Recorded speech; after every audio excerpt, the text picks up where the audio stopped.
attacks mean nothing now. Feel the power, feel the glow, divine ascension here I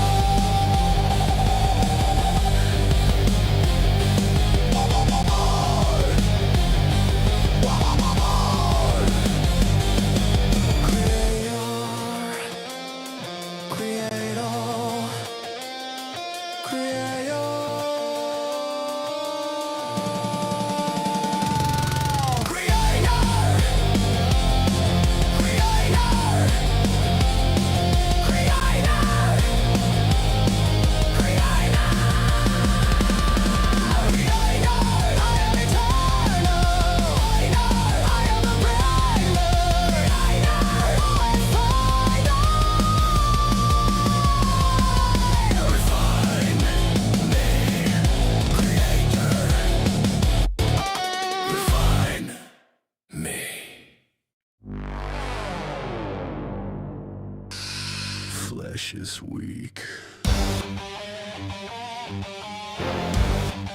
Corruption calls. I rise. I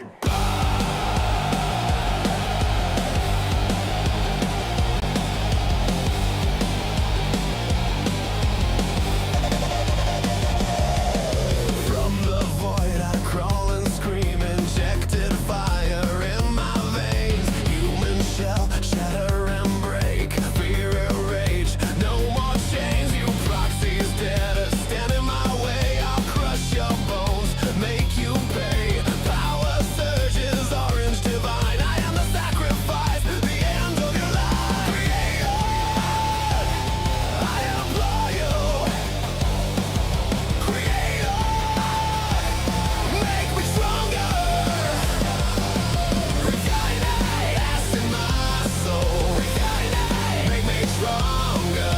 Reignite, acid my soul. Reignite, I'll unleash the storm. Reignite, I will not fall. Reignite, I will not fall. Reignite, I will not fall. Reignite, I will not fall.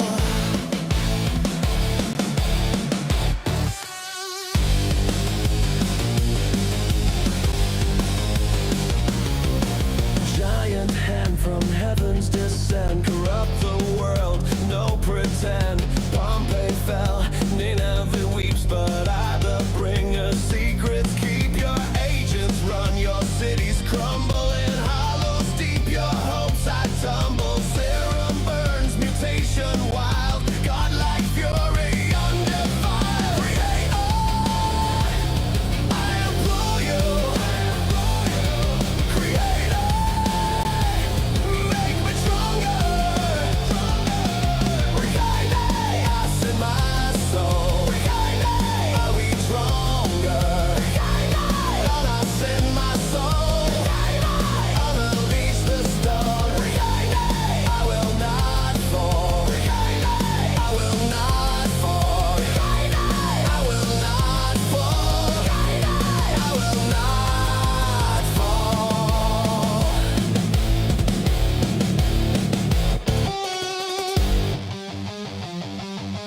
Invincible.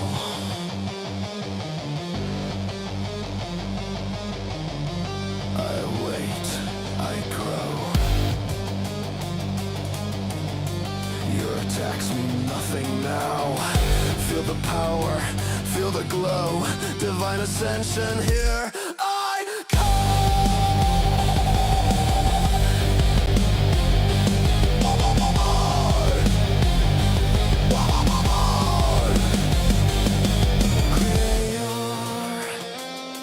Creator,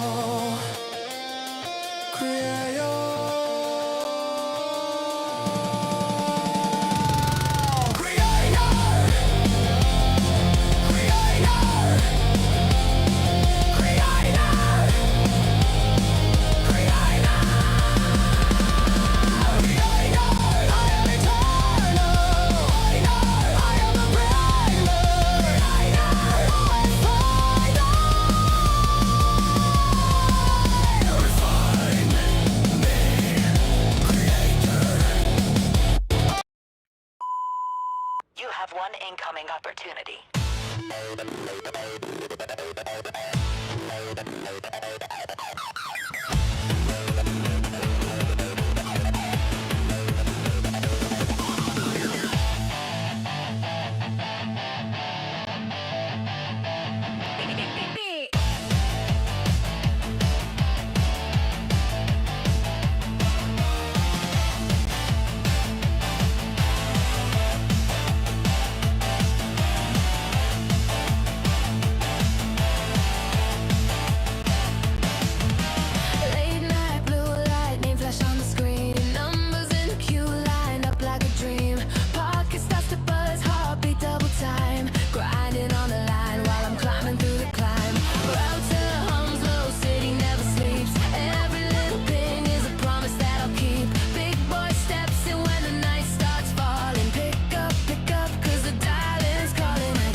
Controls.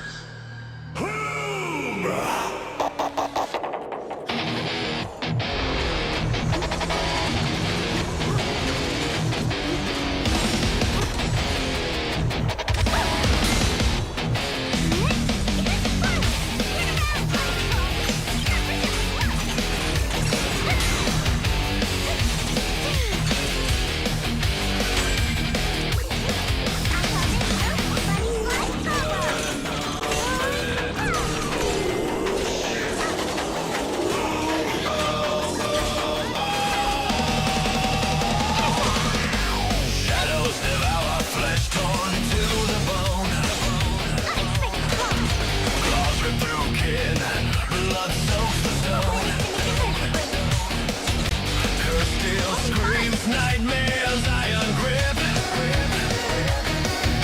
Charge the void's maw, crush it, never slip. Whispers ignite, corruption's venom call. False salvation burns, we rise, we fall.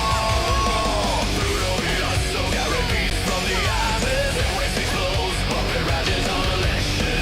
Blade arm shatters, kill and take in night. Paint fire smash, snap the trade in night. Face, fight, for the buzzer, whole life. Fight, in night. Face, fight, for the buzzer, whole life. Beaks explode, hollow jaws clamp and grind. Shadow mark scars, faith crushed, left behind. Blood drags to the pit. Puppet frenzy howls, lightning splits the shit.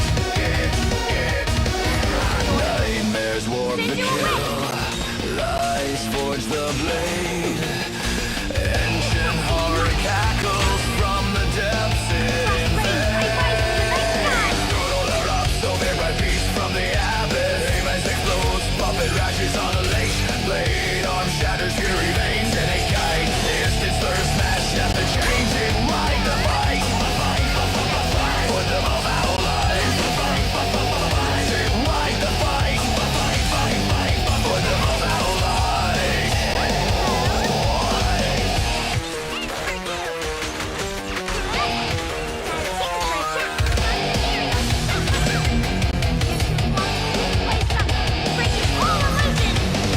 Shadows collide, cursed edge drinks the flood.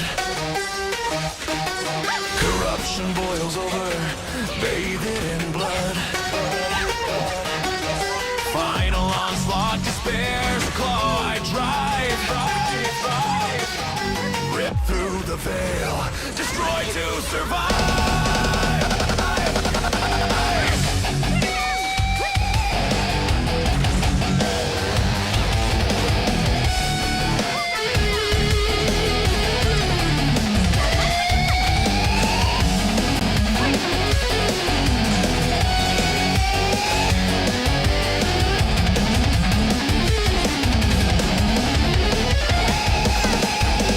Who pulls the strings?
better day. It turns out it's the best day. This will be a better place for us to live. Sister, brother, we're working the hollow. Release the hammer, raise the trigger. We don't need a leader. All I want is a partner. We are all together, much more stronger. We're around with bigger stones from blood to bone. I bet you know.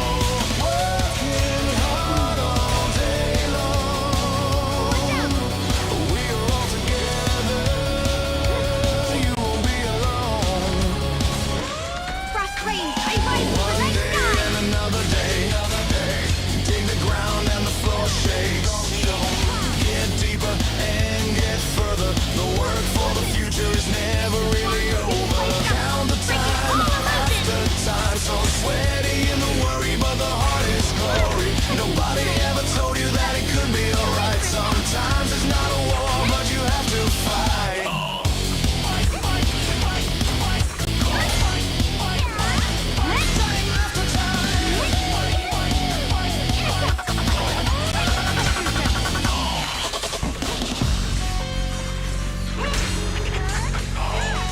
I'll be fine.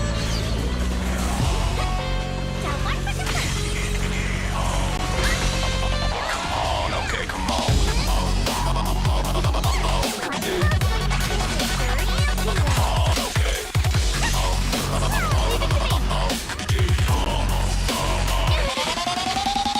I need more than a compensation, a fix to repair this situation. A billion times we're repeating this action to dig and drill it, smash the building. My hands are dirty, my shirt is shabby. It rains again, my lord. It's a much better day. It turns out it's the best day. This will be a better place for us to live. Okay, sister, brother, we're working the hollow. Release the hammer, brace the trigger. We don't need a leader. All I want is a partner. We are all together, much more stronger. We're around with bigger stones from blood to bone. I bet you know.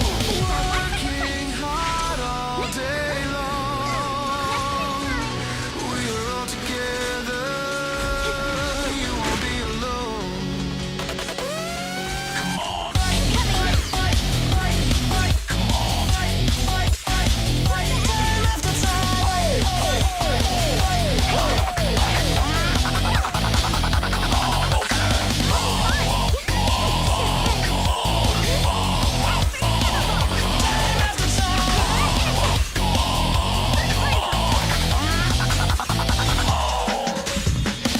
Frost spreads, I cut through the darkness. Dig the ground and the floor shakes. Get deeper and get further. The work for the future is never really over. Count the time after time. So sweaty and worry, but the heart is glory. Nobody ever told you that it could be alright. Sometimes it's not a war, but you have to fight. One day and another day.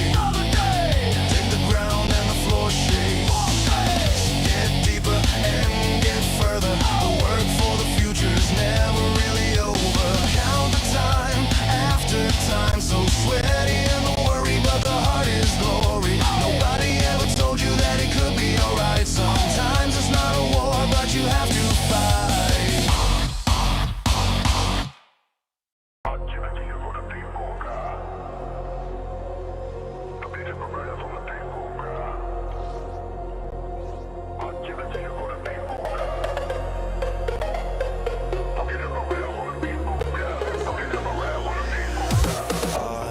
Drifting through life without truly grasping the path between spirit and body. The spark of wisdom, desire, and greed rules the paths of the mortal realm. A person who walks the line between good and evil can be hard to judge as either. If one has obtained a soul, why worry over the rights and wrongs of this mortal coil? As there ever enter no resolution. Sever once past. Frost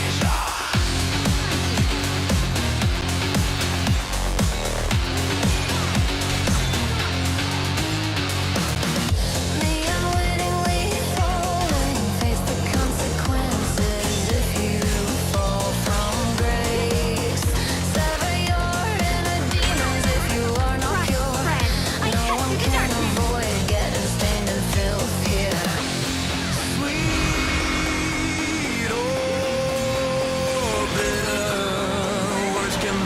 disaster. As the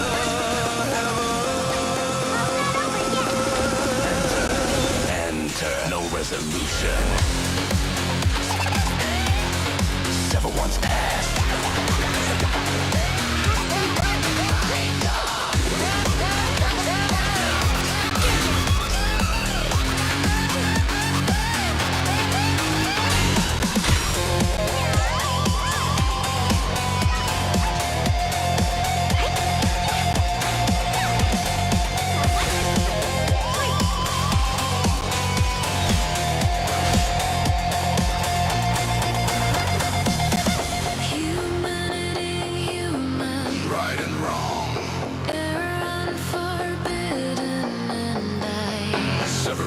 Sever memories. Give and take.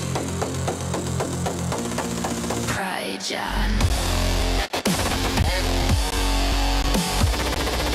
Have you memories?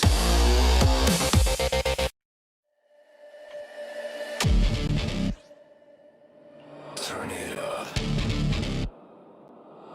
Turn it up. Heartbeats drumming like a war we never won.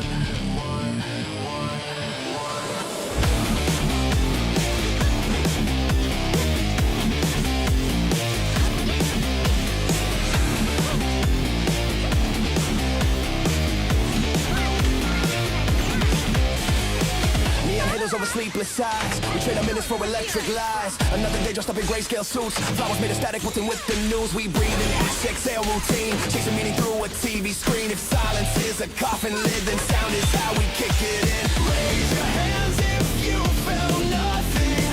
Raise your voice if you still bleed. If the world went numb, we'll be the thunder. Wake the dead that learn to breathe. Turn up the volume, this is a funeral for the living. Bang on the walls till the echoes start forgiving.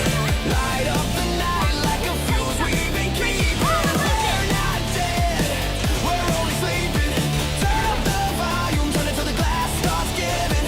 Sing for the hearts that forgot they were beating. Cry, laugh, rage, whatever you believe in. This is a funeral for the living. Hey, wake up, hey, shake the dust off.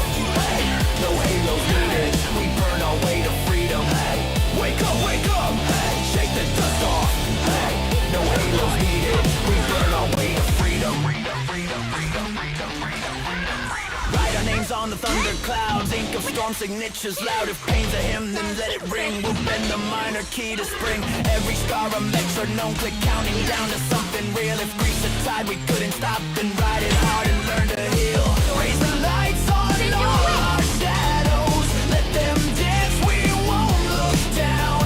If we're ghosts inside our mirrors, turn the speakers, shake the crowd. Turn up the volume, this is a funeral for the living. Hey, bang on the walls till the echoes start forgiving. Hey, light up the night like a fuse we've been keeping. We're not dead, hey, we're only sleeping. Hey, turn up the volume, turn it till the glass starts giving. Hey, sing for the hearts that forgot they were beating. Cry, laugh, rage, whatever you believe in. This is a funeral for the living.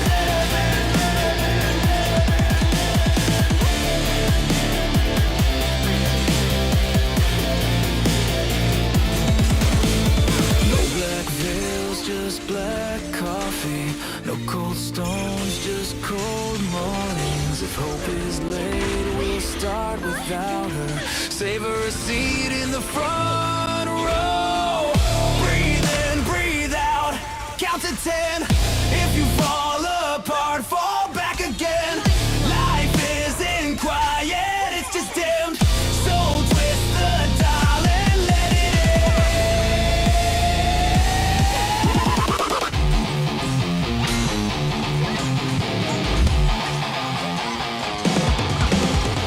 turn up the volume, this is a funeral for the living. Turn up the pain till it changes into meaning. Light up the night like a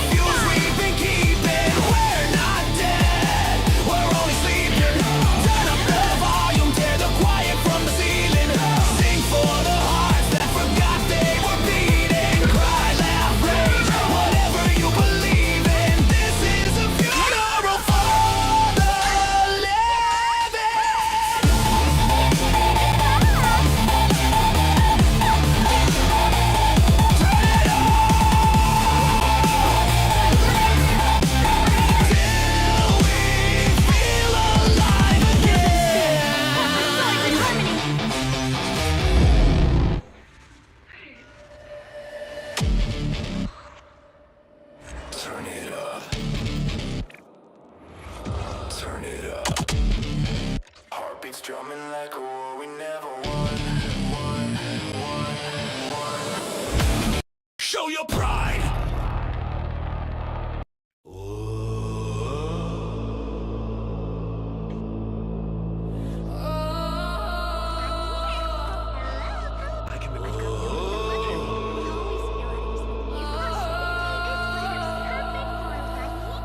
Void hunter breathes in static and death. Badge made of ruin, oath cut from glass. Clock hits 0, we cross the seam. Void hunter footprints, ghost through steam. Boots on blackout, hands in frost. Every living heartbeat tallies the cost. The title brands deeper than skin can trust. Void hunter shoulders carry the dust. Hold back the howl with a razor line. Keep the breach cage spine to spine. Mask on. Feel the edges thin. Stand where the night keeps pushing in. A duty, a title, a curse, a sacrifice. Void hunter trades tomorrow to keep today alive.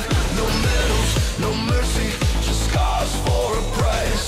A duty, a title, a curse, a sacrifice. If daylight returns, it's cut from our skin. Void hunter locks the door, then vanishes again. Ritual silence, knuckles like stone. Speaking the grammar of marrow and bone. Silence a prayer bell, skyline cracks. Void hunter burns bright till the nothing rolls back. Names get forgotten, faces grow dim. Our victories whispered, written in grim. If hope has a ledger, tally it twice. Every warm morning was bought by our eyes.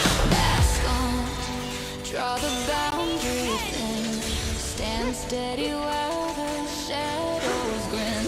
A duty, a title, a curse, a sacrifice. Void hunter trades tomorrow to keep today alive. No medals, no mercy, just scars for a price. A duty, a title, a curse, a sacrifice. If daylight returns, it's cut from our skin. Void hunter locks the door, then vanishes again. Bone drum wire hum, grid line, blood, dead star sun. If we falter, cities drown. Tighten the halo and bite it down. Lay the lantern on the fault line, starve the breach. Let the thunder in the rib cage preach.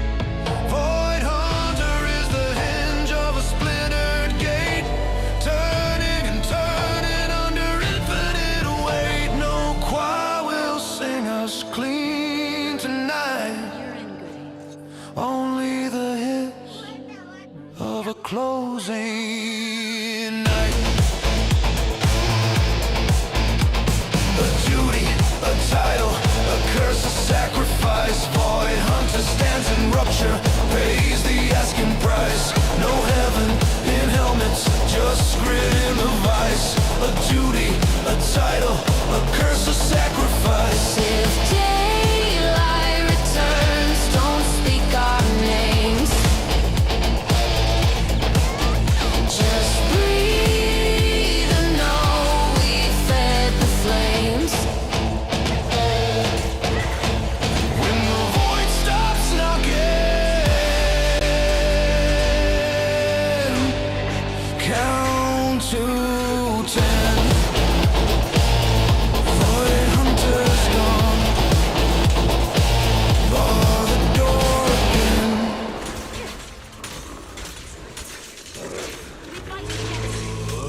pledge made of ruin, oath cut from glass.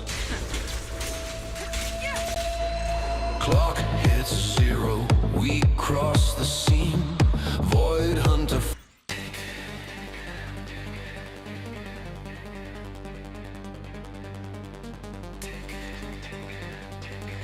Stun bar shaking, don't you flinch.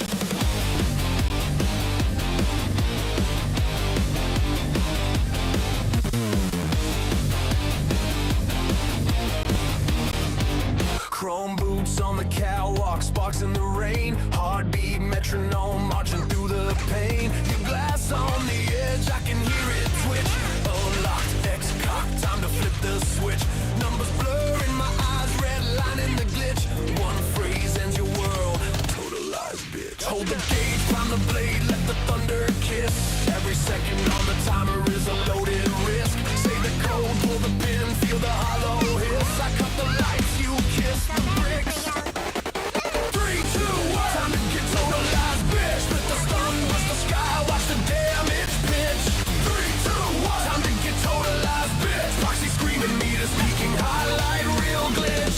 3, 2, 1, time to get totalized, bitch. Neon epitaph strip, consider this the switch. 3, 2, 1, time to get totalized, bitch. Good night, lights out, click. The best defense. Iron halo, midnight blade, city hums low. Eat the rain on concrete veins, see the heat glow. You wobble like a siren on a dying pitch. I turn a tremor to a coffin. No mercy in the pipeline, no prayer to ditch. Just a countdown carved in steel and grit. Stack the days, pace the blaze, let the knuckles kiss. Every frame a detonator, every footstep bliss. When the bar starts breaking and the room goes crisp, say the chant and make it hiss. 3, 2, 1, time to get totalized, bitch. Let the stun burst the sky, watch the damage pitch. 3, 2, 1, time to get totalized, bitch. Proxy screaming, meters peaking, highlight, real glitch. 3, 2, 1, time to get totalized, bitch. Neon epitaph strip, consider this the switch. 3, 2, 1, time to get totalized, bitch. Good night, light.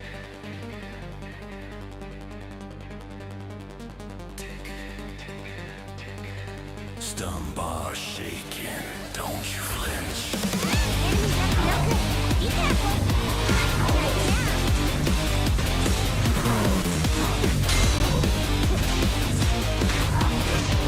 Chrome boots on the catwalk, sparks in the rain. Heartbeat metronome marching through the pain. Your glass on the edge, I can hear it twitch. Unlocked, X-cock, time to flip the switch. Numbers blur in my eyes, red line in the glitch. One phrase ends your world, totalized bitch. Hold the gauge, prime the blade, let the thunder kiss. Every second on the timer is a loaded risk. Say the code, pull the pin, feel the hollow hiss. I cut the lights, you kiss the bricks. 3, 2, 1, time to get totalized, bitch. Let the stun burst the sky, watch the damage pitch. 3, 2, 1, time to get totalized, bitch. Proxy screaming, meters peaking, highlight, real glitch. 3, 2, 1, time to get totalized, bitch. Neon epitaph strip, consider this the switch. 3, 2, 1, time to get totalized, bitch. Good night, lights out, click. I'm unstoppable. Iron halo, midnight blade, city hums low. Eat the rain on concrete veins, see the heat glow. You wobble like a siren on a dying pitch. I turn a tremor to a coffin. No mercy in the pipeline, no prayer to ditch. Just a countdown carved in steel and grit. Stack the days, pace the blaze, let the knuckles kiss. Every frame a detonator, every footstep bliss. When the bar starts breaking and the room goes crisp, say the chant and make it hiss. 3, 2, 1, time to get totalized, bitch. Let the stun burst the sky, watch the damage pitch. 3, 2, 1, time to get totalized, bitch. Proxy screaming, meters peaking, highlight, real glitch. 3, 2, 1, time to get totalized, bitch. Neon epitaph strip, consider this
turn it up.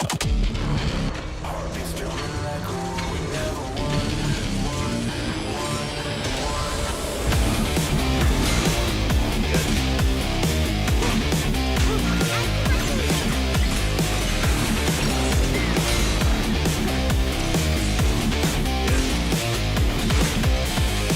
Neon halos over sleepless eyes. We trade our minutes for electric lies. Another day dressed up in grayscale suits. Flowers made of static, wilting with the news. We breathe in ash, exhale routine. Chasing meaning through a TV screen. If silence is a coffin lid, then sound is how we kick it in. Raise your hands if you found nothing. Raise your voice if you still bleed. If the world went numb, we'll be the thunder.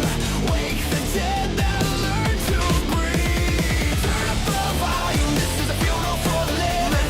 Bang on the walls till the echoes start forgiving. Light up the night like a fuse we've been keeping. We're not dead, we're only sleeping. Turn up the volume, turn it till the glass starts giving. Sing for the hearts that forgot they were beating. Cry, laugh, rage, whatever you believe in. This is a funeral for the living. Hey, wake up, wake up. Hey, shake the dust off. Hey, no halos needed. We burn our way to freedom. Hey, wake up, wake up. Hey, shake the dust off. Hey, no halos needed. We burn our way to freedom.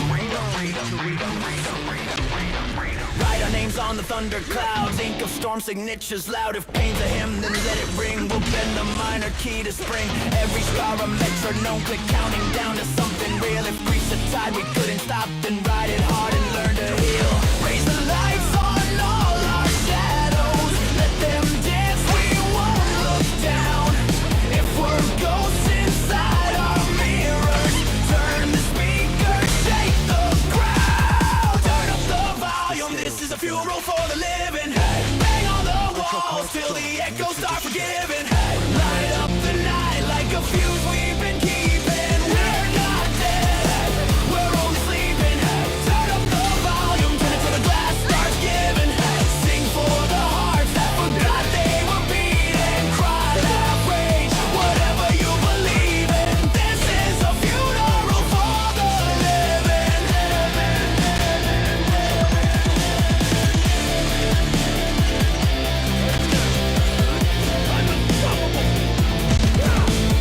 No black veils, just black coffee. No cold stones, just cold mornings. If hope is late, we'll start without her. Save her a seat in the front row. Breathe in, breathe out, count to 10. If you fall apart, fall back again. Life isn't quiet, it's just dimmed. So twist the dial and let it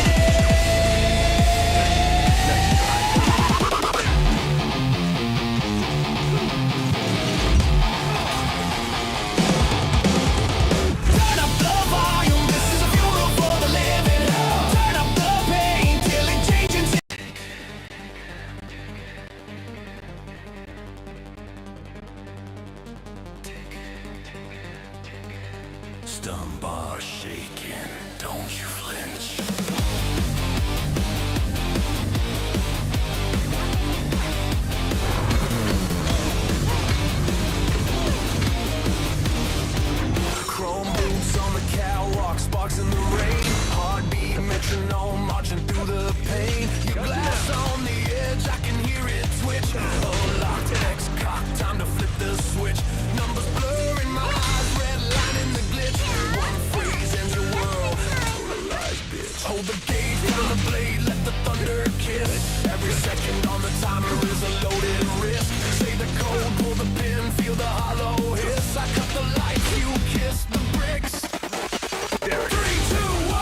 keep lifts. I don't beg, I don't wish.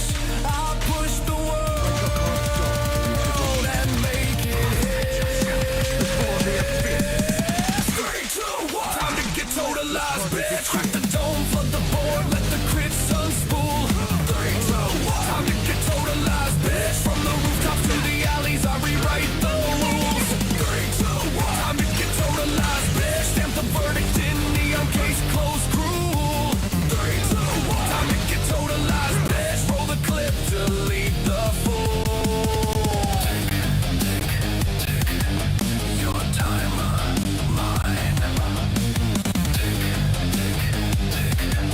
Your time, mine. Totalized.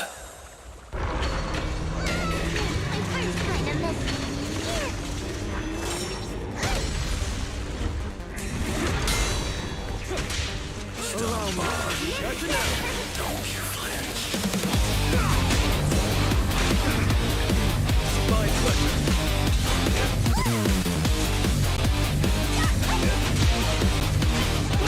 Chrome boots on the catwalk, sparks in the rain. Heartbeat metronome marching through the pain. Your glass on the edge, I can hear it twitch. Oh, locked, X-cock, time to flip the switch. Numbers blur in my eyes, red line in the glitch. One phrase ends your world, totalized bitch. Hold the gauge, prime the blade, let the thunder kiss. Every second on the timer is a loaded risk. Say the code, pull the pin, feel the hollow hiss. I cut the lights, you kiss the bricks. 3, 2, 1. Time to get totalized, bitch. Feel the stun, burst the sky, watch the damage pitch. 3, 2, 1. Time to get totalized, bitch. Proxy screaming, meters peaking, highlight, real glitch. 3, 2, 1. Time to get totalized, bitch. Neon epitaph strip, consider this the switch. 3, 2, 1. Time to get totalized, bitch. Good night, lights out, click.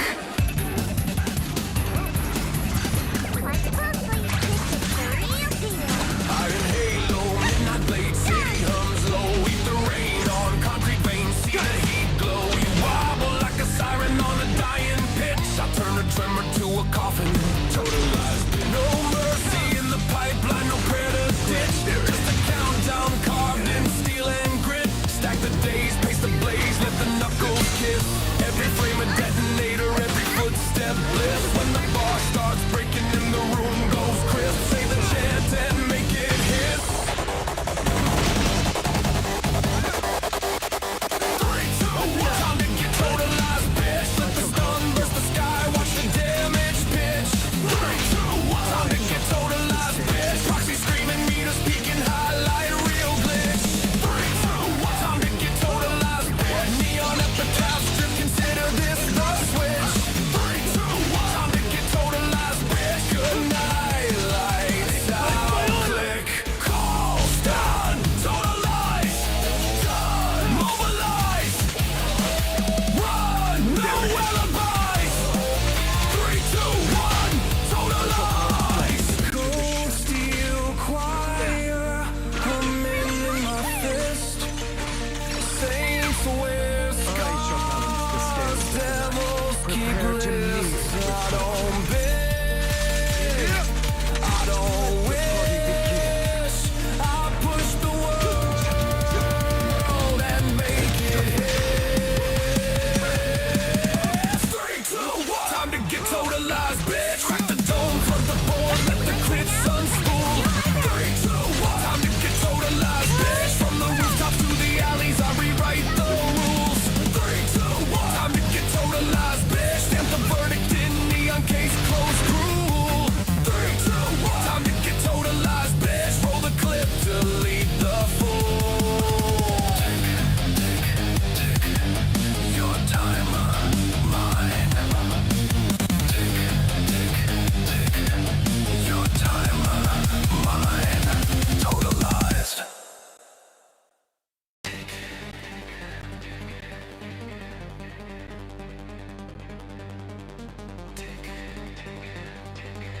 Stun bar shaking, don't you flinch.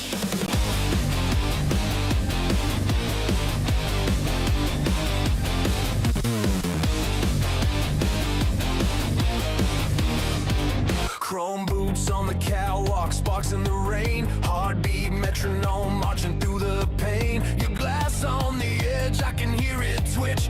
Unlocked, X-cocked, time to flip the switch. Numbers blur in my eyes, red line in the glitch. One phrase ends your world, totalized bitch. Hold the gauge, prime the blade, let the thunder kiss. Every second on the timer is a loaded risk. Say the code, pull the pin, feel the hollow hiss. I cut the lights, you kiss the bricks. 3, 2, 1, time to get totalized, bitch. Let the stun burst the sky, watch the damage pitch. 3, 2, 1, time to get totalized, bitch. Proxy screaming, meters peaking, highlight real glitch. 3, 2, 1, time to get totalized, bitch. Neon epitaph strip, consider this the switch. 3, 2, 1, time to get totalized, bitch. Good night, lights out, click.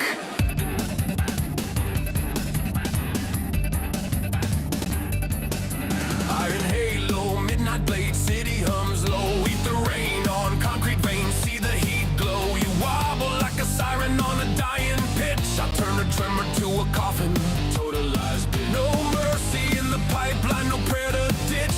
Just a countdown carved in steel and grit. Stack the days, pace the blaze, let the knuckles kiss. Every frame a detonator, every footstep bliss. When the bar starts breaking and the room goes crisp, say the chant and make it hiss. 3, 2, 1, time to get totalized, bitch. Let the stun burst the sky, watch the damage pitch. 3, 2, 1, time to get totalized, bitch. Proxy screaming, meters peaking, highlight real glitch. 3, 2, 1, time to get totalized, bitch. Neon epitaph strip, consider this the switch. 3, 2, 1, time to get totalized, bitch. Good night, lights out, click. Call, stun, totalize, done, mobilize. Run, no alibis. 3, 2, 1, totalize. Cold steel choir humming in my fist. 息を整えろ。炎はまだ眠る。3 breaths, 1 strike.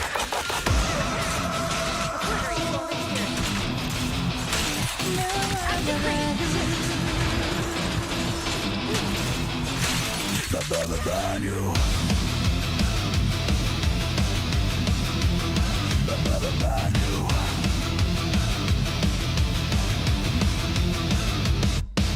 灰の匂い、夜が息を止める。Ash on the wind, the city holds its breath. 視線は刃、心は雪。Eyes like a blade, mind made of snow. 踏み出すたび、悲脈が目を覚ます。Every step, the fire vein wakes. 数えろ1、Go, go. One spark, two sparks, roar. 限界超えて、静けさは武器。Past the limit, stillness is a weapon. Ba-ba-ba-ba-new, 覚醒。Ba-ba-ba-ba-new, 獅子かやなて Raging lion unleashed. Dance in the blaze, now he can't find his beat. Ba-ba-ba-ba-new, 運命は火花、刃で断ち切れ。Fate is a spark, cut through, detonate. 左へフェード、右へフェーズ。Left fade, right phase. 日の渦で迷路を描け。Sketch the maze in flame. Grip, raise fang, graze span. You set the pace. 読める鼓動、刹那の合図。He reads the heartbeat signals in a blink. 偽りの動きは煙の影。Things crumble like smoke. つぶやく信号。Alrighty, I'm feeling a little bit better now, and we are done with the play of the game for a little bit. Although I think I might just go ahead and just say fuck it and do the story tonight, because I'm fucking heard that it's 7 fucking hours long.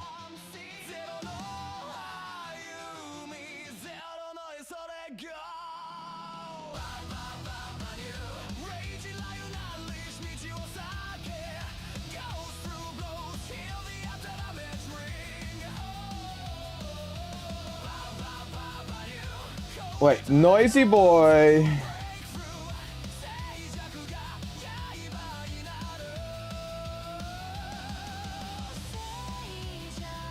All right, wait a minute. We got some developments. Before I get into the other shit.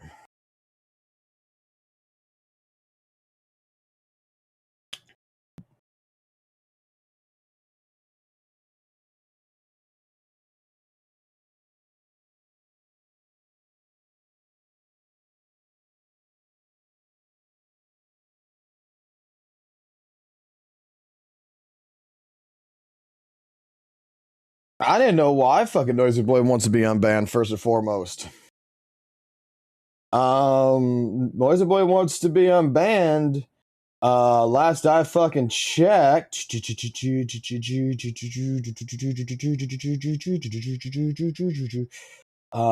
me a second here. Like, you're not banned in on my Discord, like Noisy. You want to hear something very carefully, Noisy? You really want to get unbanned? I mean, you're not banned on my Discord. We have 2 mutual friends. We're in 2 servers. You could totally fucking find me, and you could go ahead and completely fucking re-add me. Like, you could talk to me in fucking private if you want to be unbanned. Okay. So thank you, DJ King, for, I guess, bringing that up in our Discord server. So just to clearly explain everything.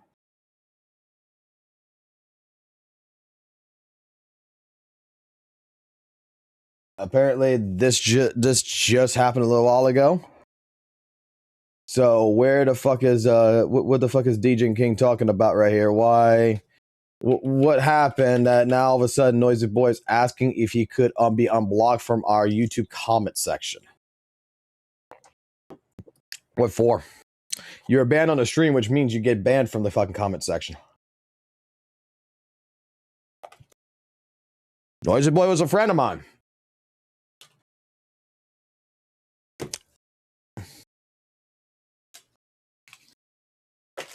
Let's find out. Let's find out the reason why he wants to do this. Let's find out. Hold on. I mean, I give the man. I'll give the brother man a chance to talk to me if he's serious.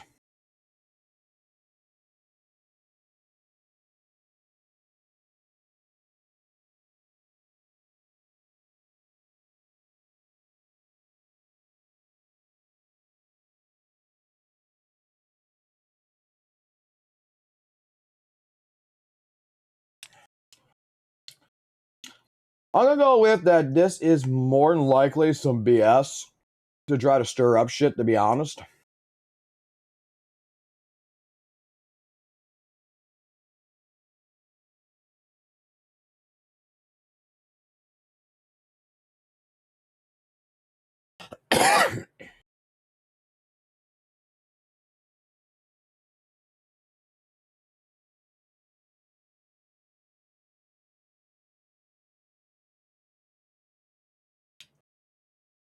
Oh boy. Let's take a look at the world of the world.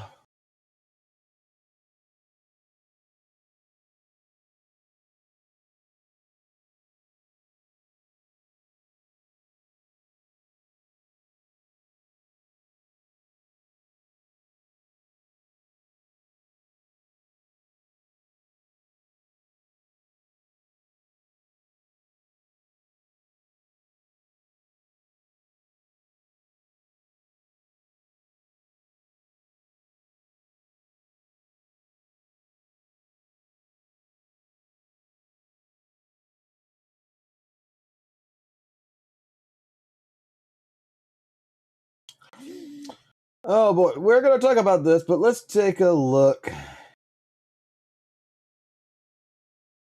at a situation that is developing, that it's going to develop because of something. And I'm going to talk about it here in a little bit, but apparently Flossin is now in the carnival. ZZZCC critique spinning of it. It gets backlash. Oh, with people taking pictures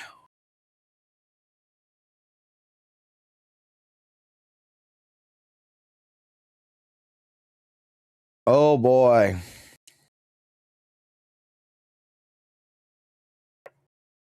A video of him talking about 2.0 saying ZZ community isn't toxic. He commented on a video of his personal Discord, backtracking due to hate. Just read all you said, valid for sure. I've come to do more research, watch everything on the live stream, but again, I didn't have the time. I was going to 2.5 with a spending mindset. Oh boy, they're gonna fucking say to the fucking goddamn thing. Oh look, time to help this brother out. I love being proven right again. Oh, St. Donis is in here and all this. Ah, man, they're going to have some fun.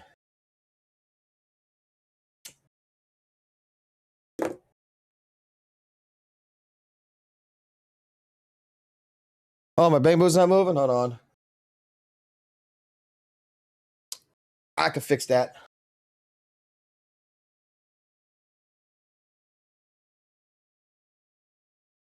Give Papa a second. That's because the software crashed.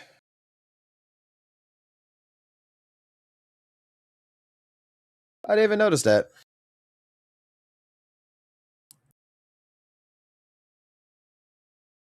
I did not even notice that. Hey, Google. Switch to HDMI 3.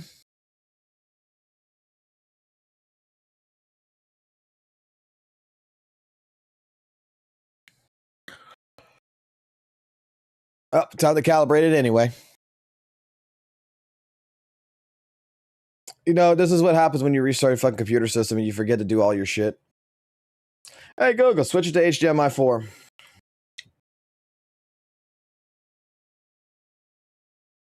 Hey, Google, switch to HDMI 4.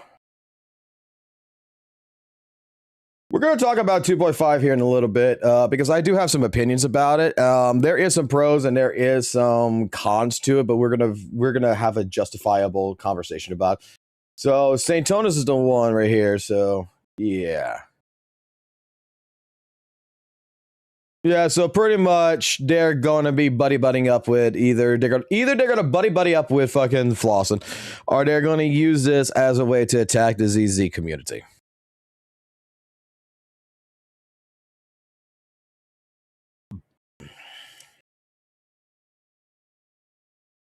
That's what that's gonna be done here. The Carnival of St. Tonis, bro. Every page ZZCC brainwashed player fandom only prove they don't want to hear the truth.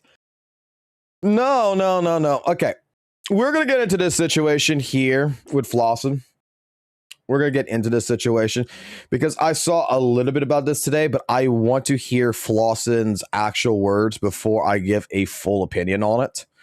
Because I have my own opinion already about this entire spending event and just basically like why I don't give a fuck about it. If you use it, you use it. You don't, you don't. But we're going to see a situation where I think things are going to change however they're going to change.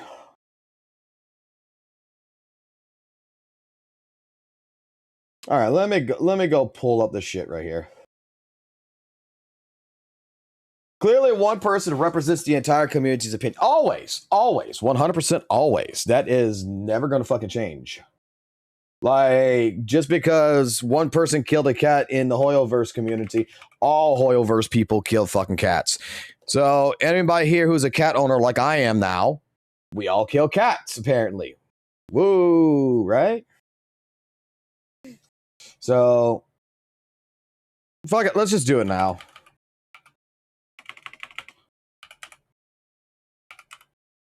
Because this is going to be the big drama.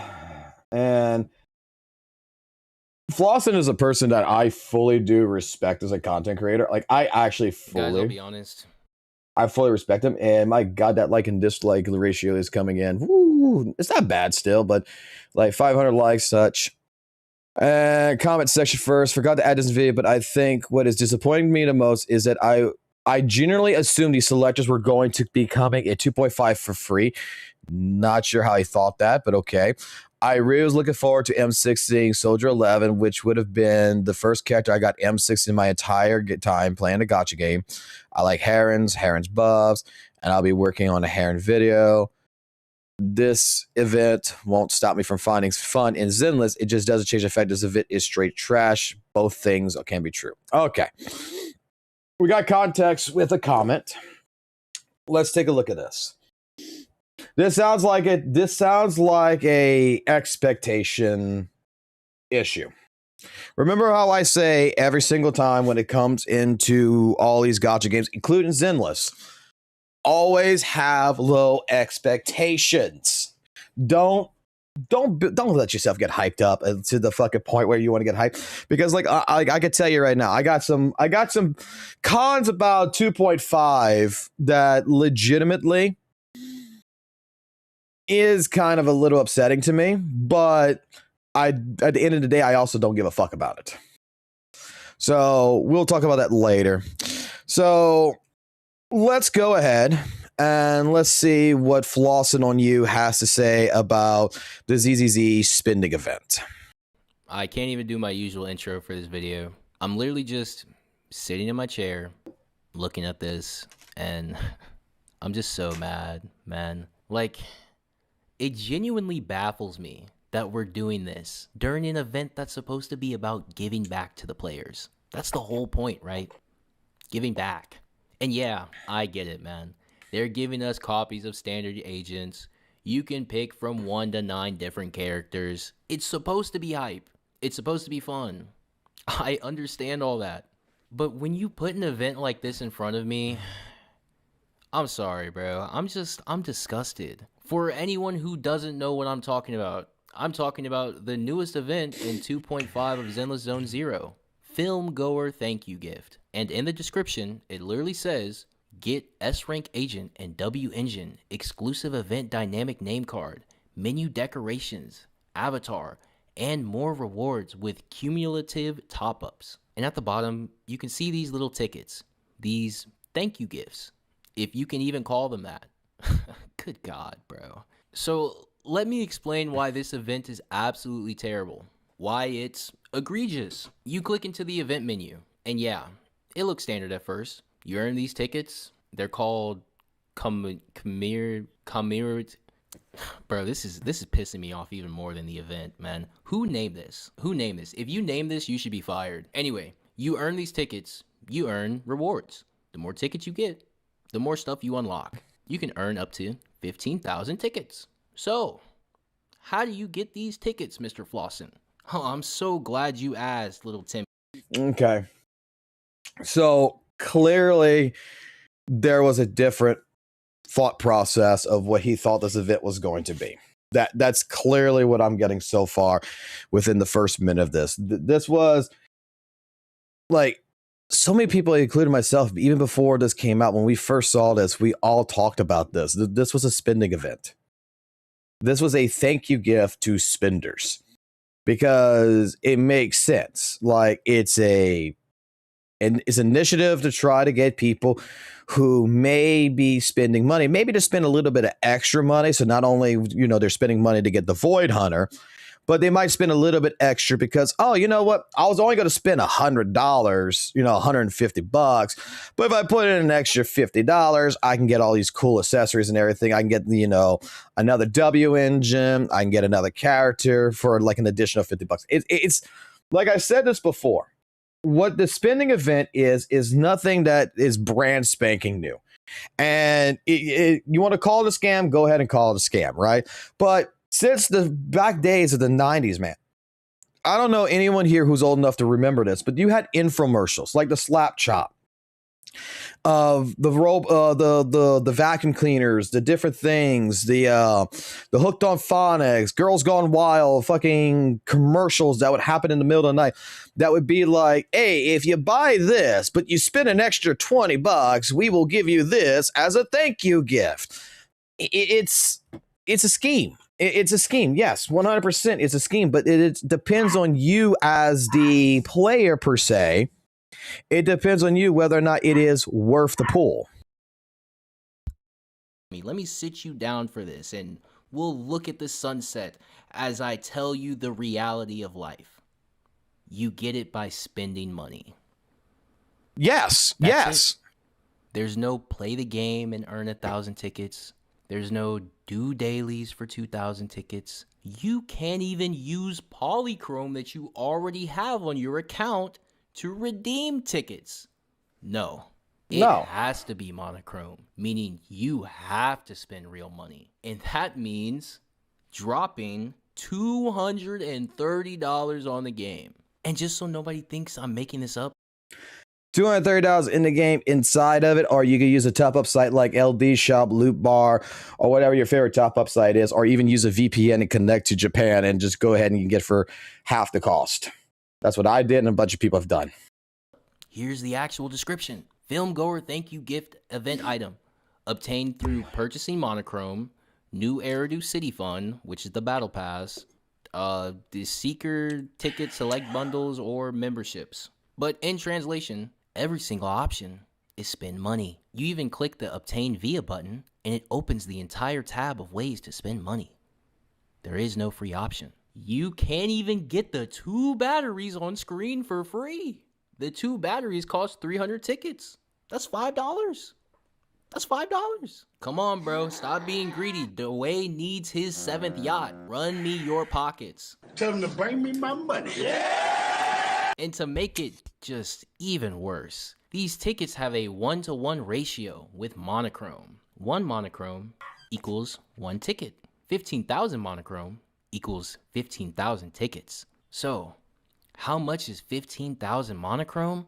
Oh, I'm glad you asked because actually I love math so much. I took all the way up to calculus 3 here. Okay. I mean, we're going to finish the video. Don't get me wrong. We're going to finish the video. Let me play devil's advocate here and let me be completely honest. Is Hoyoverse being greedy with this event? Yes. 110%. I will go ahead and I will admit that. This event that is going on right now. Right? Which, again, I got it for a hell of a lot cheaper because I used a fucking top-up site. But yes, 100%, this right here is fucking greedy as shit. And I told you guys when we first saw this that this was going to be the next Vivian situation. The difference between this and Vivian is that Vivian was a pool, right? You can get the 180 pools for free. You didn't have to go ahead and spend money to get for the Vivian swimsuit skin. This one is justifiably a greedy event that is designed for those who are going to spend money to try to incentivize them to spend more to basically collect all the free goodies. Now, again, this was already dictated well before 2.5's release. And I'm sorry to Flossin if he was busy. I'm sorry to Flossin if he was not around at the time to overlook this information, to see for himself. But this is an issue, which is a Flossin issue. Okay? Like, I'm sorry if your expectations were that high that you thought this was going to be a free weapon and a free character selector, that you didn't fully read the information, you didn't go through all the notes properly. That is on you. Will I agree that this is a greedy way of trying to get people to spend money? Yes. But I am pretty sure that Hoyo did this on purpose for one reason and one reason only. There's going to be a bunch of people who is going to already spend money that didn't spend money on 2.2, that didn't spend money on 2.3, that didn't even spend money really on 2.4 banners, that they were saving all their money. They were saving all their polychroms for the purpose of spending it in this banner in particular for the Void Hunter. It's just like 1.4 over there when Miyabi came out and everybody spent money on fucking Miyabi to get Miyabi. Okay, it's a Void Hunter. This is the most powerful character that's going to be in the game for a long time. Like, this is where Hoyoverse is like, this would be the best time to do a spending event. Is because if we're already going to have people spending money, this is a thank you gift saying that hey, look, for the $230 you're going to probably drop into this game, we want to give you the ability to get a Jane Doe and a Jane Doe W engine or whatever character you want for free. Get all these other little rewards for free. It is rewards that is free for spenders. Who gets monochromes, who spend on the battle pass, Internock memberships, the tickets, but it's all based around monochrome value. So I could agree that this is greedy, but I could tell you that there's another side to this as well. If you're a person who's F2P, that you've been saving your polychromes since, let's say, 2.2, you got Orphe, but you said, I'm not spending it, because I know a few people who's like this. I'm not spending it in 2.3. I'm not spending it in 2.4. There's some people who wanted Banyue that didn't get Banyue that was saving it for this banner in particular. This spending event does not affect you. It does not affect your account. There's no FOMO in this account. Like, if you, like, you are going to, regardless, go for the Void Hunter. You're going to get the Void Hunter. The spinning event, we did not get this announcement until later. So that's not like this pre-warned you or anything. You're still going to get the Void Hunter. All the characters in here, even by the logic of a tourist that's out there who's like to say, you know, all these characters got power crap. Well, in all honesty, with all these characters in particular, yeah, you don't need them. You don't need the W engine. You don't need to be spending money. The Void Hunter, like, put your money in everything else. Put your polychromes into Void Hunter. Do your thing. Free to play. You're good to go. Let's let Flossie continue. I don't want to keep this video too long. Let's do the math together. 15,000 divided by 6,480, which is the biggest bundle in Zenless, equals 2.31, which means to complete this event, you have to spend $231 USD. Now hold on, because let's be generous, right? Let's be generous. Zenless has been pretty generous these past couple patches. So instead of 231, let's call it 230. Wow. Thanks, guys. That's so very generous of you. So what do we get for $230? I also have another point I got to make right here, okay? Because when it comes down to the $230, I've talked about this with multiple content creators before. I've talked about this with different players before. You know how many people would be happy if they didn't have to play gacha? Like, there was a market just in the place of the game where they could just buy the character they want for $230, because in all honesty, they would have bad luck anyway with pools and gacha, anything, and all this already would lose all their 50-50s. That for $230 to pick any character in any fucking W engine on a list is actually not a bad deal. Because you could actually come out a hell of a lot worse playing gacha. I've had this conversation multiple times to where, you know, this is one thing that's cool about Weather and Waves. Like this is a great thing about Weather and Waves, where you can go ahead, you can go gacha a character. You already got a weapon that's guaranteed, but once you get it, you could buy the actual Mindscapes. You could buy 2 Mindscapes straight from the shop.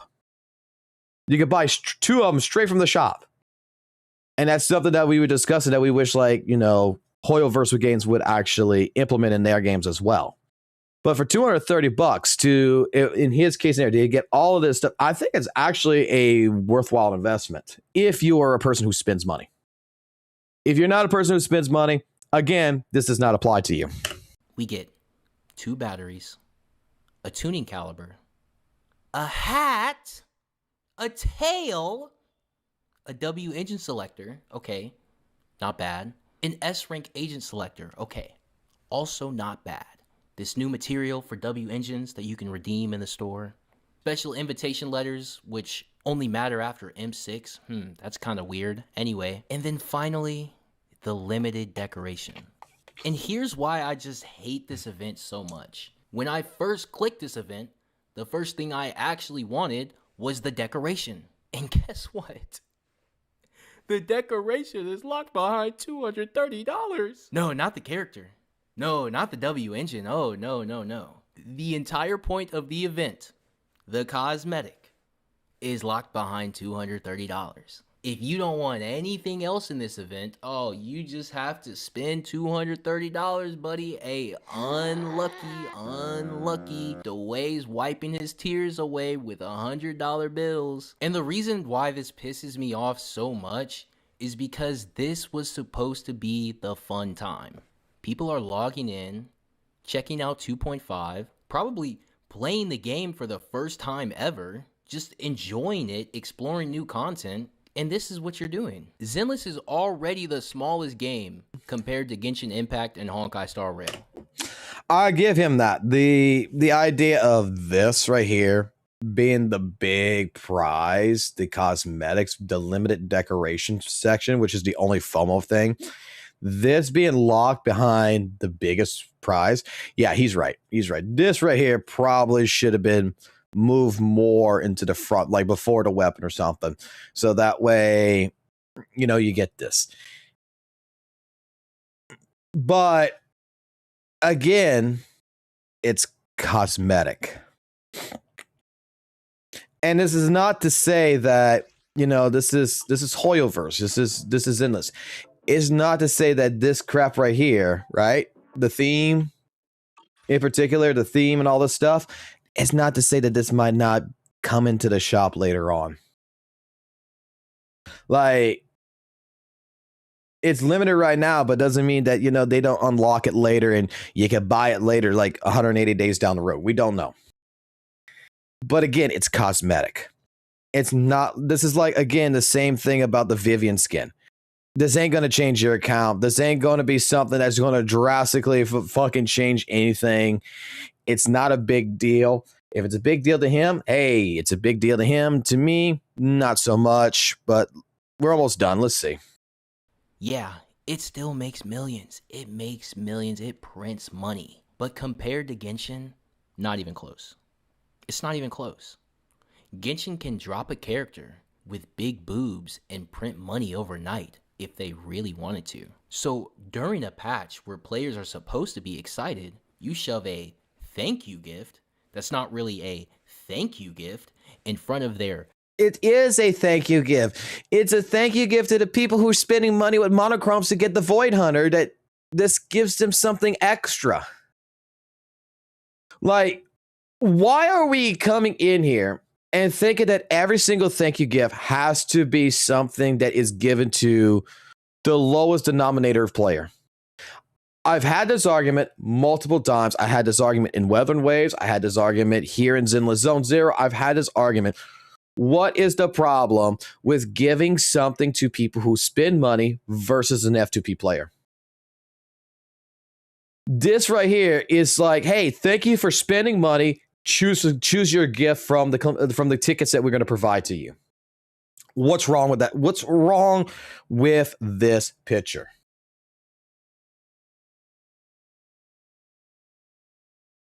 Like, the entire size of what the community is as Zenless Zone Zero, compared to Genshin, compared to HSR, all this stuff so far is irrelevant to the conversation of what the topic actually is. We're saying that in the beginning of this video with Flossin, we're saying that this is disgusting. That this is greedy and stupid of Hoyoverse to add an event when it is a time of giving. That was the argument. Yes, I agree. But this is how these games work. I'm sorry. Even Bleach Soul Resonance, a shitty quality gacha game, has this. Weather and Waves will one day probably get this. Like, this is the business model. This is the monetization of these games. This is how they make money. It's greedy. I give Flossin 100%. He is right on this. But it's not like we weren't well informed about this in the beginning. Number one, it was not like we were not informed. We knew about this before coming into 2.5. We know that this is for people who's going to spend money. This is, again, like I said, this is like the infomercial shit back in the 90s.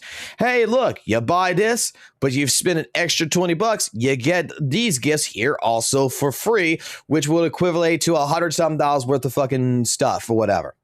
It's an infomercial. This is a business practice that's been happening well before Genshin even came into existence. So why are we trying to say like this is the worst of the worst events? Like why we're trying to say this spending event is absolutely disgusting and absolutely horrible? Is it just because you don't want to spend the money?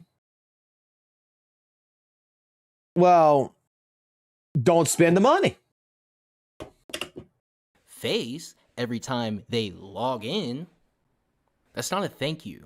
That's pressure. And yeah, I'm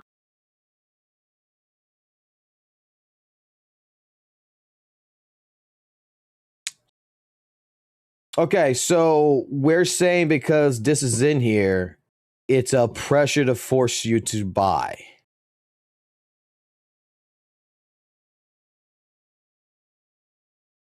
I don't want to insult Flossin. I don't. Like I said, I have mass respect for the man. Like, this is one of the content creators I watch that I actually really do enjoy his videos. But I have to say it like this. Has he gone out in the real world?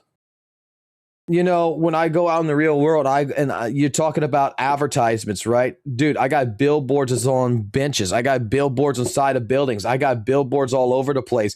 When I go into a gas station, I got advertisement that's all in front of me that's trying to pressure me to buy this, to buy that. When I go into Walmart, they have all these said bundle deals and everything all over the place. They're trying to pressure me to spend more money than what I came in to spend. This is the world. Why does it matter? You see it, you don't want to spend it, X out. I'm nobody's dad. I'm not your parent. I'm not here to tell you how to spend your money. If you want to spend on this event, go ahead. It's cool. I'm not here to stop you. But I've always said that I want to stay true to myself and you guys. I pride myself on being authentic. And I know not many people are going to tell you this in this space. So I will just be the villain for Zenless Zone Zero. I'm not partnered with HoYoverse. I'm not affiliated with the Zenless team. I do everything independently. So when I call something out, it is going to be brutally honest. And the truth is, this event sucks. I don't care how many people want to cope and say, well, we were going to spend money anyway. Oh, I already dropped $500. I can't even. Now we're just insulting people.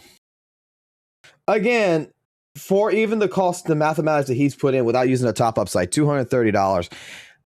Correct me if I'm wrong, but that is relatively, it would even be cheaper than trying to go ahead and pull a rerun character and a rerun weapon on the game.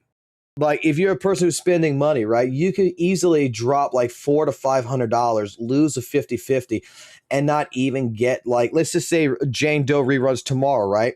And you didn't do the spending event, and the spending event's gone. Well, you go play the gacha game. Yeah, there's a chance you can come out cheaper, but there's also a chance that you can come out much worse. So for $230 to get all of that, it's actually kind of and to guarantee that's what you're going to get, just like with the next event that's going to be happening to get Soldier Ambi and such. Like, it's a guarantee. For this cost, it is guaranteed I'm going to get this. That's not a bad price. And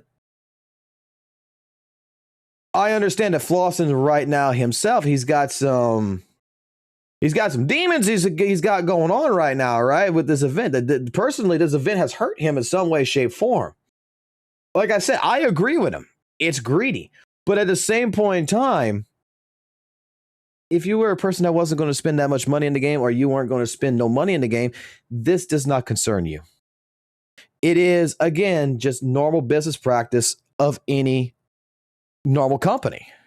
Hear you anymore down there. Sorry, broke boy, get your money up. Like, if you're a broke boy, just say so. This event is terrible. It legitimately killed my vibe when I logged in for 2.5. I was actually working on a completely different video. Something positive. And then I ran into this and thought. Oh my God. And thought there's just no way this is real, bro. And honestly, I've been holding back my frustrations with Zenless for a while now. After seeing this, I think I'm just finally in a place where I can have that discussion. And I'm going to be making a separate video. It's going to be a lot more structured and well thought out than this one. Just laying out my overall frustrations with this game. And depending on how that video goes, will dictate how I move forward with content on my channel. So, before I leave, to the people who want to take this out of context, yes, I'm doom posting. Yes, I'm rage baiting. No, I don't like fun. And yes, Wuthering Waves is better. Whatever. I'm just disappointed. My schedule's been busy. Life's been busy. I haven't even been able to give Zenless my full attention. I haven't been able to give you guys my full attention. And I feel bad about that. Bon Wei is still level 1 on my account because I just haven't had time to play the game. So then why we're so basically, okay, we got an issue here then. So basically your entire conversation here, you were excited for 2.5, everything else, but you've been busy doing other things. You haven't had a chance to look at all the stuff you need.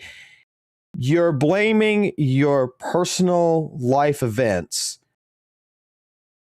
basically for preventing you from being involved in Zenless.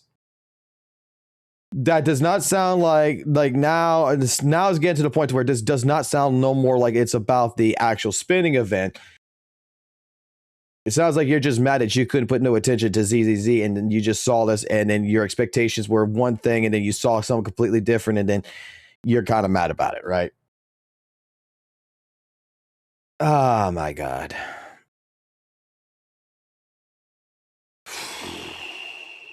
All right, let the video finish. when I finally sit down, when I'm finally ready to relax, when I'm finally ready to enjoy the game, I'm greeted with a $230 event. Wow. Thanks. I know this was off the cuff. I don't usually do videos like this. Yeah, we're gonna blame the game for, you know, having us being busy and having some bad times. This sounds very familiar to some other things that I've heard of in the past with people getting upset with the game, where in reality, it's their fault. But I think it needed to be said, man. I feel like sometimes I just have to take the fall for the bad stuff that happens in this game. If I have to be the villain or the scapegoat every time something bad happens in Zenless, then I don't care anymore. I will just be the scapegoat. Anyway. All right, that's the end of the video. All right. So we're not going to be talking about the free S-rank character Zhao, how that's a positive. We're not going to talk about, you know, Jane Doe skin that came in for free, the free Polychrome pool rewards. We're not going to talk about all the positive aspects of the patch. We're going to focus all our attention and anger into a greedy spinning event. Like, I'm sorry, Flossin. I truly do respect you. I think you're a great content creator. I think you are absolutely one person that, you know, I fully do respect. But this is a video where this isn't about Zenless now. Like, clearly, this isn't about Zenless. This is about you were not informed. You came into it with higher expectations that this is not a Zenless fault. Regardless, this is a you fault at that point in time. I'm going to say it. I agree with your points that this is a greedy spinning event, but there's a lot of stuff that the developers have given to us as players, and there's other things that are cons in this. Like I said, we'll talk about this later on. There's some cons about the 2.5 that I want to talk about, but man, like, this was an emotional response. Like, I don't think Flossin is a villain, but I think Flossin right here definitely is really nitpicking on one event that, dare I say, doesn't actually matter at the end of the day. It's a you issue.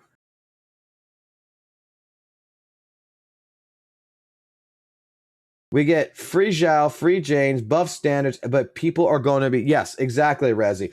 People are going to be focused more on the spinning event.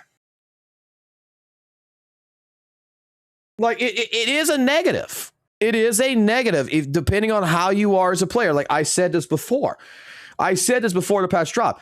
If you're an F2P player, this is going to suck. This is going to be thrown in your face. But if you're an F2P player, to be completely honest with you, you don't need this. This ain't gonna hard change your account. It's not something that's you need to worry about FOMO on.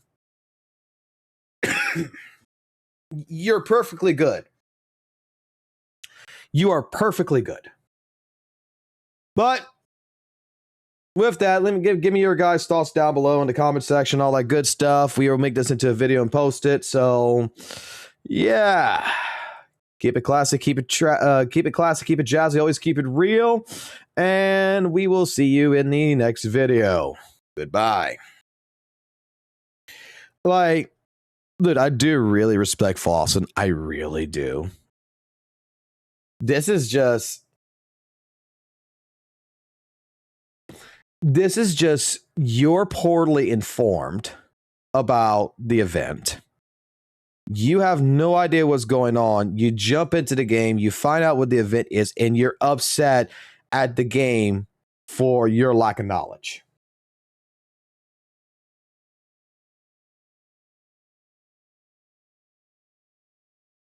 Like, I understand his point, right? I agree that at a time, this is greedy. I agree.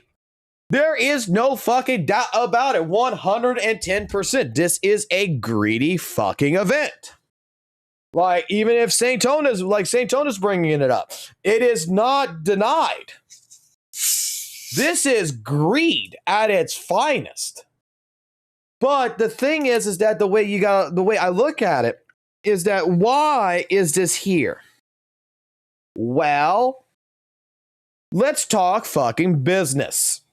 Proper fucking business. Let me put my fucking college degree of business and mechanics into fucking play here. Yes, I went to college. I went to do major in business.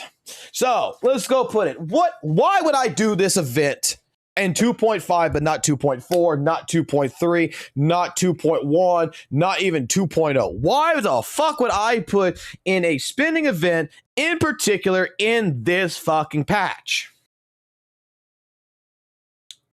To maximize profit, because I know that there's going to be people who is coming in here who is going for this bitch. Who wants her, who wants the waifu bait, who wants this woman in their account. That there are going to be people out there that is going to summon 5, that's going to summon 6 this, M6 this character. There's going to be people who's going to M3 this character. They are going for her. They're going for her weapon. This is a character that has been highlighted. That this is a Void Hunter. This is the cream of the crop. No one gives a fuck about Alice no more. No one cares about Seed no more. No one cares about Yadhari or Banyue. They care about the touch of fucking dawnlight here. We could catch a movie together. The odds that the F2P player might finally break their habit of not giving my company any money is going to be in this event. So, to help incentivize, listen to the word, incentivize, we opening up an event that says that, wait, you already thought about dropping $100 in the game. If you drop another $100 in the game, well, you start getting goodies. You're going to drop $100, you get up to here or so. You drop another 100, you get up to somewhere else. If you do this, just for 10,000, $200, basically, you drop it, you're going to get a free character. It's another incentivization. That's all it is. It's just basically say, if you're going to drop $100, why not consider dropping another 100 if you can? Why not look at maybe, I'm going to drop $100, but you know what? Finally, I'll buy the Internog membership here. Finally, I'll buy the fucking battle pass, right? I'll go ahead, I'll buy this kind of stuff so I can, basically go to the redemption shit here and I can redeem what my money is. They're calling it a thank you gift, not to every player, but to the players that are spending money that's getting monochromes. Is it greedy? Yes. But this is the reason why you do an event like this, because the odds right now is that this is going to be the highest spending patch there is since fucking Miyabi.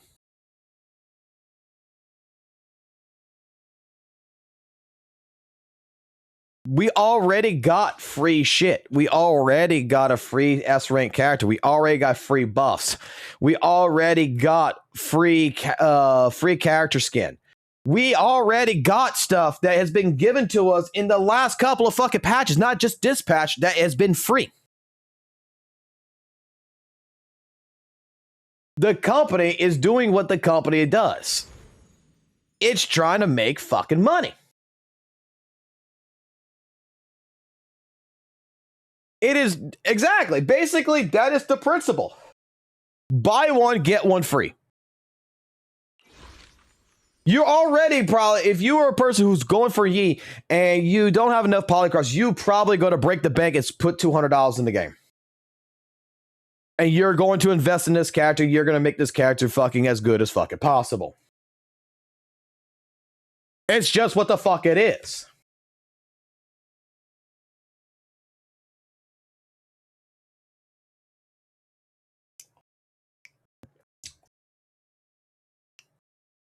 Well, buy one, get two free technically. It is a spending event. Is it greedy? Yes. But is this something that, let me ask you the question, is Hoyoverse coming to your house right now, popping out the Glock, putting it to the back of your head and saying, yo, Omni, you going to fucking give me some money? No, bro. You're not giving Papa fucking Hoyo any money. You know what's going to happen to your kneecaps if you don't fucking in the next 36 days give us some fucking money, right? You're not getting a fucking free goddamn S-rank engine for that is old, and you're not getting an old fucking goddamn rerun character. That's what the fuck is going to happen, bitch. Like, what kind of fucking threat is this? What kind of pressure am I under? Oh, I'm under the pressure that I don't get a fucking Clank. Oh, I'm under the pressure I don't get fucking Mama Jane. Oh, I'm under the pressure I don't get fucking Bernice. Oh, wait. I'm under the pressure.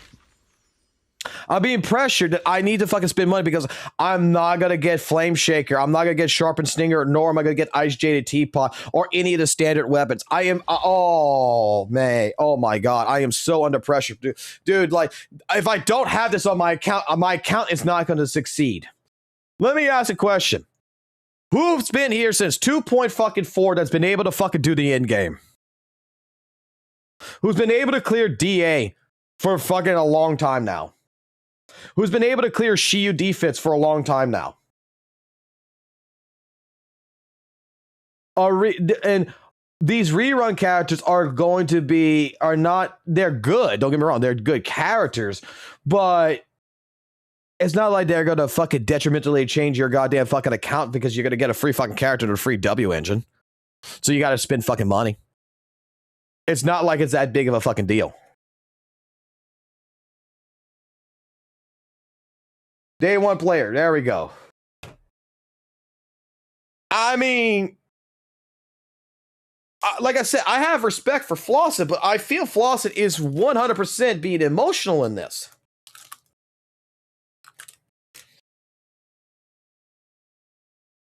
You're taking something that is clearly your lack of knowledge. Because how many people covered this before the fucking patch even dropped? Dude, this was on fucking Reddit. This was on fucking Twitter. This was on fucking ALG's fucking channel. I'm sure some other content creators out there fucking covered that there's a spinning event that's coming in. The fucking live stream fucking covered it.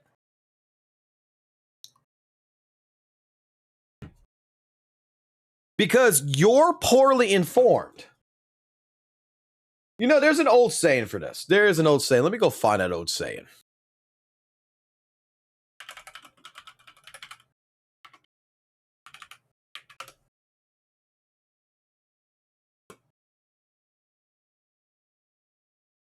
There's the old saying.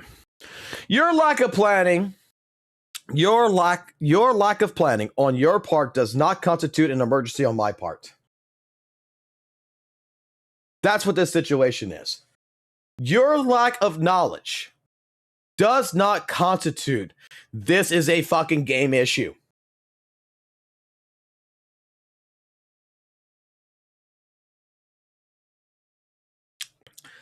What to me would be predatorial.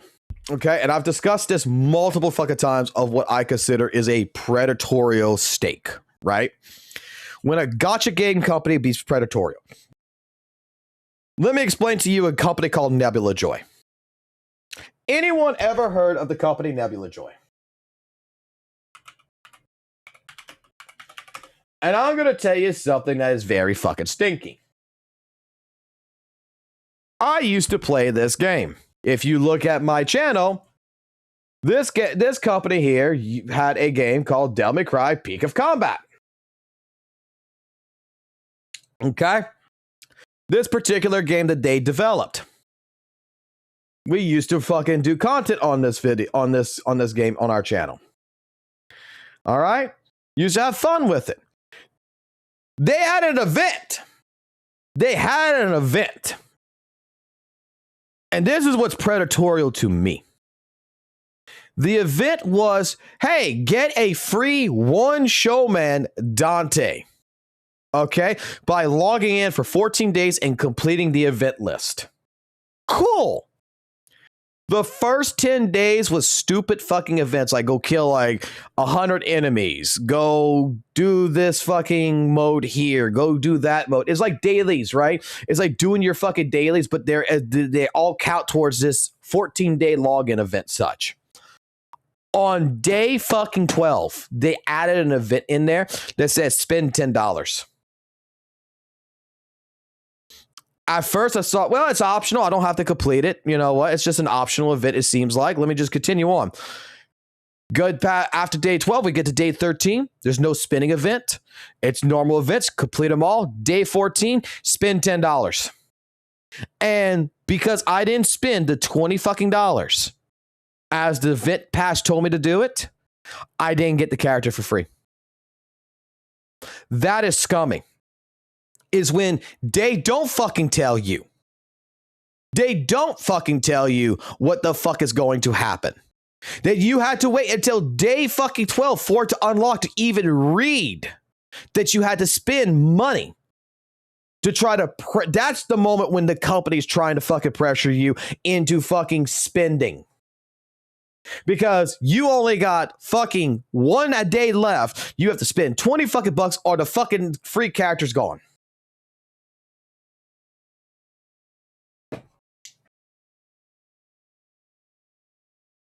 Now that's garbage. That's trash. This is why, like I said, so far what Zenless has done for me as a fucking company, as Hoyo has done, is that they've been very transparent about their problems. They've been very transparent about their fucking events. I know about all this shit before the fucking patch even drops. I knew everything I needed to know about Vivian's skin before it dropped. I knew everything about this spinning event before it dropped. The information is right there in front of me. I have to go read. That's it. That's why, like I said, like I respect Flossin. But I have to disagree 100% with Flossin on this. There's only one part of it I agree. It is greedy. But, bro, I live in the fucking real world, man. I'm sorry to make it sound like that. I really am. I'm sorry to make it sound like, like I'm treating Flossin like he doesn't live in the real world, but I kind of feel like in a sense he probably doesn't if you're going to fucking talk about this, because when I go to fucking Walmart's trying to fuck me. When I go to fucking Target's trying to fuck me. When I go to the fucking mall, oh my God, they try to fuck me. In the fucking real world, there is multiple fucking businesses that I walk into to go buy things that they're trying to do everything they can to get more money out of me. How many times do I go to a fast food fucking chain, right? And I order a fucking number one fucking meal. I'm fucking Burger King, right? I order a number one. I want Whopper with just cheese, lettuce, and fucking ketchup on it. Okay, sir, that will be this, but would you like to go ahead and, for an additional 75 cents, make it large? They want an extra 75 cents to make the meal fucking large. They're trying to milk me for an additional 75 cents.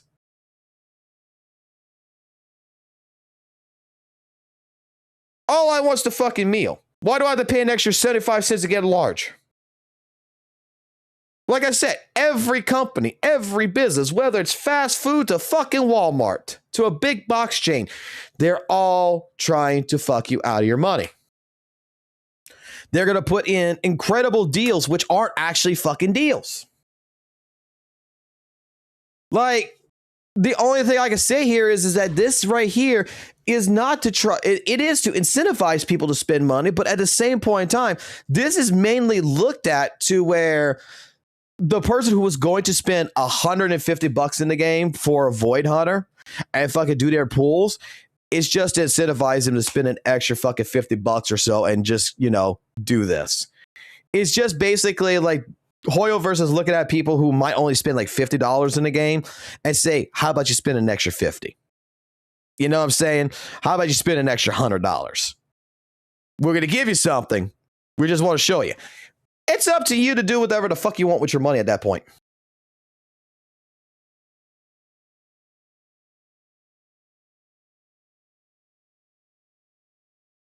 Like, I don't know what the fuck has happened. I don't know what the fuck has happened with the fucking gacha communities in fucking general. Let me explain something very fucking carefully, right? You don't want to spend fucking money in a fucking gacha game? Go play fucking Dual Knight Abyss. Oh, wait, you don't want to play Dual Knight Abyss because it's too fucking grindy. But yet, in that fucking game, you can get every fucking character, every fucking weapon, everything you fucking want for free.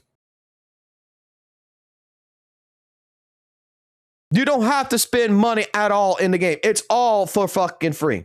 Why aren't you playing that game? Go play Where Winds Meet. Yeah, go play an actual thing. Just go play Battle Cats. Go play a game that's fucking thing if you don't want to do this. This is welcome to fucking gacha. Welcome to the casino.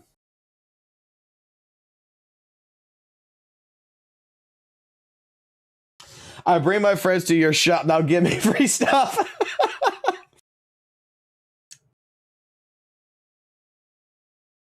I'm F2P. It's easy, and I'm getting along fine. They are just whining for no. That's what it is. Fortnite does the same shit, bro.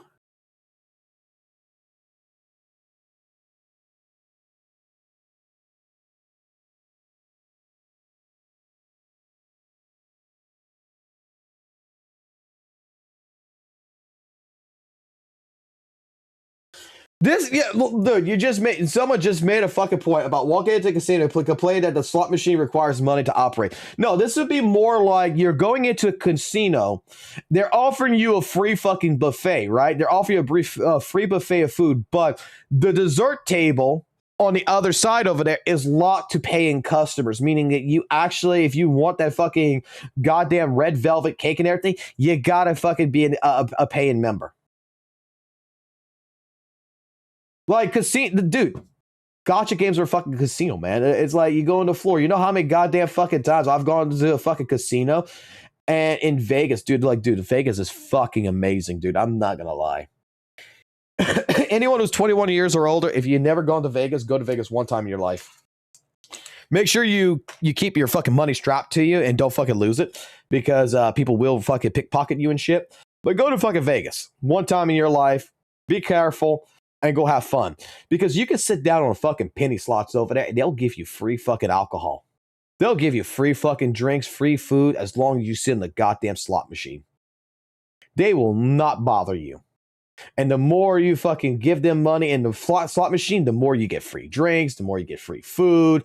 Dude, me and my old fucking roommate, when we went to Vegas for Evolution Tournament and we spent the night over there, we just fucking got like, we were going through buffets, we were going to the slot machines, we were going to have fucking fun, and we were getting so much free shit because all the casino wanted us to fucking do was sit our ass on a fucking slot machine or a blackjack table. Crew will force you to go into the shop, click one of each pack, remove the red dots, by the way, super in your face, and no, I'm not going to Vegas.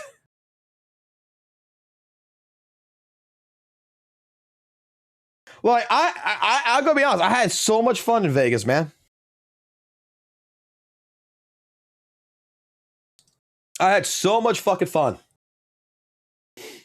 Now, the one thing that I never got a chance to do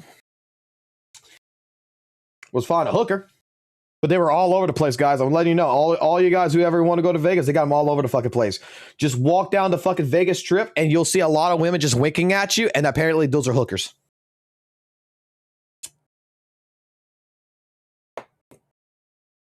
Just letting y'all know, in case y'all didn't.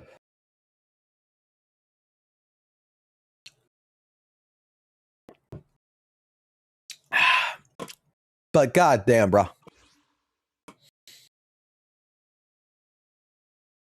Dude, I'm actually like, I respect Flossin. I have never spoken to Flossin. I know Aricato has.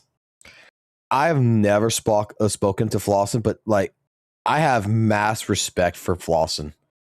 And this right here, and the ending to this where he's making it sound like he's going to quit ZZZ because of this. I don't know about you guys, but that just sounds way of an overreach.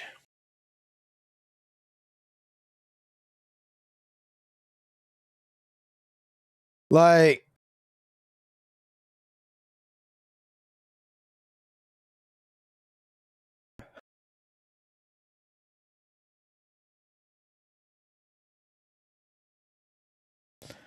yeah, it's not like they knew. Like, was this meant for light spenders?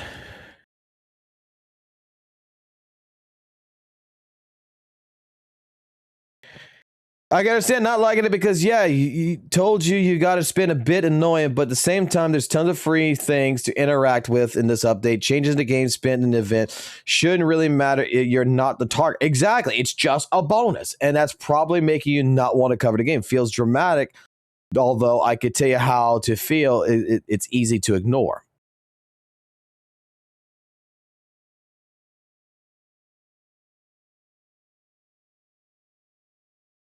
Oh my God.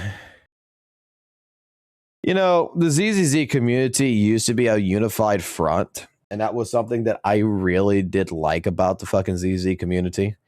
Like, everybody and their brothers felt like when you came in, you saw the content creators of the ZZ space. They were working together. They were collaborating with each other. They had disagreements, but at the end of the day, they tried to understand everybody's disagreements and, you know, work together. And now it just seems like the community is just fucking split.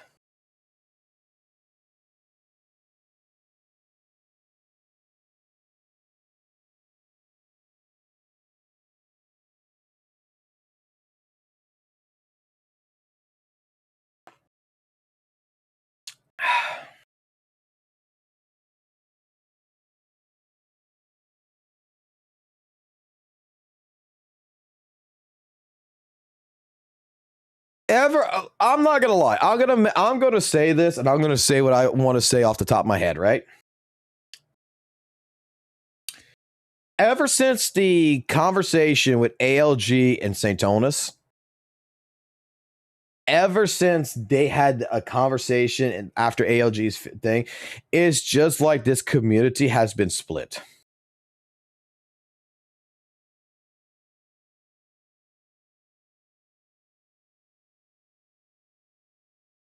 it's not been good.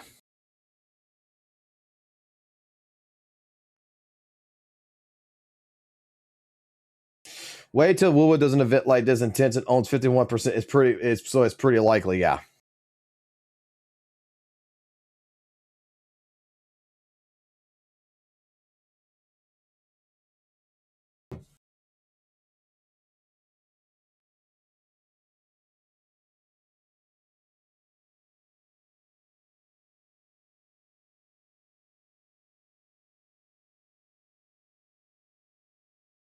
Ay, ay, ay. My fucking head hurts. My head hurts after all this. Like, I wanted to cover this because everybody was telling me their thoughts earlier today about flossing, right?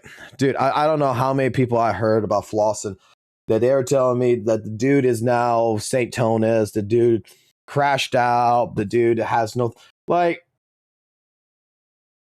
I want to see what happens. Maybe Flossin might change his opinion in the future, given some context and everything else, that he might look into it and see that it's not as bad as the way he's trying to make it claim to be. Maybe it's just, like I said, I feel like this is an emotional response. This isn't a actual response. This isn't like a clear-minded, let me take a look at everything, put the pros and the cons together and take a look at everything. No. This is a knee-jerk reaction. That's what this is. This is clearly a knee-jerk reaction. He saw the spending event, he saw what it was, and da-da-da, got blinded. Okay? You can't bullshit me on that one. That's exactly what happened here. It's a knee-jerk reaction in that regards.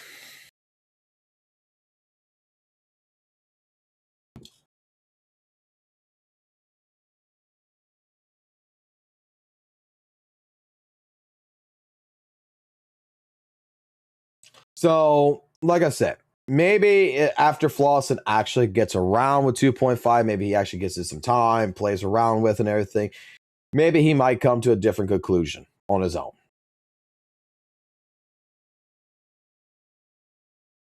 The problem here, though, is, like I said, like all this was already told to us. This was already discussed, everything about this. And I even said it before even like someone like St. Tonus got his hands on it to be like, yeah, I already know what's going to happen.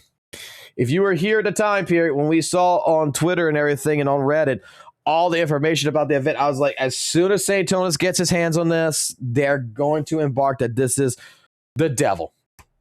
This is a devil's event. I just didn't expect it would be Flossin. I'm not going to lie. I did not expect Flossin to be that person. Which I believe someone else has a video on this. And I've seen Ari Idle's one already, but I want to see someone else's opinion. This is 20 minutes, and honest talk about 2.5. So we're doing a bit of double dipping today because not only am I wanting to talk about the spending event, I wanted to pull I can't pronounce her name. I never learned to announce her name, and at this point I'm too scared to, so I'm just going to fail in front of everybody, and if someone wants to laugh at me, maybe that's fine. So I've already done one temple, and I'm thinking the biggest spending event is here, right? I got really excited then. But no, the big spending event's here, and I want to talk about it, because as somebody said there, it's about $150. For me, about £170, because, you know, I'm in the UK. Call it Guang. Yeah, Zhao Guang, there we go.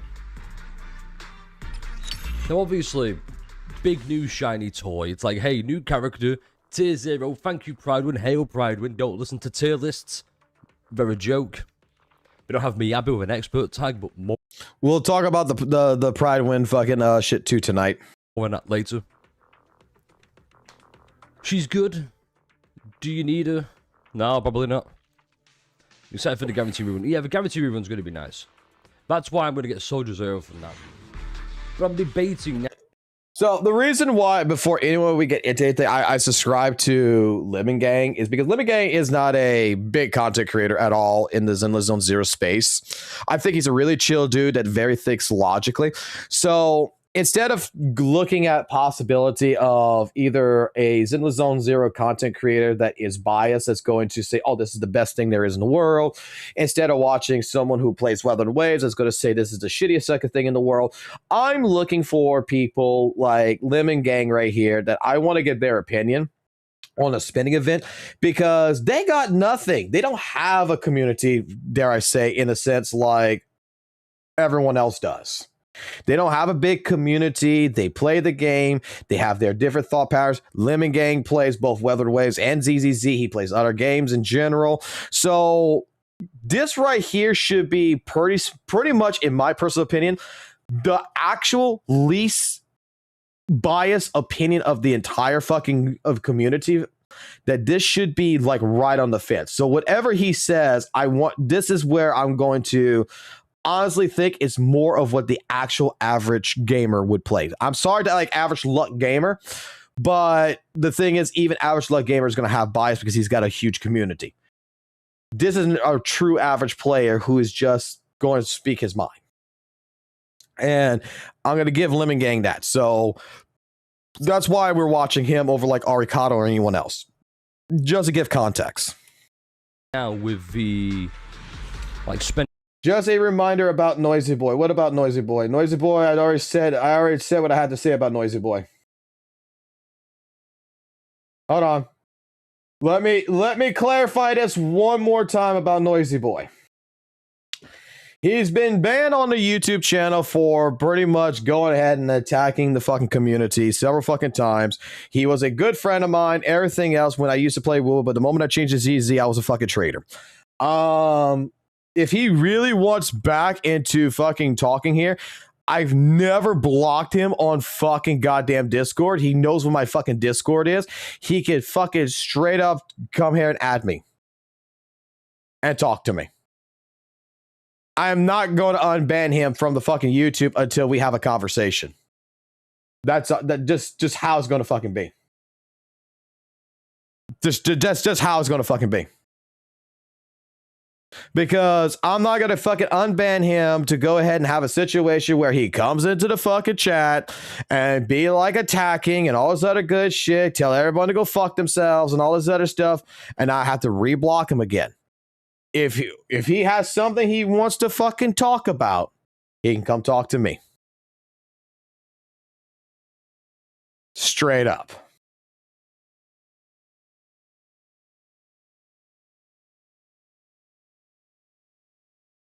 Check my DMs and pings. Dude, like, this is Noisy Boy. I got no one else. Message requests is from 2 fucking goddamn fucking top-up sites. Ow, cat!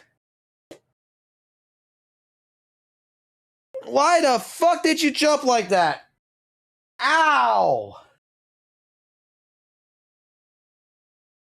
Like, he hasn't added me anywhere. He hasn't talked to me in any sort of form.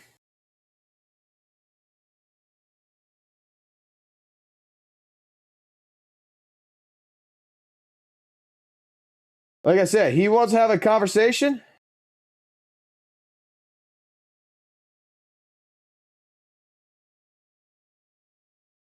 He can come talk to me. Now let me go back to this.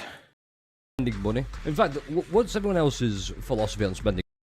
So, so Noisy Boy is asking if you could block it from your YouTube comment section. Was attempted to bring up on stream, but most of the yeah, I've already saw that. I already looked at that. That's why, like I said, I've already saw that. I've already made mention of that. Events. I'm not a huge fan, and I think this one in particular highlights a bit of a problem with Hoyoverse as a whole, and why I'm not a big fan of how they're doing things. Now, don't get me wrong. If you were planning to spend money anyway, that's fine. Clearly you can. I'm in a position where, thankfully and fortunately, I can spend the money to, get bonus. In fact, I'm talking about bonus. What I'm talking about is when I can find it. Here we go. I found it finally. I'm in a position where I can spend 100, 150 to get this. Nobody should go for that. It's just cosmetics which no one's going to use, let's be honest. And the reason I'm doing it this way is because I'm not going to say this in a crash out kind of way. Now, we all know some creators out there like to really hype up and exaggerate, you know, how they're getting the message across. Like, they'll be like, rather than going, for example, I don't like how Hoyoverse have implemented spending events, especially because it's been 5 in the past 3 months or so. I mean, 3, 4. HSR's had 3 of them. I believe ZZ's now got 1. Genshin, I have no idea. But I just don't like how it might influence the market further down the line and other game developers and other games. I'd say it like that. Whereas I could say, yo, it's fucking dog shit.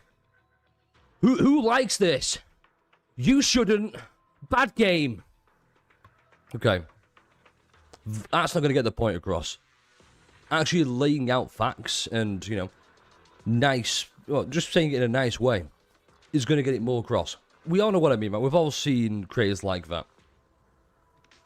And I think that's a little bit disingenuous. Well, not disingenuous.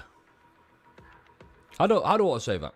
Yeah, it's a live service game classic. It's not Hoyo specific. It's just that Hoyo have done it quite frequently. So who's to say Kuro Games, for example, don't look at this and go, well, it worked for Hoyoverse the past 5 times.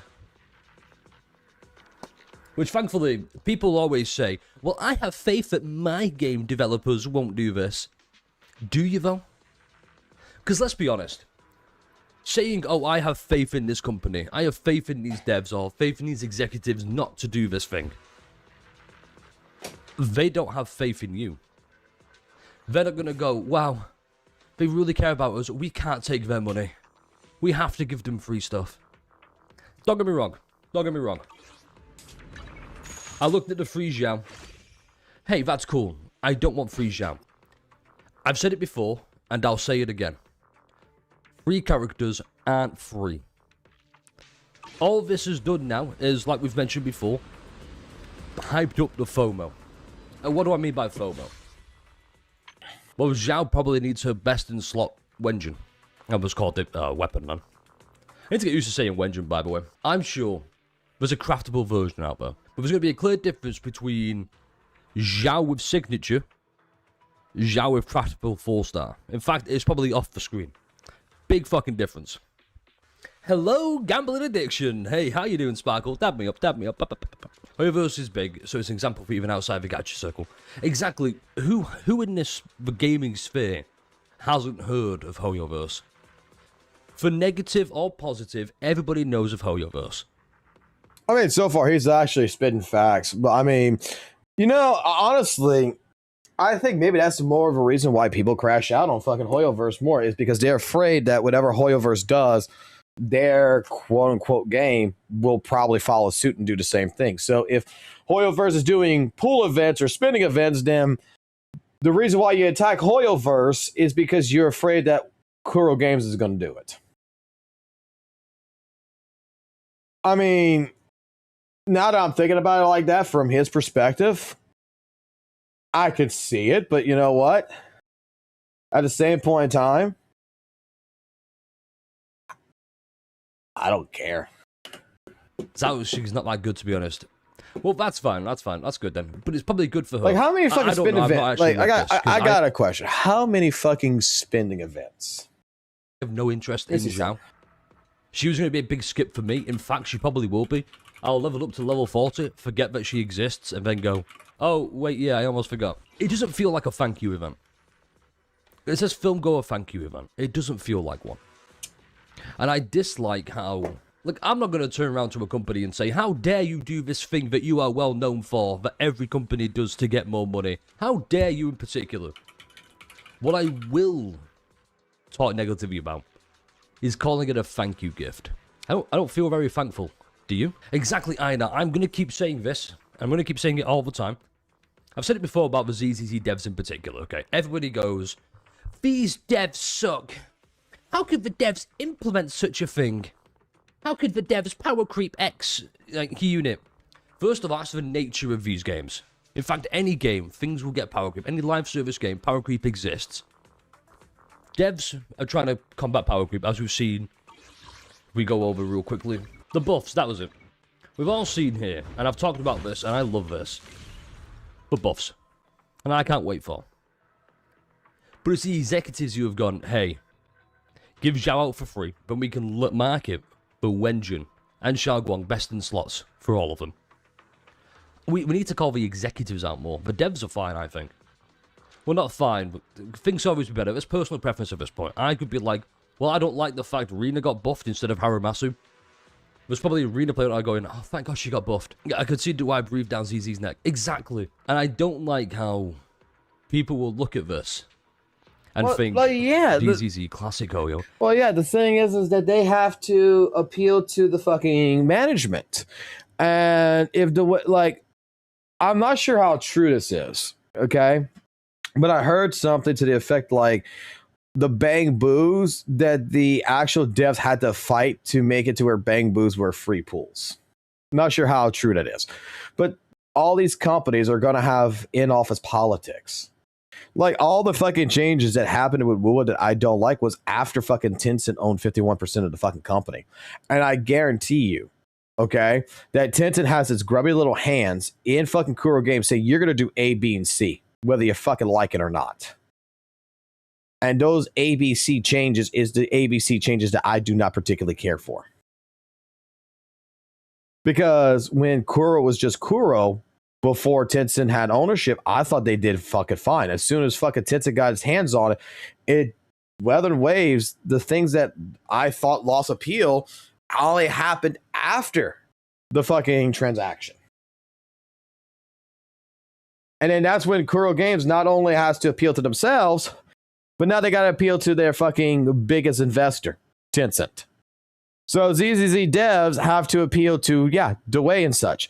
This is why, I make the statement, okay? And this is real life, motherfuckers. This is how IRL works. You got to learn sometimes in life that you got to take the good along with the bad. Sometimes bad shit just happens. Sometimes a spinning event's going to happen or whatever. You know what? It fucking sucks. But how much good things have happened versus cons, right? How many good things has happened in 2.5 that we can recognize? And how many bad things has happened? I don't mind criticizing the bad things, but my problem with criticism, right, of the bad things is when you're hyper-focused on one particular thing. Right? You're hyper-focused on a spinning event, but you're not talking about the free Shao. You're not talking about the free skin for Jane Doe. You're not talking about the fucking characters, buffs. You're not talking about co-op, which is going to be coming out soon. You're not talking about these particular things. You're only talking about the spinning event. Your criticism now doesn't feel like a criticism. It just feels like an overarching fucking complaint. Now you sound like a Karen. Because you're so hyper-focused on nitpicking just for the negatives that you're overlooking all the positives. That's not being toxic positive. I know someone out there is going to end up fucking trying to claim I'm being toxic positive about the event or thing. No, I think I agree with Flosset. It's greedy and such. But the thing about it is that that's one con. What about all the good things in 2.5? There's other cons in 2.5, and there's one in particular that I want to talk about that actually kind of does get to me a little bit. Because this was brought up in my Discord earlier today, and I thought about it. I was like, dude, you know what? You're right. And there is something else that I think is a actual bigger con that I think needs to be called out and criticized by the devs and Hoyoverse much more than the fucking spinning event. We'll talk about it after this video.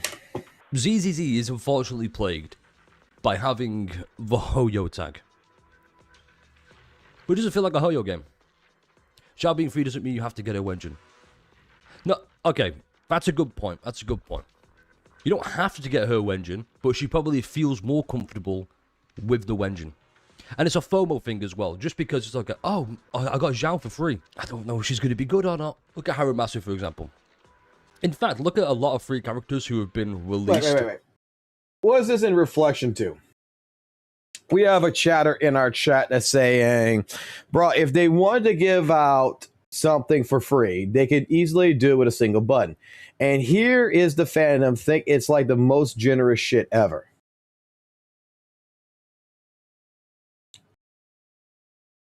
Okay.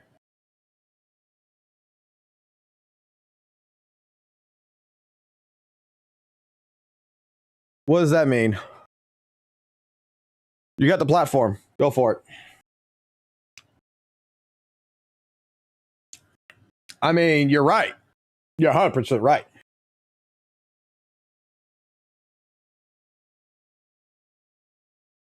Like, Far Handfair here made that comment right here. You got the platform. Speak. I mean, this applies to every fucking gacha game, I think. Free things, like even Steam Bun says right there, free things equal less incentives to spend. Yeah, it costs them nothing to give something free, 100%. I mean, it's not like, but at the same point in time, giving away a free Zhao is losing money in their pocket.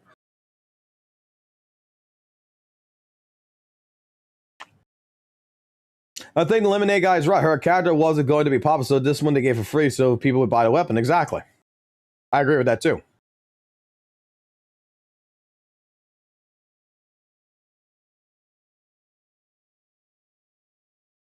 The agent, the skin, etc., is company assets.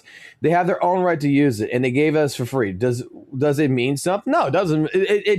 What it basically showcases is that, you know what, at a time of giving, right, it's still a positive influence. The spending event is a greedy fucking thing, right? This is the negative that we're talking about. We're talking about negatives and positives. They could have fucking put Zhao in the spending event. Let's be honest. They could have put Zhao in the spending event right here. They could have put fucking Jiguan's fucking second outfit in the spending event. They could have actually made the buffs something that, you know what, you have to pay for in some way, shape, form. That you had to do, like, you know, like the Bang Boo fucking pools right here for a gacha. They could have opened up a whole new fucking menu for character buffing to where you had to gacha for it. They could have did a lot of different things. They could have actually monetized this game to a hell of a fucking degree if they wanted to. But they didn't. The fucking shit that they're giving for free is also another ploy. It's also a business strategy. I'm going to be honest.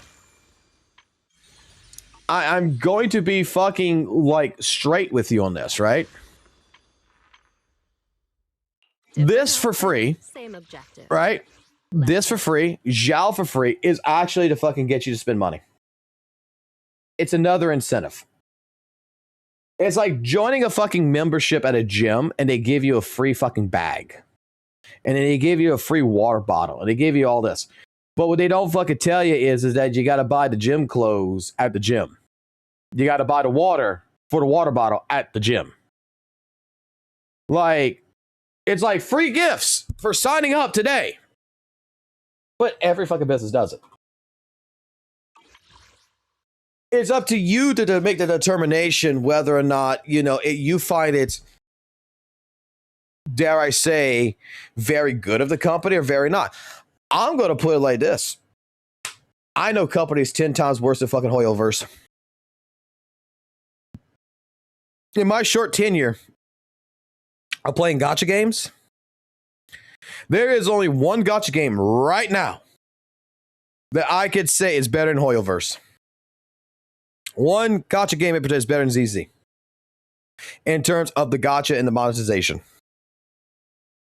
And it's even better than fucking Weather and Waves. And that is Bleach Soul Residence. Characters guaranteed, weapons guaranteed. You don't have to spend money at all. It gives you a whole bunch of fucking pools that you can save upon. It's got a lot of stuff going on for it. And if you're a Bleach fan, it's really fun to fucking play. And that game itself is right now, I'm waiting until they probably go out of their honeymoon phase and they start fucking monetizing the shit out of it. But right now, it is practically the best gacha where the SS character you're seeing on the screen there's no 50-50. It's guaranteed. You get fucking 80 pulls, boom, you get the character. The weapon is 40 pulls, you get the fucking weapon. There is no losing to 50-50. Like, I gotta give Bleach Soul Resonance that. Like, their monetization right now is actually really fucking good.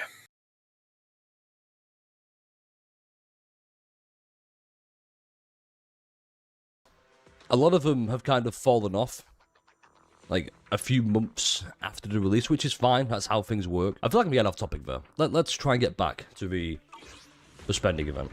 In fact, let me go and pull Zhao Guang. Because I'm actually debating skipping Zhao Guang.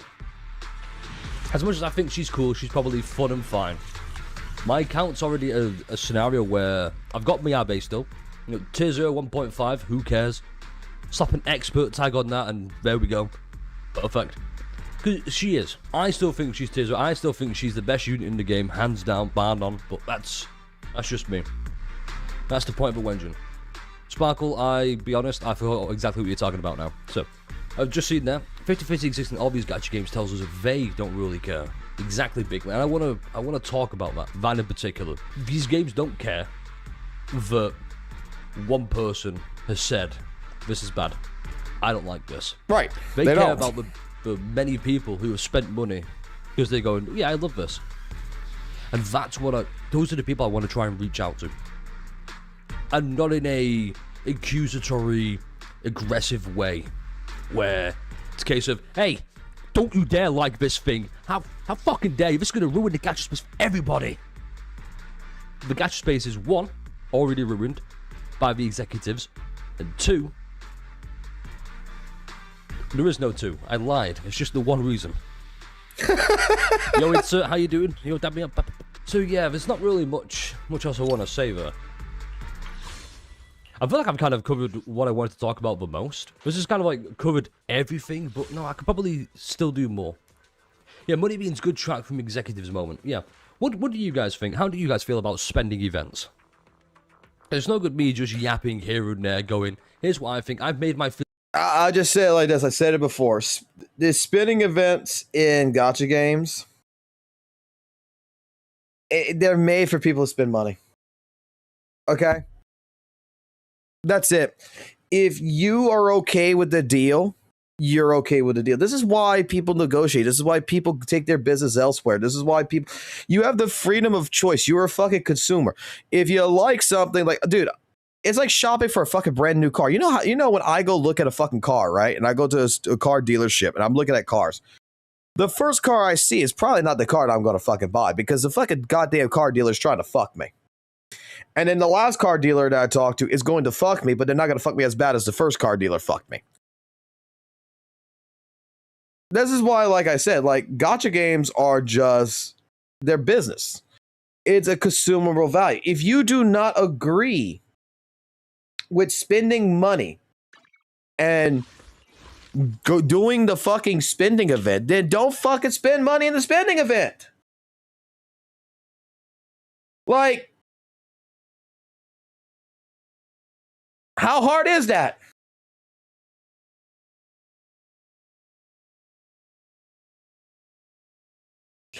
You already saved all your polychroms as fucking 2.2 for Void Hunter, and you don't want to spend money, and you got enough fucking pulls to guarantee her her weapon, and maybe some fucking mindscapes to go along with it. Why the fuck does the goddamn fucking spending event fucking matter to you?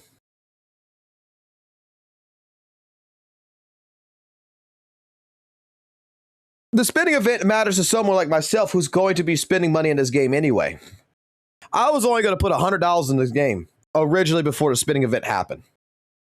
And then I saw this and I said to myself, well, I'll go waifu collecting. I already have Bernice. I already have Jane Doe. I don't have fucking goddamn fucking Clank here. Fuck it. I'll get her. That's what the spinning event did. I just went in here, I picked her, picked the teapot, got the 2 characters, and then the character and the weapon. And then I found out, because I had already an extra Mindscape on Jufufu when we did a fucking when we had our amazing pool adventure, that I was able to even get another fucking Mindscape out of the fucking deal for Jane Doe. So I got Jane Doe at M3 now. I got the fucking character, and I got a fucking weapon. And I just put an extra $50 in using a top-up shite. So I spent, instead of $100, I spent $150. Plus, I was able to get the Void Hunter. I got a free Zhao. And I got both their fucking signature weapons all for that fucking pricing. Like, I'm good. My RNG luck was fucking great. Everything went fine. And that's all that matters to me. Like, it just did something for me. If you are a person who is F2P, this doesn't fucking concern you. It's not that big of a deal. I understand, though, now the point that, like, we're looking at the spending event as this is a way that would influence other companies like Kuro Games or whatever Tencent company to go ahead and be like, oh, we're going to put spending events in our games because it works for Hoyo. Ooh, magical spell. Ooh, magic. You know what I'm going to say about that? If you're a fan of the game Weather and Waves, you're a fan of the company Kuro Games, then make sure your voice heard. Make sure you tell Kuro Games you don't want this shit. Make sure you put in the fucking survey. Make sure that company recognizes that you don't like this shit in Hoyo. Please don't fucking do it here. Because at the end of the day, what hurts these fucking companies is the people who don't spend money.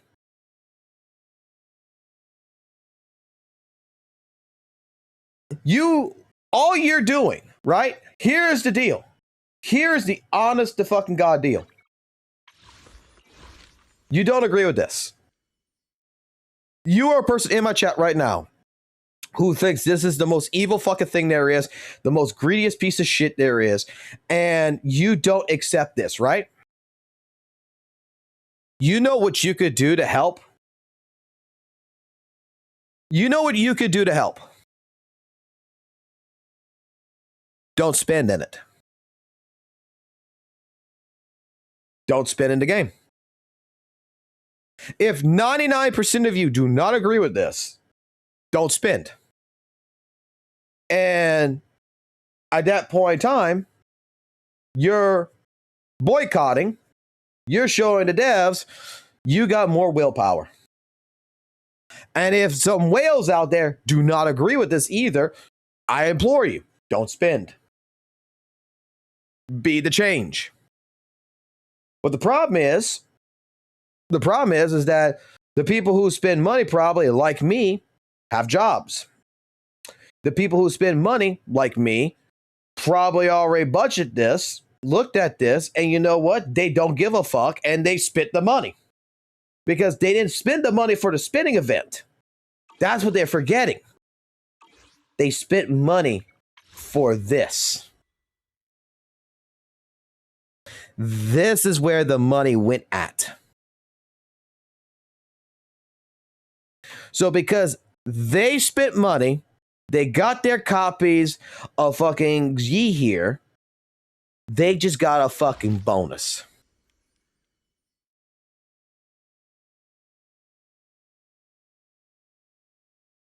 If you're a person who's F2P that saved your polychroms for her and you didn't spend no money, guess what? The only difference between you and the guy who spent money is the guy got a bonus. That's it. And the only thing here that came out of this was when they fucking probably bought their Yi and everything, and they came here and they stopped at the weapon and they picked their weapon. It's just like, well, you know, if I spend an extra $75 or whatever, I can get a rerun S copycat. Fuck it, I'm just gonna do it. And they put the extra $75 in just to get it. It's just an incentive for the whale to entice him to spend a little bit more money. They were regardless going to spend money for this anyway. Just like me. You're regardless going to spend money anyway. But when you get to the point to where you're just like right there on the borderline, yeah, fuck it, here's an extra $20. Yeah, here's an extra $50. Might as well. It would be just dude, it would be just like someone out there. It would be, dare I say, right? A friend of mine explained this very carefully to me one time. It would be like someone has a fucking M5 fucking character, right? Has an M5, and you're looking at that person, and there's like, dude, why don't you just M6 the character now? And they're trying to say they're fine with M5. I'm just like, dude, why don't you? You already went this far. Why don't you spend the extra money and just fucking M5 and M6 the character? Like, you're already at fucking M5. Why not just go ahead and spend the extra couple of dollars and see if you win your 50-50 and get the fucking M6? You might as well. You're right fucking there. Especially when you got it to where the pity is that like fucking like you only got 30 pools left. So again, it's just like you already did all your pulls, you already got her, everything else. You're on the borderline of, you know, with the fucking thank you gift. You're like right here in the bar. Why not just go ahead and spend the extra fucking whatever amount of money left? If it's not that much, like $20-$50, and get yourself a free fucking character. Or even like I did last night.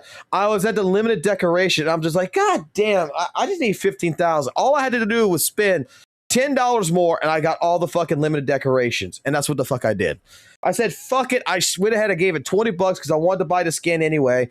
I bought the skin for Yi and I got the fucking limited decorations. I might as well fucking just do it. I might as well fucking get something else out of the deal. And then I get this. Because originally I wasn't even fucking worried about getting Yi's fucking outfit. I wasn't even worried about it. But I just spit whatever fucking the $20 or whatever to get it and just be done.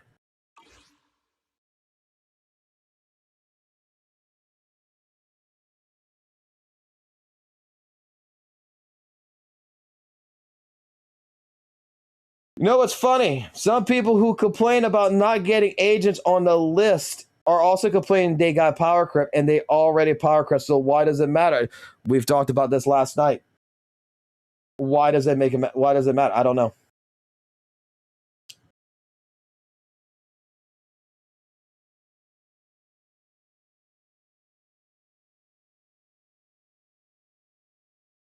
It's just stupid.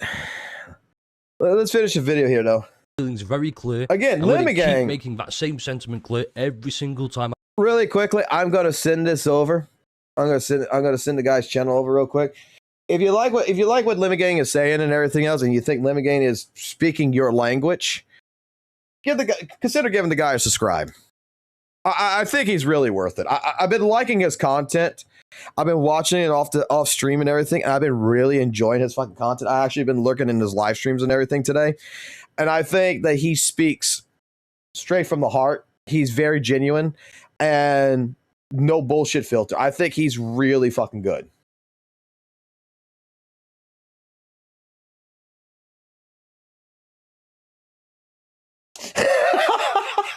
Wow, that was not a good pause image. How you doing, Limit Gang? I didn't even realize you're here, sir. I agree. You should subscribe to that guy. Sir, like I have to give you credit. I've been watching your content off stream and everything else. I love the fact how you give a logical take to everything. You're not a fucking CC that is going to blatantly just criticize just to criticize. I have to give you full props, okay? Let me try to get you a better... Hold on. Let me try to get you a better... I talk about... There we go. That looks better. That looks better, okay? That's a more flattering image of you. You deserve very much subs and likes on this. Again, I love the fact on your takes and everything else so far. You're a very logical person, and I appreciate for the way you speak. I appreciate someone like you in the community. I mean, I can't express that enough. When someone recommended one of your videos the other day and we watched it, I was like, holy crap, you're talking about WUWA and ZZZ. And I'm just like, holy crap, someone that actually is not attacking either one, that is admitting that both have pros and both have cons, and that enjoys the games for what they are. Not being overly positive, not being overly critical. You very much, I thank you for that.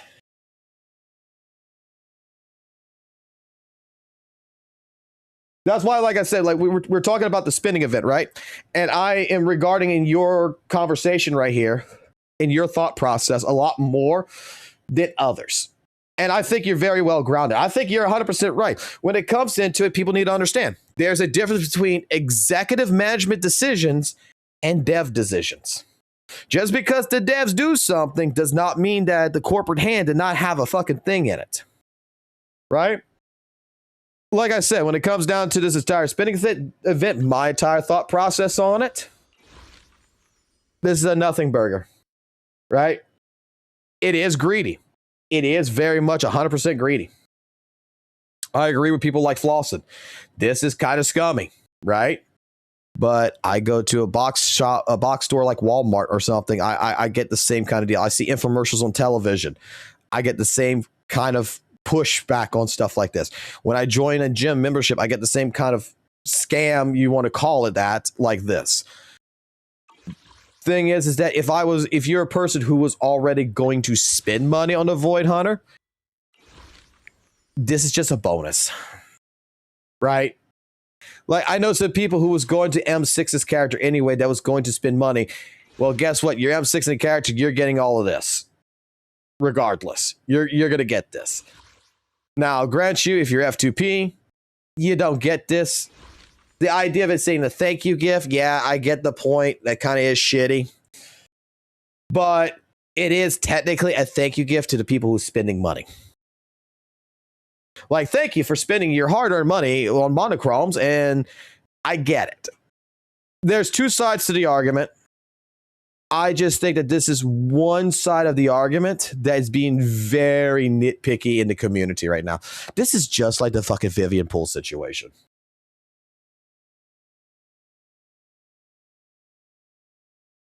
This is just like the Vivian Pool situation. The difference is that the Vivian Pool situation, an F2P player can get the skin.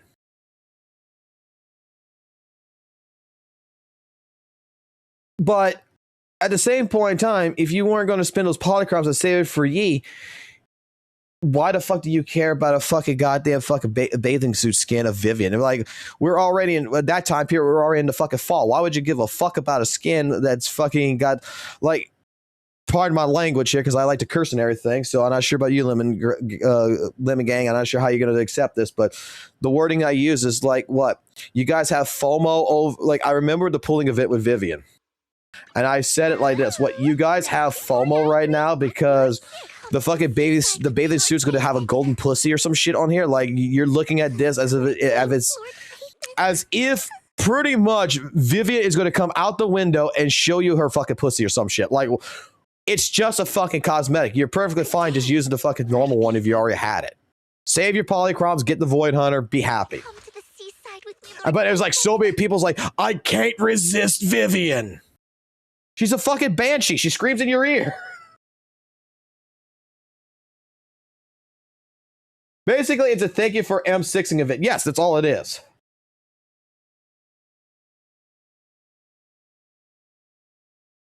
But I mean, I agree. Like I said, like, I love the way you're approaching this, Lemon. You're not attacking it. You're not calling it dog shit.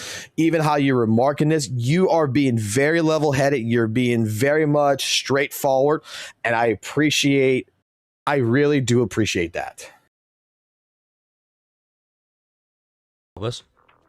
I don't like them. I don't like that it's called a thank you event. Call it for what it is. Because like I said, I don't feel thankful. Do you? It's also just a case of they want you to feel the FOMO. They want you to go, oh my god, new patch 2.5, end of the season 2. Oh, the story's gonna be great. Void Hunter levels of shit. Like, whoa, I have to get everything. You don't have to get everything. In fact, it says here, Film Goer thank you event. Look at who's available. We've got a limited 5-star. Limited 5-star. Limited 5-star. Let me finish my cup of hot water. 1, 2, 3, 4, 5, 6 standard units. But let's be honest, outside of Light Cohen, nobody's playing. Yeah, the ZZ title of event is weird. Yeah, exactly, Sparkle, it is weird. But what this really is, if I may say this, let me get him a better, if you, like, okay, there we go. I want to make sure I make him look good. I don't want to have him like have a cockeyed or whatever like that, right? If anything, what this really is, if you want to talk about it in terms of a scam, this is a scam to brand spanking new players. Like, who don't understand nothing about Zenless, who has no idea about none of these characters, who has no clue what they're getting involved into. Right? They don't realize that basically these characters being quote unquote power crept.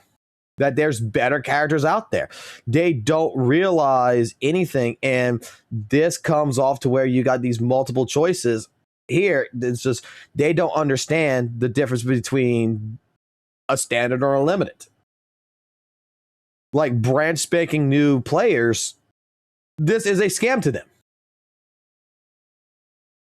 And that is something, whereas a person who's been playing since day one or has general knowledge of Zenless kind of realizes, you know what? This spinning event's for just the characters in the W engine. There is some perks and there's some cons in this, but overall, it's not that great. It's not like I really need to spend the money. And that's where the FOMO, I think, is going to come in more involved. It's going to be more for the new fans that came in that don't know shit about what's going on. That they're going to feel that entire urgency that I need to get this. I look like I was mid-sneeze half the time. You're fine, man. You're fine.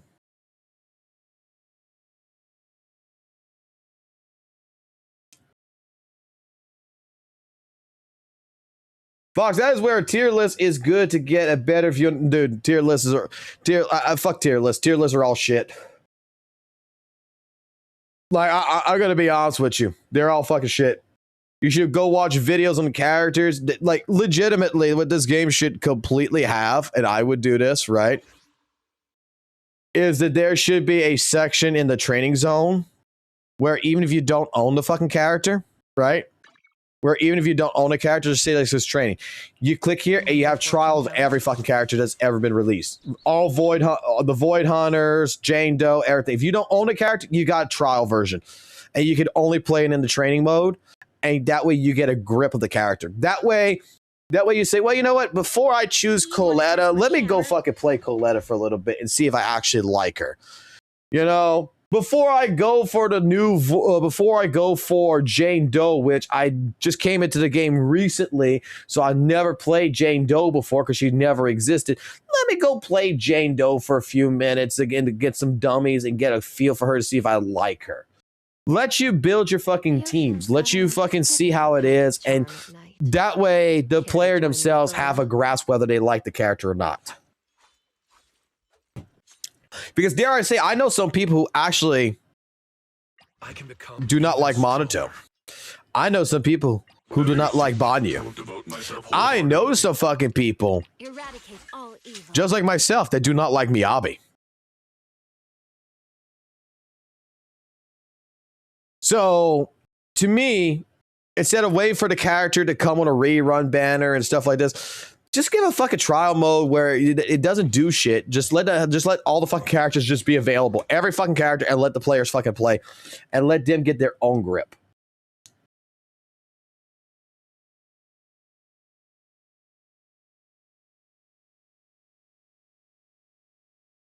I haven't done the whole fuck you tier list yet. We're gonna be doing that after this.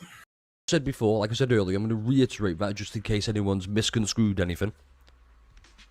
Nobody who is going to spend money in the first place is going to You kind of can, yeah, you kind of can. You can kind of play the character demos and stuff, but I'm just saying, like, you know how we have the actual training lab where we can take our characters and go throw in there, we can stay in there for hours on top of hours? Just do like fighting games do. Just open up the practice mode and just throw the fucking characters in there. So that way a person could spend 4 hours without having to kill anything and having to reset and go back and all this other stuff. Just let them just go in there and just go fuck with the characters. Let them go fuck with a training dummy. You don't have to put in Zenless Zone Zero. You don't have to go put it here. You don't have to go put it over there. You don't have to have demos and stuff like this. Just let the person go in there. Just let people play. Let people get a grasp of what they like and what they don't like. I mean, look, I've bought many of fighting game characters in certain fighting games where I didn't buy the fucking season pass just because, oh shit, I really like how this character plays. Oh shit, I hate how this character plays. Well, I don't like this. Me, for example, I've wanted Burness for so long. I've really wanted Burness, and I'm gonna get her. Do you know why? Because I'm fortunate enough and in a position where I can go, yeah, I can drop a couple, I could drop 100, I could drop 150, 175. Sure, fuck it, I want Burness. But after that, I'm done. It's all about self-control as well. Yeah. Self-control plays a huge part in this. 100%. Exactly what I've been saying is, for people who are going to spend money, it's a thank you event. 100%. You got it right there. It's also self-control. Some people don't have self-control at all. I'm not sure if you agree with me on this one, Lemon, but there's a lot of people that I have met in Zenless. There's a lot of people I've met in Weather Ways, especially Weather Ways. I'm not going to deny this. In Weather Ways, more in particular. I have met people in this gacha community that is overly emotional about these games, that they actually are addicted, that legitimately I feel that they would be better off taking a long break and go and see what the sun looks like. Because these are the type of people that is going to be unemployed, that is going to spend every single dime and then complain the next day that they can't eat. And you got her too. Well, congratulations, sir. And Hoyver's going, thank you for spending money. It's an encouraged place to spend more, but once again, that's a choice. Yeah, just devs aren't evil by doing that in any shape or form. Once again, it's not the devs, it's the executives, and they're the ones who suck. Dwight wants that 11th yacht. Okay, his first two sank. You know, they're out of commission. He needs 3 more. And you will notice if I keep making that joke, it's going to be more yachts every single time. For example, next time I mention it, it'd be like, imagine if, okay, rather than just 3 limited characters, there were 5 limited characters. Maybe there's a light and a trigger. That's because Dwight wants 5 more yachts. That's how that joke's going to go. I feel like I'm too red. Hold up. But I need... Lemon, I'm going to tell you something. We have a joke on this channel, and it's based upon the Curlbots versus the Hoyle Shills, right? And you get asked to chat this one, because this is your first time here, and I'm going to tell you right now. We make the statement very simple. Doesn't matter how much you spend in the game. Doesn't matter how much you defend the game. Doesn't matter how toxic positive you are. Dway is not going to come knocking on your door, get down on his knees and suck your dick. Solon Lee is not going to go to your door and suck your dick just because you defended or spent so much fucking money. They're too fucking busy, fucking one on a yacht, fucking probably butt-ass naked, flopping his dick on the side of the yacht, screaming at Solon Lee, saying, mine's bigger than yours, and Solon's in his fucking Porsche, fucking giving him the middle finger while they're fucking driving down in the sunset, arguing with one another while one's in a yacht and one's in a Porsche. That they're too fucking busy to know that you as a player exists.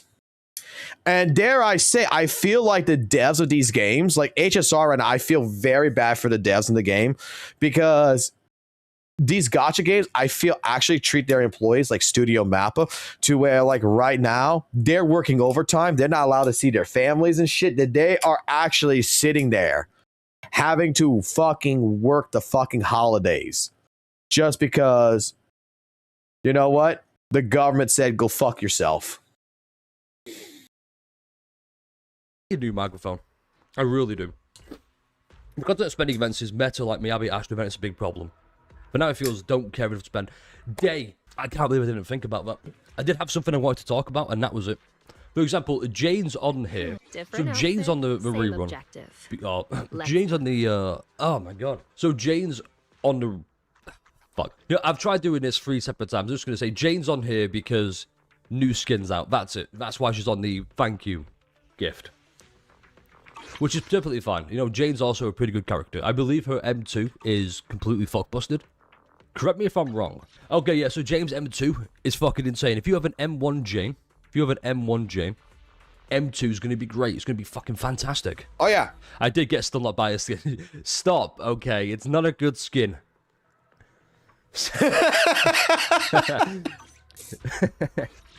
Which alias should I use Crap. this time? I've lost my train of thought now. I've been totally sidetracked. Now, since you got the skin, now you're forced for when her actual rerun comes in to actually have to get her so that way you can see the skin. It's the problem with Jane. I was like, what am I talking about again? Oh, right, yeah, spend money, obviously. Get Jane. No. Yeah, maybe we'll spend a few money. Okay, on one hand, Sparkle, I both agree with the sentiment and disagree. Let me fucking, my retinas are being burnt right now. And now I'm more red. I look like I'm angry about this, but I'm not. What were we talking about? Let me get fucking Jane off the screen. I'm getting too distracted. Let's me get- fire it up. Get even more distracted. Yeah, spend money, get bonus. No, someone's gonna be out there going. The whole "Look at these reason I subliminal wait. messages." The whole reason I have a job is to fund my gambling addiction. Well, good for you, Vortex. You, Mr. Lemon, have just made me waste $500 getting Bernice and Jane. How dare you? Well, first of all, that's not on me. That's on you for being an idiot. With great taste, mind you. Especially about Bernice. Ooh, Bernice. No, I'm getting too distracted. If you can't tell, I'm a straight boy. I like Bernice. She's a demographic. In fact, real briefly, I got this picture beforehand. So I'm talking about like Jay Guang, or Zhao Guang, Bernice, Jane, all that stuff. I'm the target audience.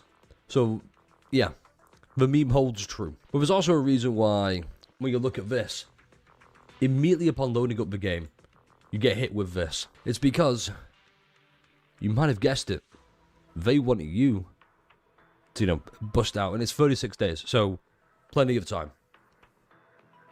I'm sure it's grindable free-to-play, absolutely. There's probably not going to be a lot of free-to-play accessible polls in this patch, let's be honest, because there's no point having a spending event in a free-to-play friendly patch. That's just not how that works. Not a game dev choice. That's an executive choice. Back from ads, you're also the target audience. You should have said that. I would have stopped completely for that. There it is. So this appears right at the start of the game. Looks beautiful, by the way. It does look incredible. Yeshunguang of Yunkai Summit, heeding your summons. And ZZZ aren't the first people to do this. I believe it was Star Rail with Castorus, which was just the downfall of everything. I believe it was Castorus first. Firedon got one. Hyacine got one. I'm pretty sure... The entry is actually really cool. Not to compare the games by any means. I have to stress that because otherwise people will go, why are you talking about Wuthering Waves? Why would you... It's a ZZC video, how dare? Like, that's why it's a good comparison. Not even a comparison, it's a potential fact. I'm not sure. I might be Mandelaing effect myself right now. I'm pretty sure Wuthering Waves had one for Cartafia. I'm pretty sure. Yeah, we don't talk about Sarmini, by the way. In fact, I regret saying that. I feel physically sick. I might end the stream here right now because of that. Miyabe first. It was Miyabe first. See, I wasn't playing ZZZ back then.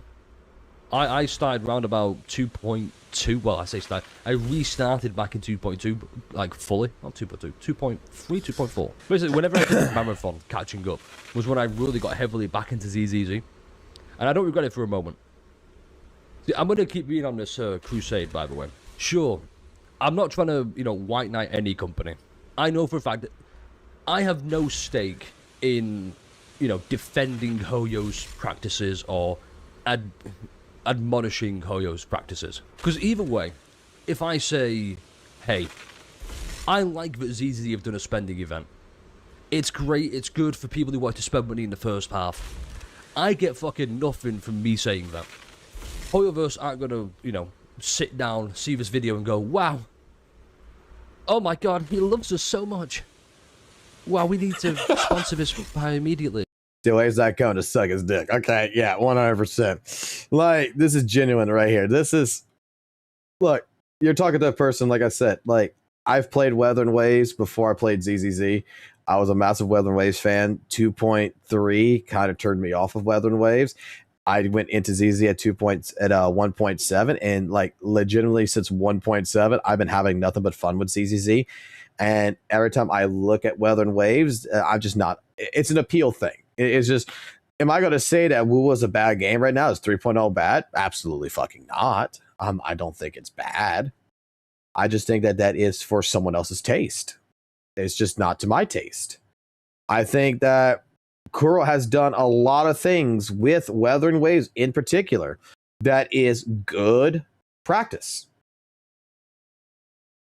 But, I mean, I think that there is some general name calling, some general thought process that is being aimed towards Hoyoverse that is not, that it doesn't deserve. Like, let me put it like this. My thought pattern about Hoyoverse and some of the criticisms and stuff that I've heard that is such. I feel like Hoyoverse does good on its own to make mistakes and have a lot of fucked up things going on about it that we don't need to over exaggerate. Something minor. And blow it out of proportion to make it look like the company's doing worse. Right? That it's already doing things that, particularly, like I said, with 2.5, one of my biggest complaints right now, and I'm going to talk about this later, but one of my biggest complaints in 2.5 right now, there's really no fucking events. Like, we got the story, which I think is like, from what everyone's telling me, is like 7 hours long, but where's the events? Where am I supposed to be doing something? Like, this patch gives a lot of good stuff, but one of my biggest complaints right now is it's kind of lacking on the events. And like co-op, I know is delayed and everything, and that's where everything else could go. But I feel like this patch, which is so hyped and everything, should have more. Like, when it first came out, it should have more when it first came out. That's just a complaint, right? It's not saying that the patch is bad or anything, but like, when you're going to start a patch, I would kind of hope that there would be some more stuff going on, not me having to wait till tomorrow or the next day for co-op to come in and play co-op. That there should be more. What it feels like right now is that the first part of this is more of a balancing and changing of the UI and correcting mistakes than an actual patch. But like, that's the only, like, that, the spinning event, or something that I could consider cons right now. Like, I could consider both of those cons in general. Like, there's no stupid little event for me to go do and stuff like this. Like, it just feels a little empty after you build your characters and such. It just feels a little empty. And I was having this conversation earlier on Discord, and I consider it, I consider it a con. I kind of consider that a con. Is it something that detrimentally fucks the game over? Fuck no. Because I know that the co-op event is delayed. We just got to wait. And I know that more events will probably popping up later. But for right now, starting off day one of this patch with really nothing to do except for the story, kind of makes, and well, we had Shield defense, but still, with no actual events to actually go ahead and sink my teeth into, kind of makes it feel a little lackluster. Please. No. And I get nothing from saying, oh, this is terrible. This is absolutely dog shit for the player base. First of all, I'm not going to do that. Yeah, it's easy to call out gacha games as a whole. Exactly. I like to pride myself on being somebody who, if something's good, I'll say it's good. If something's bad, I'll call it bad. I've nothing to lose or gain. In fact, me Big calling this bad I will just need CCs to alienate call out the ZZZ gotcha kids as a whole, no or, like, sides. fans who like the game. It's just, all I'm saying right now is just how I feel about this, how I wish they had done things. And if you agree, great. You know, we agree on something. If you disagree, great, we disagree on something. Let me know. Let's start a conversation. Let's talk about this kind of stuff. Because that's what we're here for, first and all. We're both here to play a game that we both like. Maybe for different reasons, sure. Actually, I wanted to make this a whole video, like, way earlier. I was going to work on a script and everything. Why do people in the same fandom argue with people in the same fandom? Okay, let's say, for example, you say, I like ZZZ for the story. I think the story is amazing. And I go, well, I like ZZZ for the gameplay. I think the gameplay is some of, if not the best in the market. I think the models flow really smoothly. And then you go and go, I don't like the combat, therefore, you're wrong. Do we not both enjoy the same game? Do we not both love ZZZ? Exactly. So, He hits a point. He hits a point that's been happening. That is true. We're both fans of the same game, but because you and I argue about one thing, you're right, I'm wrong. It becomes a childish fucking banter. ZZ's evil for spending event, it should be gacha games need to be stopped weaponizing FOMO. Yes, exactly. Man got ADHD topic. I mean, that too. You should probably know this. Autistic, so obviously we have a little bit ADHD sprinkled in there for extra spice, so you know how it is. Speaking of autism, I'm going to do one single wish on this. Oh, we didn't get it. We're going to end it there, I think. I think that's a good place to end. I've pretty much talked about everything I wanted to talk about. We covered everything I wanted to cover, more or less. There might be more further down the line. Don't get me started on tier lists, by the way. I don't agree with Pride Run's tier list at all, but that's just a Pride Run problem I have. I think the website is great. I think the guides are useful. We're getting off topic. End of the day, just spend responsibly. It's not actually mentioned here. If we go to the signal shop, and we go to Monochrome Market, where, oh where, does it say, please spend responsibly? If it did, it would be really tiny in the corner here going, please spend responsibly. So we can make a case out of me, I suppose. I have barely spent until this panel. The spending event probably did have... They should have something like that. He's 100% correct. In some sway of me I purchased today, I can't lie. Matter of fact, she's got like sibling drama, my favourite. That's a whole other conversation right there. Arbalist. Everybody, look at Arbalist and pray, I guess. Has pretty hair. With that, Sparkle, we're going to end on a positive, I guess. She has pretty hair. She does. She really does. And I guess this hair's nice as well. Look, I'm an Ultra Instinct fan. What can I say? Go Dragon Ball. Woo. Hey, like, comment, subscribe. Let me know how you feel about this. Because it's a good topic to have. It's a good conversation to have. We should be having this more often. Even not just during spending events. Just during hotly anticipated banners.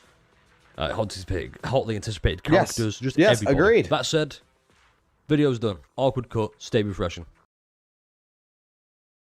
100% fucking agree. We should be having this conversation, but we shouldn't be having this conversation with people fucking arguing, fighting. We shouldn't be. We should have the conversation as a general consensus to where the conversation may end with a disagreement, right? But just because we disagree does not mean we can't be friends. Doesn't mean we can't be respectful to one another.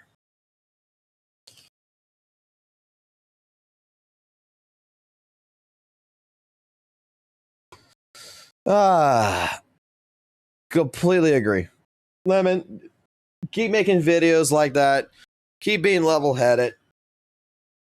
I think that, like, you know, it's easier to make people understand your point when you're giving them honey instead of vinegar. What a baller ass, banger ass video, I do say so myself. It is. Like, 100%. Let me go ahead and open this up now. Let's get this shit out the way really quickly. Because this ain't going to take long to make into a video. It really won't.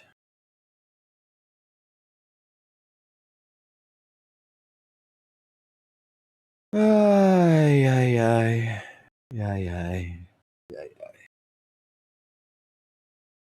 Do we see this, guys? Do we fucking see this shit? We'll try to maximize out a little bit. We are looking at this fucking tier list, right? Do we already see what the fucking problem with this tier list already is?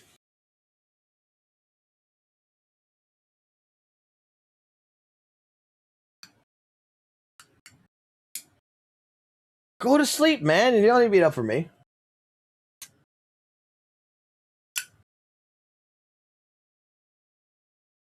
Zhao's right there at the fucking bottom. What the fuck are you talking about? Zhao's right there by trigger. There's a big old blank box right here. Let's get into this. Alrighty. New Eridu proxies and protocols. So we are going to be taking the quick time to take a look over the Pride Win Zenless Zone Zero tier list. And I'm just going to say, looking at this list in particular, I got one massive problem with it. Now, before we get into that, let me have a little bit of a conversation because I've already talked about tier lists before. And I want to get my point across about what I look at and the reason why I'm a person who completely hates tier lists. Okay? I'm a person, you pull for what the fuck you want to pull for. If you want to pull for Yizhuan, you pull for Yizhuan. You want to pull for Miyabi, you pull for Miyabi. You want an Ellen, you go get an Ellen. You want yourself a lighter, a Jufufu, you go get it because you'll be able to utilize them in any which way, shape, form in your game as much as you possibly want. But when it comes into like tier lists and it comes into different things, I'm a person that, dare I say, I come from the FGC. Okay. And I was always a person who hated tier lists in the FGC because, dare I say, some low tier characters just feel better to fucking play than high tier characters. And I really like those low tier characters more. But if you don't play the high tier characters, you're nowhere near respected, according to some people. Tier lists, the issue I have with them is that tier list is not a complete universal understanding of the situation, of the accounts, of different things. Tier lists can be spread apart into different categories. Tier lists can be you can have a tier list for new players, for advanced players, for, your higher up fucking competitive type players. You have tier lists that are based on stupid things. You have tier lists that's based on milk levels of characters and such. In this case regards, when I'm looking at Pride Win's tier list, okay, and when I originally looked at the tier list and I saw, how Miyabi was right here in the T0 section next to Yizhuan before Yi came out, she was on the fraud list, right? She was about to get dropped down, it looked like. And my argument then is that it would make sense for her to drop down a tier in this patch to a tier 0.5 if we're taking into account not player skill, but favorability of content. Okay?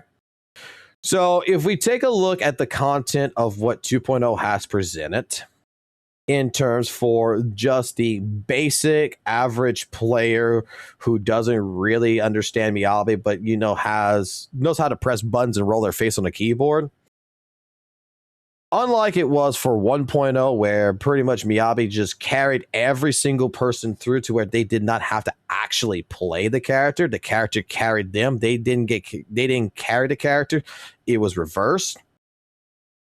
Then Miyabi, just by hitting a couple buttons and just killing all the bosses and everything else, completing Shiyu defense, completing, deadly assault, all in-game content, she was a T0. When 2.0 came in, we had some different content that became much more unfavorable to the average player for people who was playing Miyabi, that I was a person that was agreeing with the idea that if we're talking about a tier list, Now, listen to me carefully. If we're talking about a tier list that's only based around the content, not about player skill or anything, and we're talking about favorability, yes, Miyabi gets dropped out because 2.0 basically was the patch that was designed to try and nerf Miyabi.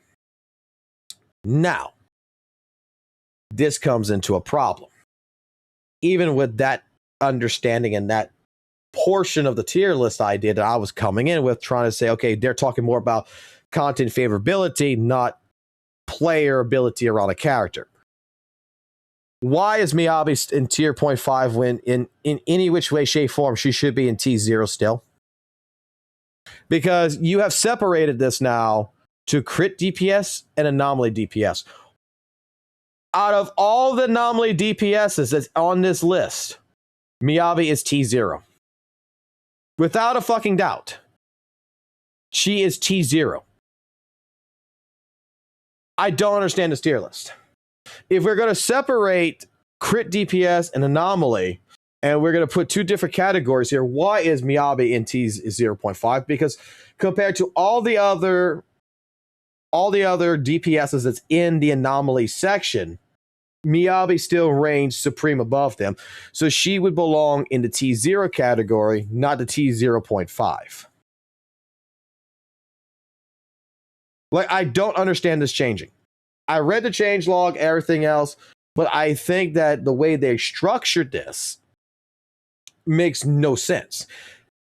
It would make sense if they are taking all these characters, you're putting all of the DPSs in one category, stunners in one category, supports in one category, defense in one category.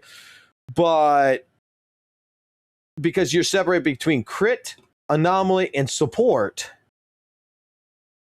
wouldn't Miyabi not be in T0? Because the thing about it is that even with the unfavorable content, I have seen people who play Miyabi, Miyabi is their main, right? That the unfavorable content, they have builds. They have different team setups and everything that still makes Miyabi in their hands fucking outperform the rest of the cast. They could still beat the Defiler with Miyabi. They could beat the Wandering Hunter with Miyabi. They could beat Thrall with Miyabi. They could do so much with Miyabi because they have a complete understanding of the character. Again, the character's not carrying them. They are playing the character. And that's where, like I said, there's a difference when I'm looking at a list like this to where I feel like a lot of people who may be providing this information to Pridewin may be people who don't actually play Miyabi. And these are people who were carried by Miyabi and never bothered to have to actually understand managing of stacks, managing of resources, when to do something, how to utilize different team combinations to get the maximum potential out of Miyabi. Again, Miyabi is a class of her own when it comes into anomaly. And I do not understand this list. I do not understand. Like, I believe Miyabi should probably get an expert tag and be thrown in anomaly DPS T0. Like, this makes no sense. I disagree with it. But then again, this is the reason why I disagree with any tier list. Is because there's too many different variables that comes into account to actually have a tier list that's universal enough that everyone can use. This tier list, like I even disagree with like supports. They're putting stunners and support H's together. Like, if you're going to separate anomaly DPS, you're going to do this. Why aren't we having a section just dedicated to stunners? I can see DPS, I can see defensive H's staying in support because that's basically what they are. You can leave them there, but stunners are their own thing.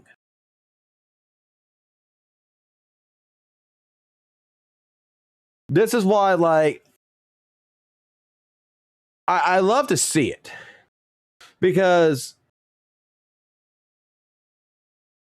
whoever put this together, I'm wondering if this is just initial reaction, like what was this, a knee-jerk reaction just to do it, because you're separating this.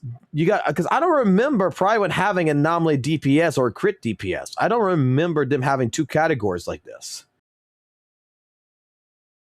Miyabe should be right here in anomaly T0. And this right here makes absolutely no sense of what this is dictating. So, again, I don't agree with tier list. I think tier lists are bullshit at the end of the day. This is the absolute weirdest conclusion. Like, let's go take a look. Hold on.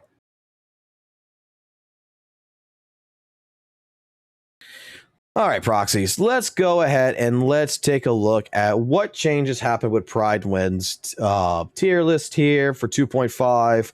And let's just take a quick gander at this. So for 2.5, Pride Wind's EZ team has gone for a complete overhaul how the tier list functions, amending our criteria, roles, tags, and multiple placements as a result. So this section outlines the approach the team took with tier list placement. Parts have been rewritten, and with standing changes being the following. So the tier list will continue to primarily focus on character's ability, hit rewards of in-game modes, but going forward there will be partial weighting to potential for high-performing runs. It's important to prioritize the average player. However, it's not a fair system to evaluate an agent on their skill floor alone. Okay, so it's important for them to prioritize the average player. To avoid unfairly judging characters who ease of play mainly inflate and deflate scores, future evaluations will also be taken into account on how they can be performed. Skill ceilings will be more acceptable on advanced. Then at this point in time, you might as well make a whole nother listing, like one for average players, one for skill players. Assignment will remain focused. The assignment will retain a focus on casual player base, but there will be added consideration of skillful play as a factor in our evaluation. So Pridewind themselves is stating that they are going to go ahead and focus on the casual player base. That they are still going to put in consideration of skillful play, but the main factor of this entire tier list is going to be based around the average player. That is what they're saying. This section establishes ground rules of the tier list, how it was organized, as well as certain weights of characters' valuation within the given role. Major changes are drive disc incorrectly listed on 12.4, split and flex substats has been corrected of 14.14.6. This change is not in the criteria, but correction on how it was presented. Previously, fluid substats did not account for two fixed substats, results of staggering 25, ages 25 subs roles, and opposite such. Okay. Oh crap, go back. I accidentally clicked something and thing we're worrying. Okay. So they did an overhaul on this, is what I'm getting. Roles have been altered to reflect crit DPS, anomaly DPS, and support. A lot of internal debate. We have removed the secondary DPS column, instead converted to anomaly DPS with only 4 agents landing in the secondary DPS column. Recent agents released made it more complicated to evaluate. Is Seed a primary DPS or a secondary DPS or both? How about characters that would run with her? Soldier 11, Soldier 0, and B. Is Jane another character that would fit into the columns, considering the presence of Alice and Piper teams? Piper also can run secondary DPS for Miyabe. How about Grace? Determining if a character is primary or secondary DPS isn't easy at the time. Makes things more complicated. So, excuse me. While this is the case, it's simply made a split character role. It seems to be far too excessive, especially when considering the supports. As a result, crit DPS and anomaly DPS are the new split, with supports remaining unchanged. Influence on how the ratings consider performing max rewards. Agent teams' flexibility have been added to roles, plus a few more tweaks. This is to keep the criterion of roles aligned with about tier list section. Primary focus remains on clearing, but weighing will be given to the runs and characters that can perform beyond its terms of scores or clear times. In addition, agent flexibility has been extended to apply to every role, alongside normalization between stuns and support, as well as crit DPS and anomaly. Okay. Tags.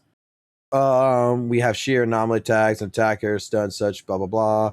I'm not too worried about tags. Okay, tier list placements is what I want to see. Many characters have been shifted to tier lists with this update. In addition to previous changes, the 1.5 tier has been removed for the time being. This will require an adjustment period, as removal of this whole tier translates to remaining tier has been broader span of power to cover. Two characters being in the same tier does not make them directly equal in power. It just means that they're equal to each other than they are for the ones who are above or below. Okay. We still got an issue with that, though. Okay. With large changes done to tier lists and the criteria, the team needs to get used to the methodology. This is likely to result in some more aggressive tier list movements during this or after the patch, and eventually heavily subject to change. Please keep all the above in mind when you're considering updates. So this is not a final. They're just changing how they're going to do things. Okay. Yi is going to be a T0. The title is well deserved. Strong could argue that she's deserved a double tier of her own. Her raw numbers are absurdly high. She is able to demolish any encounter in the game, even elemental, neutral, or resistant enemies. Ether Veil, Verdict, vulnerability combined with high miasma purification value, Hono Edge allows her to brute force through enemy mechanics. She isn't particularly hard to pick up. It's difficult to overstate how universally good the character is, regardless of shield. Firmly secured her position at T0. Okay, I do agree. Zhao, he's survived despite being a free agent. Zhao surprisingly is strong with decent buff lineup in the slot that almost attacker anomaly teams. Relatively easy to do well. Sizable portion of her power budget and her signature weapon. This has to be acknowledged. But with the full package, she's at least very competitive with other agents and T0 agents. Not to mention, she will be the mainstay for Yi's team, further inflating her performance. Okay. Ellen has gone down from T1.5 to T1. Ellen may not be receiving additional skills or kit changes, but her full potential awakening, but a 48% crit damage and 2% ice shred is no small numbers. With the removal of with T1.5, she's closer to T1 than T2 agents, even without the potential 6, making her decisively move to T1. Okay, so she got moved up. Soldier 11 went from T2 to T1. Because there is no 1.5 anymore because of the potential awakening. Ben and Ambi has gone up from T4 T3. Both Ben and Ambi have moved up in tier, not for being any better, but riding the waves of structural change into tier lists. Rather, those two self remain static with the cloth placement. Okay. Downgrade. Caesar, Lucy, Rena went down from a T1.5 to T2, although the 3 characters technically been downgraded. This is more of a result of the removal of the 1.5. Okay, got that. T0.5. For Mono Ice, particularly Yuzuha Ice, Sakaku is a powerhouse of a unit that's difficult slot to replace in all advanced Miyabi teams. Even with our partner tag, though, suggesting that she and Miyabi would do as well as Zhao with Yi, for an example, isn't quite right. With most agents at T.05, with either variety of teams, we have performed standouts in their own niche. Sakaku struggles to hold her own placement and drops to T1. Okay. Yanagi drops down to T1. She carried an anomaly team, struggled to perform up to par with limited lineups in which she could do well. Her polarizing disorder, general team flexibility held her scores, but often resulted to help behind a partner as being significantly value added. To be clear, she is still a decent counter, arguably deserves a place hypothetically in a T0.75, but has fallen behind to a T1 placement. All right, I'm not worried about this. I want to see the Miyabi reason. All right, Miyabi. If we were to evaluate Miyabi's power in an isolation, she would be an undisputable T0 character. However, excessive amounts of anti-shield enemies, often lackluster or entirely absent, anomaly buff selection, and even the increasing anomaly thresholds means that she has consistently underperformed in comparisons to Yi Zhuan. To the point Miyabi at times can't even keep up with some of the anomaly-orientated boss like Miasma Fiend. In the past, she has been watch list, but surviving on her own, still managing to do well in Shiyu and being able to brute force content, which in itself is a testament to, which itself is a testament to her own strength. But at the same time, it can be misleading, implying that she can do as well as other 2 Void Hunter level characters in the current environment. Although each role is evaluated as being distinct from one another, the lack of content in which she can perform well means she drops half a tier. Although well executed, Mono Eyes or Izudo Heist rotations, 4EB Think combos, do invite a potential expert tag, the constant lack of freezable bosses mean that even with the necessary skill to pull it off, the game does not give much opportunity to do so, gimping her potential and making her justifiably a T0 expert placement despite unquestionable skill level of skill it demands.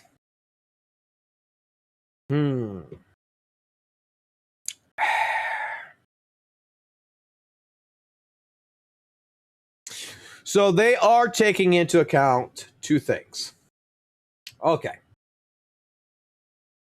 They are taking into account two things. When it comes down to the way this list is designed right now, it is designed with casual player focus in mind. That's what we got to take what pride when saying.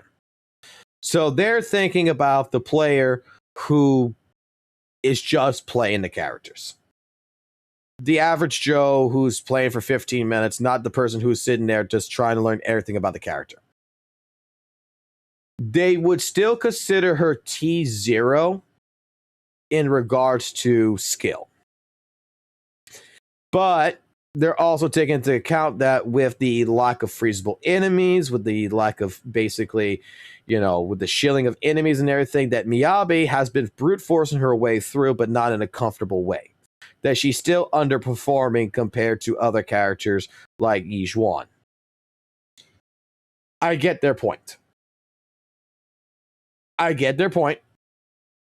With that understanding, I do agree. However, you changed the tier list. You separated the tier list into a crit DPS, anomaly DPS, and support. Because of this reason, I still don't feel that Miyabi should be at a T.05 level. She should be here as a T.0. Because in the idea, if it would have been the old list, I could understand the reason why the drop would have happened is because now you're looking more at the favorability of content, what's unfavorable, what is favorable. And you're noticing that, for Miyabi, even with bosses like Miasma Fiend and stuff like this, she is still basically underperforming. So content had determined her placement on the tier. Can see that.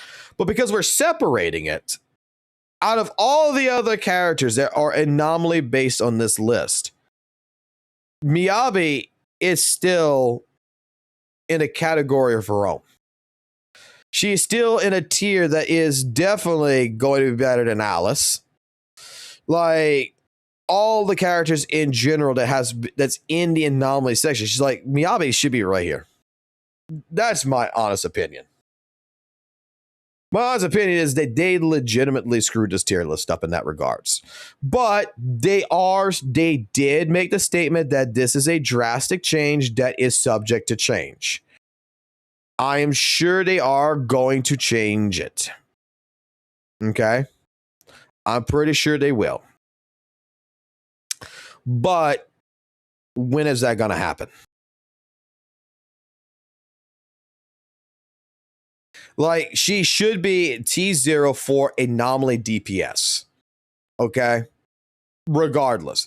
Because even with like I stated this before, even with the content as not being favorable for Miyabi, that Miyabi is struggling in some of the content in the terms of the average casual player's hands, you have people who do play Miyabi at a whole different level that is very skillful, that is still brute forcing through bosses and still showing the actual performance of Miyabi. That is still able to beat the Filer, that is able to beat Thrall, that's able to go ahead and fight, the Wandering Hunter, all the newest bosses and everything, and is able to still clear it relatively easy for them. This is why, like I stated before, when it comes to Miyabi, there's two sets of Miyabi players. And I'm pretty sure we're going to even see that in the future with Yi, that there's going to be two sets of Yi players.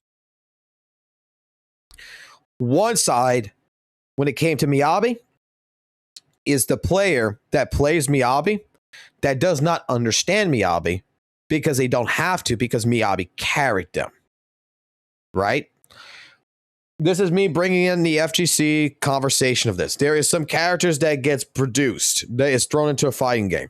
There's some characters in general that are just designed so that way when a new player plays it, they feel absolutely amazing. The character has so many advantages to it that you don't actually have to learn the character to perform well. The character just does it for you. The character is carrying the player with its mechanics.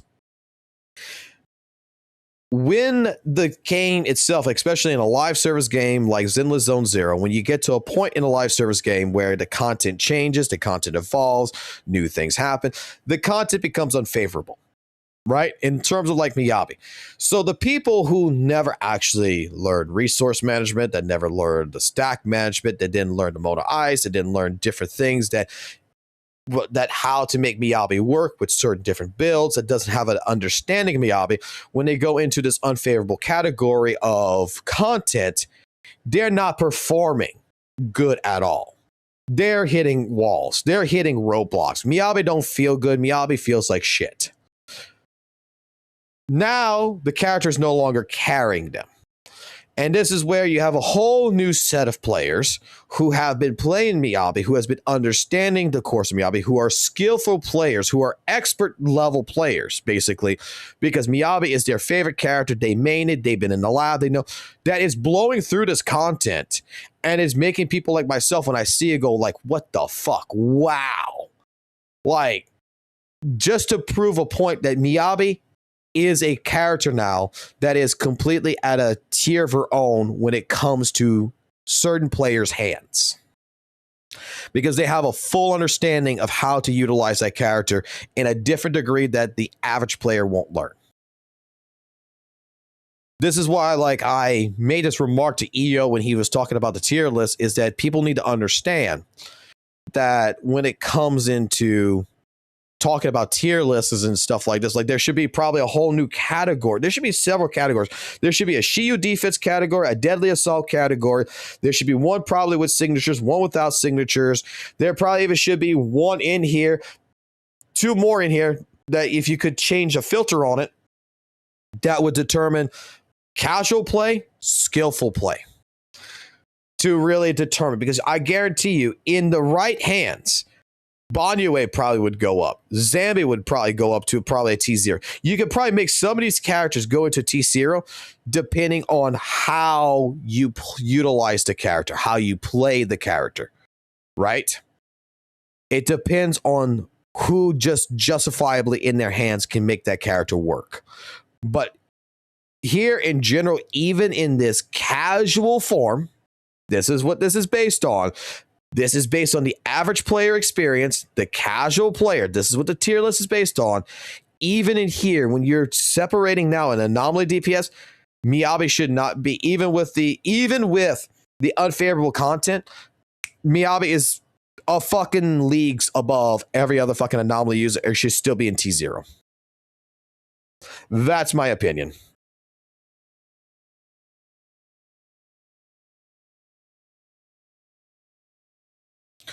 That is absolutely my opinion on here. But tell me what your thoughts is down below in the comment section. Maybe you have a different disagreement on this. I'm just saying, like, we know that there is a higher potential with Miyabi than what is.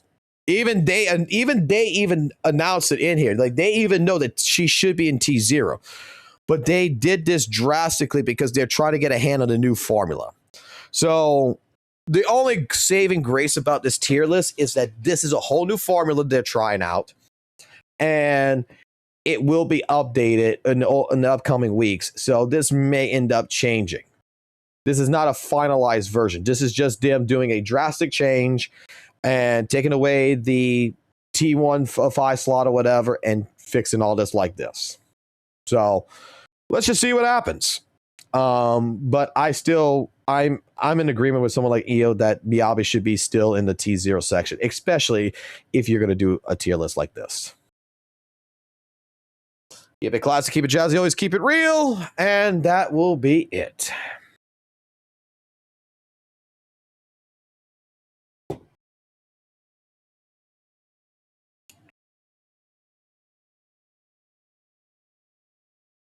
like I said, it depends on the player's hand. This is why I don't fucking agree with tier list.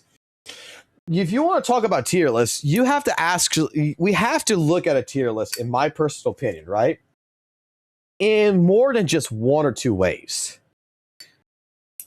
I was saying this, yesterday or the day before yesterday, when we were talking about tier listing, and the reason why I don't agree with tier lists is that there's too many fucking variables to actually really make a consideration to make a general tier list. Okay? You can make Miyabi fucking amazing by using characters like Yuzuha, right?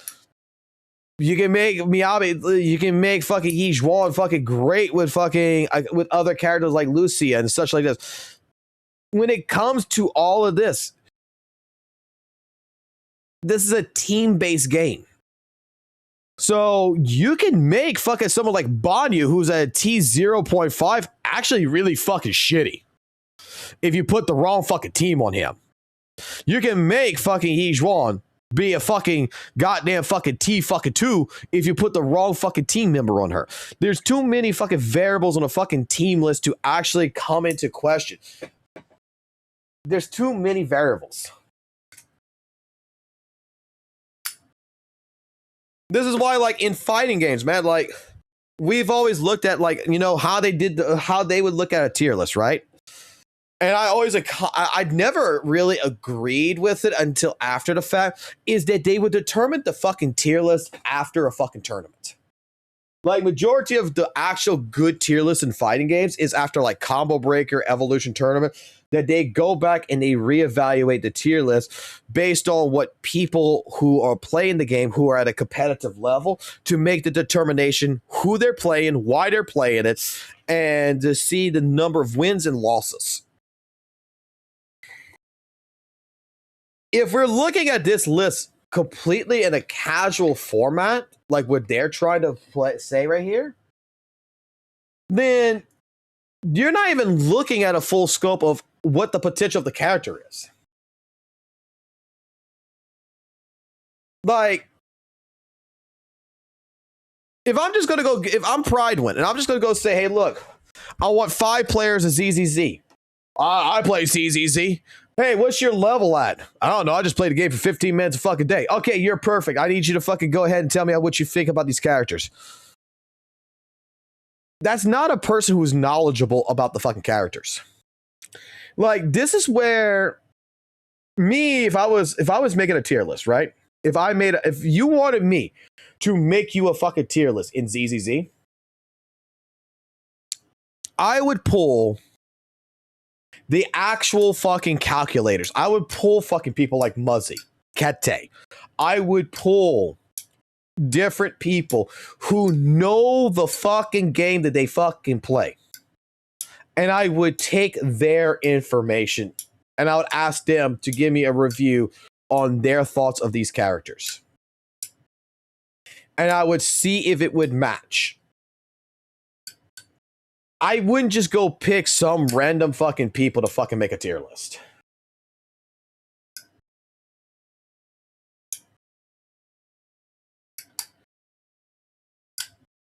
Because this was like an argument I had with Saintonus, right? Back last year with the tier list with Pridewin.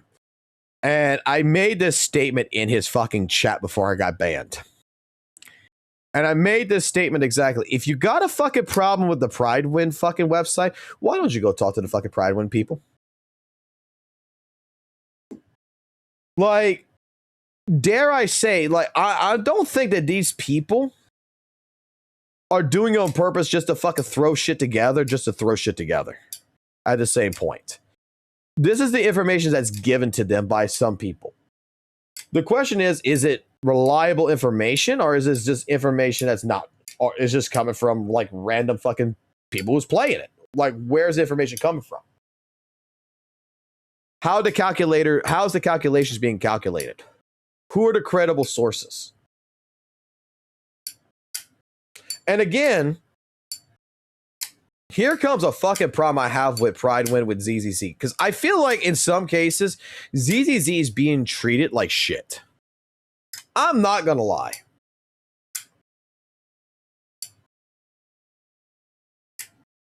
Because they have like this right here. They have different fucking game modes for like HSR, right? Do they have that for also for like Genshin? Where's Genshin at? Where the fuck is goddamn? I know WUWA's got it. Does Genshin have this shit? Where's fucking Genshin at? They don't have shit for Genshin on here? Or am I just blind? I just don't see Genshin in front of me.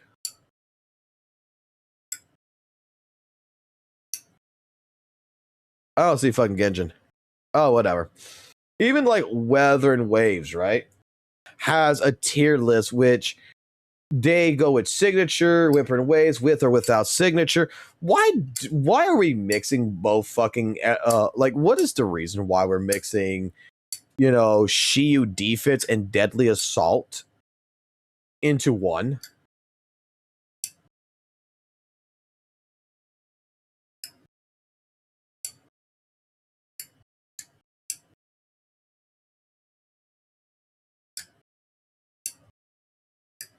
Why don't we have a list of like using signatures, not using signatures? Why isn't like there's several different tier lists to showcase more? Just because they play the same?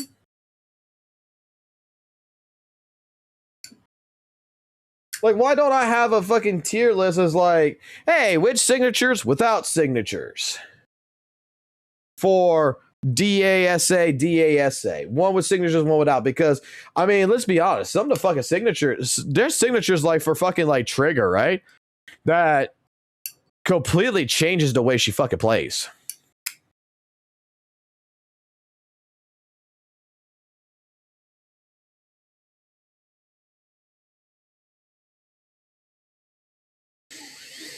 You know what I'm getting at?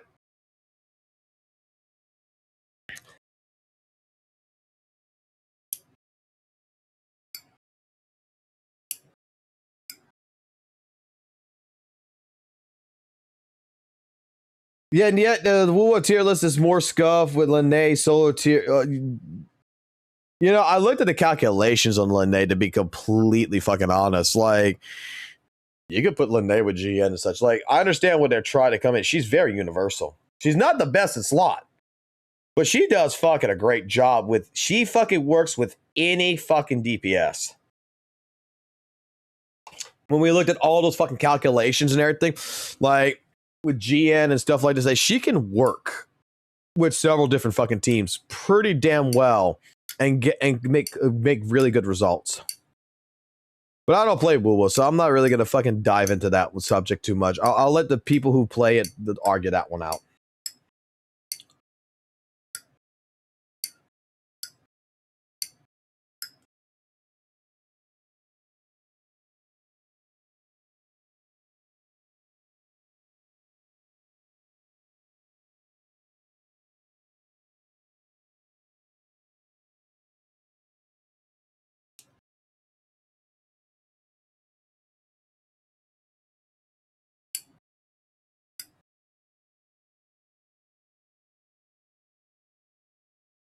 Again, like I said, when it comes down to tier list, in particular, when it comes down to tier list, I don't agree with fucking tier list.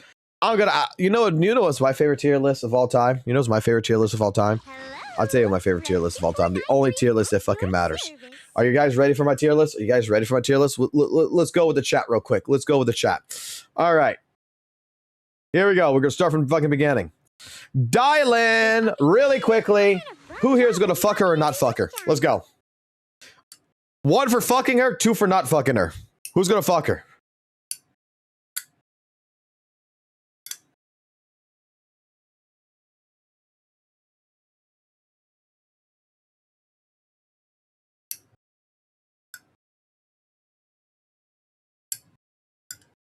All right, I got a lot of ones already. I got 1, 2, but 2 twos. 1, 1, 1, a 2 with 2 without the ring, a 2. Okay, we'll leave with the ring. Okay, the ring's gonna make everything better. It makes her ass fucking bigger. With that being stated, just because I see the chat, she's automatically a fucking S tier fucking fuck. Okay, she's an S tier fucking fuck. Is Lucia an S tier fuck, or is she a one night stand? Honestly, I have to put her at B tier. I have to put her at B tier because I think that she would be overly fucking talking about ethereal cock.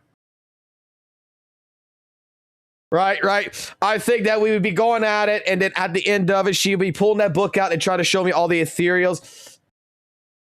I have to put her at like a B tier. It's an easy one. All right. Is Monoto fuckable? Not gonna lie, she would want the dog instead.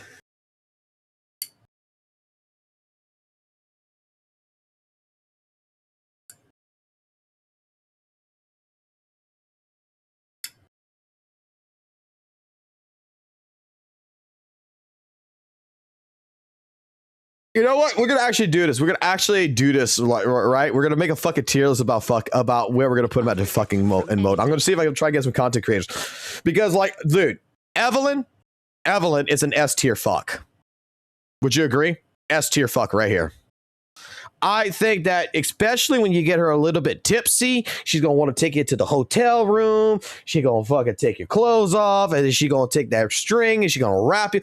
She wants to go into some goddamn fucking kinky shit. That is definitely, this right here is definitely an S rank fuck. Jane Doe. Same objective. Okay. Let's move. Because of the skin. Jane Doe. Got a different kind of charm at night. She's got a tail. To join me for a walk? She's got a tail that was going to wrap around you. I have to get, you know what? No. T0, S rank. This is an S rank fuck. No. We got handlebars to hold on to. We got a tail that's going to wrap around us. This right here is straight up an S tier fucking.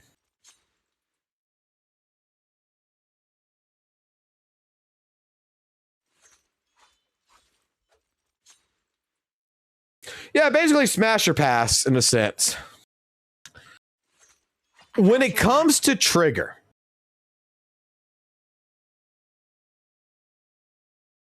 I have to give her, I have to actually lower her down on the list, guys. I have to. I'll give her an A tier list fucking, because her being blind would be a subject to where she is not gonna. Well, I don't know. I would like to see the eyes.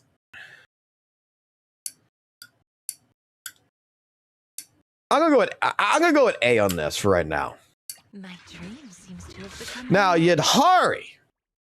Who the fuck would fuck Yadhari?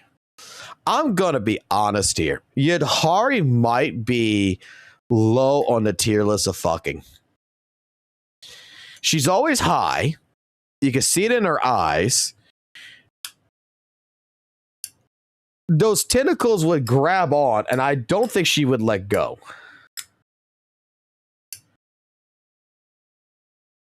But then again,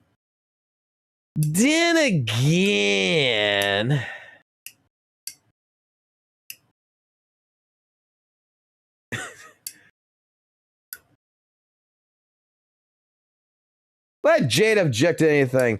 Then again,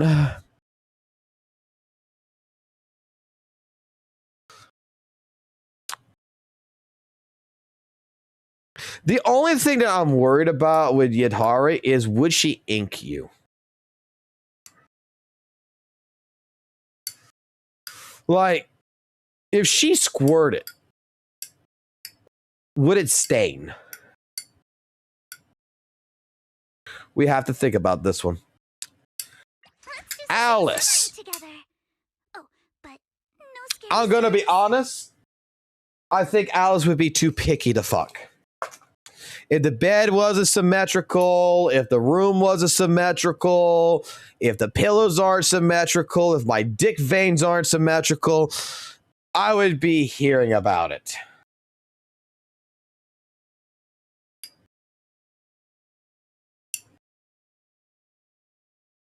Like, if the blindfold isn't fucking symmetrical, she would complain about it.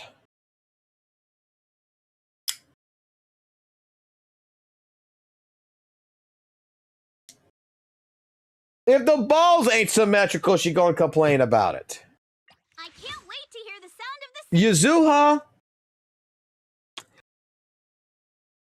I would fuck Yuzuha, but there's two fucking problems with Yuzuha. There is two major fucking problems.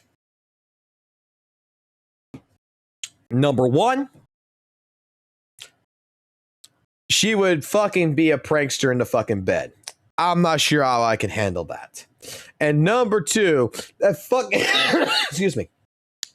That fucking raccoon would be just staring at us the entire fucking time and fucking just like looking like fucking General Lee, just sitting there and just staring. And I would have to kick it out the window. Yuzuha is a 1, is a T1. Let him watch. Okay. This leads us into the next question. Maybe we could catch All right, guys. together.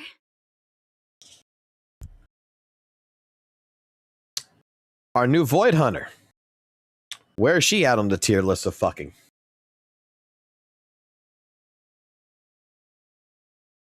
We got a 1.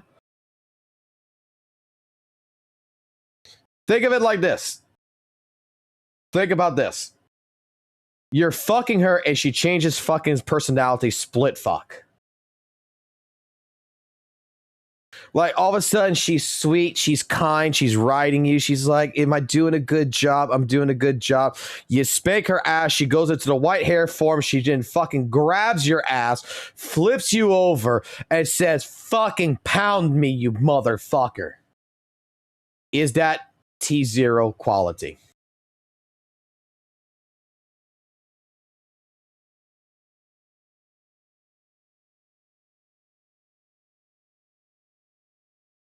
And every time you spank her, she changes her personality. She goes right back to girlfriend form and then goes back into mistress form. So that way, when you get a little bit too much, you know, where she's fucking riding the shit out of you and about to break your dick into or whatever, you just spank her and she's just like, oh, I'm so sorry. Did I go a little too rough? And then you get you a moment to fucking breathe. You spank her and then she's like, fuck me.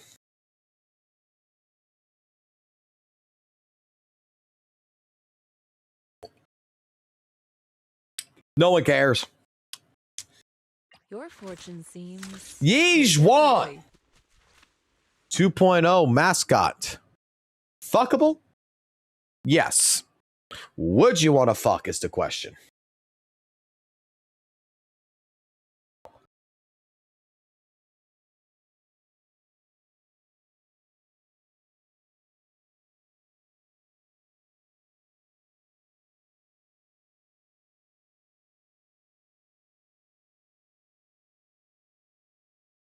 Ain't no way you're doing that. Now there's okay. A bunch of people want to fuck her. All right, good, good. Officer 148, What about the handlebar queen?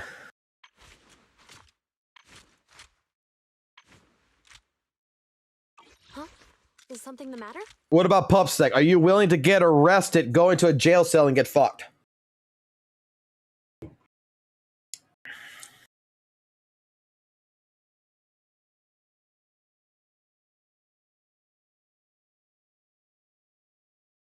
You feel like she'd be too judgmental. You would give her 30-minute breakdown of your performance evaluation. Dude, I think she would be too judgmental about herself. Like, the problem here, and the reason why I will put her in the B tier, is that afterwards she would be fucking blushing, shy, and be like, did I do a good job? Did I suck your dick right? Did I do this?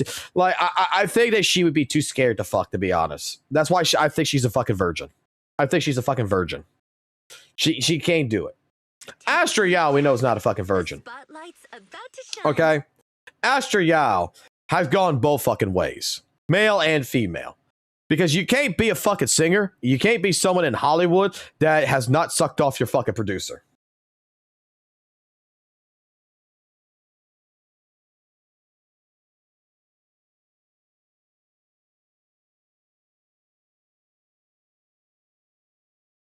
So the question now for the chat here is, would you be Astra Yao's chair?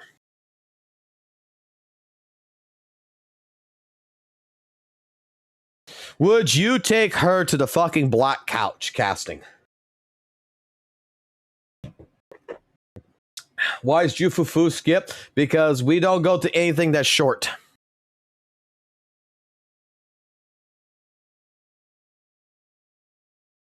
There's just some things we don't touch.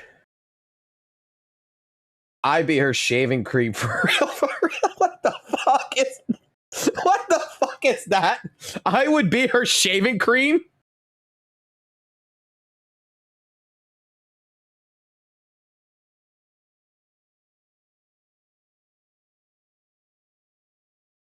All right, we go. When I talk about short, you know what the fuck I mean. We're going to Miyabi. Okay. Miyabi comes to you and says, I need training. And then lifts up her fucking skirt. Who's going at it? I'm not. Because any girl that has an obsession for melons, I don't think it's for me.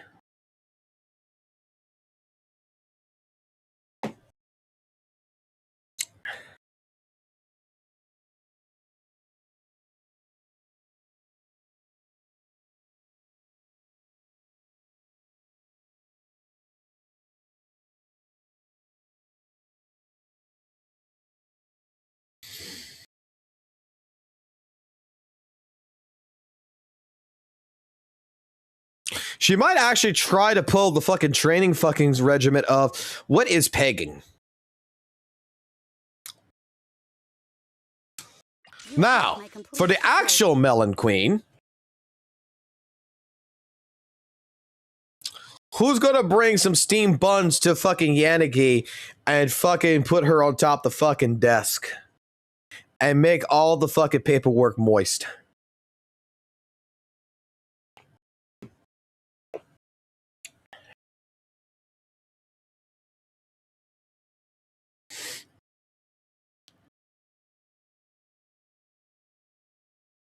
Yanagi is one you're going to actually have to eat out, by the way. Like, you're really going to have to, not only are you going to have to, you know, pleasure her with your ability, but this is one you're going to have to use your mouth on. Like, I don't know why, but Yanagi gives me the fucking vibes that she really likes to be eaten out.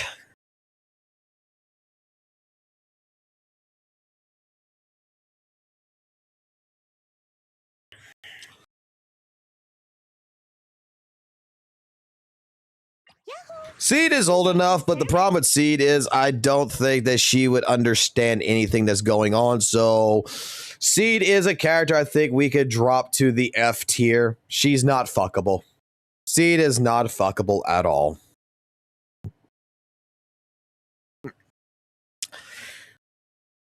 Do we agree with this? She's not fuckable. I think Seed's got too many mental issues for dragging it down.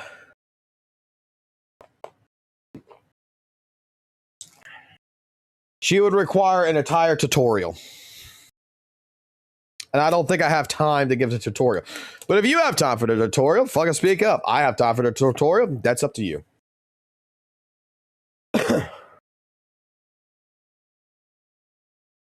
Then Awaiting further instructions. we have Soldier 11. Manufactured pussy. It's a sex bot.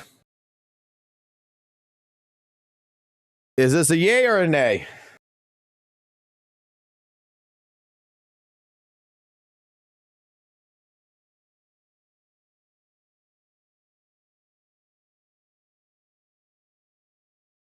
Exactly. I think she's gonna forget. So this would be like a one-night stand type deal, right? You pop it, you plumb it, you forget it. All right. Bernie's recently got a buff. Now, I'll grant you, that buff wasn't exactly what the fuck we all wanted, but she still got some nice, beautiful little, I would say some B cups right there. C cups going on to D. But she is crazy. She might burn your dick off. What we feel? And she might sing Bernice Go, Go, Go while she's fucking jumping up and down on you.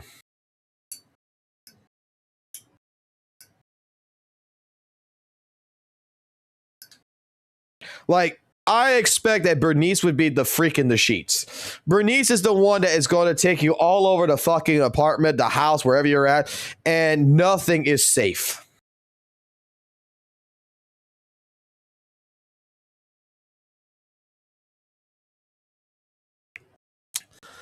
That leads us to Grace.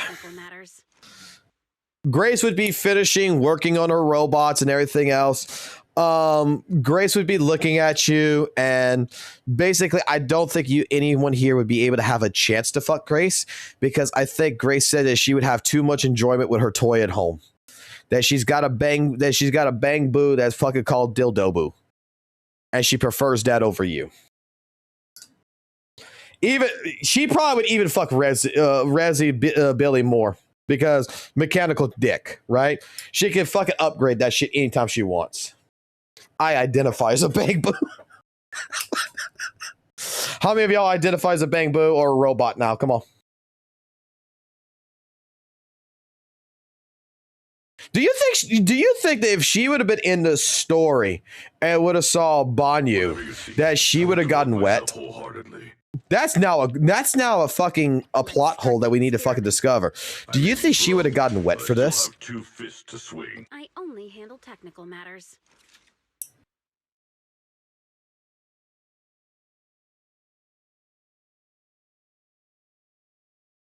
Look at these motherfuckers. They're so active when it comes to fucking now. Well, I decided to bring back the gooning into ZZZ because I think that you guys are a little bit too tired right now of fucking drama. We're going to go back into it, but I think you need a break right now, and I think you need to fucking get your minds into the gooning aspect, okay? Like, this is what ZZZ originally used to fucking be like.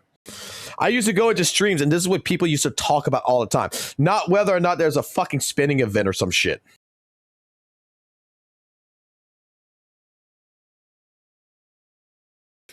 All right, that leaves a big question. Who here's fucking the bin? Who here is fucking the bin? Who's taking big bin dick? Who is getting plowed by the fucking bin?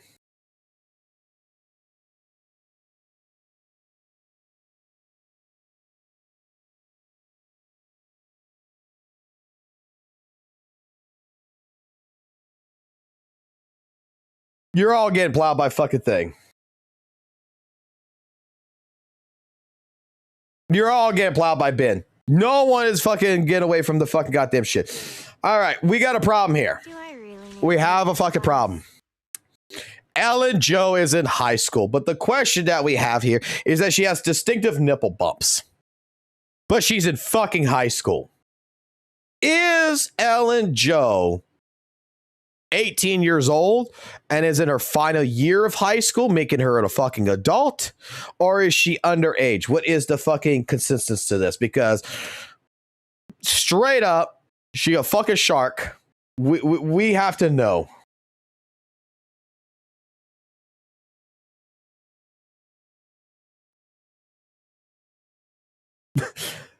Smash. Wait. Oh, wait. I would say that if she's 18 years old, it is a smash, but there is a caution sign that needs to be put there because she has shark teeth. So no blowjobs. You may not have a dick when you come back. But this leads us into the next biggest one.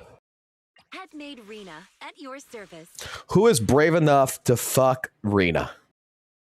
If the milk is poisoned and it's going to kill you, bro, are you willing to die to these lovely, big, goddamn fucking mommy milkers?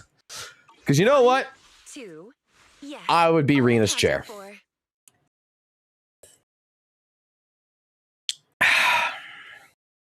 Rena actually, can I honestly be honest here?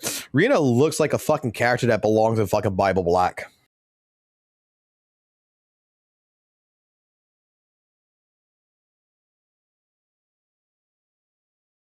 She looks like a fucking character for Bible Black. Me and Rita can fuck while floating. Dude, yes. You could be on her ass, riding her, and she go fly you all around the goddamn fucking house, man. All right. Don't just think about it. Do it. Nicole. Is it a yay or a nay? Because for me, it's a nay because I don't know how many STDs is on this shit. Because you already know she has had to pay a lot of fucking loans on her fucking knees. There's a lot of loans being paid on that.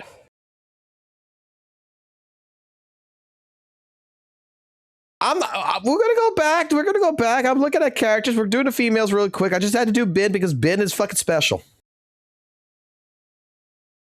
God, who's gonna take the risk with Nicole? Your dick might fall off. Who's taking the risk? And remember, she's probably gonna even charge you. She gonna charge you some dennies to fucking pop it in her ass.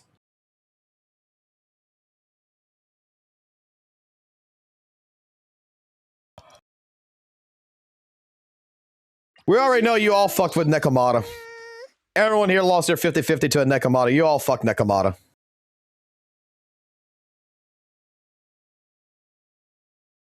No one here has never fucked Nekomata. You all fucked Nekomata once because straight up you all lost your 50-50 once. You've been fucked by Nekomata. You didn't have to fuck Nekomata. Nekomata fucked you. Orphe and Magus. Now, let me sell this to you guys. I got two women here for the price of one. Who wants it? When one's asleep, the other one is a sloppy toppy. When one's awake, when they're both awake, one's going to be fucking doing a lot more.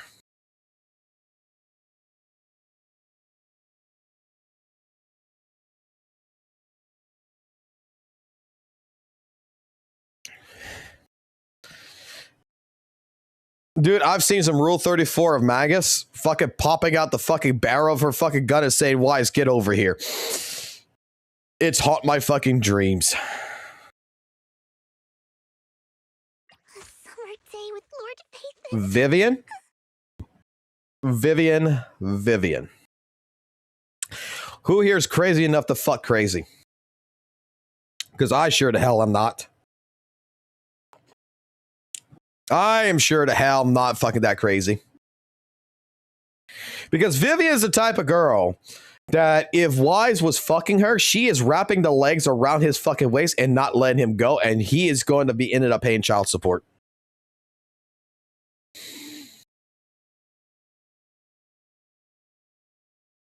Like, let's be fucking honest here.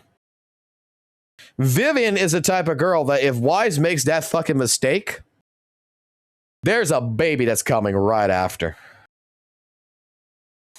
One instantly, 10 kids, reviving the Banshee bloodline.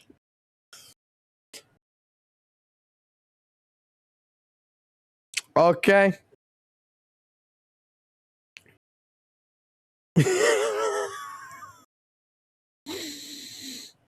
More manufactured pussy.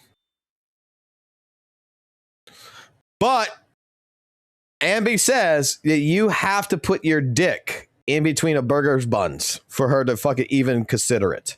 Would you do it? To all my males out there, she wants to put your dick in between two slices of burger buns. Are you giving her a special sauce?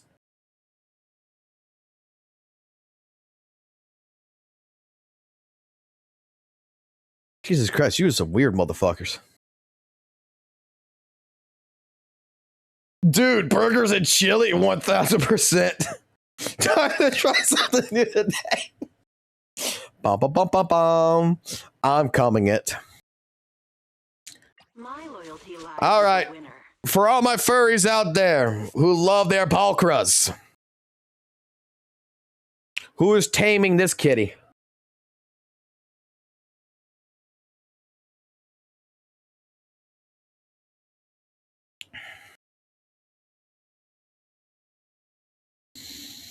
I mean, she's got the tits for a fucking tit job.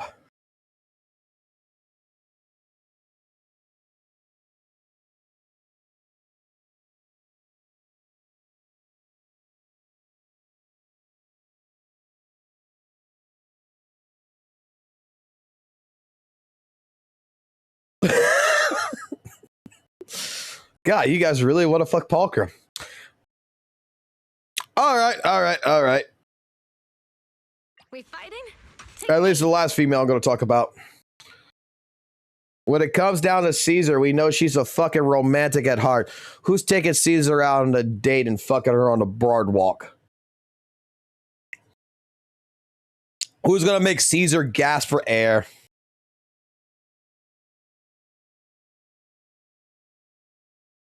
Smash, passionately, wife, ring, no divorce.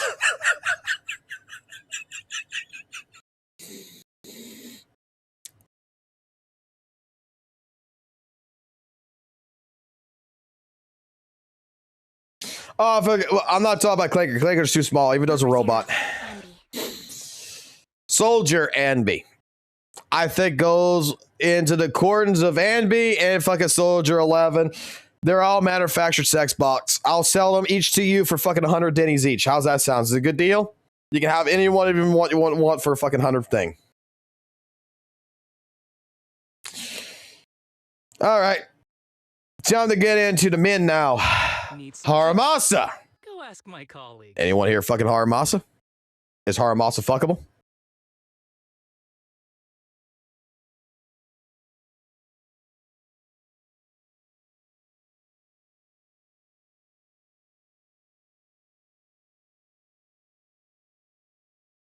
My twink. What about Billy? Who's gonna fuck Billy? Billy comes knocking on your door, kicks your door in, and says, "I'm gonna put it in your ass." Who's gonna take it?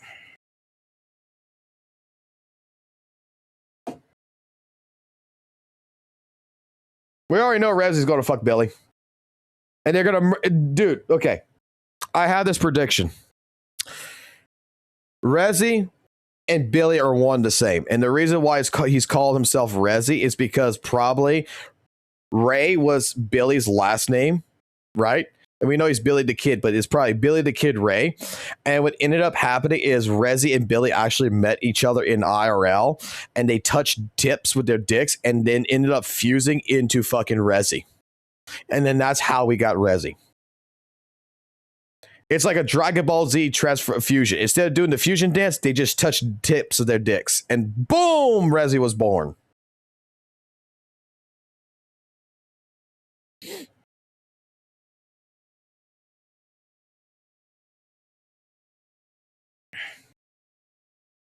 I'll go with that story. I love that story. Come on, let's get to work. Anton would be about broing. Anyone going in a hot tub with Anton?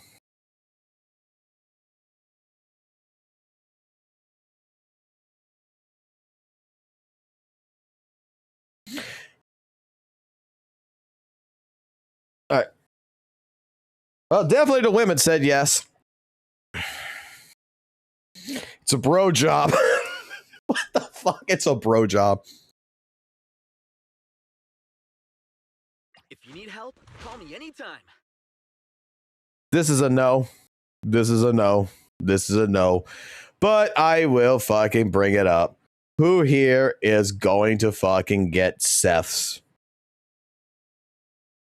Who wants the rod?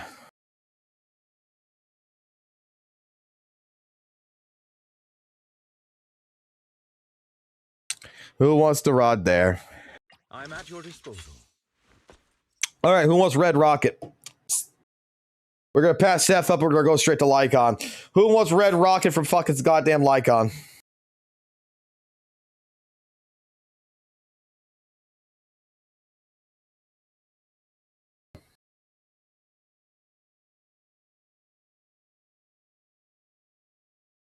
Jesus Christ, what the fuck is wrong with you, Ashley? Jesus fucking Christ. I'm sure. Okay, who's going to take... you know what? I'll give you a special deal, Ashley. You get Lycon and Hugo double teaming you. Are you good with that? Are you good with that?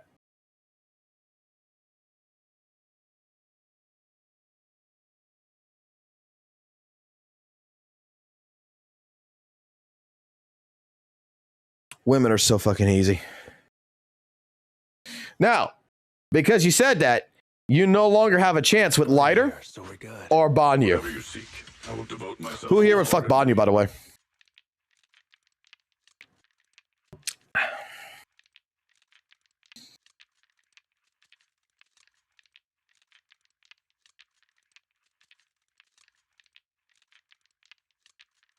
Give me the lion. Clink, clink, clink.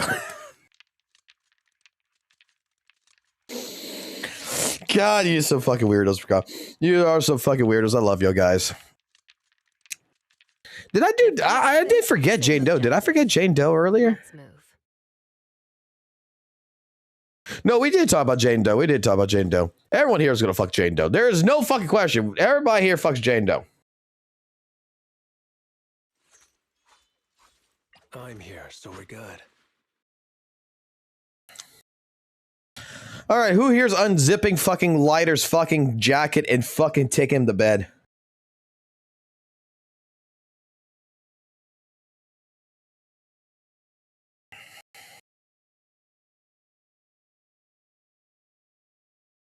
But Ashley, you just took fucking Hugo and Lycon. Lighter is sad. He thought that you had something special together. You fucking just ditched him for a fucking werewolf and a vampire cock. You got a fucking Twilight sandwich. How can you fucking go back to fucking Lighter?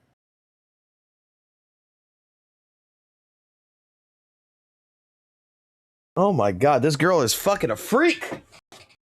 This girl is a freak. She wants all three on her.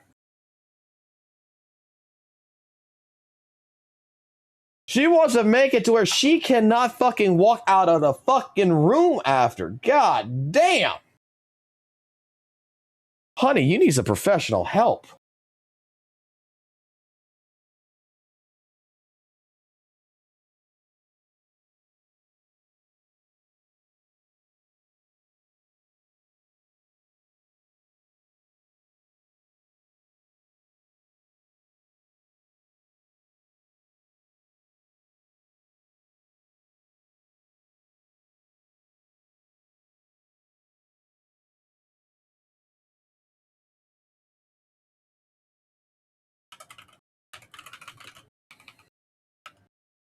Hold on, I gotta do something really quickly. We got a new sponsor. Hold on.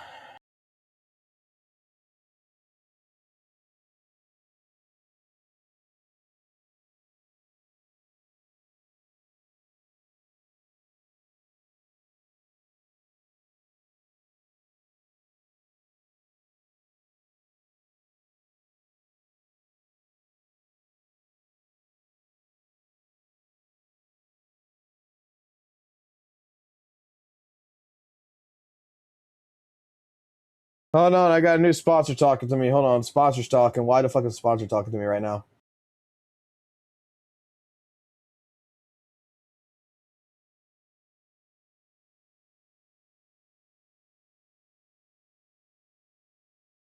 And why am I being tagged in Discord also?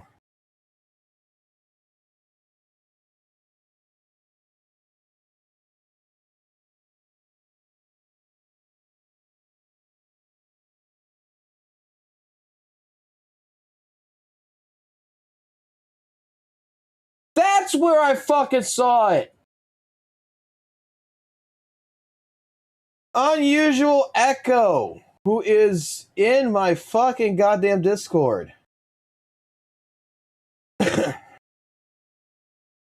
Thank you so fucking much for that fucking information. I knew I fucking saw it. God damn, I appreciate you. You can craft these fucking things from the fucking tuners.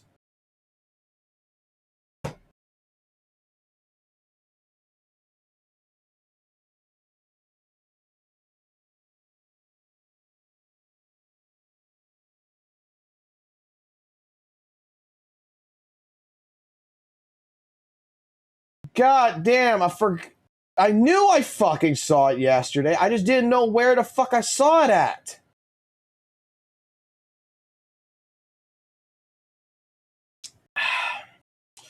I know it's not worth it, right, in a sense, but like you could get these from the fucking shop. You can get this from the logistics shop thing, the New Air Studio. You don't have to fucking spend money like St. Tonis is trying to say. You could actually fucking craft these. St. Tonis is trying to make it sound like that you can only buy these when you can craft them.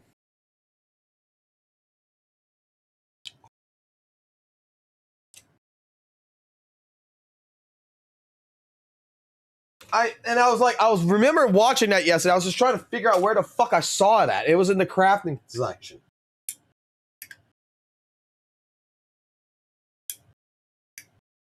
It's not really worth it, but it can be done is the fucking thing.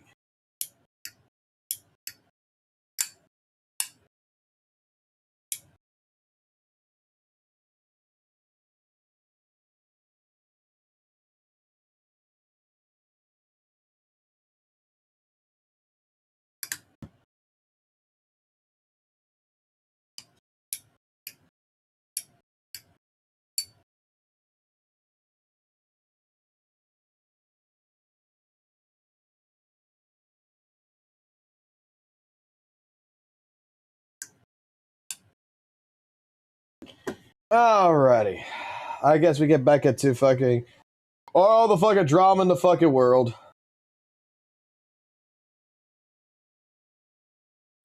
Let's check out our fucking Discord first before getting into other kind of shit. Let's see what y'all been posting.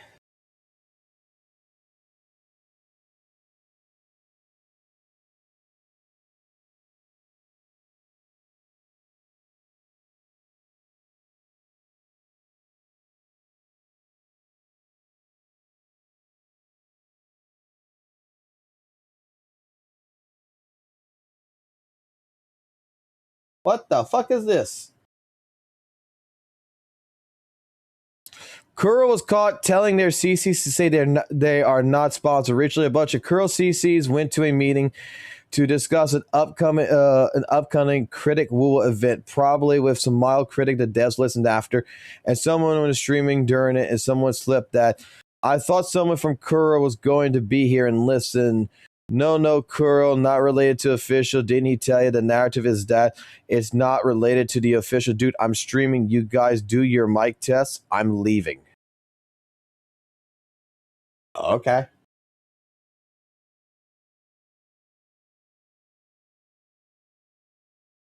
Okay. That's one thing. So they let some shit slip.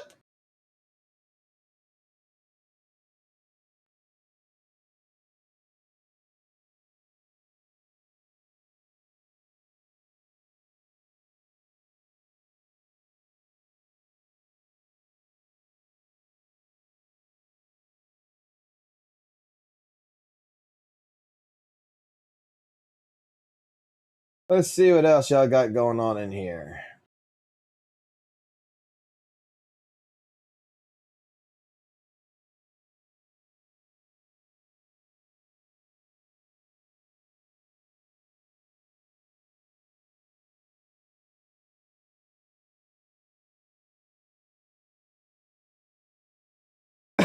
I'm checking out all the other shit before we get into the Saint Tona shit.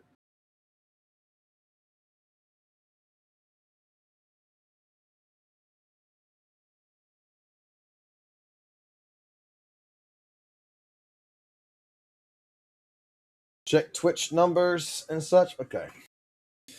Let's see where our Twitch number tracker's at. 1,500 right now. And where's Zenless Zone Zero at?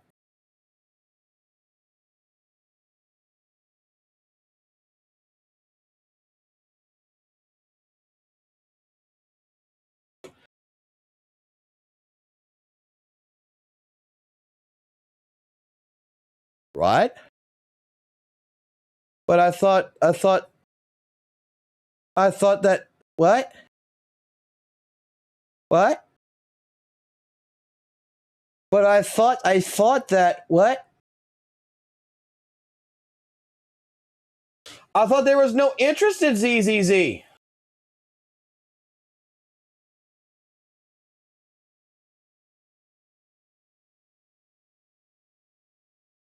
I thought ZZZ was EOSing. What? Why is there 5,919 viewers with 390 channels, and Weatherwade's got 1,500 with only 169? Why is ZZZ growing? It's got to be botted views. Holy shit! It's got, dude. You're right. It's got to be botted fucking views. We got to go see.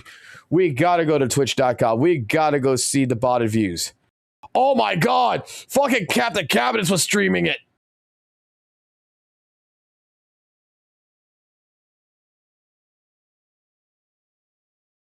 She's streaming it right now.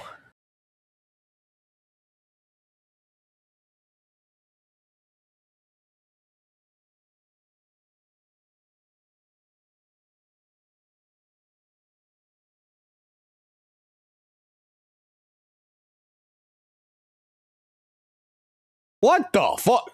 Dude, this got buffed.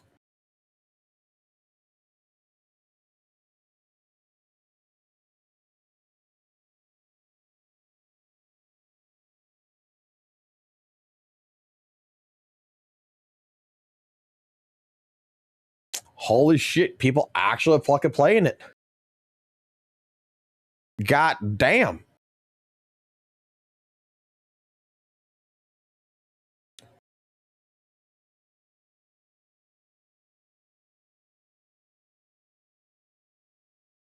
She's just aiding to the fucking cause now, huh?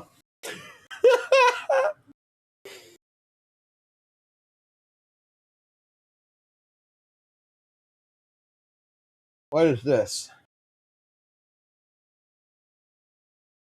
iOS revenue in Japan data in a half a day versus lane in a week. Holy shit! Is that actually true?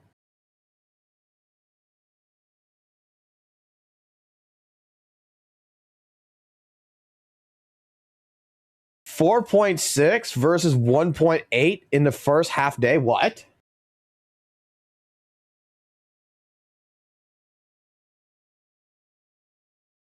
Gonna have to go verify that.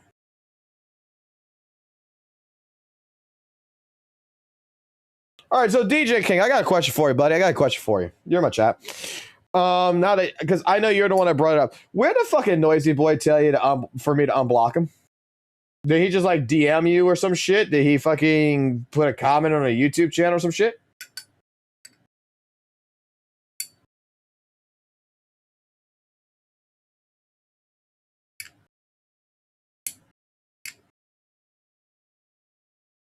On your channel.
Like I said, okay.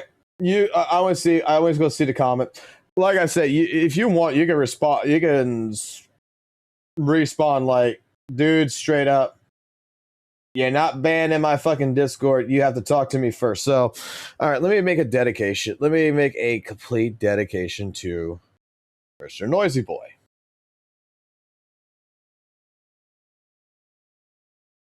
Okay.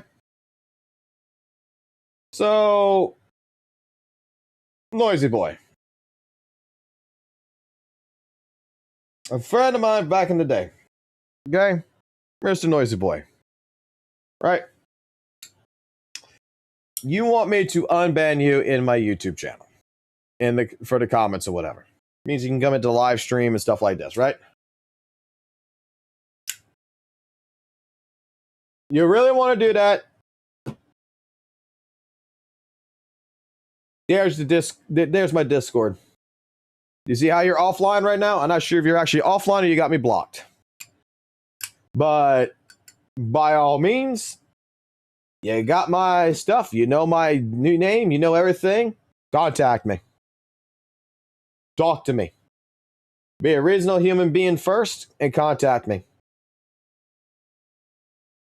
I'm not playing this fucking bullshit of anything else. You want to go, you want to be unbanned. You had every fucking ability because as you can see, you're not banned in my goddamn fucking Discord. You're the one that probably blocked me. You want to talk? Come talk to me like a normal human being. Simple as that. This is dedicated to you. I didn't throw you away.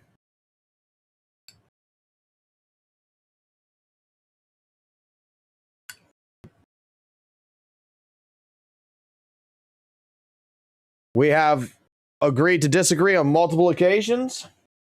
And you're the person that went to St. Tonus. I have it on stream. I have a recording of this where we saw you go to him and fucking straight up fucking try to get him to come at me because you were mad at me. I hardly know no hard feelings to that, but I'm just going to tell you, you want to have a conversation, come have a conversation.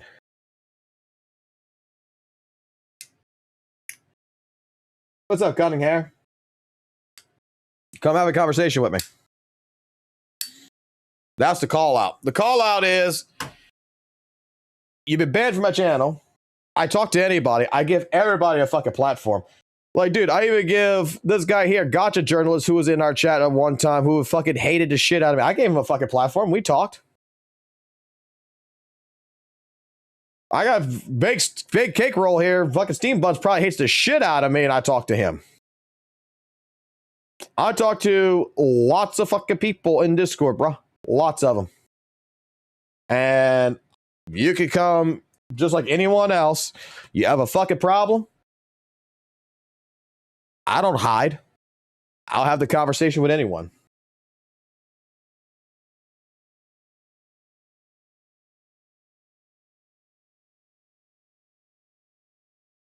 I don't think that Noisy Boy is a backstabber. I just think Noisy Boy just got pissed off at me because I wouldn't defend him when he attacked the fucking people in my Discord. When they were having a conversation about ZZ, and then all of a sudden he comes up with the fucking thing. Well, you know, Weather Wave's better than ZZZ. I mean, you're in a fucking Discord that is primarily ZZ players. You're making a statement that Weathering Waves is better than ZZZ, and you're going to initiate poking the fucking bear. What the fuck's gonna happen?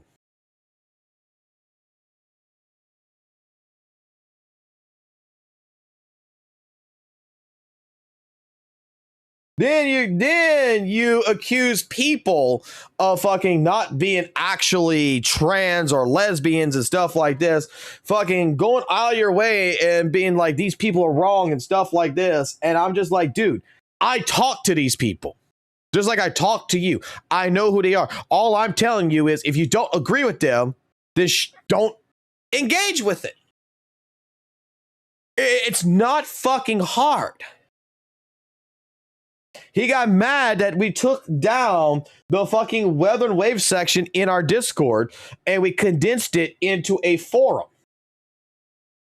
Which, hold on. Because we had no one posting in the WUWA section. That was the point.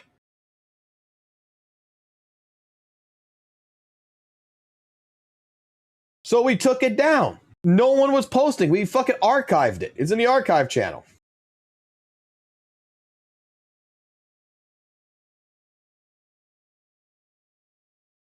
If there would be people who want to talk about Weather and Waves and you want to get into conversation about Weather and Waves, that's why like we did this. We said here it is. Weather and Waves. Post here about Weather and Waves. Post here about Genshin. Because post here about Uma Musume. Like, people kind of did their own thing here, but like, I made this in particular that if you want to talk about whatever it is, you could come here and you could talk about it. You want to talk about Chaos Zero Nightmare? Here you go. And if it's deemed worthy of wanting to be into a actual fucking channel to go in here, well, let's make it. But if there's not people talking about it and people don't want to fucking share shit about it, then we don't have a WUWA channel no more. We'll keep everything ZZZ because that's what most of the people are talking about. Tauntus is sending him back to get dirt on you. Let him.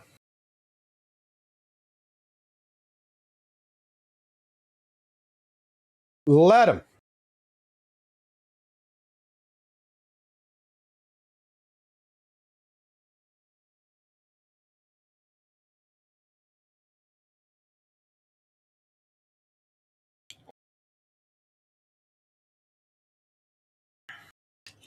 I have talked to my haters. I have opened up my diet thing to anybody. I don't care who you are. You can fucking fully disagree with me about ZZZ. You come talk to me. We can disagree about it. The only thing I'm just going to ask of is let's be respectful to one another. There's no need to fucking name call each other. There's no need to do anything. I mean, if you're going to start doing name calling and shit, I'll do name calling and shit. But otherwise, we can sit here, have a conversation. Me and Vincent have several different arguments about ZZZ. We have several different arguments about fucking weather and waves. We don't agree on every fucking thing. I don't agree with everything that my fucking Discord fucking says. I don't agree with everything in the chat says. You guys don't agree with everything I say. But the difference here is that we're willing to have a conversation and we're willing to fucking put bygones be bygones if we get to an impasse that the other point of view is not understanding. I don't ban fucking people unless they're fucking dickholes. Unless they're purposely being a dick just to be a fucking dick, I don't ban nobody. If you're here to actually have a conversation, you want to come here and tell me that ZZZ sucks, this is why you think it sucks, we can have a conversation about it. I don't mind. You want to come here and tell me Weather and Waves is the best fucking game known to man? Come for it. I don't mind having my opinion changed if there is factual information that comes in that I have to look at. Like, I'm going to tell you right now, I can see the points of, like, right now, ZZZ 2.5, as hype as it is not exactly the best. I feel like the hype right now is a little bit overboard for 2.5. That I do have criticisms about it. I do have some criticisms. The spinning event is greedy. I agree with the spinning event being greedy, but I think that it's just a nitpick. Criticisms I mostly have on it is just where is the events on the start of the game? Criticisms is that why in general right now things aren't seemingly more hyped. Why are we at a point right here to where it's just, I don't know, I don't feel like the patch is bad. I don't feel like the patch is the greatest thing in the world. If I have to give the patch anything right now before doing the story, just the patch without the story, I give it a 7 out of 10. It's not a bad score. But there's no meat and potatoes right now. Meat and potatoes are not going to come until later. That's just how it is.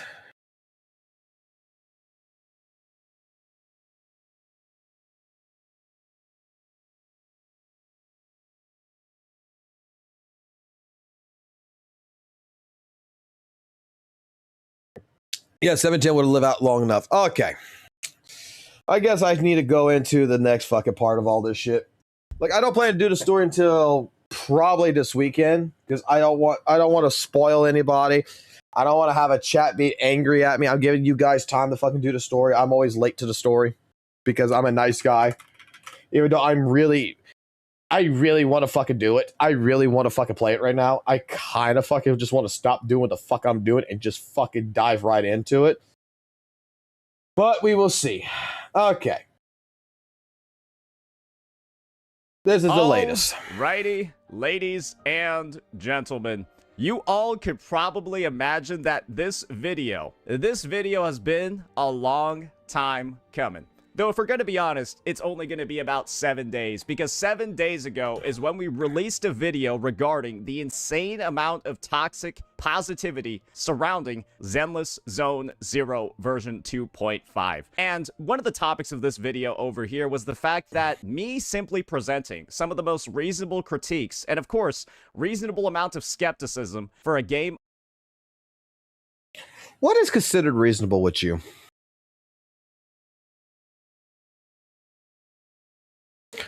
What is considered actually reasonable?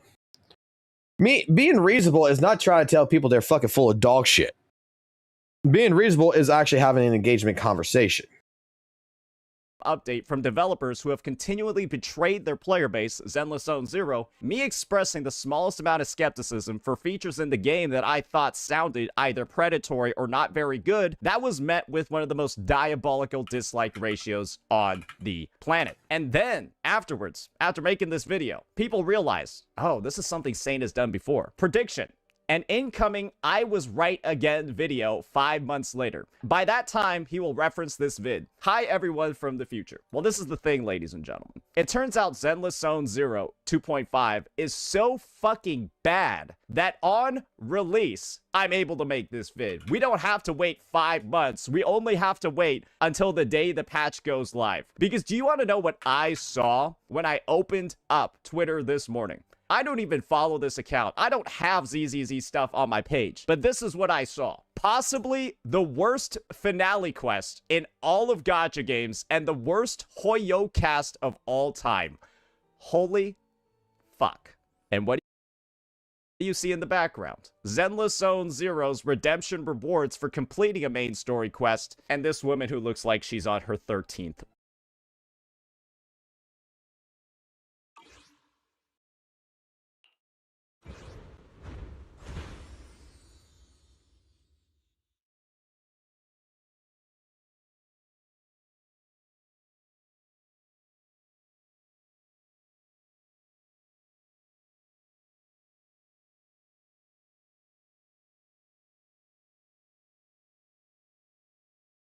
Fuck, I gotta have to play it.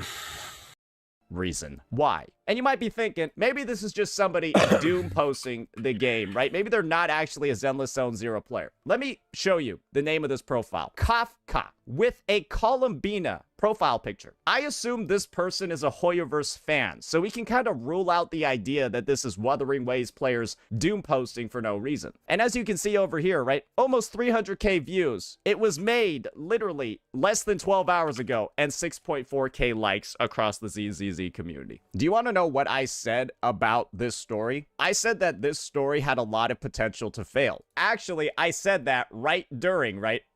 when I was reacting to the trailer.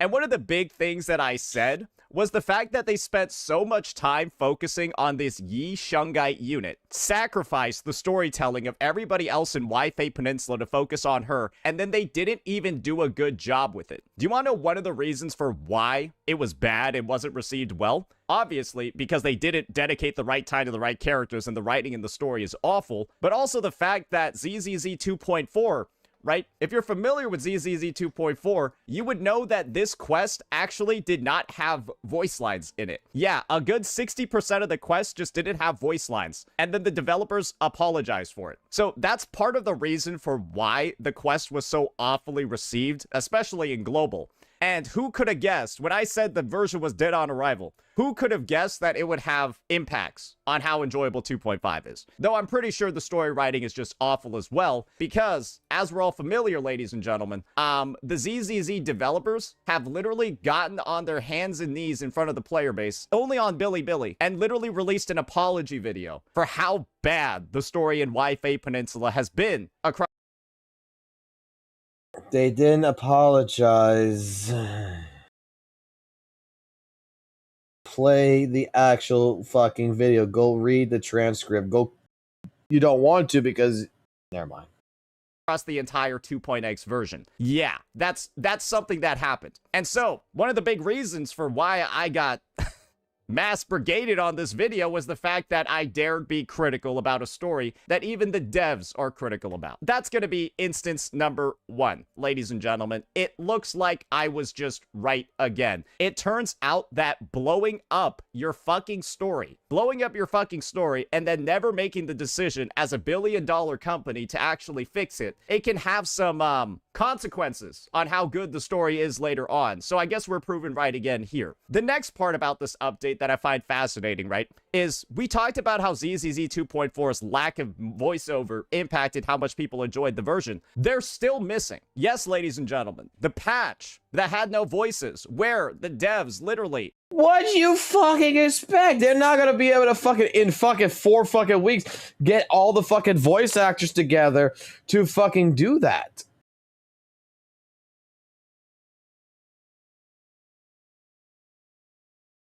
Like, there's scheduling conflicts. There's different things that they still have to work on.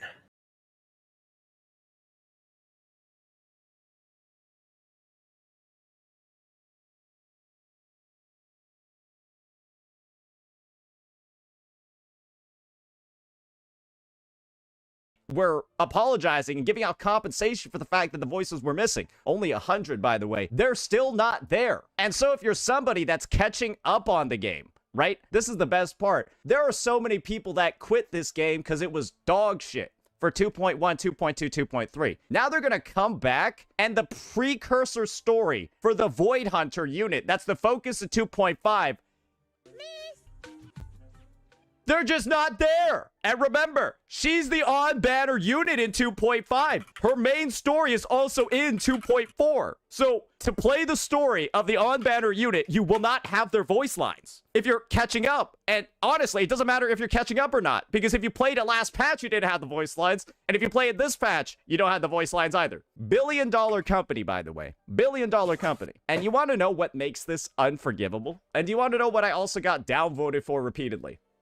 ZZZ just had 2 spending events from 2.3 to 2.4, and then 2.5 they have another spending event. But apparently these guys with this many spending events can't put in enough budget to simply undo the errors that they did in the prior patch, to simply rectify the wrongs from the prior patch. With 2 spending events in a row, you don't have the resources to dedicate to fixing up your past mistakes. But hey guys, do you want to know something crazy? You want to know what the ZZZ developers do have money for? And this one is gonna really piss you guys off. Get ready for this one. Someone did a little bit of digging, apparently. We got John Seaman over here. And apparently people have found out via Google Ads Transparency Center, Hoyoverse has been 10xing their ads for ZZZ's release compared to other gacha companies like WUWA. So this is WUWA 3.0. This is ZZZ. So it's 10x the amount. They can spend 10x.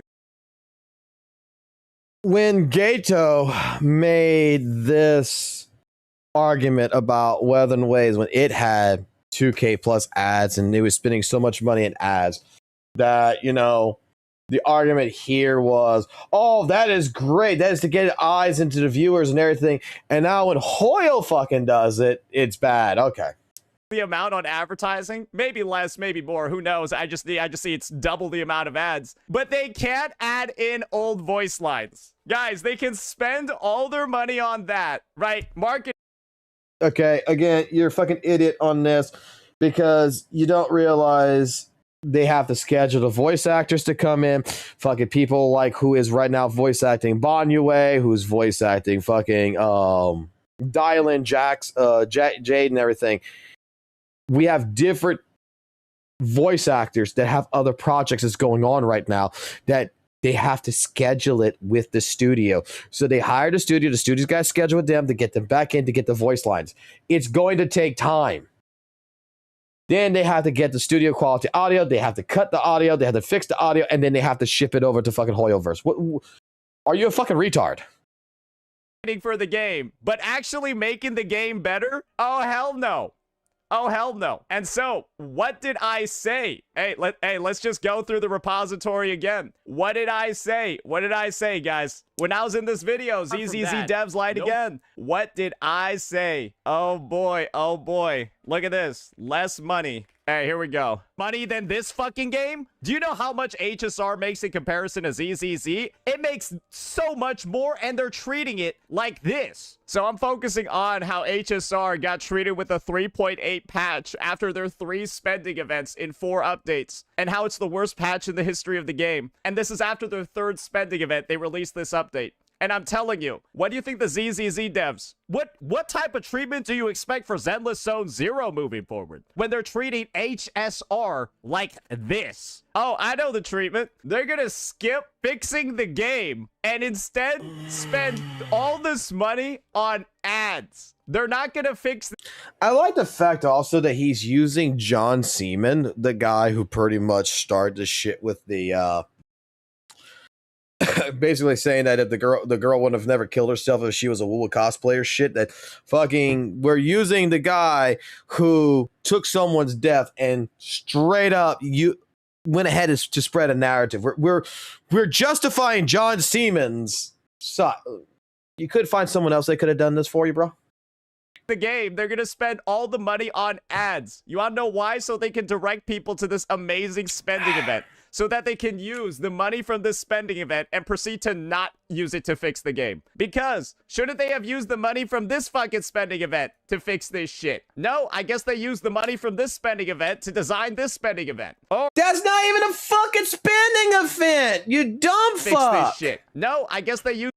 That's a poll event. We have several people who have in this chat right now that never spent a fucking dime in this game that got the Vivian skin for fucking free. Oh my fucking God.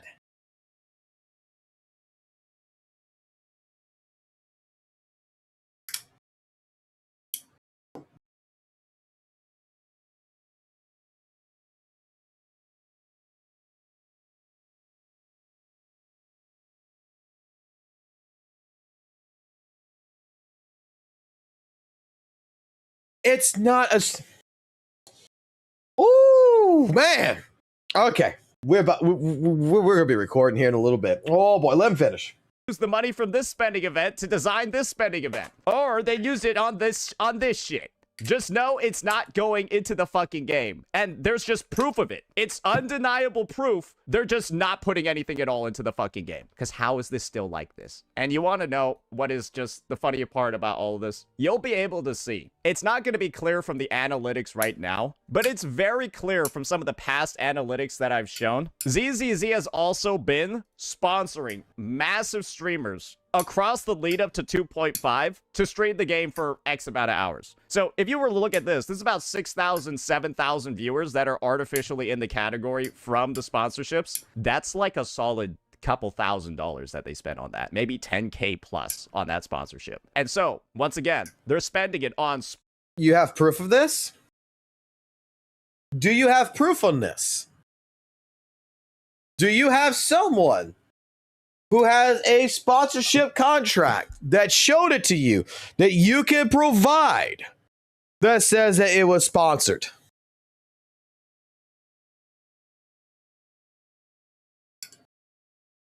Do you have proof?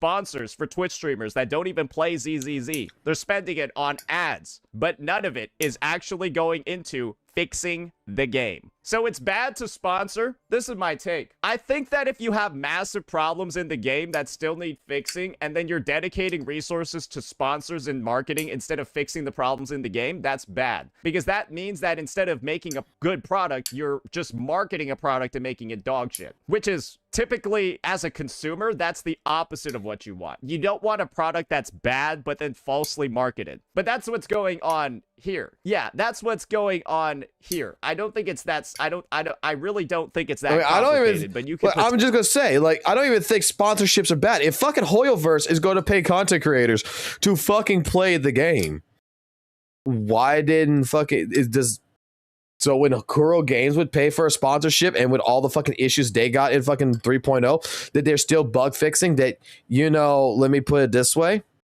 Hold the fuck up here.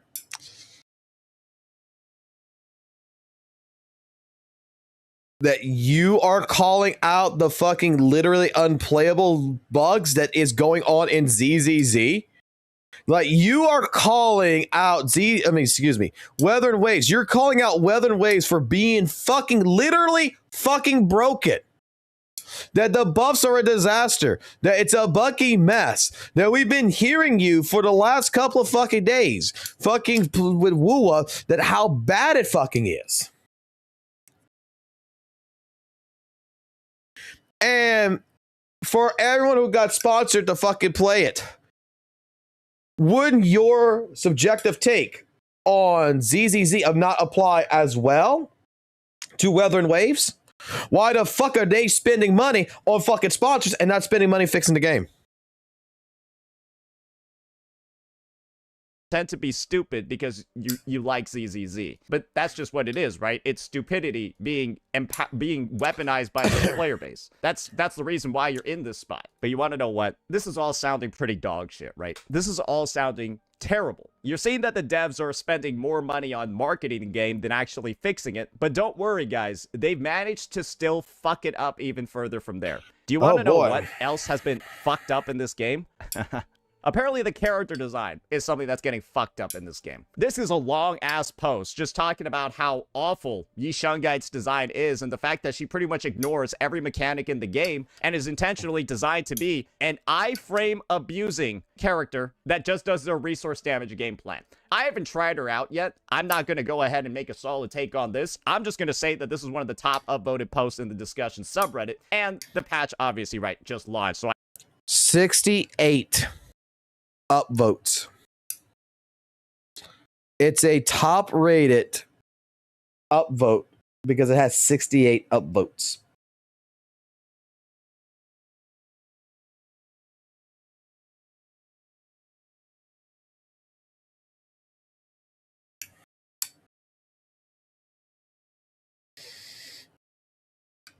This is just like him fucking trying to say that fucking ALG has one of the worst fucking video fucking dislikes when he's got 1,002 fucking likes and only fucking 125 dislikes. Are you fucking shitting me?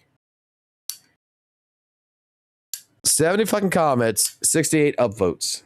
I expect that in 1 hour, 68 is probably going to go much higher from here. We'll revisit this later once we actually play Yi Shungaite ourselves. But don't worry, this is something that might be coming up on the horizon. I can't talk too much about her mechanics. I can talk about the balancing in this update. And if you guys are all familiar with one of the patches that ruined the balancing of ZZZ, it was version 1.4 where they released Miyabi. And one of the big things about Miyabi was that at M0, 0 dupes, just 1 copy, M0 Miyabi was better than an M6 Ellen. 7 dupes. And it appears that the ZZZ devs, they haven't learned from history repeating itself. Because they've decided an M6 Alice over here, right? 144k DPS. An M6 Alice is going to deal less than 2x the damage, I guess. Yeah, I guess less than 2x the damage of M0 Yi Shungaite. So, I think they did it again, and it's actually worse. I think they did it again, and it's actually worse than it was with Miyabi and... Yeah, it's worse than Miyabi and Ellen. So, remember what I said before. You can clearly see she absolutely dumpsters Alice, right? One thing that I said before as well, that I'll make sure to counteract another time because, hey, we just constantly have to prove the ZZZ community wrong. I said that these rerun banners were going to be predatory. And this was one that people really got mad at me about. Players. When I said that the rerun banners for this game were going to be predatory because all these characters end up getting horrendously power crept within like 2 months.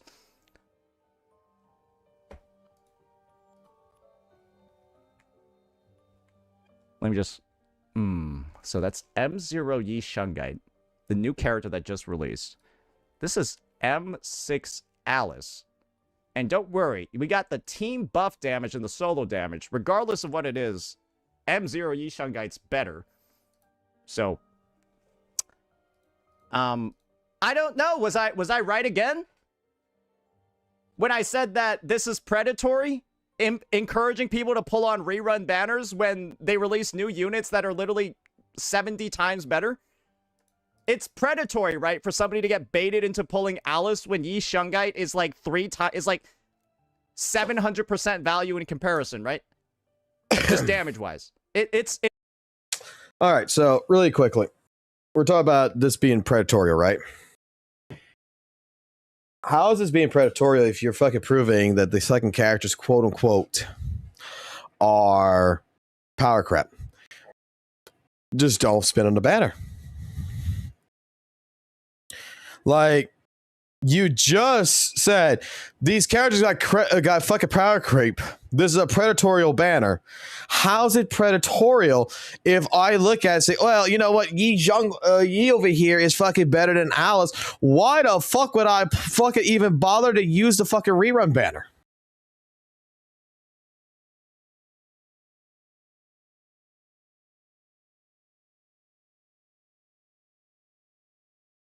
Why would I even bother use it?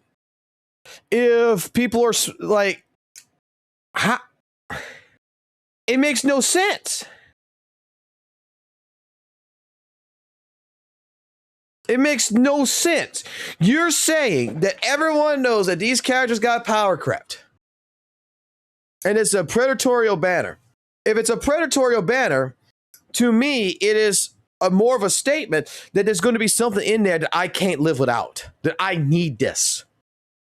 I need this character for something. Right? How the fuck is this predatorial? All you just fucking did was prove that it's not predatorial. There's nothing in here that the fucking player fucking needs, and just to fucking skip it and save their fucking money. I'm confused.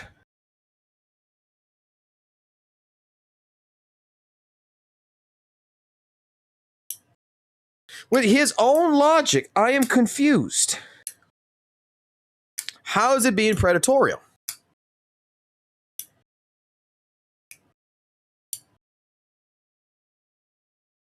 Like, this is still a great fucking value for brand fucking new players.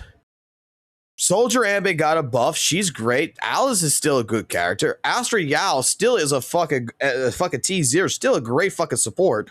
It's a great fucking value in that regards. Like, the only thing I'm pulling on this fucking banner is going to be the Soldier Zero and B. But you said earlier that it's a trap for new players. I said that I agree with the sentiment that it is a trap for new players. However, depending on the new player's account, depending on their investment, depending on what they're doing, that rerun banners have a different value. Like, do you not watch my fucking videos? Do you not listen? Like, the entire argument that I had there with someone like ALG's take on it was, I agree with him. It is a trap. I could see it being a trap 100% for like brand spanking new players who are not ready for fucking endgame. These are still people who are level fucking 14 internock level. They don't need fucking characters right now, rerun characters. They just need to pull the fucking new characters, right? But when we get to the part to where they're ready for endgame, that there is still a value for rerun characters, and depending on where their account is based at, I cannot dismiss the idea, because if you are a person, right, you are a person that you pulled supports, you pull fucking massive fucking support units, you only were pulling supports, and you don't have fucking DPSs, you don't have anomaly DPS, you don't have a double attacker, you don't have attacker agents or something, that, you know what, your account could benefit from getting a rerun Evelyn. It depends on a lot more. You cannot just universally just go ahead with a rerun banner, dismiss it. They are a trap. 6 months down the road, yeah, Evelyn might get power crap. Yeah, 6 months down the road, fucking Lucia is going to get pocket power crap. Stunners are going to get power crap. However, depending on who you are, depending on your account, and depending on what you're trying to accomplish, you need 3 fucking teams. Regardless. Are you willing to be patient and wait it out, and then in a year from now get your fucking 3 teams of brand spanking new characters and go on from there? Or do you look at spending on a rerun banner to go ahead to get to it faster so that way you can start collecting the rewards? Again, it's not a universal answer that applies to anyone. Even to new players, if they ask a question and they come to me and they're a new player for the last 2 months of ZZZ and they come to me, ask me, hey, what should I pull in the rerun banner? I would have to ask the question. Can I see your account? Can you take me a screenshot of your characters, where you're built at, what's going on with the account itself? Let me take a look at the builds. Let me take a look at what you have in terms of roster. And to be able to even make a determination whether or not the rerun would actually be beneficial for you or not. Like, it's not a posed question that you could just say, all fucking reruns are a trap, never pull a fucking rerun character. Because you know what? Yeah, if you want to go with the most broadest of broadest universal fucking answering, okay, cool. Don't ever pull for a fucking new character ever in your life. Just don't pull for an old character in your life. Just pull for the new ones. The new ones are going to guarantee you'll have a good time.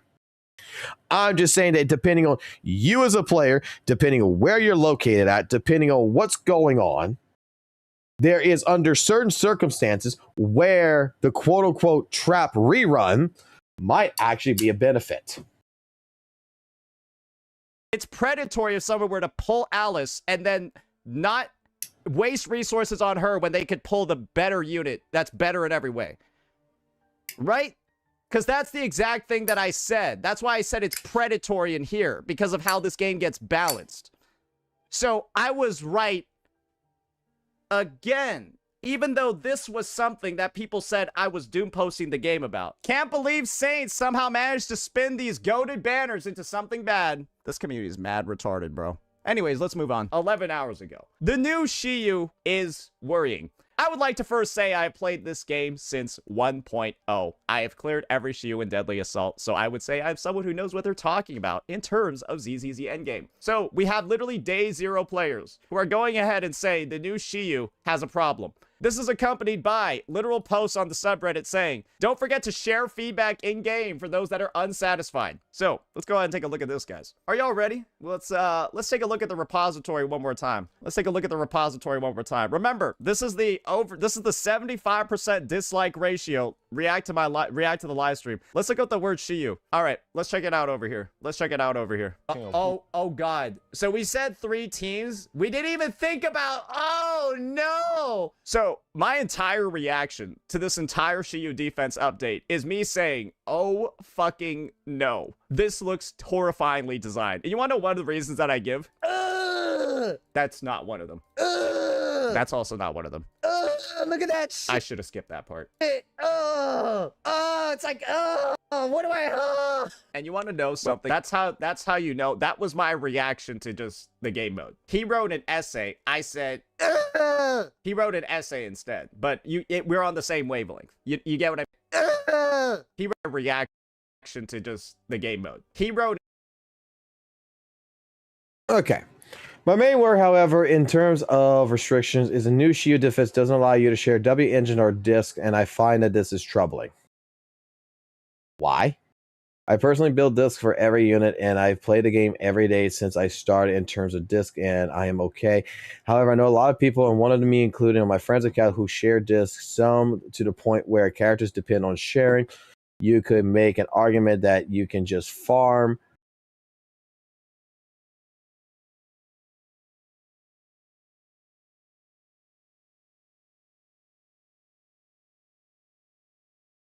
Shield defense locks the W engines and the discs.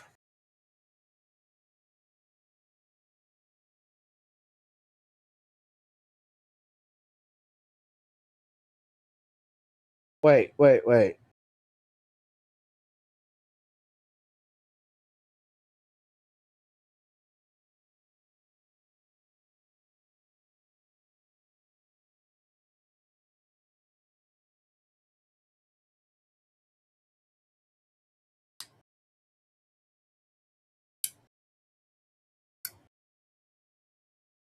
I didn't notice that.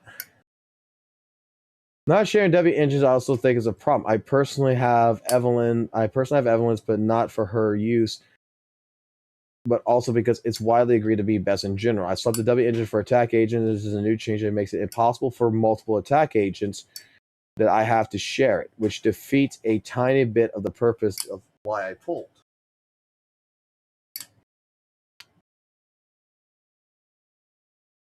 I think it changes a lot. I think this will hurt a lot of F2P accounts or people who don't really use it for pull weapons. I think this would be much of a...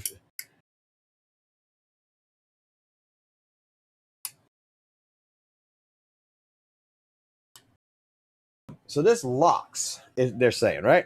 Hold on. I just gotta see this shit. Hold on.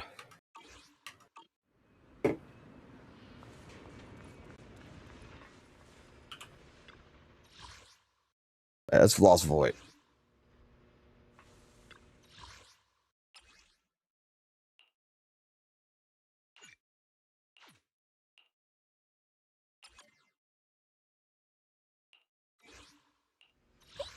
I'll protect you from any danger. So if I use... Hello, Rep 2493 at your service. Out of curiosity, like I gotta see this. I gotta see this right now. Hold on. Give me a second here. Would you like... Put that. Count as a summer activity? Nah, let's not put that. Let's put Asriel. Fuck it. Let's put Asriel. Take a deep breath. I'm curious to see the audience's reaction. Oh no, I gotta see some here.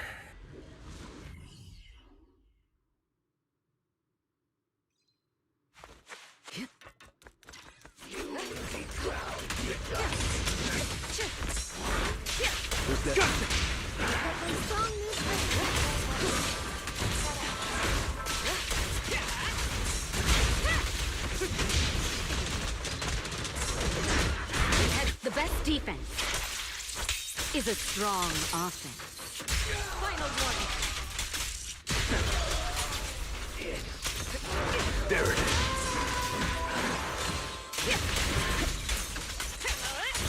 Removing threat.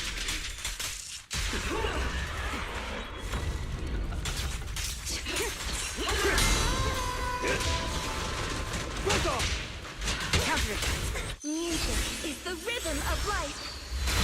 Nothing breaches my defense.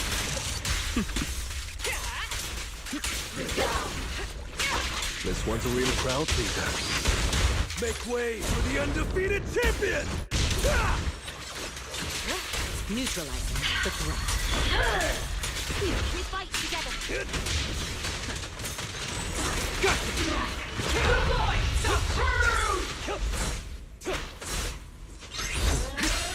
Nothing slips through my defense.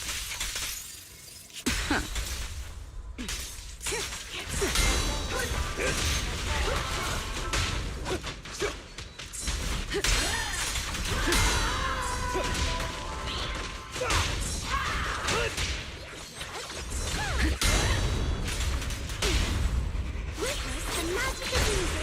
Initiating level 1 safety.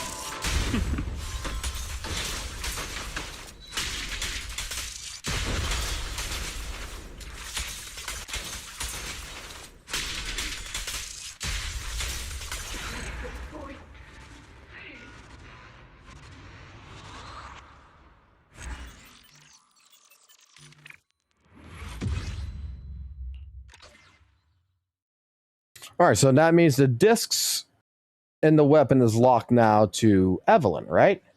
Means I cannot come here. Hello. Different outfits. Ready to dive into the abyss with me?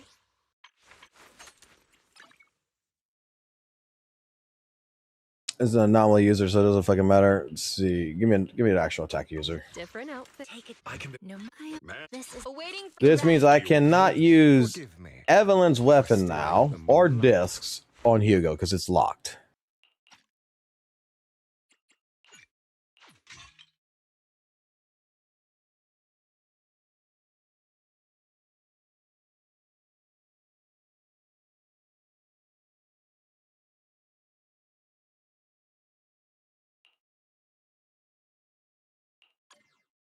Please, forgive me.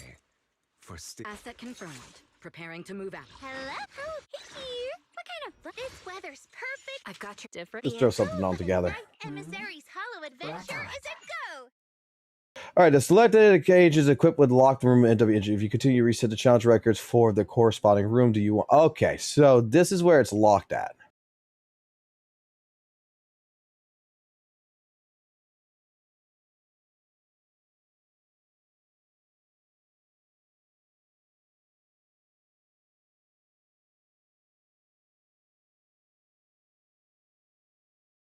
This is actually... This I actually have to agree with. This is actually kind of shitty.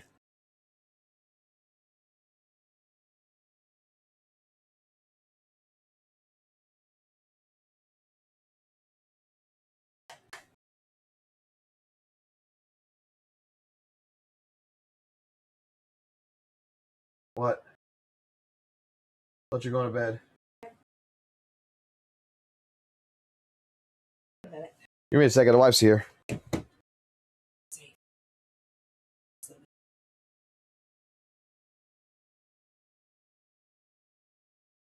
you hungry? Do you want tacos? I was thinking to myself, I'm gonna want some caffeine. I'm gonna have to suck your dick for it.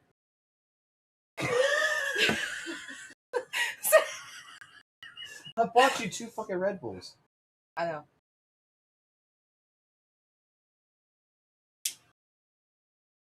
I might be an addict. Oh my fuck! You drank 2 fucking Red Bulls today? Yes, and I'm ready to go to bed. I'm tired. I have 0 fucking energy. Oh my fuck! How the fuck do you have no energy? I don't know. But. Oh, hello, Miss. I'm gonna follow Mom every fucking where. Hold on, guys. My wife's just talking to me for a minute. What's up, motherfuckers? Come sit and talk for a minute. What No, don't worry about it. Like, I'm just going through some shit real quick. That's it. I'm confirming shit before I open my mouth, which is something I wish that a lot more fucking... Like, look, let me explain something very carefully, guys, is when I do shit like this, okay? It's not that I don't fucking believe y'all, or I believe someone, like, in that Reddit posting, right? It's not like I don't believe anybody. But I have been fucking rage baited enough fucking times that I have to double check shit. Okay? I have to double check. When I read, like, it's locked, I've never experienced it because I don't fucking change my fucking equipment, so I would never notice. And now I'm looking at it and thinking at it from an F2P point of view. The person has a point.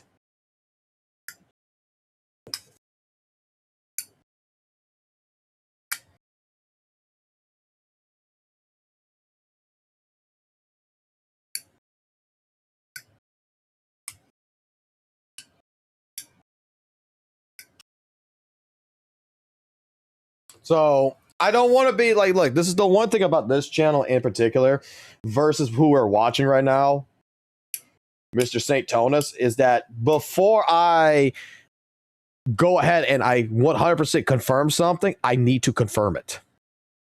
So it is an interesting topic that he just presented through this fucking bullshit that I'm like, okay, what the fuck? Because he's not reading this, okay? That's one of my fucking biggest problems. He's unless he reads it later here, he's not reading. He's just like, oh, we're in the same wave path.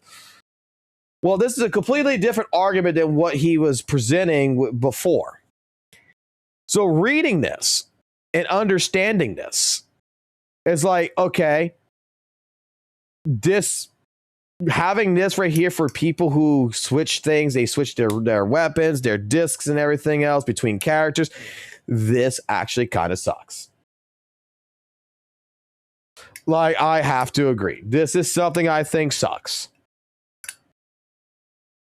I'm not just going to sit here and fucking utilize some bullshit like this and just be like, oh, we're on the same wave path until I confirm some shit.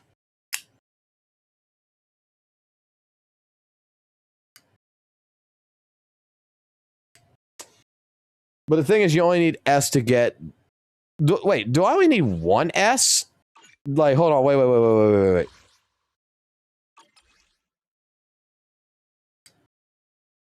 Yeah, you need S in all rooms, don't you?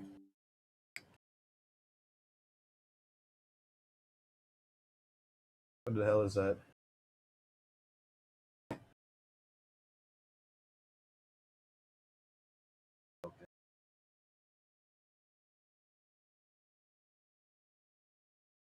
Huh?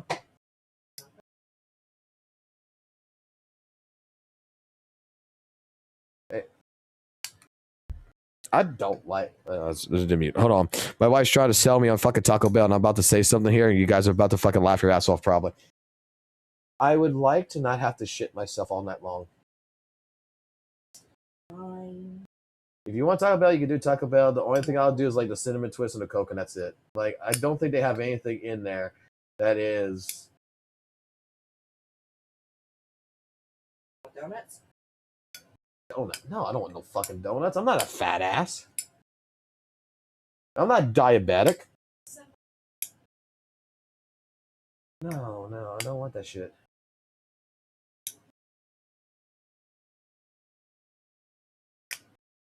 Like, if they would have the chicken finger shit or the chicken they used to have or something, I would have done that. Maybe, like, let me see. They got fucking nachos. I know you want fucking. I don't know what it is about women in fucking Taco Bell, but like every fucking woman I know likes Taco Bell. I can't have fucking Taco Bell like every fucking other goddamn fucking woman. Diarrhea Bell is a no-go. I know. But it's like women fucking just love fucking goddamn Taco Bell. Diarrhea Bell is a no-go. Look. Because women don't shit. That must be what the fuck it is. Women don't shit. Oh, you precious little lamb. The fuck is all this shit? Like, what the fuck is this menu? Like, what happened to fucking 90s Taco Bell? They had a 90s menu thing earlier in the year. What the fuck is this shit? But it wasn't 90s prices. Fucking. A slow roasted chicken cheesy dip burritos? What the fuck? It's probably got sour cream in it. I don't want no fucking sour cream. I can take it out. Hopefully. Avocado ranch fuck. What the fuck? Why can't it not just be fucking chicken, tortilla, cheese? Ooh, those the naked chicken tacos. That's what you were thinking of. Naked chicken. Which made no sense because it was breaded.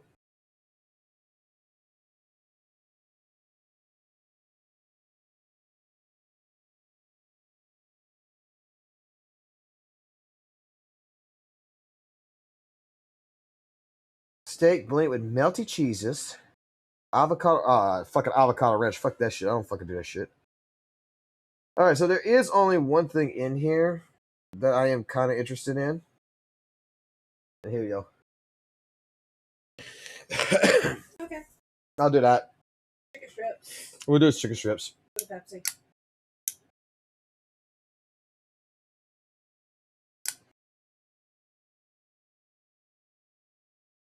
I just want crunchy spring.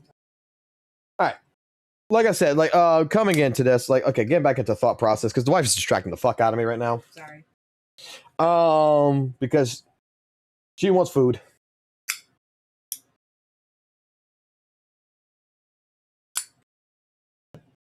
So when it comes into it, but my thing about everything is that we're a channel here where we try to, if you bring up an opinion, right, like someone like Satonis, I have to look at it and I have to determine whether I can find information that goes to support it or goes against it.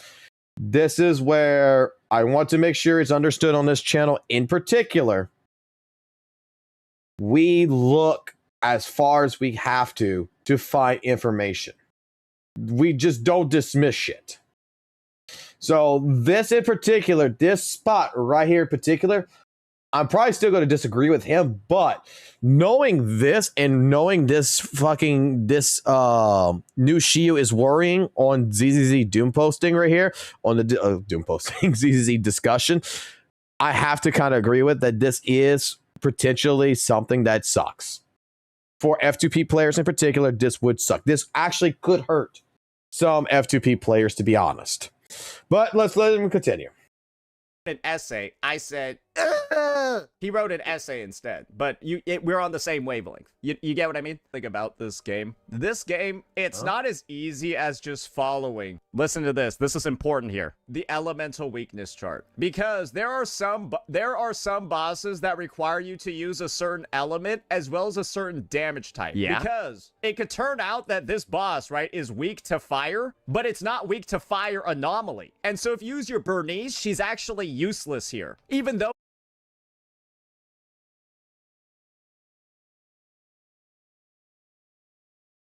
Okay. From his logic, I know what he's talking about. He's going to bring up the old situation, right? And this right here was one of the points that made absolutely no sense to me. So, what he is referring to is the situation. Do we all remember the very first video that kind of started this shit with 2.0, where he was playing Miyabi, Bernice, and Lucy? Right? Before 2.0, doing the Shiyu defense or whatever. And everybody told him, you know, that the boss was ice resistant, but was fire weak. And he said he was good because his Bernice and his Lucy were fire.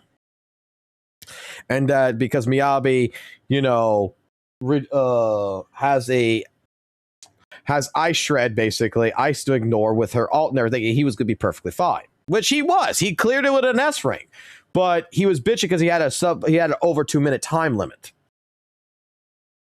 His thought pattern there was that his Bernice, which was only on the field to support the Miyabi, and Lucy, which is supporting the Miyabi, and the Miyabi, which is the fucking damage dealer, that both of these characters were supposed to be doing enough fucking damage for the fire fucking resistance part.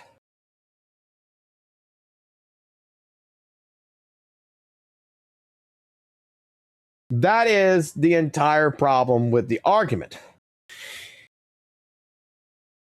Fire anomaly. He is right to a certain degree. But the problem is that the way you play it also is a determination. Like, it's fire weak. It's weak to fire damage. But you have to make Bernice a fucking DPS. You have to fucking change the fucking build on the fucking character. You can't fucking be making a supportive character for fucking stacks and shit like this. You can't be fucking making Lucy, who is just going to be on the field for fucking 2 fucking seconds, Bernice on the field for 2 fucking seconds, and then throw fucking Miyabi. You have to fucking properly fucking do it. Like, this rule would apply to even weathering waves. I go against an enemy that's spectral resistant, but I'm fucking arguing with you that don't worry, guys. My sub DPS and my support, which is going to buff my fucking main DPS, they're both fucking Havoc and Arrow. They're fine. They will give me enough fucking damage. They're not resistant. It don't work that way. That's why, like, him arguing this in the video is like, what? It depends on how you fucking play. It's weak to fire. So it's like there's additional layers of restrictions on top of every single boss beyond just the elemental restriction. That's how the game works. That's why, despite being ice units, Hugo and Ellen are useless. Because the devs need to balance the game around not making ice too strong, because Miyabi's broken. And so, by proxy, Hugo and Ellen can only be used when a specific ice-weak boss that also has attack weakness is made. So, they both need to be ice-weak and then also attack-weak at the same time. So you can't use them. Otherwise, they're just literally not playable. And that's the wonderful part about the balancing in this. There's a yes and there's a no to that.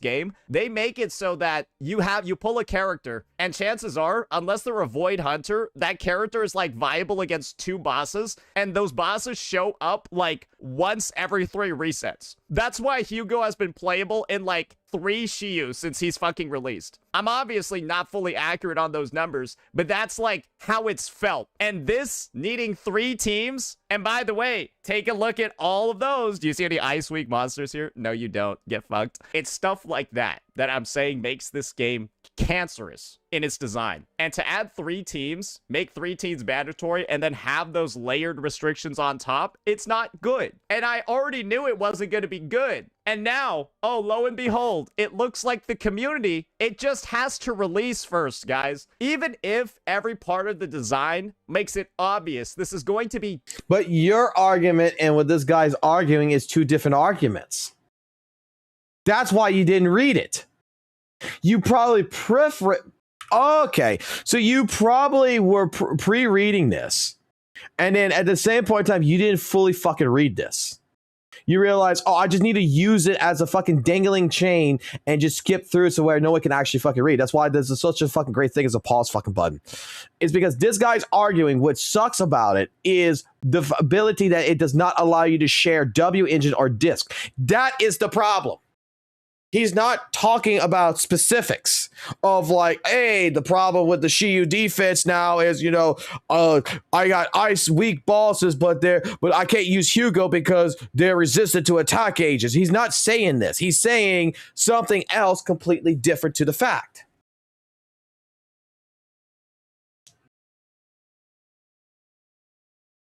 Do you guys understand what I'm saying? The chat, do you understand what I'm saying? St. Tonis is making a different type of argument and trying to utilize someone's argument that has nothing to do with what he's talking about. He's talking about, you know, hey, if the boss is ice weak, but it's anomaly weak, but not attacker weak, that's a problem. This guy over here is talking about, hey, I'm fucking upset that I can't use W engines and disk and share them across the fucking characters. It's 2 different sources of arguments.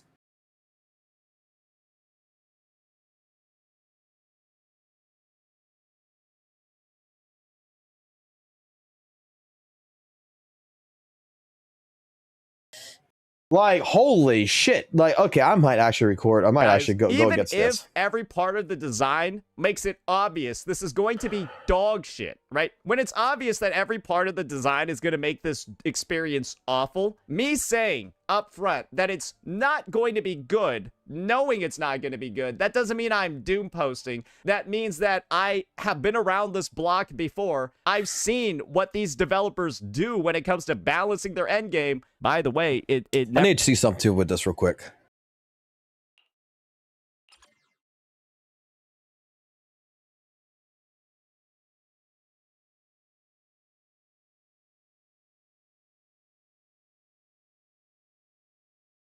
And we also got to remember, they also got fucking buffs in this shit, right? Like electric damage, basic attack damage, and such. So there is going to be certain types of teams you're going to want to fucking utilize too. Ice damage by 20%. Basic attack damage will be increased by 40. Basic EX skill. Ice damage will additionally increase by thing. We have to read. We have to read. We have to play the game. Oh my god.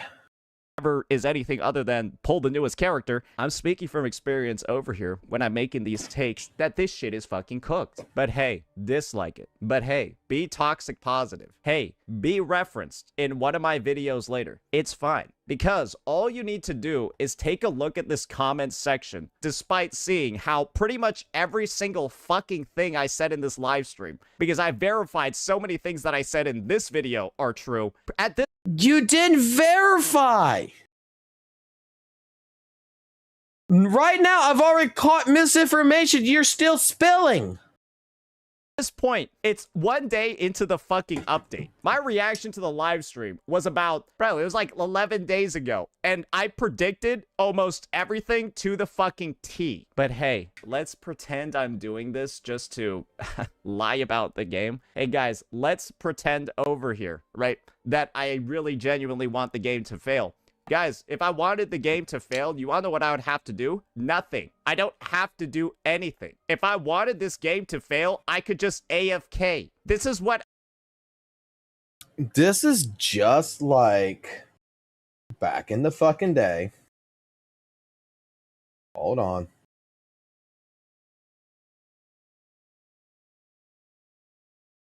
Which one is it?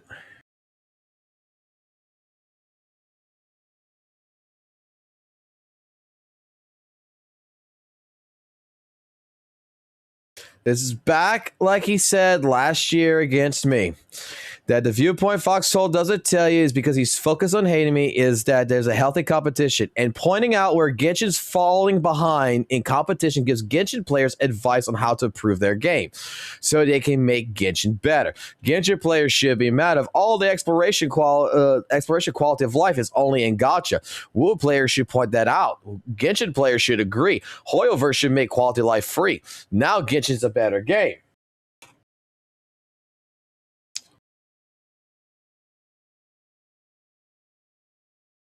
Wait, where is it?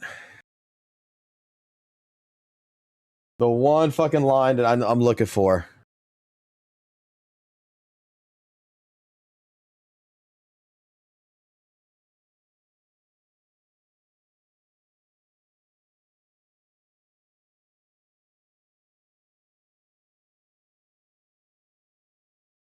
Because Genshin Impact 2020 was an amazing game.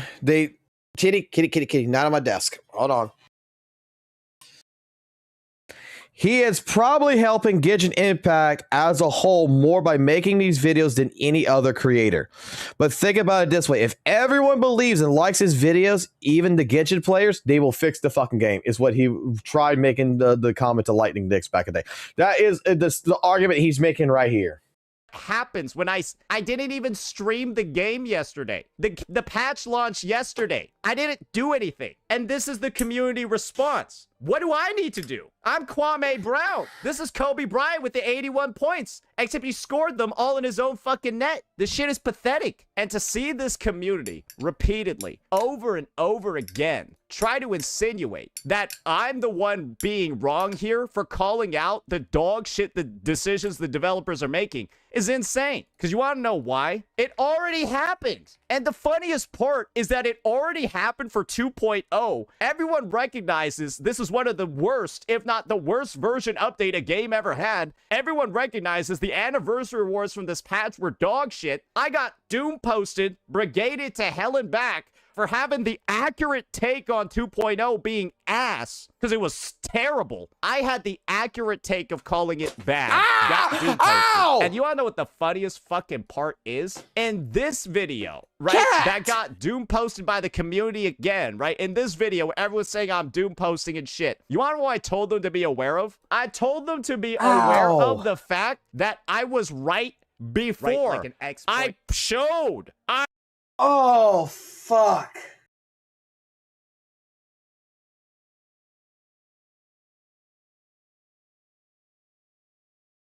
Why would you jump on my fucking back?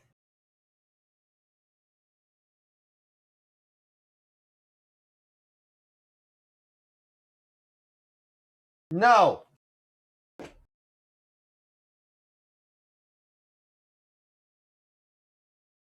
Oh, God, that hurt.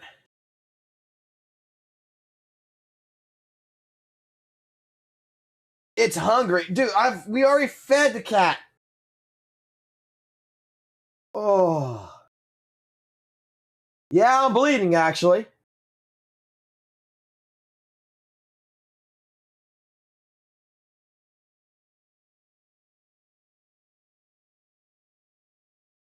Oh, God, the cat just fucking jumped my ass.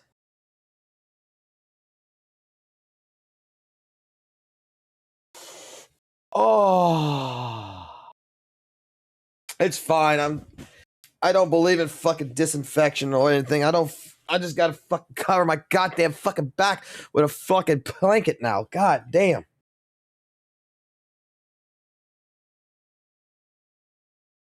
Oh, fuck.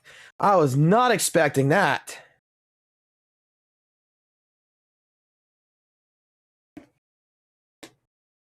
fuck. How bad is it? Okay. Wife's here. She heard it. Yeah, hard not to hear it. We're at here. Somewhere around here. Lower back, right along here. It's not open. You're not bleeding. Oh, I'm not bleeding? No. It's a cat scratch. It burns like a motherfucker. Way forward again. Like, I don't know what the fuck is her problem. She's in a mood to play.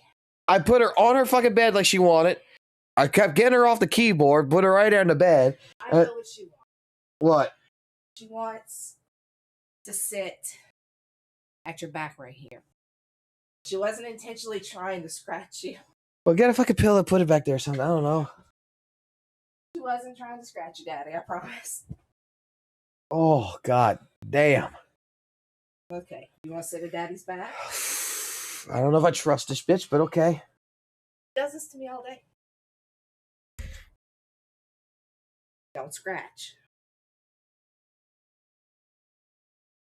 Now you're gonna jump down.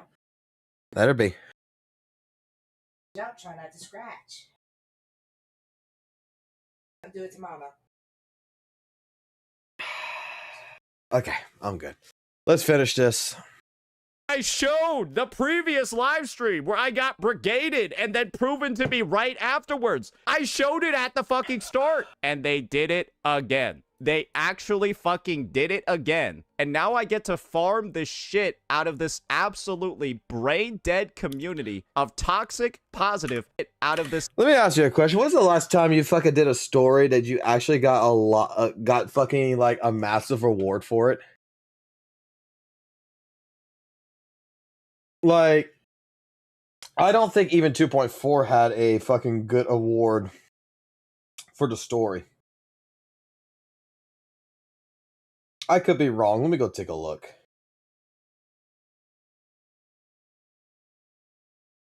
Let's see.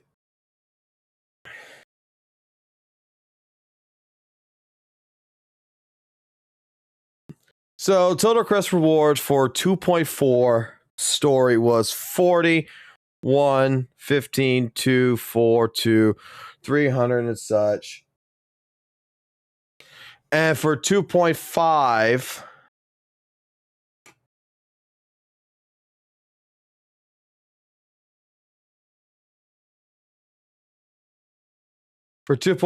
it's 70, 1 master tape, 25 noise reduction,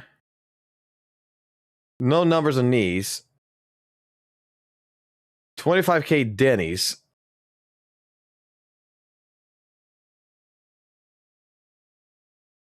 So we're getting more.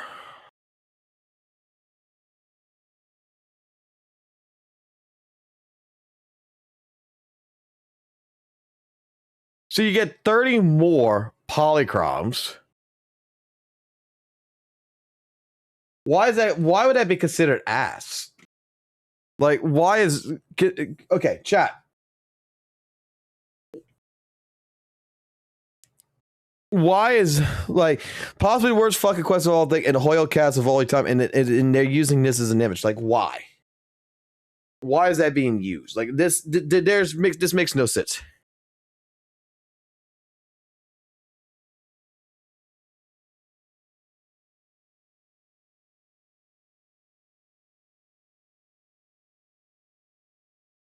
Let me actually see the fucking Twitter post itself.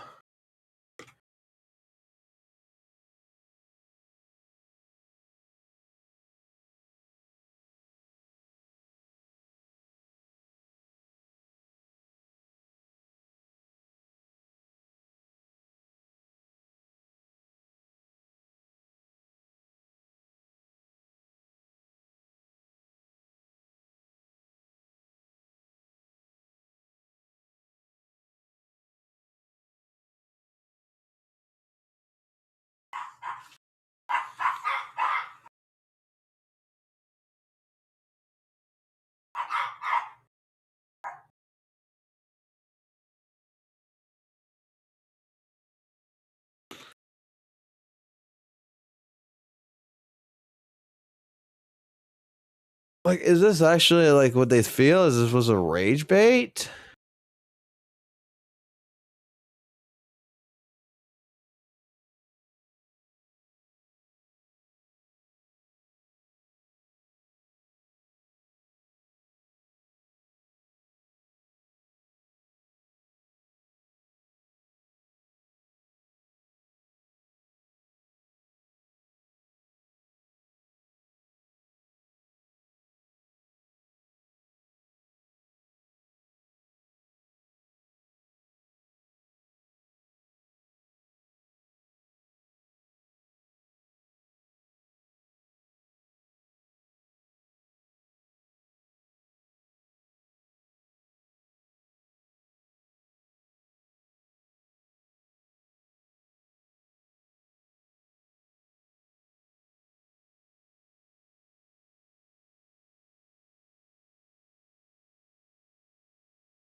Okay.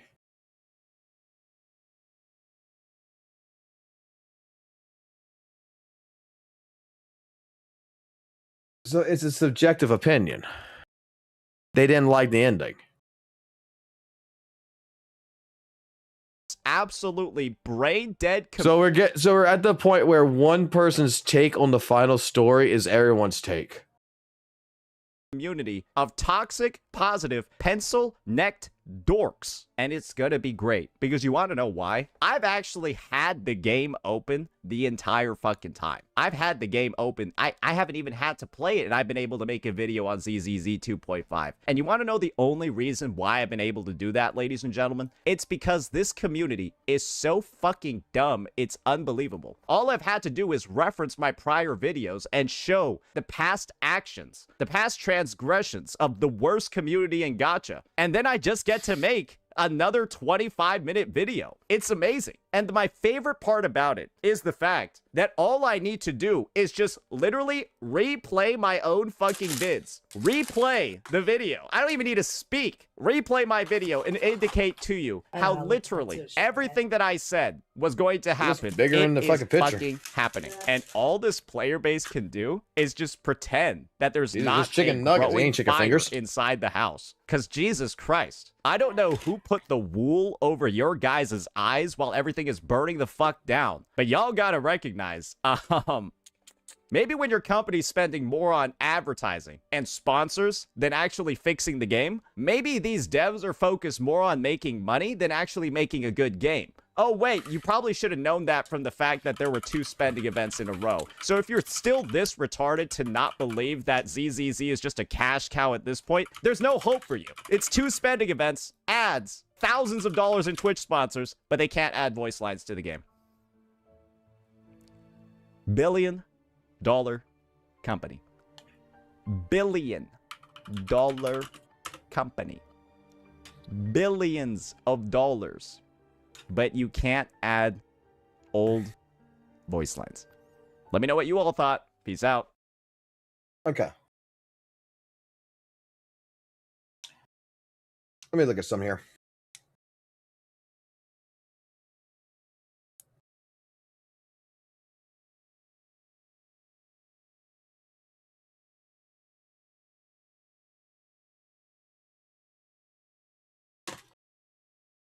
This is some.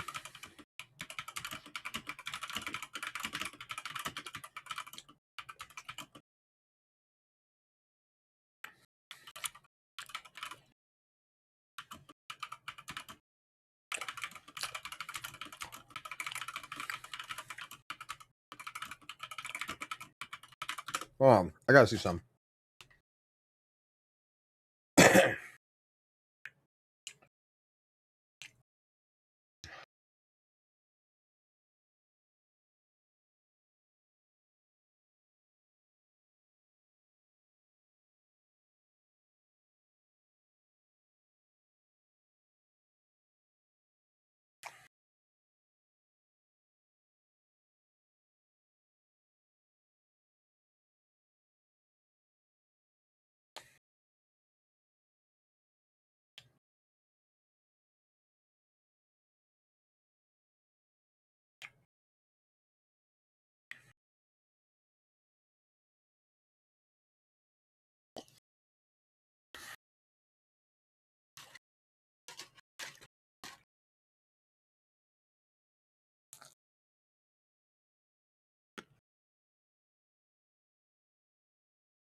Okay.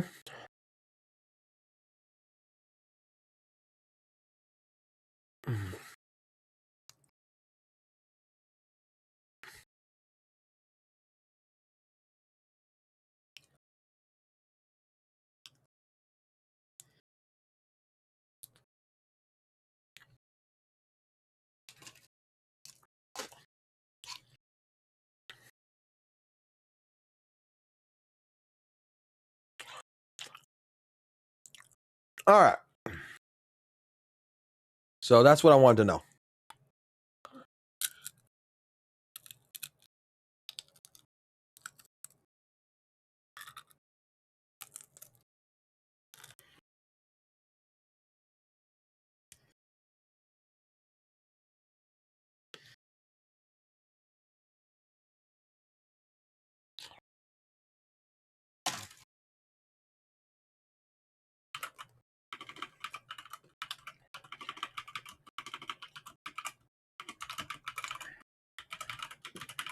All right. Next thing I want to see.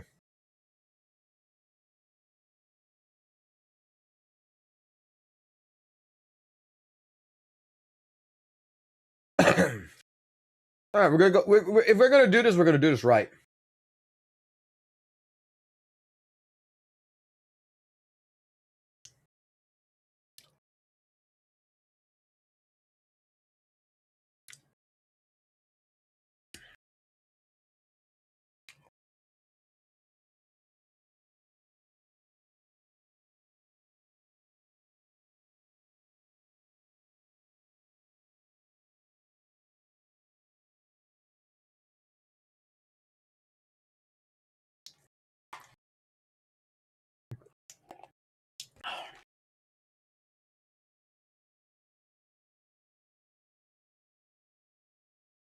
Hold on. If we're gonna do this, we're gonna do this right. Hold on.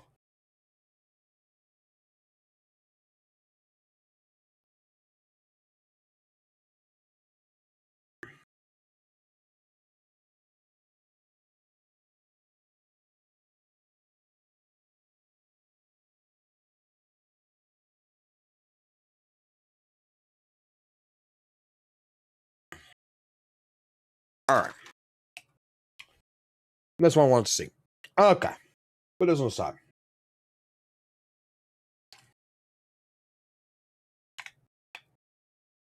All right, we're gonna record this. Let me hit Assume this person. Let me hit these points.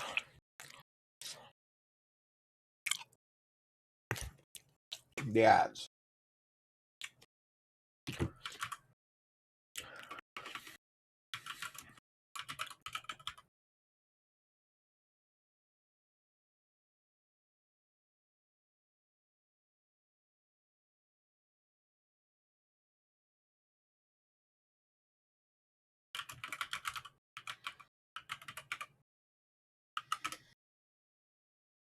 I want to see some. I'm looking at all this information right now. Hold on.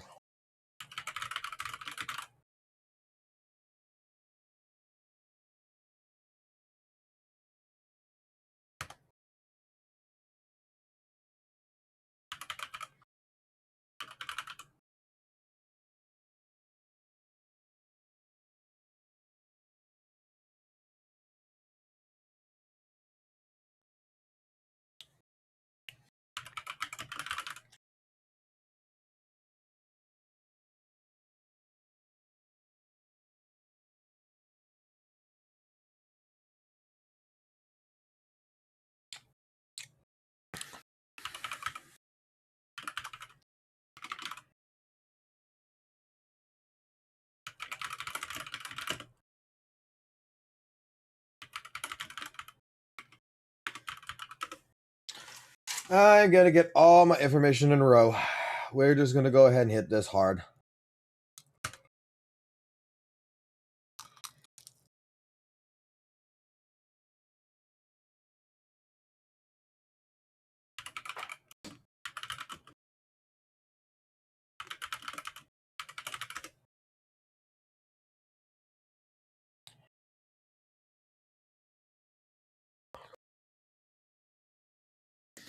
Because that 200 ad is wrong.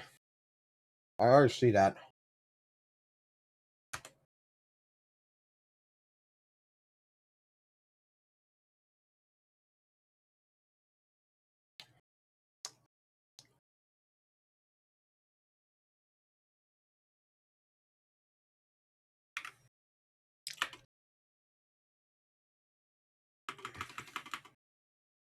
There's another name for it. What was it?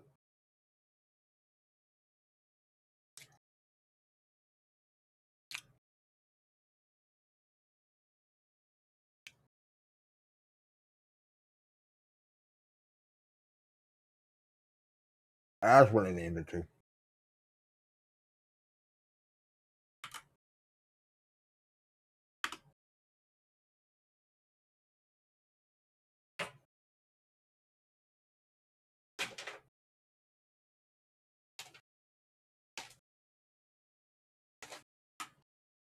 Noel.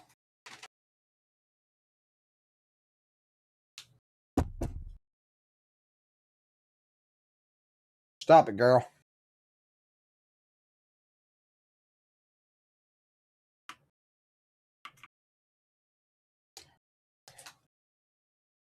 The other one they're using is Cog. No sphere.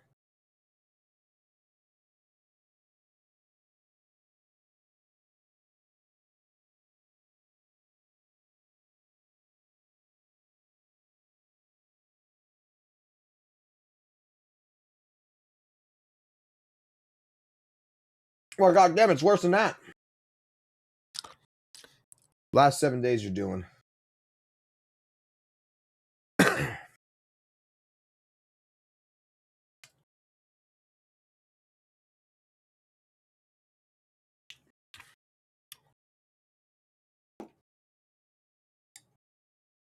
Okay.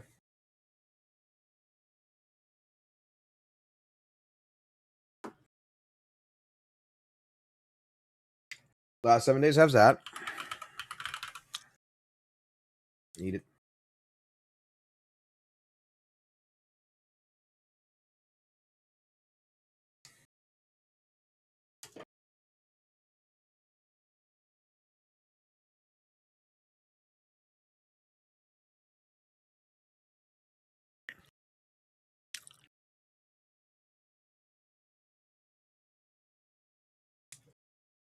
All right. Duplicate this tab. Give me a second, guys.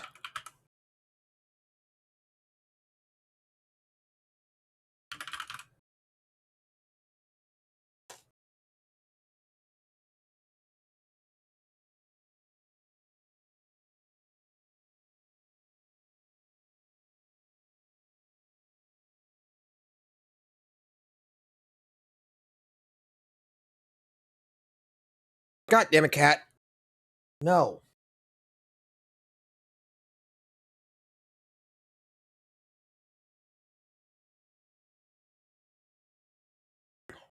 All right, these ads are expired now.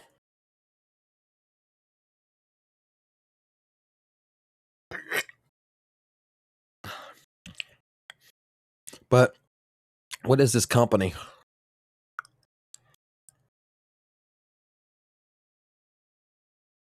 When in doubt, I forgot. When in doubt, I can just do this.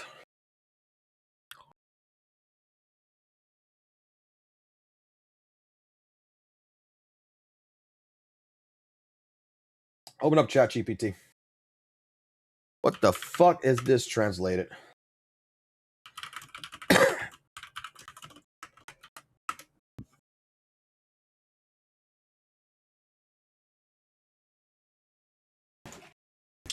Ah, that's a Chinese name for their full company. Okay, cool.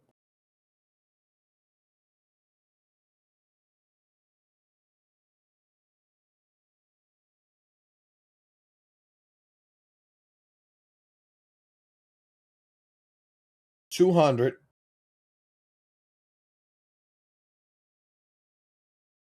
So when the fuck was this ran? Because 2K is actually 400 in the last 7 days.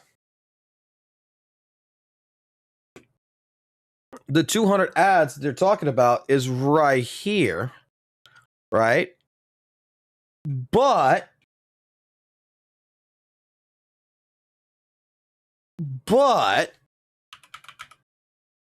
Kuro Games has another company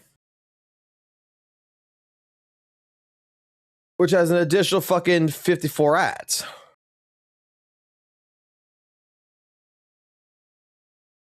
in the last 7 days.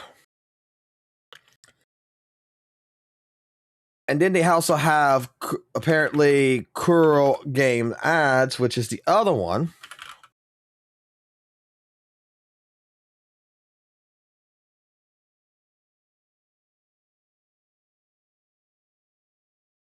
Which you can see Lene in here. That has another 12 ads here.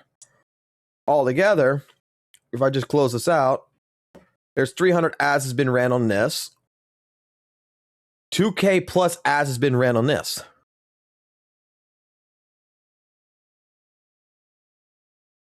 So let me think. This came out on the 25th, right?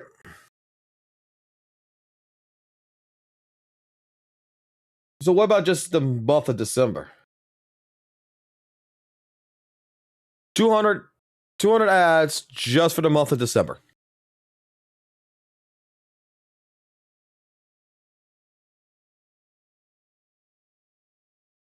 $600.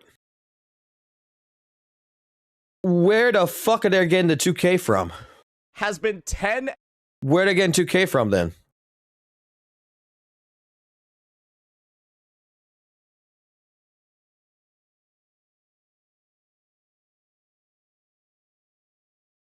Because I'm using the same fucking website.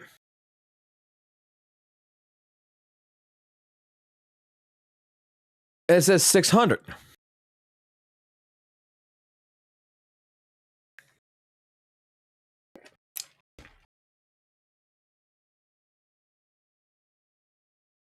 It says 600 ads, not 2K.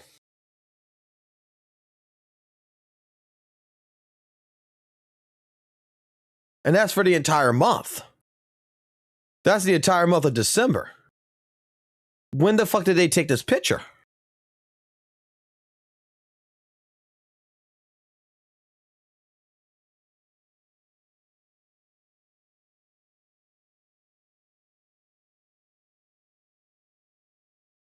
I got the 200 for fucking WUWA. He's right. We got the 200 right here. That matches up with this. But this does not match with this.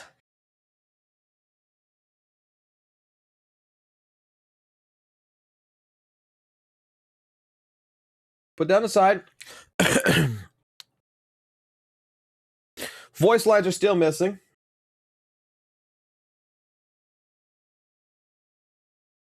Where's that information I just had for that? Right here. Put these two together right here. Okay.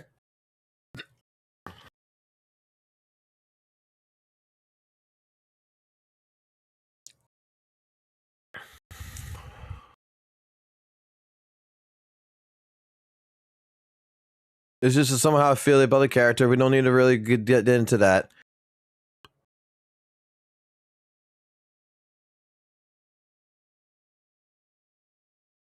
All right. Let me pop this out. I mean, if we're going to hit it, we're going to hit it, right? That's just how it's got to be. If I'm going to hit it, I'm going to hit it.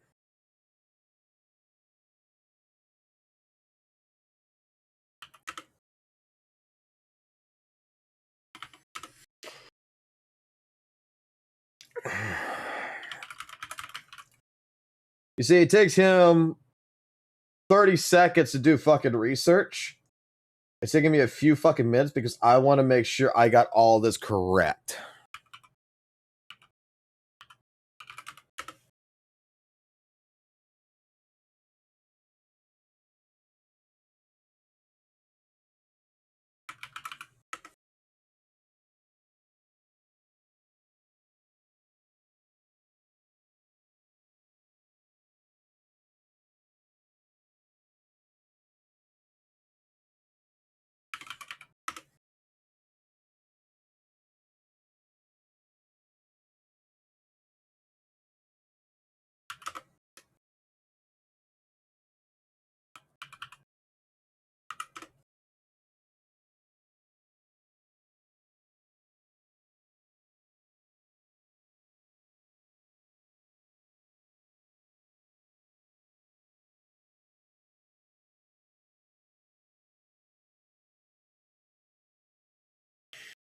Okay, cool.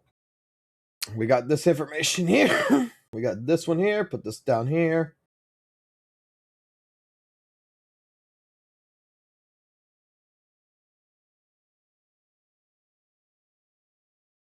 We'll just put this here. I don't need this. Okay.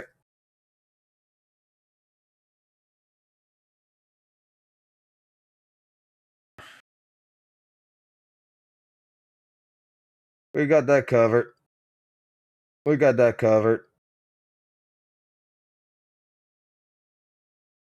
Okay.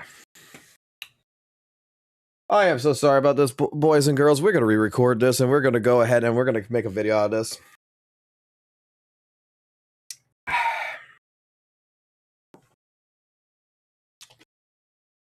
Oh, we're going to be doing the Lord's work here, correcting misinformation.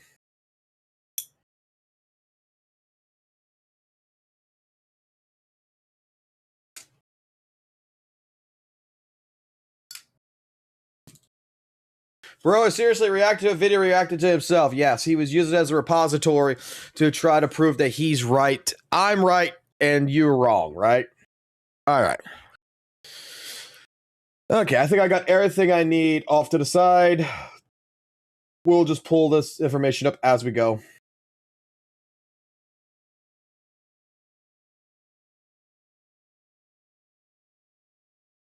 This is the Pride win. Check. This is the voiceover shit. Check. This is the advertisement shit. Check. I also want this information just as well, just for ink, because I feel like this needs to be covered as well. This is going to be related to the story quest shit.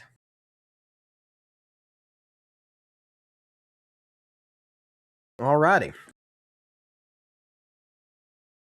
Alright, so if y'all want to talk on YouTube under the chat, guys, y'all could have total fun with that. Y'all can fucking say whatever the fuck y'all want. I don't care.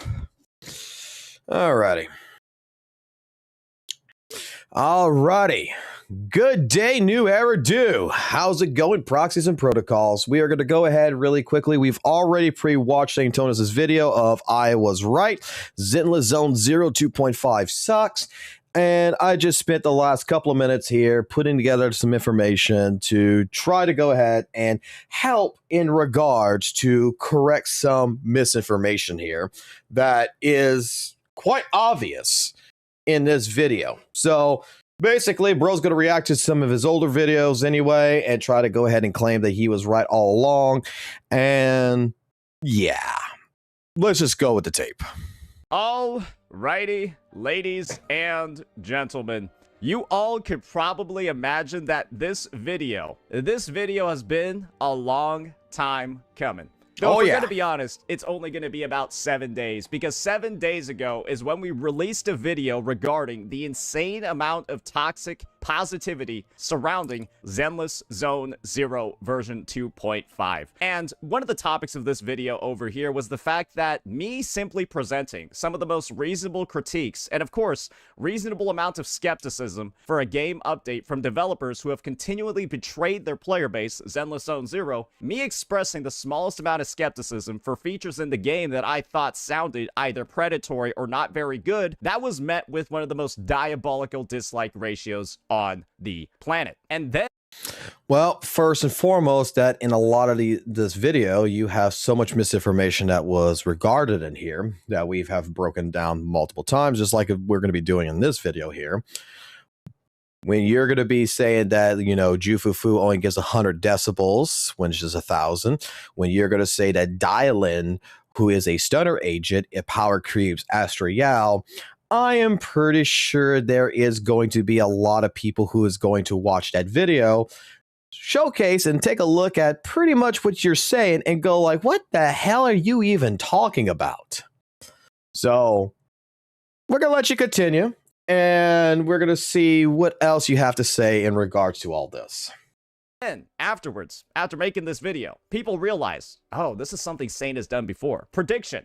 an incoming I was right again video 5 months later. By that time, he will reference this vid. Hi everyone from the future. Well, this is the thing, ladies and gentlemen. It turns out Zenless Zone Zero 2.5 is so fucking bad that on release, I'm able to make this vid. We don't have to wait 5 months. We only have to wait until the day the patch goes live. Because do you want to know what I saw when I opened up Twitter this morning? I don't even follow this account. I don't have ZZZ stuff on my page. But this is what I saw. Possibly the worst finale quest in all of gacha games and the worst Hoyo cast of all time. Holy fuck. Okay, so we're going to take one person's opinion who is pretty much showcasing the ending picture with the rewards and everything else. That's going to be subjective to the story and say that I didn't like the story and I didn't like the rewards that came with it. And pretty much put it all together, say it is the worst of the endings of the story. Now, I haven't gotten to play the story yet. I wanted to save it. And regardless of anything, it could be the worst, it could be the best, it could be mid as hell for all I know. But that is a very subjective opinion that I think that, again, we are classifying one person's opinion and try to claim that it is the community's opinion. In regards to the rewards, though, I will be fair here. When I look at rewards for like 2.4, we had 440 polychrome, 1 master tape, noise reduction, master 15, 2, 4, 2, 300 using game 8's information. And I take a look at right now with our next chapter here, we're getting 70 polychromes, 1 crypto master tape, 25. Now, here in general, like this right here, I guess we can see right here, it was 8 senior tapes, 4 W engines, 50,000 Denny instead of the previous. So, and actually, it's 1,000 internet credit, not even 500, compared to the original from 2.4. So the rewards have actually gone up some. Mainly with the polychromes right here, mainly with the Denny's as well. So all I know is that rewards did go up. But I don't think anyone really plays the story for rewards. Now, hopefully that is not a representation of what they're arguing about. Hopefully they're arguing more about like they just didn't like the story. And that is, again, I say this about any and all games, any all media sources. There's some people I know out there that doesn't like John Wick. I love John Wick. They don't. I like ZZZ's story. Some people don't. Some people think that magic in it ruined the entire aspect of it. Well, it is what it is. It's a subjective opinion. But looking at one person's tweet and trying to condemn the entire community, well, dare I say that that is kind of piss poor. But continue on.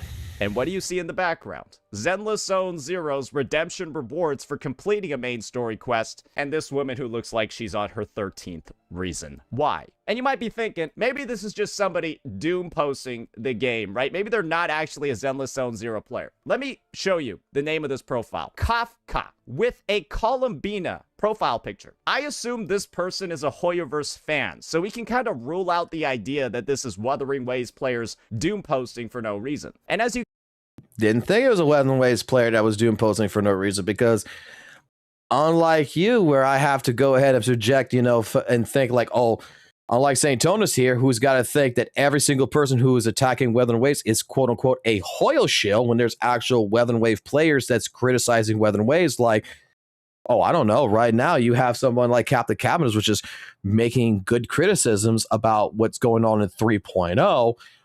It just leads into a conversation of sorts here that you're just trying to paint that it's the Hoyoverse community that's upset here. You can see over here, right? Almost 300k views. It was made literally less than 12 hours ago, and 6.4k likes across the ZZZ community. Do you want to know what I said about this story? I said that this story had a lot of potential to fail. Actually, I said that when I was reacting to the trailer. And one of the big things that I said was the fact that they spent so much time focusing on this Yi Shungite unit, sacrificed the storytelling of everybody else in Waifei Peninsula to focus on her, and then they didn't even do a good job with it. Do you want to know one of the reasons for why it was bad and wasn't received well? Obviously, because they didn't dedicate the right time to the right characters and the writing in the story is awful, but also the fact that ZZZ 2.4, right? If you're familiar with ZZZ 2.4, you would know that this quest actually did not have voice lines in it. Yeah, a good 60% of the quest just didn't have voice lines. And then the developers... That is infactual because we have played 2.4's story. And me and Vincent had this conversation on a live stream, if you guys remember, to where he even remarked in his own video that like 30% of the game was not voiced. Now, he played in Japanese dub. I played in English dub. I said that like when I went through it, that a good maybe 10, 15%, if that, was not voiced. And it was actually pretty damn well. It was fine. And the Chinese dub, like we know, is fully done. But a good, like it was only like a good 15%. Like majority of it, all the meaningful things that needed to be talked about and everything else was voiced. It was dubbed. But there's a reason for this, as well as it's speculated that from, if you even look at the story itself and you went through it, the voice lines that should be voiced, that is not voiced, are potentially lines that didn't even need to be in there, to be completely honest. It just looks like they added more dialogue options into it, more lines to flesh out the story, to try to make it connect better than it did before. So it's more like transitional lines that was added in post. And we'll get more into some of the reason, but like that was the entire dealio. Like, even the parts that weren't voiced, really, like I sat here and I was just like, well, they didn't need to voice this. They didn't even need to add this in here. Why did just go straight to dialing? We don't need to go ahead and understand that Yi over here is crying because of the old man or whatever. Like, we just talked to the old man. We go straight to dialing. You're perfectly fine. You didn't need to have that extra 2 minutes of dialogue that's not voiced because it didn't add nothing to the story. Apologize for it. So that's part of the reason for why the quest was so awfully received, especially in global. And who could have guessed, when I said the version was dead on arrival, who could have guessed that it would have impacts on how enjoyable 2.5 is? Though I'm pretty sure the story writing is just awful as well, because, as we're all familiar, ladies and gentlemen, the ZZZ developers have literally gotten on their hands and knees in front of the player base, only on Bilibili, and literally released an apology video for how bad the story in Waifei Peninsula has been across. All right, so the Q&A, which they're calling basically an apology video, was not really an apology video. It was a Q&A that was discussing a lot of different things. And in the beginning part of it, they did have a section where they were talking about the story, and they were discussing this to where they were going to flesh it out.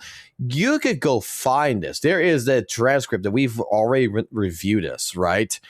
The transcript, you can read it. You can go Bilibili. You can go ahead and translate it from that if you want, to go hit the subtitles and go read it in English. It was addressing players' concerns, and they were talking more about the changes that they're looking to implement into the game. To go ahead and say it's an apology video is this person's, on ZZ's discussion, the last episode of season 2. This person's took it as basically an apology video. Here we go. We have St. Tones is going to take someone's opinion and try to utilize it as a weaponized attack against the Zenless Zone Zero community. Something that he is very, very known for. Across the entire 2.x version. Because, hold on, really quickly, because why aren't we looking at the transcript directly ourselves? Why aren't we looking at the Bilibili video ourselves? Why are we relying on some random person's basic opinion here instead of bringing in the actual facts of the matter to the table?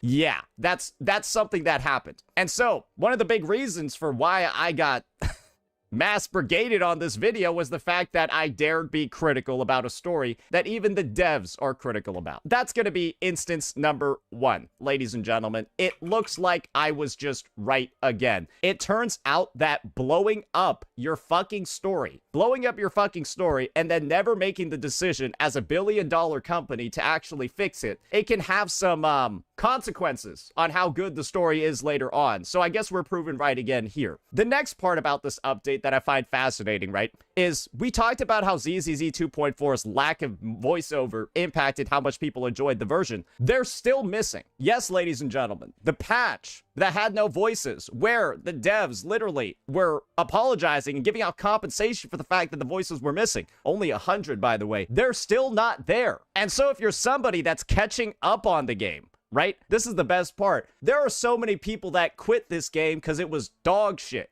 for 2.1, 2.2, 2.3. Now they're going to come back, and the precursor story for the Void Hunter unit, that's the focus of 2.5, they're just not there. And remember, she's the on-banner unit in 2.5. Her main story is also in 2.4. So to play the story of the on-banner unit, you will not have their voice lines if you're catching up. And honestly, it doesn't matter if you're catching up or not, because if you played it last patch, you didn't have the voice lines. And if you play it this patch, you don't have the voice lines either. Billion-dollar company, by the way. Billion-dollar company. And you want to know what makes this unforgivable? And do you want to know what I also got downvoted for repeatedly? ZZZ. Really quickly to discuss about the voiceover, right? We were discussing this just here a little bit to where the voice lines look to be additional rewrites that happened to the story. Now, really quickly doing some search on the internet about voice acting and how studios work, which you can see right here from Twine, voiceover production timelines, a practical guide to production schedules. This was done October 15, 2025. And it's just trying to explain basically how voiceover production is when it comes down to scripting, how long it would take. One of the key things here is that, and I'm going to go find it right here, is scheduling talent. Professional voice actors often book their projects week in advance, particularly during busy seasons. Last-minute scheduling or rescheduling can extend timelines significantly, especially when working with in-demand talent. So, availability challenges are most common with celebrity or signature voices, which if you guys don't recognize, right, if you don't know what I'm talking about here in particular, let me go pull this up over here on the side. Where is it? I know I just had it. Give me a second here. Pull this up right here. We already know that Chris Sabat is the voice for Banyu. Okay? Who is notable for the voice acting of for Cheetah and such, Piccolo from Dragon Ball Z, who is a very notable signature voice, right? Who pretty much has to be scheduled in advance. Jade Saxton, another prominent voice actress right here. And I'm just looking at the US side.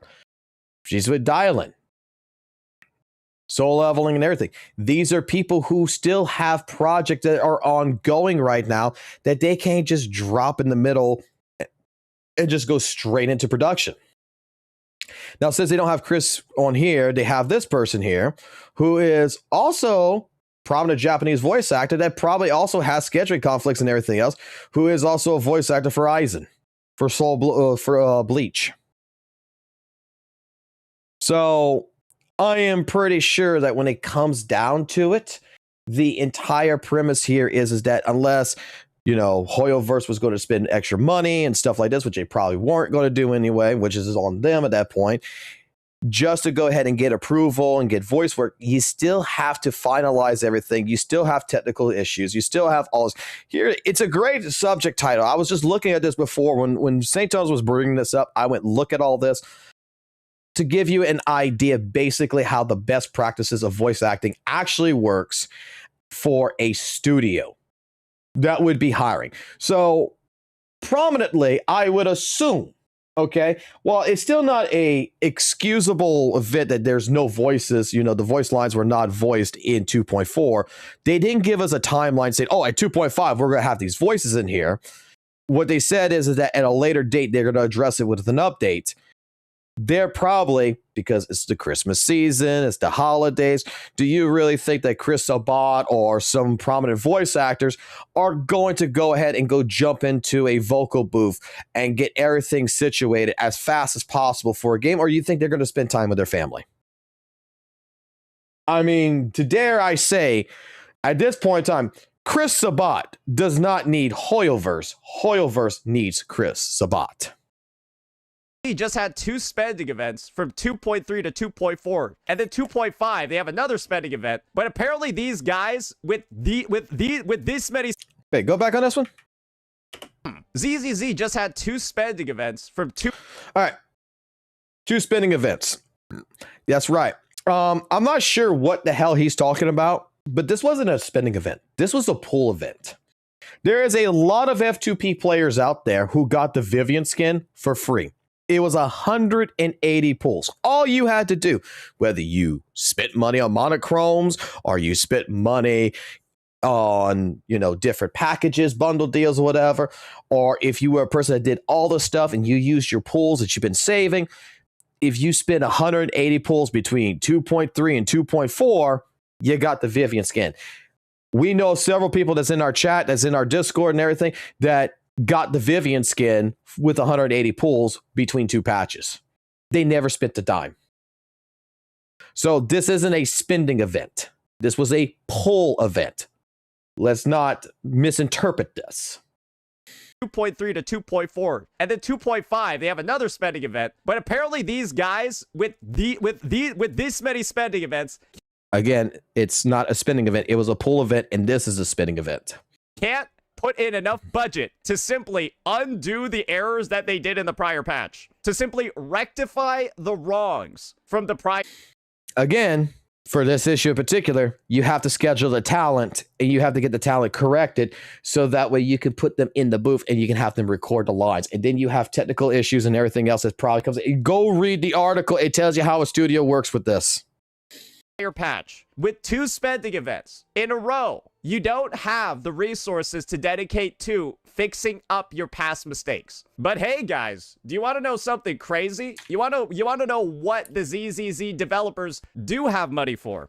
And this one is gonna really piss you guys off. Get ready for this one. Someone did a little bit of digging apparently. We got John Seaman over here. And apparently people have found out via Google Ads Transparency Center, Hoyoverse has been 10xing their ads for ZZZ's release compared to other gacha companies like WUWA. So this is WUWA 3.0. This is ZZZ. So it's 10x the amount. They can spend 10. Okay. So looking at this, first and foremost, I don't see an issue with Hoyoverse spending money on advertisements. But there's a problem with this information that I think is also misinformation. Using the same website as John Seaman, Google Ads Transparency Center, all topics, ads anywhere, right? And we're looking at Conosphere, PTELD. He did the last 7 days of ads. I did the last month. And in the last month, they have 600 ads. From December 1st to December 30th, there is 600 ads found. Let me just zoom in on this so that way y'all can see it a little bit better. Right here. 600 ads. Where's this 2K coming from? When it comes to Weathered Waves, he's correct. There is only 200 ads. But for Hoyoverse, it's 600 for the entire month. So when was this picture taken would be actually the question I have. Was this picture taken this month? Or was this picture from taking a look at his actual picture right here, this 2K ads not done in 2.2. Because looking at John Siemens' picture, that's an advertisement. I see Orphe, I see Seed. That looks like that's from the past. So we're using a old post. We are using basically an old picture to go ahead and say right now versus Weather and Waves, it's 200 versus 2K. And you're posting this on the 30th.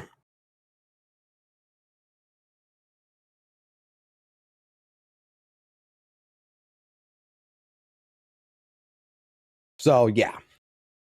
Continuing on.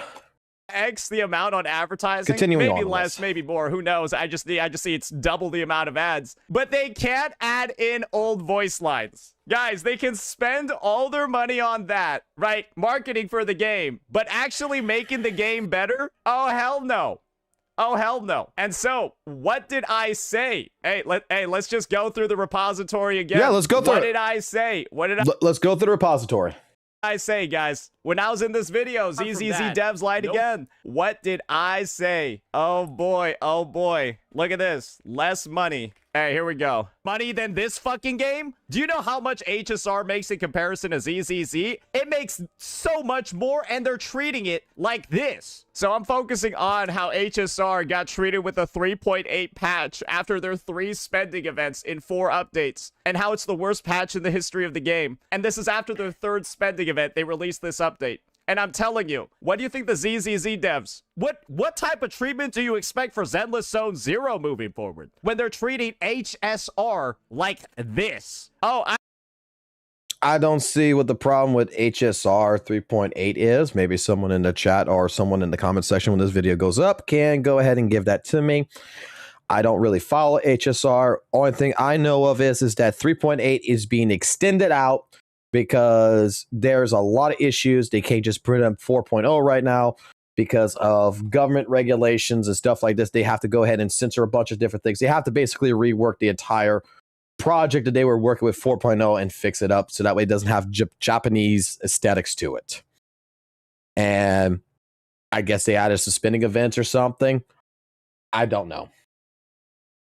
I know the treatment. They're gonna skip fixing the game and instead spend all this money on ads. They're not gonna fix the game. They're gonna spend all the money on ads. You wanna know? I don't see what the problem is, even if it would be 2K, when it's actually 600 for the month of December.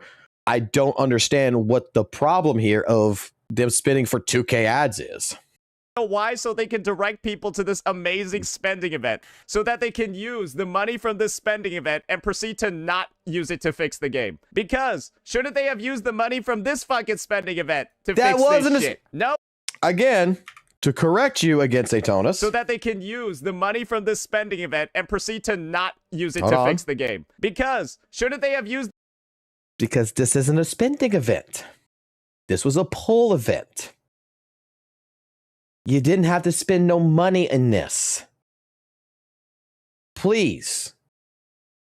Why don't you check your facts before you speak? The money from this fucking spending event to fix this shit. No, I guess they used the money from this spending event to design this spending event. Or they used it on this shit. Just know it's not going into the fucking game. And there's just proof of it. It's undeniable proof. They're just not putting anything at all into the fucking game. Because how is this still like this? And you want to... Again, scheduling conflicts.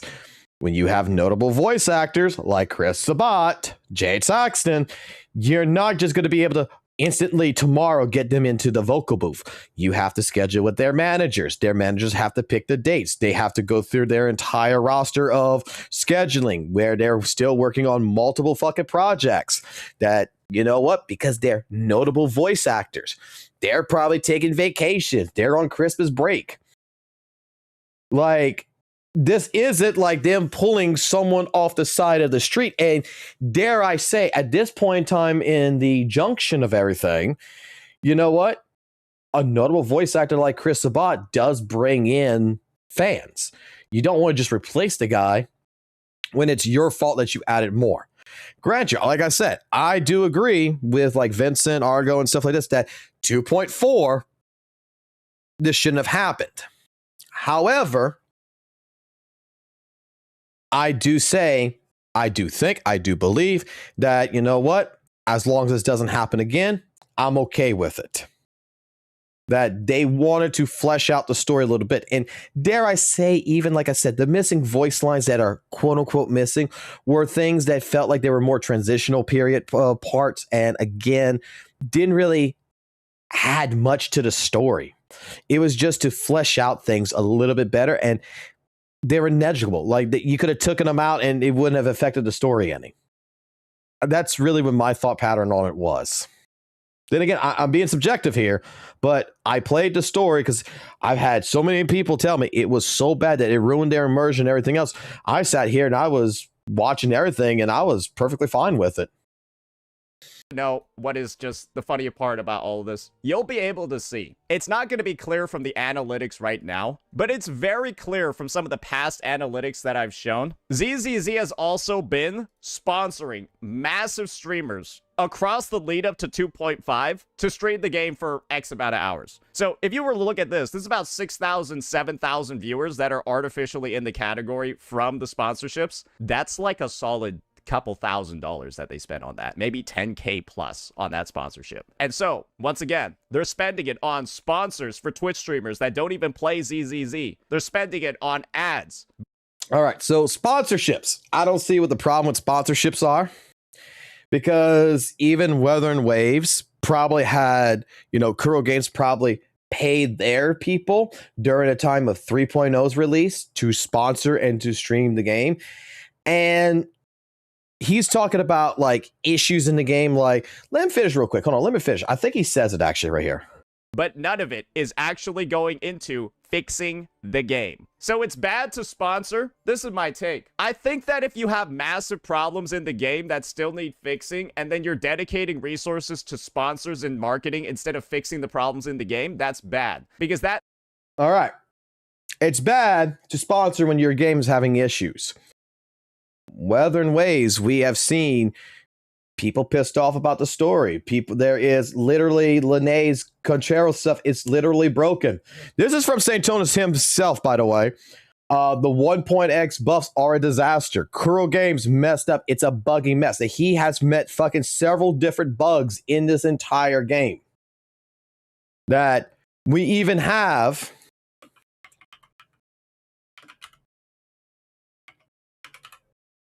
We even have someone like Captain Cabinets who even has a conversation of like, hey, stuttering waves. You can't play Wuthering Waves anymore, right? That there's a problem with the story. We have seen it ourselves with many people going ahead and playing the game. And there's issues here and there. There's rubber banding issues. There's optimizational issues. And using your logic here, if it's bad to pay sponsors to go ahead and play a game when the game's not fixed, then maybe Kuro shouldn't be paying sponsors to play 3.0 until they fix 3.0. Means that instead of making a good product, you're just marketing a product and making it dog shit, which is typically, as a consumer, that's the opposite of what you want. You don't want a product that's bad but then falsely marketed. But that's what's going on here. Yeah, that's what's going on here. I don't think it's that... I really don't think it's that complicated, but you can pretend to be stupid because you like ZZZ. But that's just what it is, right? It's stupidity being weaponized by this player base. That's the reason why you're in this spot. But you want to know what? This is all sounding pretty dog shit, right? This is all sounding terrible. You're seeing that the devs are spending more money on marketing the game than actually fixing it, but don't worry guys, they've managed to still fuck it up even further from there. Do you want to know what else has been fucked up in this game? Apparently the character design is something that's getting fucked up in this game. This is a long-ass post just talking about how awful Yi Shungaite's design is and the fact that she pretty much ignores every mechanic in the game and is intentionally designed to be an eye for... Let's see. The Last Void Hunter release. She was testing through multiple runs with Last Void. She might be one of the least engaging characters I've played so far. Instead of engaging with enemy mechanics or watching their moves, she has favor abusing iframes. While enrages with Yixuan, she still has the same way as Seed. Most of the time, you brought her EX. Okay, so this is, again, a person who is on ZZ discussion that's presenting his take on Yi. Right? They don't particularly like it. But several people here, even there's like, of course, there's going to be I'm sure there's a lot of players who's going to like Yi's game plan, but I hope this type of gameplay design doesn't become the norm. Yi's a strong character. Yi's supposed to be very casual friendly. If you don't like it, you don't like it. It's just like, dare I say, like, I'm a person who doesn't like Miyabi. Okay. There's characters in this game that some people just don't like how they play. And that's why they don't play them. That's why they don't pick them up. There's some people out there who do not like El and Joe. There's some people who do not like Hugo. There's some people out there who do not like WUWA. It is up to them to make that decision. This is a subjective opinion from somebody, not a factual statement that is representing the whole of the Zenless Zone Zero community. Frame abusing character that just does their resource damage game plan. I haven't tried her out yet. I'm not going to go ahead and make a solid take on this. I'm just going to say that this is one of the top upvoted posts in the discussion subreddit. This is a 68 at the time upvote with 70 comments. I have seen a hell of a lot better on ZZ discussion. But then again, this is a man who doesn't understand what an 11-to-1 ratio is. And the patch, obviously, right, just launched. So I expect that in 1 hour, 68, it's probably going to go much higher from here. We'll revisit this later once we actually play Yi Shungai ourselves. But don't worry, this is something that might be coming up on the horizon. I can't talk too much about her mechanics. I can talk about the balancing in this update. And if you guys are all familiar with one of the patches that ruined the balancing of ZZZ, it was version 1.4 where they released Miyabi. And one of the big things about Miyabi was that at M0, 0 dupes, just 1 copy. M0 Miyabi was better than an M6 Ellen. 7 dupes. And it appears that the ZZZ devs, they haven't learned from history repeating itself. Because they've decided an M6 Alice over here, right? 144k DPS. An M6 Alice is going to deal less than 2x the damage, I guess. Yeah, I guess less than 2x the damage of M0 Yi Shungai. So, I think they did it again, and it's actually worse. Okay, so this is the man that is using Pridewin to make this counter argument that straight up was a person who said Pridewin has a massive problem in WUWA, that this is a man who called out, 2.6, the update's crazy. Update is insanity. People are pissed off about the fucking Pridewin. This is a man who has been going against Pridewin on everything fucking WUWA since the day they put GN down from a tier 0 to a T1. Right? And is going to utilize this information to say that this is completely 100% accurate and that ZZZ's cooked. This is why I don't trust Saintonis when it comes to using information, because if it's not good for WUWA, it's good for everything else. Okay?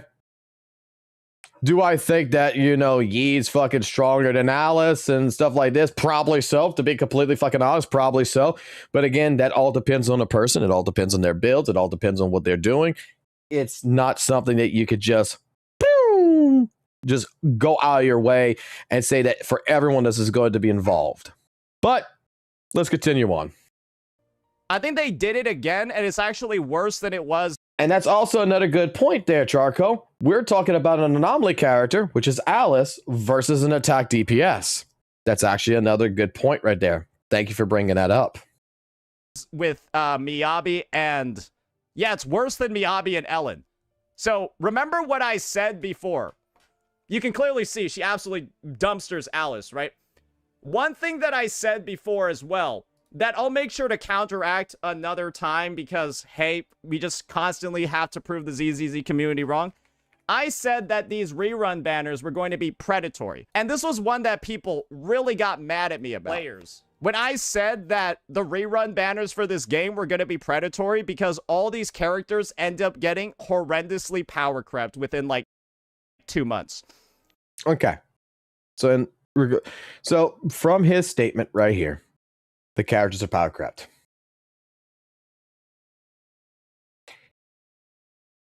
If this is the case, and from his opinion, how is this being predatory?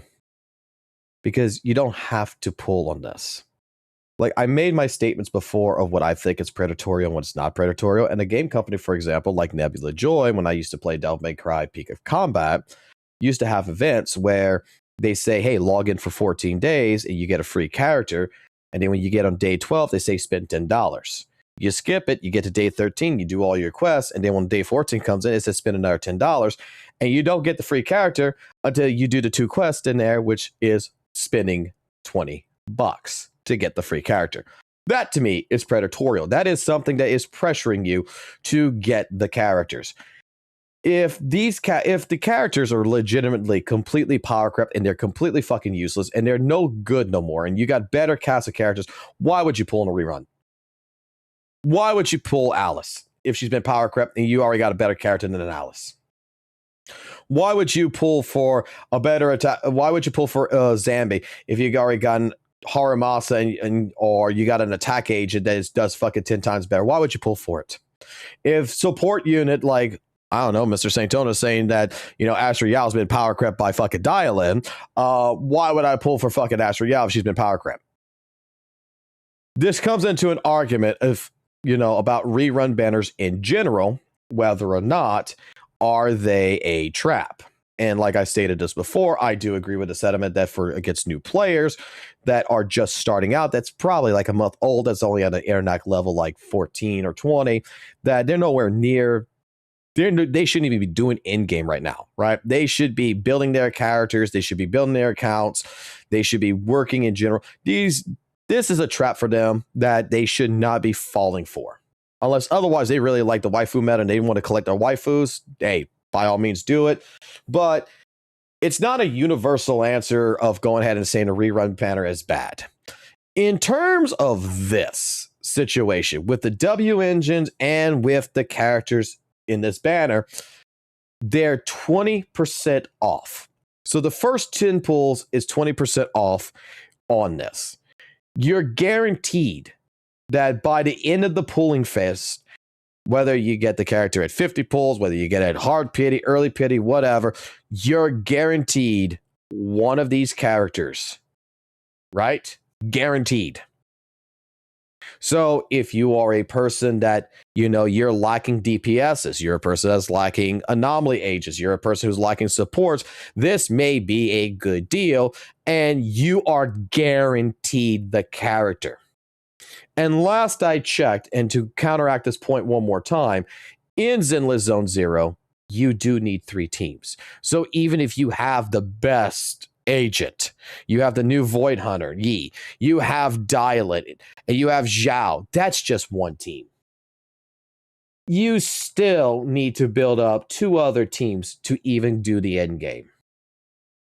So this is where it comes into question. Are you interested in the characters? Are you interested in the way they play?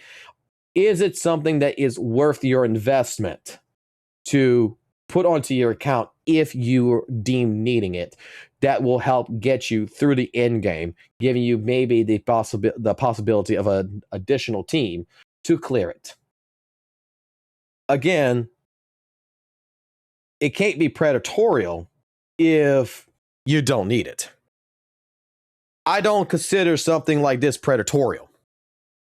I consider this something like, hey, look, we're offering you a deal. Either take it or not. Predatory to me is when they're going to go ahead and they're going to throw something in your face that is free, and then you find out that there's a little bit of hidden text at the bottom that says, well, we said it was free, but it's actually not free. And then they try to change the terms of services basically at the end of the line on you. That's what I consider predatory.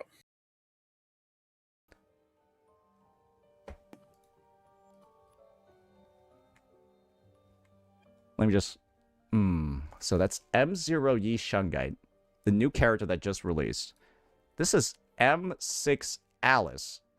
And don't worry, we got the team buff damage and the solo damage. Regardless of what it is, M0 Yi Shungite's better. So...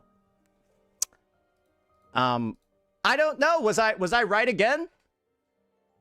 When I said that this is predatory, encouraging people to pull on rerun banners when they release new units that are literally 70 times better?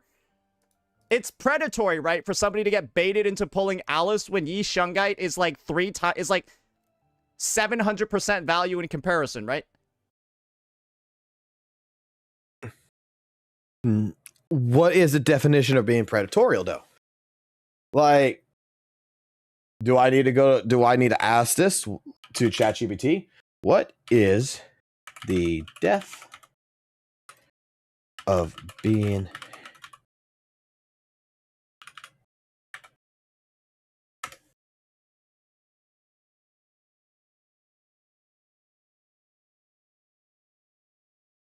two terminologies relating to the deading of animal and preying of the natural, or seeking to exploit or oppress others. New laws have been passed designed to crack down on predatorial lenders.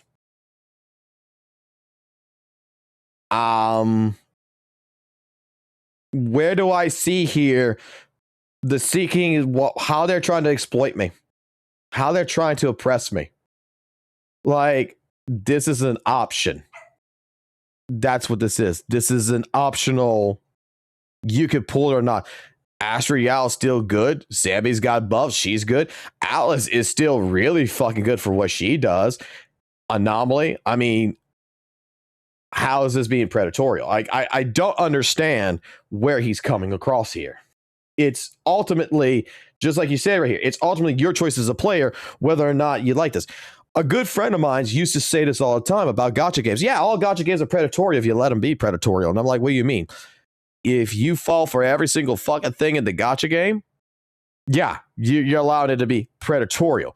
But if you got a fucking brain in your head, you realize that, you know what? These quote-unquote deals aren't good for me, and you don't spin. How's it being predatorial? It's your choice. You have free will. This is not trying to exploit you. This is not trying to oppress you. It's just giving you an option. Do you want the rerun character or not? Hoyoverse is not holding a gun to your head.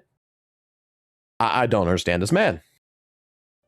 Just damage-wise. It's predatory if someone were to pull Alice and then not waste resources on her when they could pull the better unit that's better in every way. Right? Because that's the exact thing that I said. That's why I said it's predatory in here, because of how this game gets balanced. So I was right again. Even though this was something that people said I was doom posting the game about. Can't believe Saints somehow managed to spin these goated banners into something bad. This community is mad retarded, bro. Anyways, let's move on. 11 hours ago. The new Shiyu is worrying. I would like to first say I have played this game since 1.0. I have cleared every Shiyu in Deadly Assault, so I would say I'm someone who knows what they're talking about in terms of ZZZ endgame. So we have literally day 0 players who are going ahead and say the new Shiyu has a problem. This is accompanied by literal posts on the subreddit saying, don't forget to share feedback in-game for those that are unsatisfied. So, let's go ahead and take a look at this, guys. Are y'all ready? Let's take a look at the repository one more time. Remember, this is the I will respond to this part because this is right here. St. Tonus weaponizing someone's posting that has nothing to do with this. What he's about to showcase here has nothing to go with his argument. So let him continue, and I'll explain. This is the 75% dislike ratio. React to the live stream. Let's look at the word Shiyu. All right, let's check it out over here. Oh God. So we said 3 teams. We didn't even think about. Oh no. So my entire reaction to this entire Shiyu defense update is me saying, oh fucking no. This looks horrifyingly designed. And you want to know one of the reasons that I give? Let me skip Should've this. skipped that part. Oh. You know, that was my reaction to just the game mode. He wrote an essay. I said, he wrote an essay instead. But we're on the same wavelength. You get what I mean? Think about. He claims we're on the same wavelength, right? He says that him and this guy who posted this is on the same thought pattern. Let's listen to what the thought pattern is.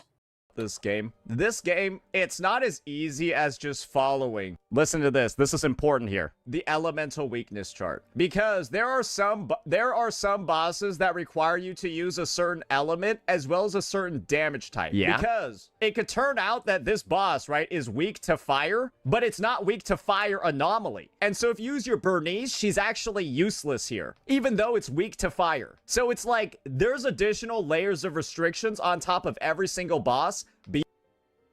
Now, I will pause it here and I will just say what he's referring to is back when he first came into ZZ back earlier this year, when he came back to it, he played the Miyabi, Bernice, and the Lucy team. He fought an enemy that was ice resistant. He said to everybody in the chat he was perfectly fine because his Bernice and his Lucy were fire agents, and they would go ahead and do the fire damage that is necessary for the fire weakness. And that because Miyabi shreds, ice resistance, they was perfectly fine. He still cleared it with an S rank, but then he bitched about a 2-minute time limit.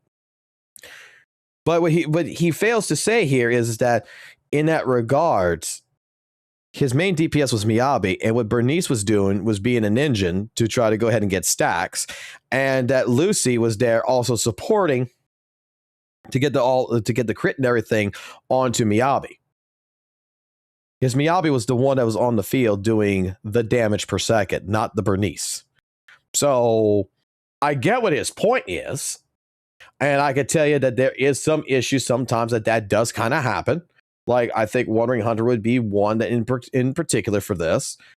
That, you want to use like an anomaly or a rupture ice agent. You want to use a rupture ice agent rather than a ice attack agent or an ice, anomaly agent for Wandering Hunter, but at the same point in time, there's some other issues where we're not taking in consideration here to where you look at these bosses, fire, electric, and ice. You go look at it. We also got buffs here, guys, that also tells you what you need to be doing. This is mainly for attacker class right here. We'll get 30%, crit damage by 15, stun damage multipliers by 20%. There you go. Next one. This hasn't changed. Electric damage. This is mainly made for, bosses are electric. Weakness is also physical. Basic attack, special attack, EX special deals 40%, 15 ignore. Like, you can read. You can read what Shield defense is telling you, and then you can plan appropriately with your teams to fight this. Now, there is an issue with this. There is an issue with the new Shield defense, and we'll talk about that here in a second. Beyond just the elemental restriction.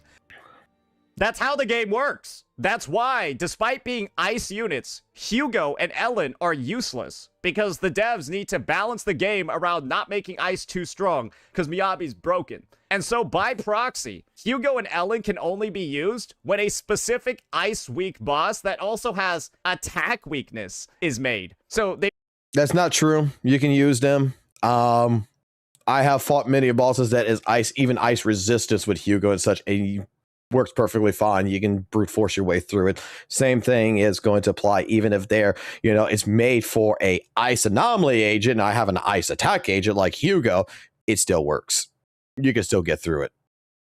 They both need to be ice weak and then also attack weak at the same time. So you can't use them. Otherwise, they're just literally not playable. And that's the wonderful part about the balancing in this game. They make it so that you pull a character, and chances are, unless they're a Void Hunter, that character is like viable against 2 bosses, and those bosses show up like once every 3 resets. That's why Hugo has been playable in like 3 Shiyu since he's fucking released. I'm obviously not fully accurate on those numbers, but that's like how it's felt. And this needing 3 teams, and by the way, take a look at all of those. Do you see any Ice Week monsters here? No, you don't. Get fucked. It's stuff like that I'm saying makes this game cancerous. I don't know. I see a nice weak monster right here. In the actual Shiyu defense, not in that. Not in the beta, trial, live stream crap. Its design. And to add 3 teams, make 3 teams mandatory, and then have those layered restrictions on top, it's not good. And I already knew it wasn't going to be good. And now, oh, lo and behold, it looks like the community, it just has to release first, guys. All right. So coming back really quickly, the poster that he's talking about right here, who's talking about the new Shiyu defenses, the new Shiyu is worrying. This Reddit discussion, if you actually read it, has nothing to do with St. Tonus's argument. They brought up an actual issue that could affect F2P player accounts that do this, that does something in particular. They're worried about this because when it comes to the terms of restrictions, the new Shiyu defense doesn't allow you to share W engines or disks, and they find it troubling. This entire article, we just finished reading it here on the live stream and everything, and looking at the person who put this up there is basically arguing that what happens if you're like his friend, an F2P player who is sharing disks and weapons between characters, that when you go into this mode, for example, right, we already completed this with, with Evelyn. So if I come here, I come to next, right? I come change my Hugo, and straight up, I want to use Evelyn's weapon, right? I didn't get Hugo's weapon, so I want to use Evelyn's weapon on my Hugo because I just used it on her. I was like, okay, let's go, let's rock this shit. I'm good to go. When you hit deploy, it tells you the selected agent who has equipped a locked room 1 W engine or disk drive, continuing will reset the challenge records for the corresponding room. Do you want to continue? It will reset the other. So the equipment is actually locked. This is the restriction that is being talked about in the discussion. This has nothing to do with what St. Tonus just spoke about. He just read one thing, and that was the new Shiyu is worrying, and just said this guy wrote an essay, and we're on the same wavelength. We're talking about the same thing when we are talking about 2 different things here. This one is a person who's like, yo, what if you have good discs and you keep using on different characters in particular? You have a certain SW engine here, Wingen, and you can't share it. This is not like it used to be. This is the argument that the person is making. So we're, again, weaponizing something, but this time we're weaponizing someone else's argument that has nothing to do with what the hell he's talking about. This is what people are talking about right now in the discussion. Not what St. Tonus is talking about. St. Tonus is just talking out of his ass here.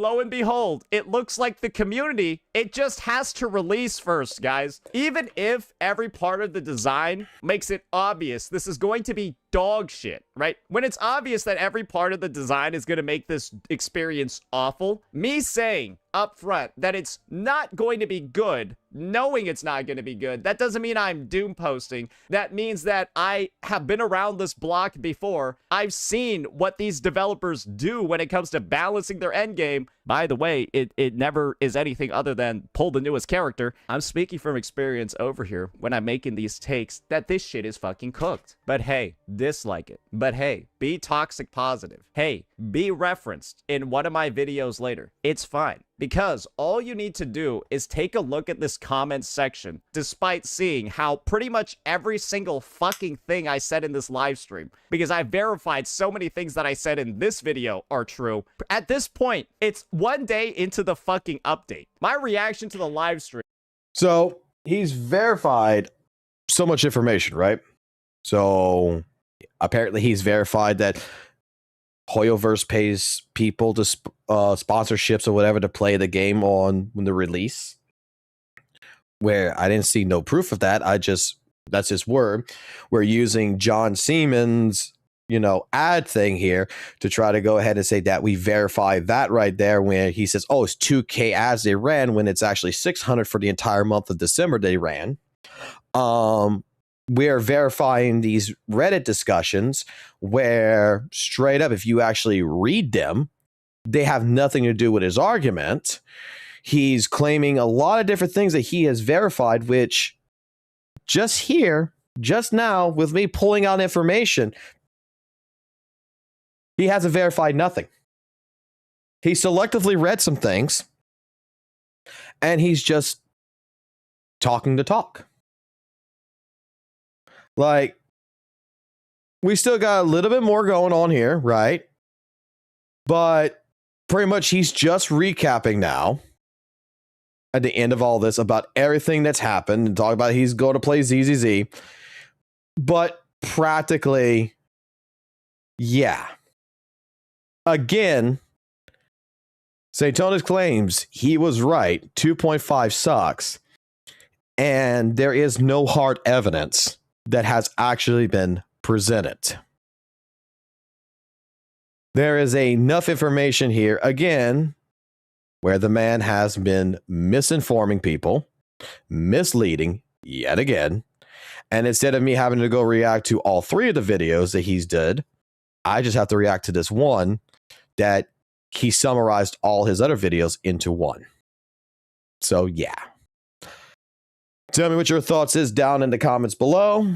But this is what happens when you only sit here and do like 3 minutes worth of reading and verify it and think it's good enough. What I just did to get all the information throughout this entire video, yeah, it took a little bit. It took about 15 to 30 minutes, and it took me to go find that information on the side and even looking at his own video, reading what he's looking at in order to understand what the hell he's talking about. The only part, like I said, is the HSR section in here. I don't know what the heck's going on there because I don't play HSR. But tell me what your thoughts is down below in the comment section. This will be a pretty long video. I do apologize, but this is how we have to correct information. So until next time, keep it classic, keep it jazzy, always keep it real, and I will see you in another video on the channel.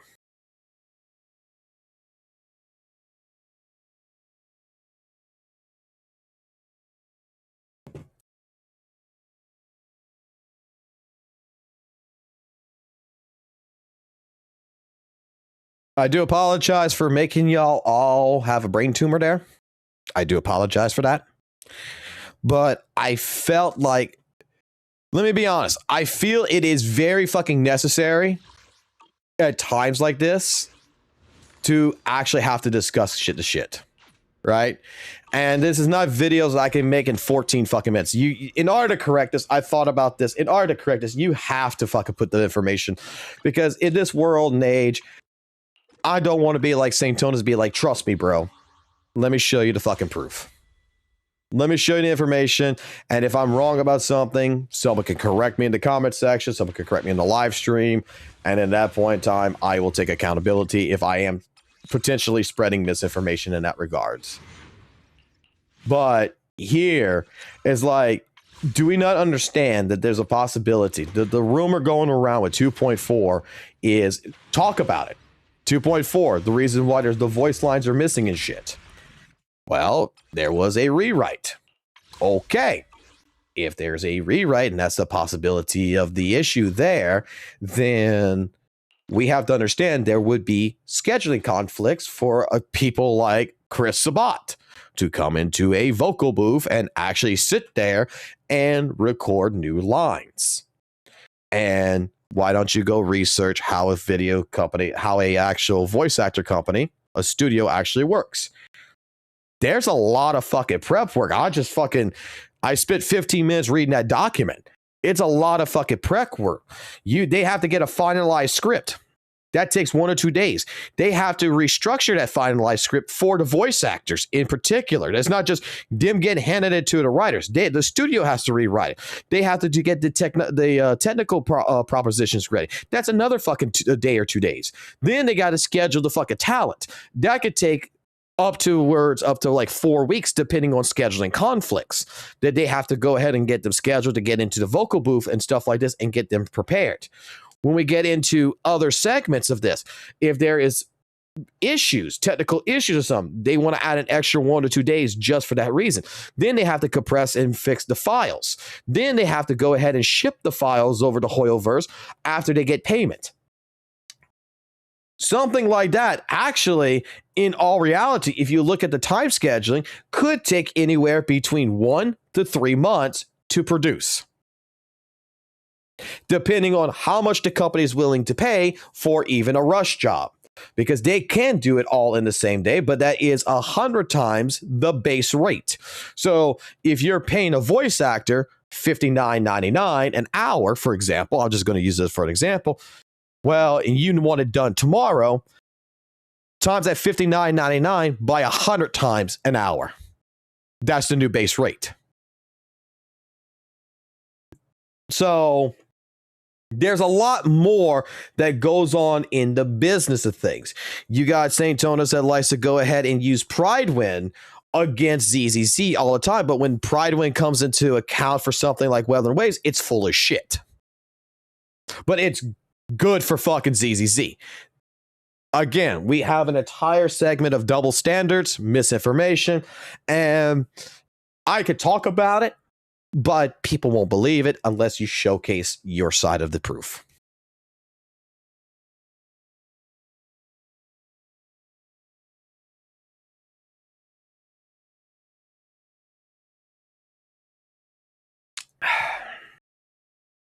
Now, you see, there was one thing in there that I wish he would have fucking talked about. There is one. This is the problem I got with St. Tonas. This is the problem. It's the same time I made the argument with Miyabi. The same time I made the argument several times with him. There's a whole new fucking argument that he just had handed to him on his lap like a fucking golden goose. That would have been, that he could have fucking utilized, that no ZZZ player could have fucking argued with, that he has in this video, and he fucking botched it. He botched it. They released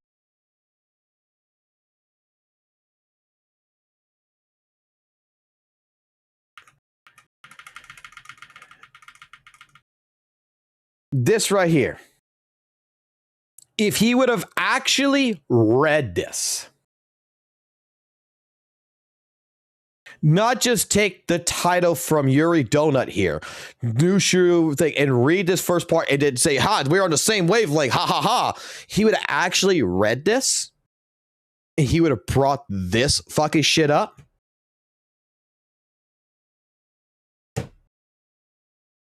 Then, bro, he would have had something.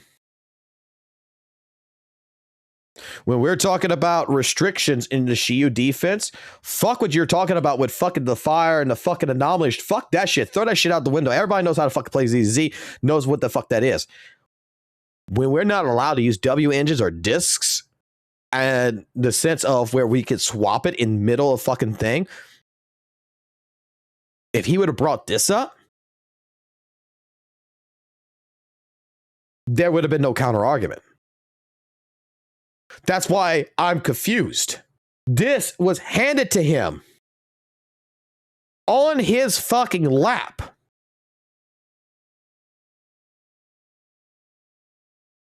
This was handed to him on his lap like a golden goose.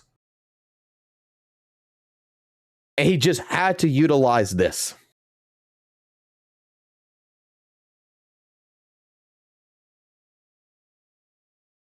This would have been perfectly acceptable.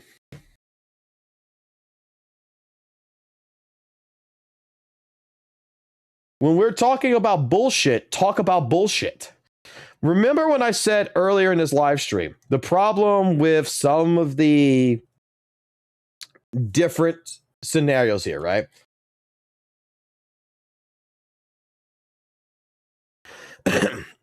That some of the problems that's coming in, okay?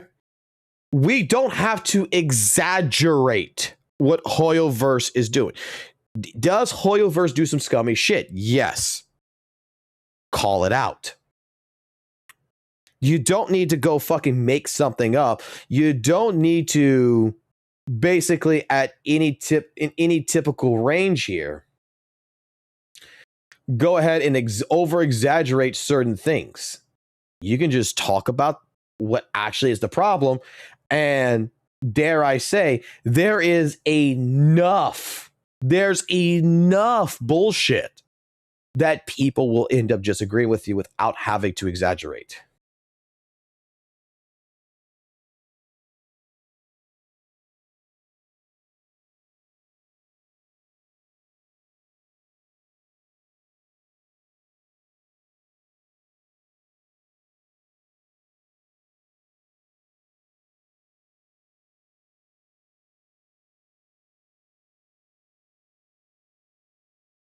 Ay, ay, ay. The counter argument is that Shiyu is not deadly assault. Every single Shiyu node doesn't let you share disk and drives and W engines between characters. Why should critical mode 5? I mean, I agree, I understand, but I'm just saying that, like, concept-wise, people are thinking it's a mini DA. It's a mini deadly assault to them. So they feel like they should be able to switch to W engines because maybe they only have 2 teams that have full discs. They have full W engines, and their third team actually needs it to operate just like they would do in deadly assault. And you know what? I know the counter argument. But like I said, this is an argument here that St. Tonas was presented to. It was put on his fucking lap. You talk about this. Right? You talk about this restriction. And you have a lot more fucking people. Again, it's the same concept as I stated this fucking before. It's the same exact concept. You catch more flies basically with honey than you do with fucking vinegar.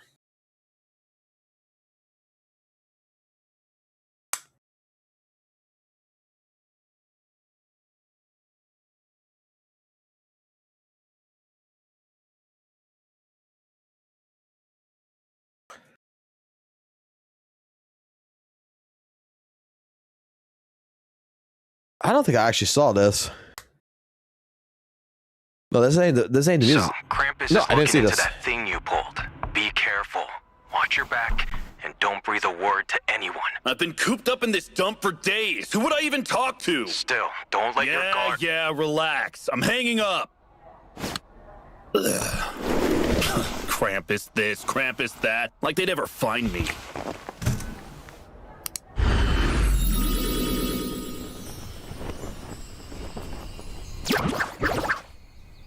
Huh? What the fuck? Welcome down, new cuties in chat. In this stream, you can say anything to Bunny here, okay? I'm not...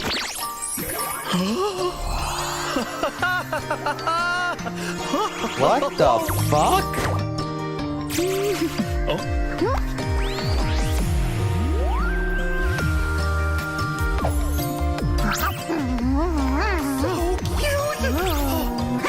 This is cute too!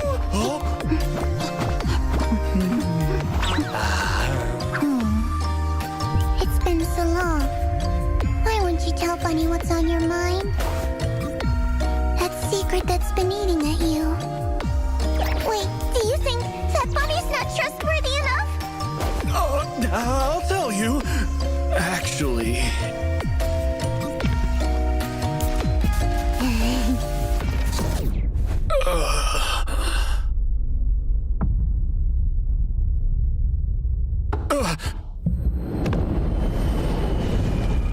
Did they just make this into a horror film? Oh, Miss Bunny! Does this mean there's even in-person therapy sessions? Everything comes with a price. Wouldn't you agree? So, it's time to pay for what you took. Don't breathe a word to anyone. It's over.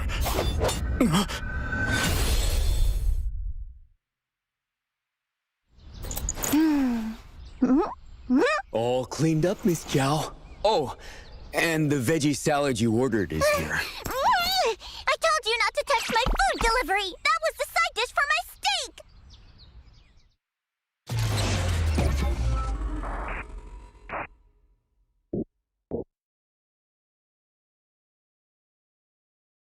Holy shit. The cute, cuddly little bunny is a fucking goddamn fucking killer.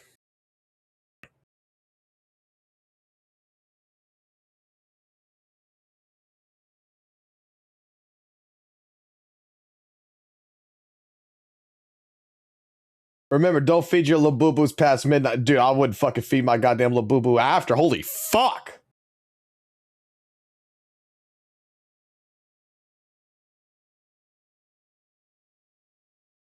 You know what? I think St. Tonis might have been on something. Anyone who fucking plays this fucking character might be on a watch list after just seeing that shit, because holy shit, she's fucking goddamn Dexter. Murdering shit.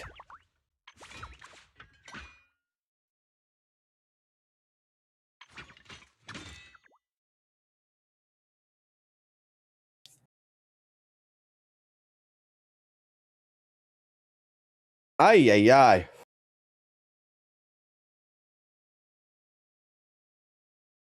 All right, I wanted to go see that Pixel Tree video.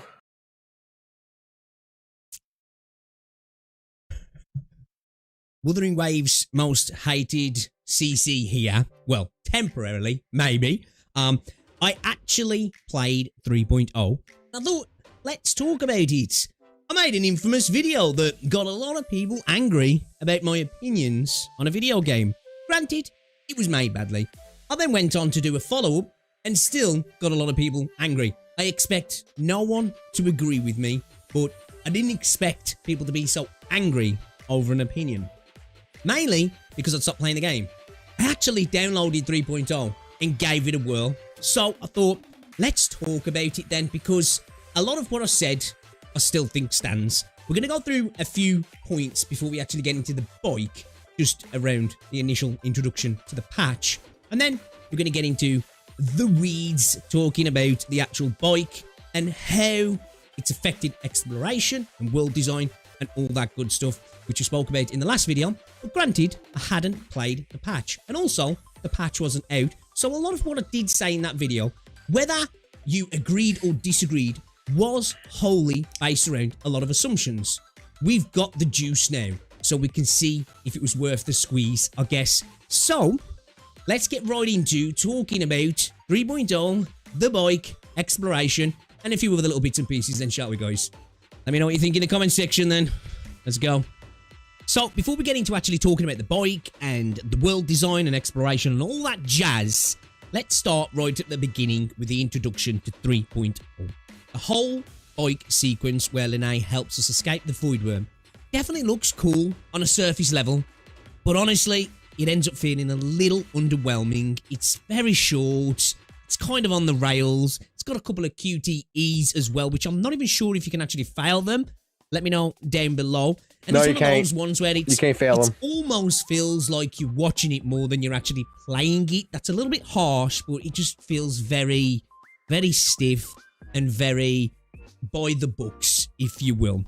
Which is a shame, because I think the setup itself had a lot of potential with the Void Worm chase and the bike. I think they could have done a lot with it, but it ultimately fell a little bit short for me, personally. Now, just after that, you get the panning cinematic right after that.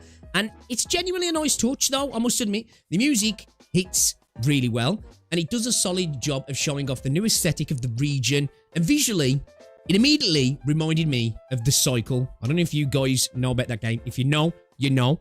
Rip to that game as well. But that is a positive for me. I like the aesthetic of the cycle. And that initial, like, kind of panoramic, those panning shots kind of gave me the cycle vibe.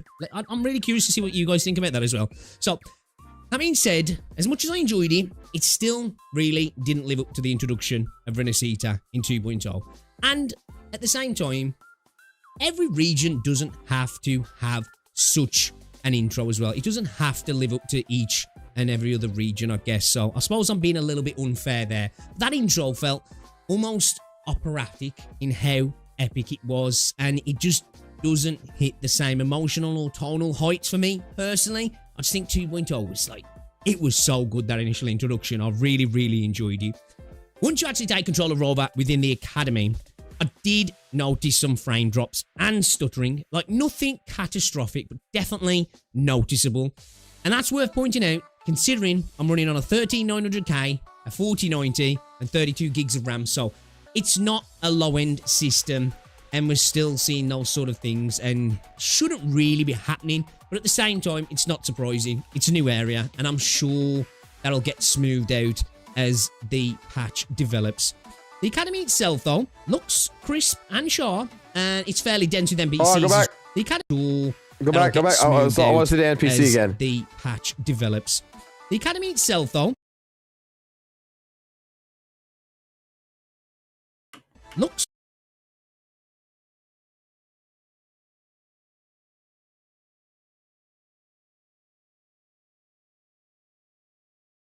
The fuck? Crisp and sharp, and it's fairly dense with NPCs as well. And as always, Wuthering Waves does a really good job with the NPC. She just fucking walked over that shit. Anyway, they actually look good and feel like they belong in the world. So I think that's a massive W. My main issue here, though, it's the popping. The NPCs around the academy popping pretty heavily. Like, they're densely populating the area, which I really like. But it is quite jarring how much they're popping and how short the distance is. Now, I'm going to say something here that people might not like. I think they maybe should have tried Zenless Zone Zero style. Maybe it worked with that game a little bit more because of its actual art style. But I like the way they do that comic.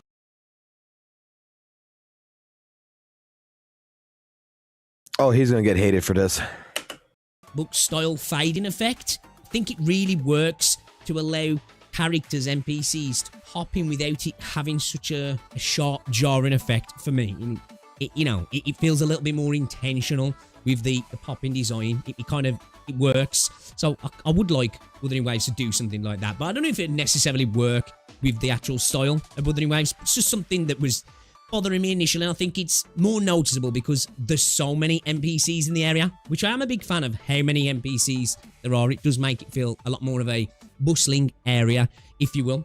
So while we're on complaints, I absolutely hate the messenger apps in these games. Like, so many gacha games are doing it now. Can you just piss off with the messenger apps? Stop making these messenger apps where I'm doing these parasocial, awkward relations. Just give me quests. Like, I hate it as well where they have like the little typing symbol to let you know they're replying to you. I don't care. It's nitpicky, right? I know it is, but I'm just not a big fan of it in any game. Every game that does it, I'm not a fan of it. It's in Enfield. It's in a bunch of other games. Not for me. Not for me. So yeah, I'm not a big fan of responding to all those messages. Or well, you're not responding. You're just clicking through them. It's just frustrating. You always end up spamming through it. Please stop adding it in games. It gets boring fast. Luke's design, though, genuinely kind of fire. I really do like his design. It looks dope. I'm a big fan. So, as someone who's a big fan of sci-fi, I do appreciate the shift towards a more overtly sci-fi environment, because at the end of the day, Wuthering Waves, like it or not, it's a fantasy game. It has sci-fi elements, but it's a fantasy game. We're leaning a little bit more into the sci-fi world here, but I'm kind of torn on whether I actually like the execution in this particular example. I really like the idea behind the high sci-fi elements, with levitating, disconnected, smooth technical designs, kind of mixed with more grounded, low sci-fi cassette futurism, buttons, knobs, tactile details, all that sort of stuff, you know what I mean? And that combination can work really well. I'm not convinced it's pulled off in 3.0 for me. I'm undecided on the overall aesthetic of Star Torch Academy at the moment. I don't know if I love it or hate it. I'm just, the jury's out still. on the actual aesthetic. There's parts I look and I'm like, oh, that looks really cool. And then other parts, oh, that looks really cool. And then when you put it together, I'm like, I don't know. I don't know. One thing I will say, though, I do enjoy the physical layout of the academy itself. It feels nice to move around and explore. And that counts for a lot for me. So, moving on to the bike introduction itself. I do like that you can mod and improve the bike. I think that's cool. And the music on that menu slaps.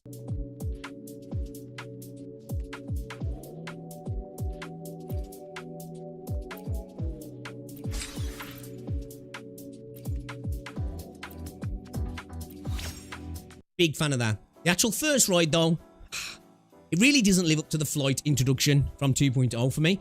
It's a little bit more structured, but again, I got bored of flight pretty quickly in 2.0. Please mention about Linnea's I think wheel. that just initial freeform introduction just kind of felt natural and it felt good. And like 3.0 doesn't have to live up to 2.0, right? We don't have to keep comparing, but naturally we're going to do that, right?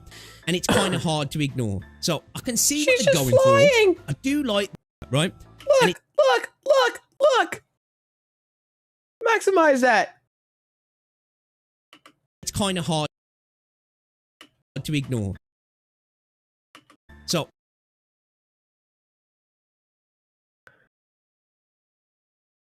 in case you can't see it, hold on.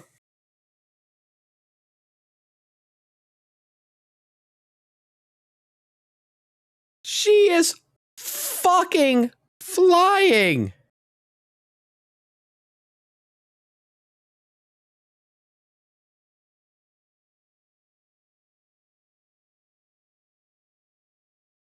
I can see what they're going for. I do like the scale out moments, you know, when you're riding down the motorway and you get to look at the map and it kind of points you to look at different things. And then you go to the bit with the ramps, with the breakable objects, you go over the ramps and go around things to kind of get you, like, give you a little bit of control, acclimatization, right? That's appreciated. But that actual moment, that sequence itself, just felt oddly antiquated to me. And dare I say it, almost mobile game-like in its implementation. It just felt a little bit old-fashioned, and I don't think it did the bike justice itself. Oh my god, Pixel, she's got the best fucking video of this shit, of where she's just gliding. Hold on. Rewind this. This is what Vortex and everybody's been talking to me about, and because I haven't played it yet. But this shit's awesome. A little bit old-fashioned, and I don't think it did the bike justice itself,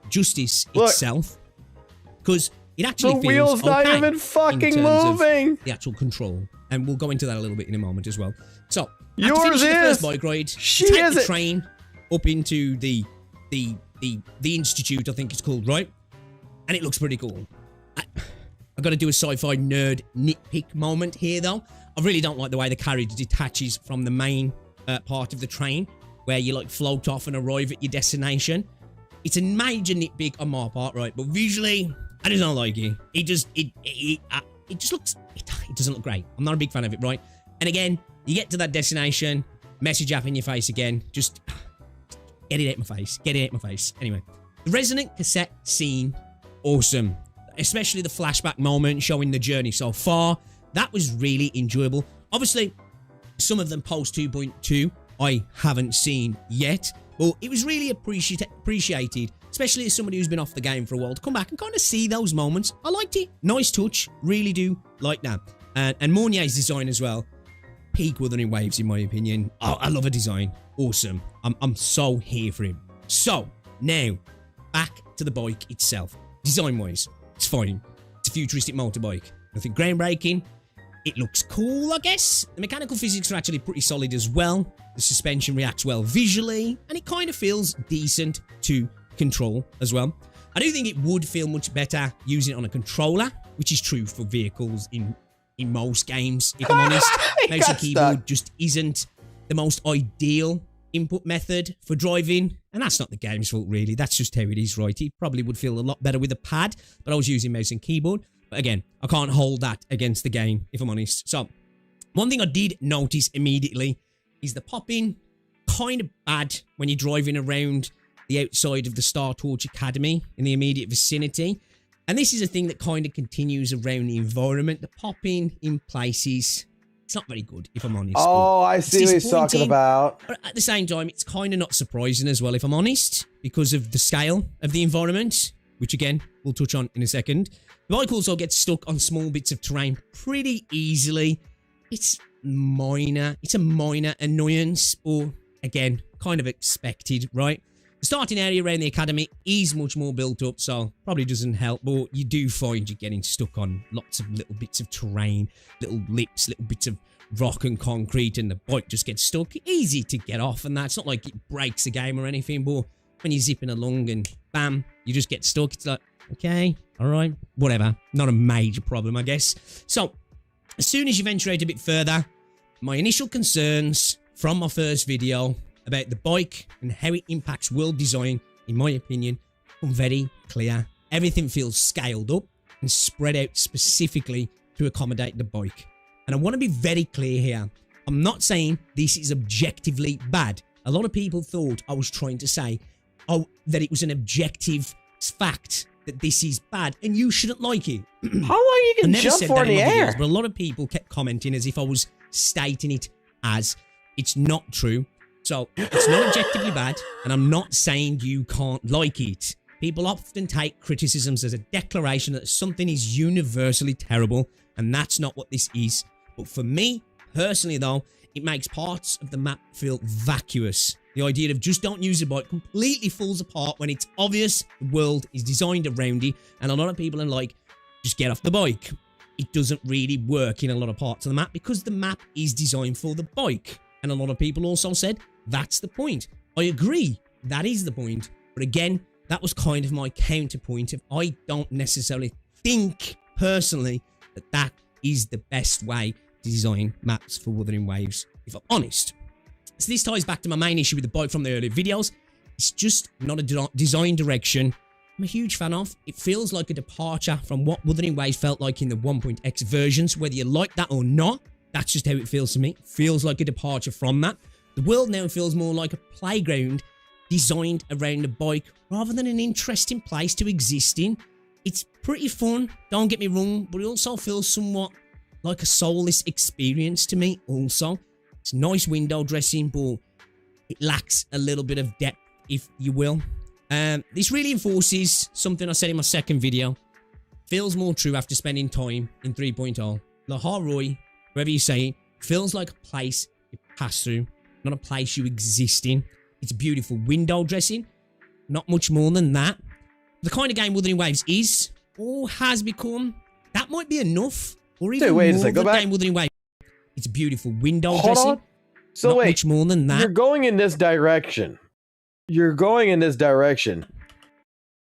And the bike can just turn on a dime in the middle of the fucking air without having to land on the ground? Waves is, or has become. So the bike's floaty. The bike's basic gravity is fucking floaty as fuck. No wonder this bike's gonna get stuck on everything. That might be enough, or even more than enough for a lot of people. But for me, though, it makes the experience feel a little bit lesser than I think it could have been if we'd have gone in a different direction in traversal mechanisms within Wuthering Waves. It's floaty. I genuinely believe that this move toward momentum-based traversal, whether it's flying, riding bikes, or whatever comes next, it leads to a reduction in open world quality, in my opinion. It makes me wonder where this ultimately leads for Wuthering Waves world design. Does the world matter less and less over time? Does it just become a backdrop for you to move through quickly in a visually cool but ultimately shallow way? And I worry that this might actually be the case. There is large parts of the map for me, as I say, look beautiful on the surface, but just really don't seem that interesting to explore. It's just, as I say, a little bit of a playground for the bike, if you will. I do want to say, though, on a positive note, I think it's the Beata Woods area, Beata, however you pronounce it, whatever it is, gorgeous. I genuinely love its design. It feels like a great way to explore.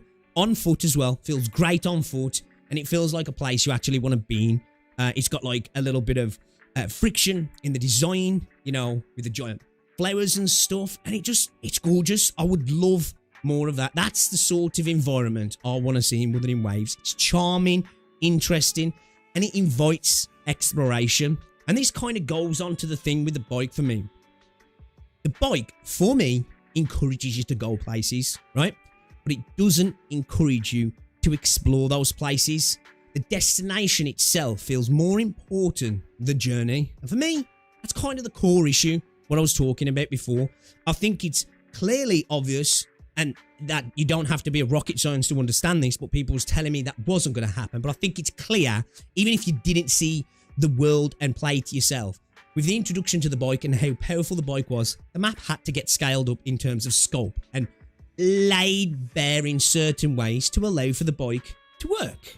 Again, that doesn't mean that's objectively bad. For me, in terms of a world design of an open world, I'm just not that interested in that specifically. I do want to say as well, you know that slow-mo bullet time chess collection minigame? It's not as bad as I thought it would be initially. It's just still kind of lacks impact for me. It kind of feels janky as well when you exit the bullet time, like both mechanically, how you land just feels a bit janky, and the audio just kind of, it's just a weird transition. It feels, sucks you out of any immersion that's there, and for me, there's not massive amount of immersion anyway, because this doesn't feel like an immersive map to me. It's a cool playground, I guess, a fun playground for a few moments, but it's not an immersive landscape to be a part of for me personally. It's like Sonic Frontiers. There is parts like those woods where you get to and it's like, oh, okay, all right. It's like Sonic Frontiers. It's not really an explorative map. It's just go fast. I get what his point is. It doesn't encourage fucking, you know, you to really go explore. It encourages you to play. I feel this here, and the majority of it kind of just, you know, feels like a sea with islands dotted around. So, yeah, I don't really see that slow-mo thing as a meaningful improvement to world building or exploration. There is chests, obviously, that you have to get off and fight enemies to open the chest, and I appreciate that sort of stuff, right? And again, this world isn't in its entirety vacuous and vapid, but there's large portions of it that feel like that for me. And again, the world looks gorgeous. I do go back to my initial video, what I said about that, in that there are parts of the world that are beautiful, gorgeous looking environmental design. Then when you put it together and you come with the actual map design itself, I kind of think it falls short, honestly. I really genuinely think it falls short. And I think my initial points that I made in the first video, I think they ring true, to me at least, okay? Right? Even if you disagree with me, it's clear the map design has fundamentally changed, right? That's the part I don't like. You might disagree, as I say, and you might like that, but fundamentally, it's clear to see what I was saying. Fuck them up. Go fuck up the echoes. With the Kill the design of cows. the map, right? I don't think we can deny that anymore. There is large parts of the map which are, I think, in all fuck fairness, the exploration. Kill some shit. quite devoid of really anything other than being used as a place to zip around on your bike. Again, doesn't mean bad. Because personally for me, that's not exactly what I want from an anime action RPG with an open world. I would like an enjoyable, explorable, or a world that's encourages me to explore. I'm not gonna lie though, watching Jinshi ride a motorcycle, like, okay, if you play fucking 11 Ways, you know who Jinshi is. Looking at him playing Jinshi on a fucking motorcycle kind of looks retarded.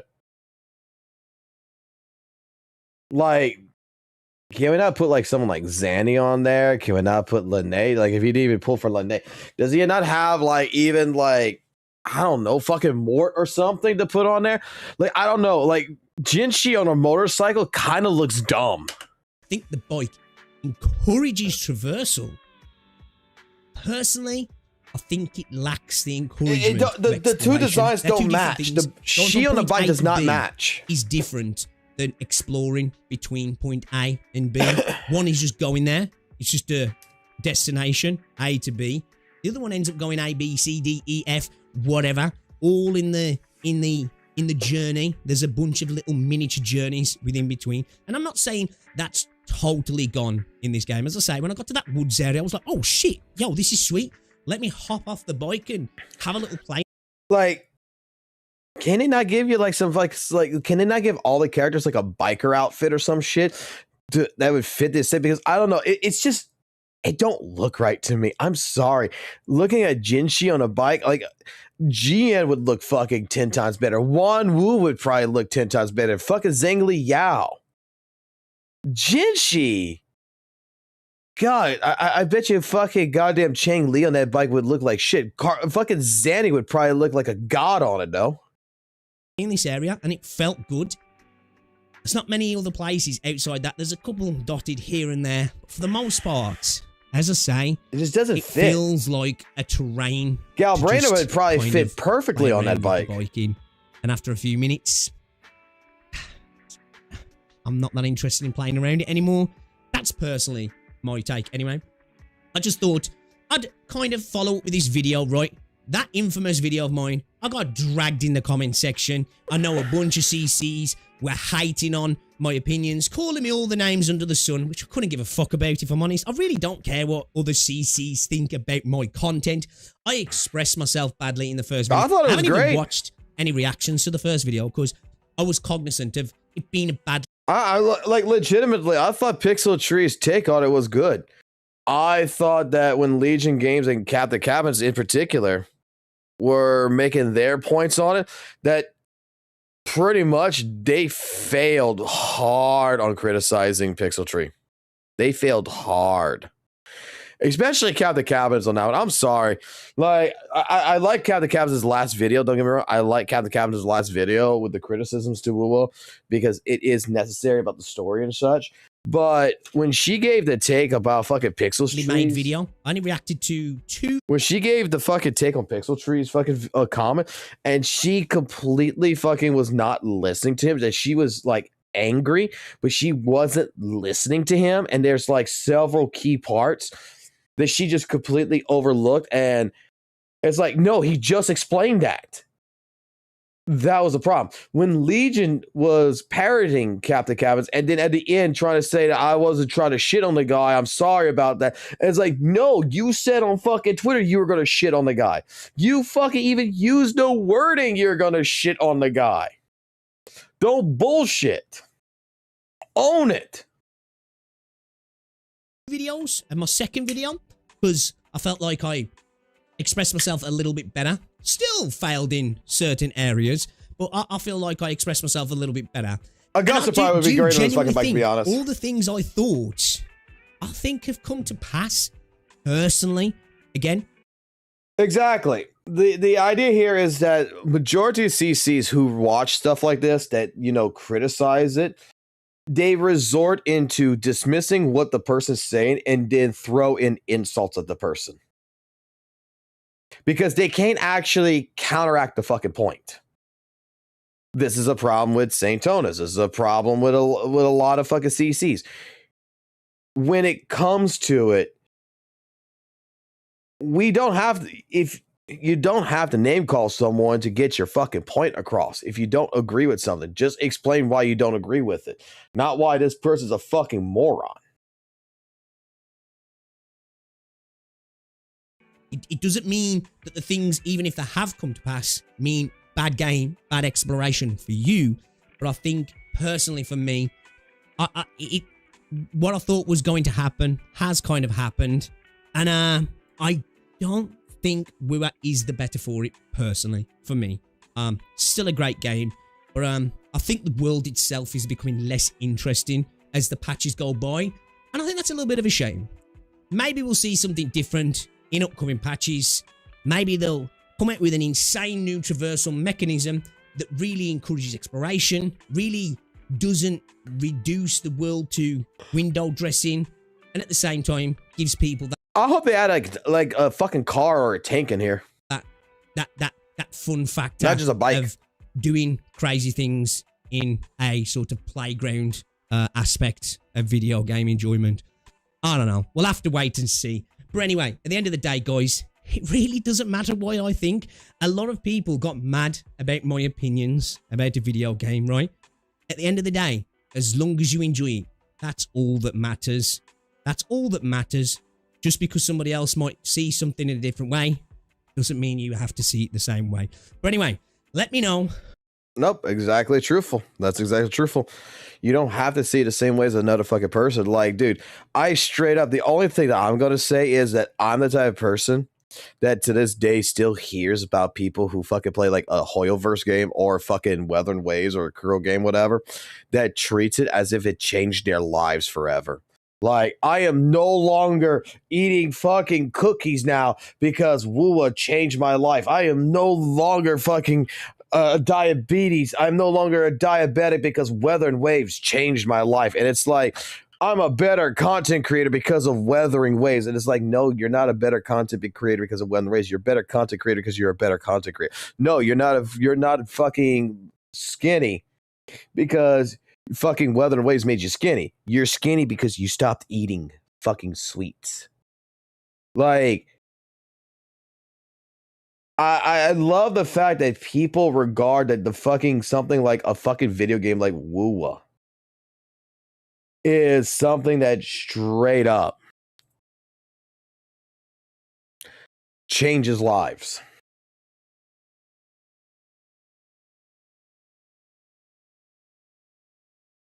Like, I fully agree with Pixel on a lot of things. Like me and Pixels had disagreements in the past about some things. I don't hate the guy. I think the guy got good takes. I think some of the takes I disagree with. I think some of the takes I have he disagrees with. But at the end of the day, he's a person that I would respect because he's willing to have a conversation. And that's just the truth.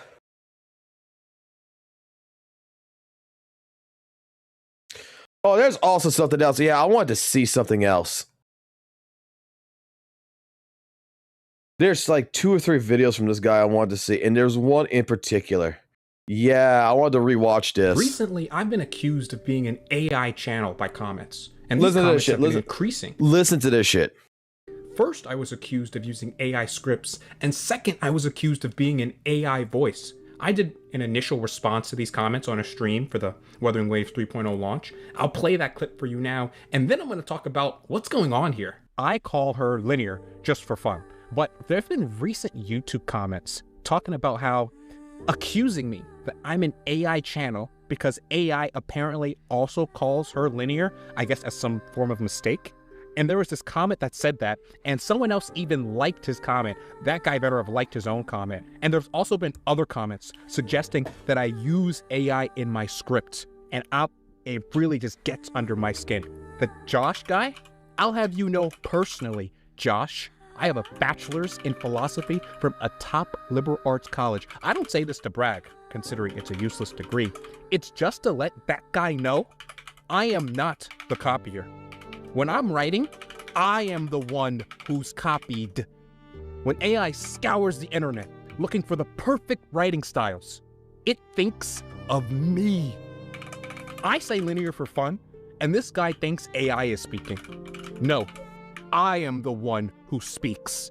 That was my initial reaction, and everything I said in there was just completely true and totally based. But I have since done more research. Around 2 weeks ago, a YouTuber named Zom accused another YouTuber named Glaive Keo of using AI to write his scripts. Zom apparently did a deep dive and analyzed every single video on Glaive's channel with an AI detection tool called Zero GPT. And according to his research, all of Glaive's videos were flagged. And then he told his viewers to go out and start a witch hunt and find other people who they suspect use AI. If you guys have a suspicion of anybody in this space who could be using AI to make their scripts, let me know down below in the comments, and I will make— Yeah, let's not start a witch hunt for other people. I don't think that's a great idea. Glaive Keo defenders then said that Glaive is Indonesian and English isn't his first language, so he might use AI to help in the translation of his videos. Then Glaive Keo made a response video. He spoke about how his mind is full of ideas, how they don't come out organized, and he uses AI to structure his sentences and fix his broken grammar, but they are fully his own ideas. His response video was actually very well put together and really well received. For me, his most impressive point is that AI detectors cannot differentiate between text written by AI or text grammatically improved by AI. Because English is his second language, he does struggle with grammar. This is readily apparent if you watch him speak during his streams. And if I had to sum it up in one phrase, it's you speak English because it's the only language you know. I speak English because it's the only language you understand. But what really turned the whole situation on his head was when it was kind of revealed that Zom might actually be racist, the original accuser. Videos by Shy Guy High and the Gotcha DG2 explore leaked Discord messages where Zom was reminiscing about getting banned in a Rocket League match 3 years ago for saying the N-word. He had comments saying, you know, the good times. In a pinned message, he responded to a comment calling him out on his behavior, and he responded that his actions were in the past when he was young and immature, and he also clarified that he was not black.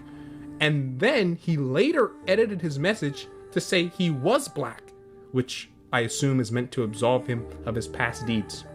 So now we have people on a witch hunt to identify AI content, and I'm just collateral damage. I mean, it's nothing personal, it's just what it is. What's most interesting is the reason I'm being accused of using AI. Whenever I describe some analytical phenomenon, I try to use at least 3 examples. And AI also very frequently uses lists of 3 in its writing. So whenever I use 3 items to describe something, I must be using AI. But have we ever stopped to ask ourselves, why is it that AI uses lists of 3 in the first place? AI is not inventing good writing. It had to be taught, it had to learn, and it had to steal. Wow, that's a list of 3 right there. Did AI write that too? So AI has to scour the internet looking for humanity's greatest writers, and it found me. I'm just kidding. Or am I? The point is, it found many of our best writers use lists of 3. My college professor once told me 1 example is not enough. 2 examples create a line, and 3 examples start an argument. Now, that is obviously not a perfect rule, but I always try to implement that logic in my writing. My personal feelings on AI is that as a consumer, I generally don't like AI. It just brings out slop, uninteresting content. Content has no soul, and it tends to be just slop. But as a producer, I actually like AI. I used to use AI to clip my long form videos into shorts. So it would just go through a 10-minute video, pick what it thinks are 5 really interesting moments. It would blur the top and bottom of the screen and then add captions. You know, the standard slop YouTube short AI stuff, except it's my voice, it's my video. It's not like it's an AI voice. It's just doing the clipping for me because I just don't have the time to edit the video and the short as a one-man show. And I used to do that because I would get maybe 1,000 views on that short, and that's 1,000 views I otherwise would not have had I not used that tool. Another criticism posed against me is that a lot of my analytical dialogue is very short and concise and precise, and that's exactly how AI writes. If you ever ask AI to write a piece of writing for you, it tends to be really curt, or if you put writing into it, it'll shrink it down to its more important and concise points. And this is actually something I've been struggling with a long time, because it's actually to my benefit to talk longer and stretch out the watch time so that you watch the video longer. But I don't know how to do that. When I see other YouTubers have 17-minute videos, 15-minute, 20-minute videos, all I can do is think to myself is, how is that person talking for so long? Haven't they already said their point and wrapped it up? What more is there to say? Even now, I'm just rambling on and on, but I've already addressed the allegations fully. So I used to go to a liberal arts college, Amherst College to be precise. I have a bachelor's in philosophy. It depends on what AI you use. Some AI likes to yap, like Grok loves to fucking yap. ChatGPT likes to try to stay consistently, short majority of the time. And then you have like Gemini right now, which goes all over the fucking place. Every single AI has a different algorithm around it. The thing is, I'm gonna say for analytic vibes, like legitimately, this guy I don't think uses AI. Like I just wanted to show y'all that. Like I don't think he uses AI at all. But this video, I should be at pity. Just because I think he loses the 50-50, he starts calling it out. He calls Weather Waves this shit. Like, watch. 50? I'm sure I'll get it on this one right here. My pity is 48 or 50. No luck. No luck. That's okay. That's okay. My pity now is 60. No 50-50 guaranteed. It might, if I don't get her, I don't get her. I'm not going to. Okay, 70. Just give me her. All right, just make this painless, okay? Oh, 70. Oh! Handle your commission. Alone. That hurts. Ooh. I want to show you something. I need to show you my wish history from the start of this game. Compared to any other game I play, my Wuthering Waves account is actually cursed. I know I should just continue playing the game, but I gotta show you. I gotta get this off my chest. Now I need to create, this is gonna be sickening. You're gonna feel sick to your stomach, or maybe you're gonna feel better about your account. Maybe you'll feel better by feeling better through my pain. All right, look at Chun-Li while I set this up. I want to show you something, okay? I want to show you something absolutely absurd. So here, I have my full convenience since the beginning of the game. And the first ever character, Jin Si, and the first ever character that I pulled on, I think I skipped both Yinlin and Jian. Look at my 50-50 win rate in this game. This is not a 50-50. I have a 25% chance to get the character and a 75% chance I'll lose. A lot of other people say they have a bad win rate. My account in this game is actually cursed. The only times I've won 50-50 is for characters that I don't even play anymore. Maybe that's just bad luck. Maybe I should just choose better. I got a double here with Camellia. Then I also won Rosia. I guess I don't play either of them anymore. And don't get me wrong, I've gotten super lucky. That's the only reason to come back for 50-50 is to get the character early. When I'm going to pull for a character, I just assume I'm going to lose. The only times I've won 50-50 is one time with Rosia, with here, Camellia, Rosia. I mean, just all losses, just lose. I won with Augusta, and I'm also won with Yuno and Zani. 5 times in the history of my account have I won, and now add another convene right here with Calcaro. It's disgusting. Absolutely disgusting. Just egregious. I guess I'll just need to test it again. Oh my goodness. Let's go back in. I need to test this again. Who knows? Maybe I'll just get it now. I didn't get her. I don't think we looked at this convene enough. Yes, when you look at data in aggregate, it just kind of looks simple, right? Oh, yeah, it's bad, whatever, hand your wave. But that completely dismisses the lived experience of how awful and cursed my account is. This is just absolutely disgusting. On some of the very first banners, right? I did not win a 50-50 since I started the game until Camellia. So if we really count how many characters this is Jinxie, Chun-Li, Zetchi, Shorekeeper, and then the first Camellia that I got also lost. So that means that I went 42 times 1, 2, 3, 4, 5. I went 210 days since the start of the game without winning a 50-50. I don't know, maybe because I love the game that I didn't quit, but I was like, you know what? It's a great cinematic game. Actually, this is version 1, so it wasn't even like that cinematic. There was a lot of optimization issues. I just liked the vibe of the game. The combat was incredible, blah, blah, blah. Okay, now Rosia, I won. Oh man, my luck is finally turning around. Okay, after Rosia, how many characters do I go without winning a 50-50? 1, 2, 3, 4, 5, 6. And then I win a 50-50 here. So 42 times 6 is 252. Another 252 days without winning 50-50. In context, I remember when Rosia came out in January of 2025. The next time. I'm just gonna be honest. Dude's got bad luck, right? Dude's got fucking straight up bad fucking luck. Talk about which, I need to go do something. I don't feel like doing work. I don't feel like fucking playing the game, guys. Oh, y'all been typing. What y'all been doing in here? Confused Boo. What's Confused Boo doing?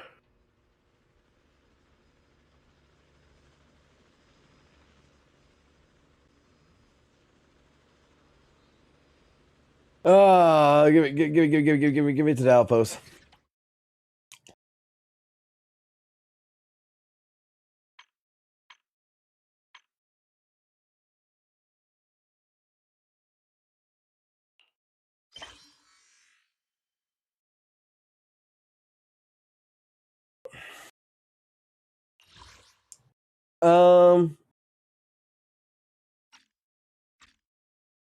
Yeah, post that.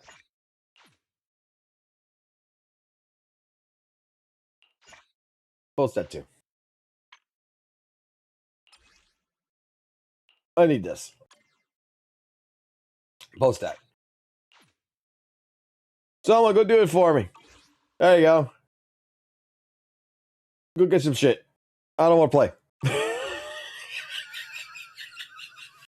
We don't even have to play the fucking game. We can make other people fucking play it.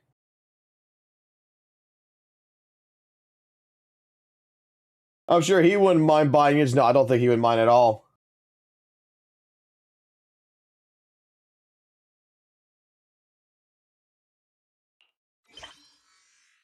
There. Go do some events. I'll give you some shit to do. Here, I'll be a nice guy. Oh, it's been taken.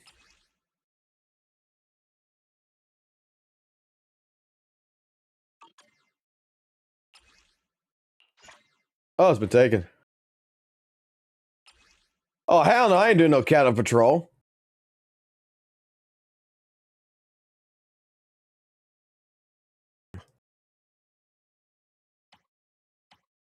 This is awesome. I am not gonna lie. This is actually fucking kind of awesome to where you can go ahead, you can take the shit, you can come in here.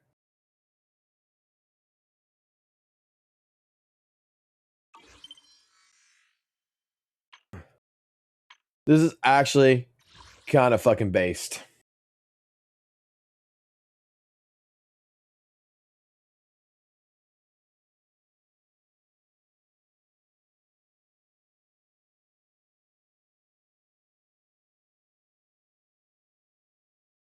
I plan to do the story after today, like tomorrow, because tonight we're gonna be going out tonight, so I won't be streaming late tonight. I plan to stream for a good little bit, but I have to go take the family to a fireworks show tonight.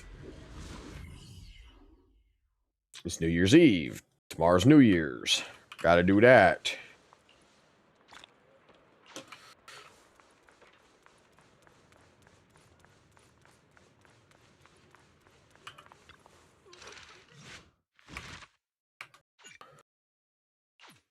That's not what I wanted.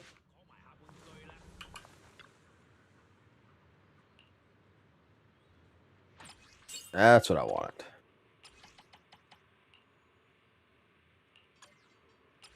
No, I want ice.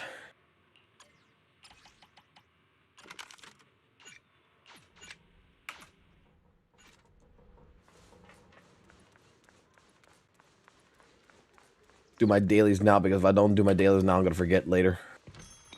I'm gonna think I did them.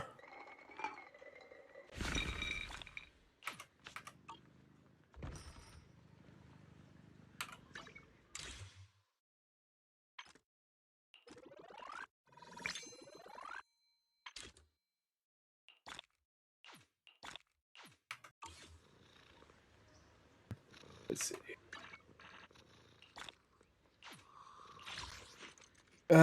Vid schedule, batteries, login streak. I do like the fact that we get the daily performance shit in here now.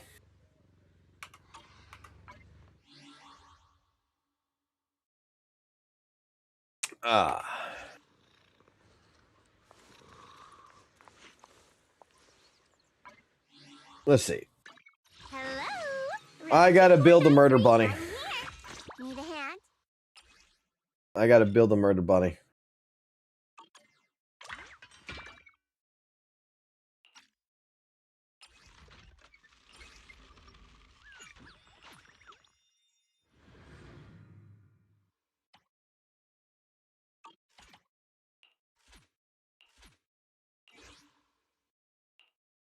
Murder bunny needs to get built.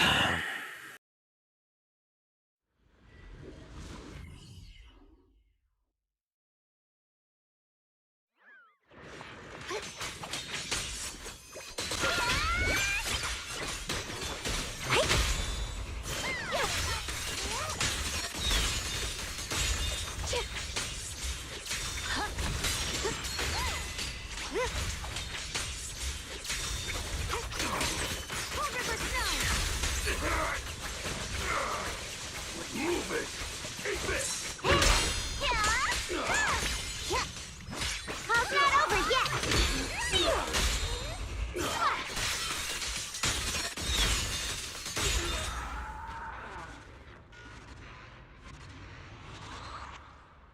Murder bunny galore.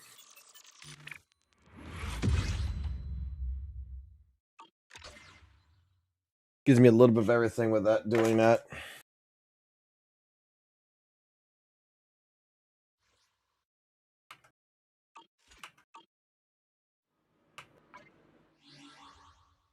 Oh no, my vision has been successfully accepted.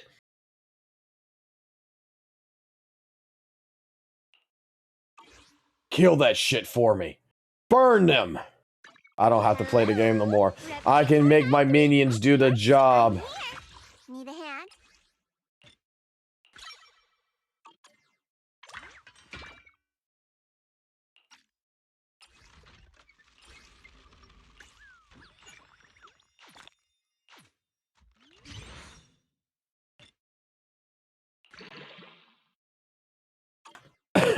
A little bit at a time. A little bit at a time. She's already at 21 fucking thousand HP. And these aren't even fucking good discs.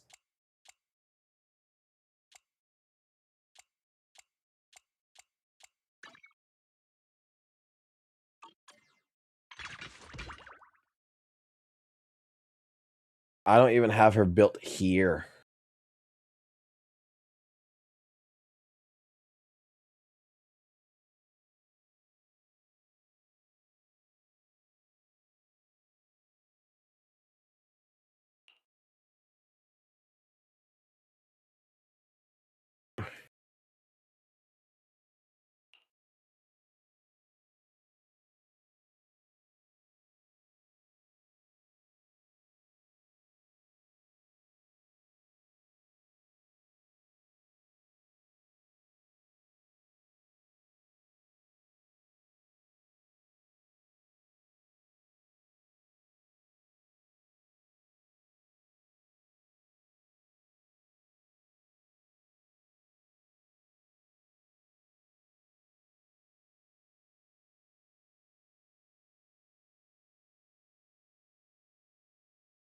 I gotta get her to 2700 HP. Okay, so 2700.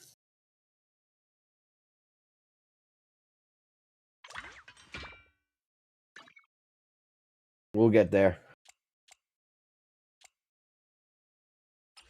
She might actually be better for energy regen. Like,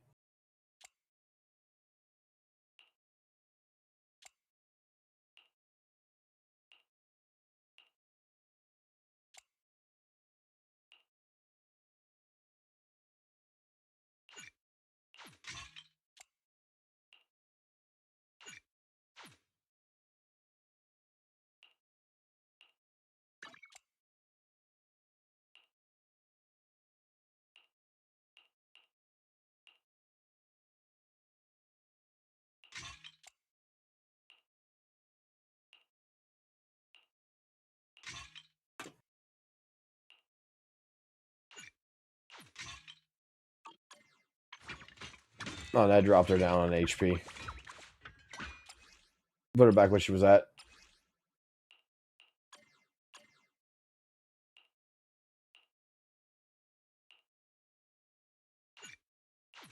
So I don't feel like fucking grinding the discs.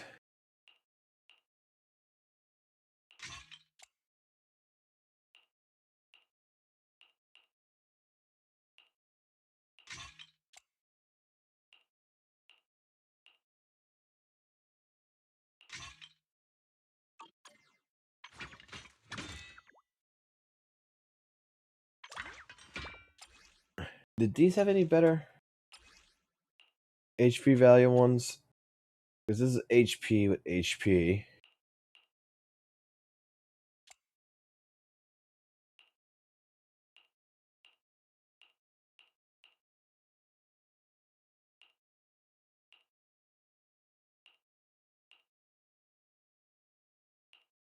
No, okay.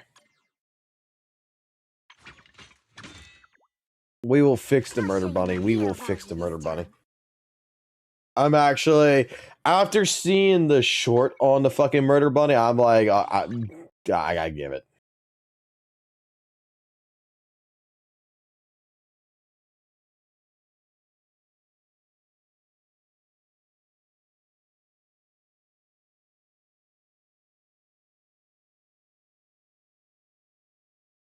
Wait, what? Due to an issue with the rewards being incorrectly distributed after competing commission missions in Victoria's Hunt Pursuit to the deaths, we will be deducting the excess investigation merits and W engine chips obtained during this period.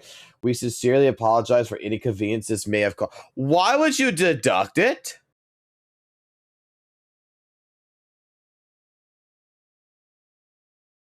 Wait.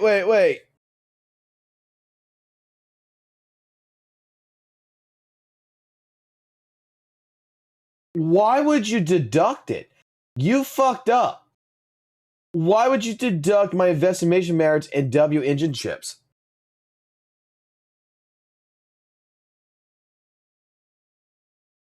Like, patch it and say, hey, look, congratulations, you got some free shit that you weren't supposed to get.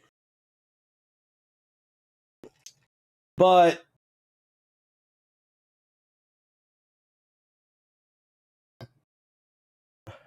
that is. That's a little shitty. That's a little shitty.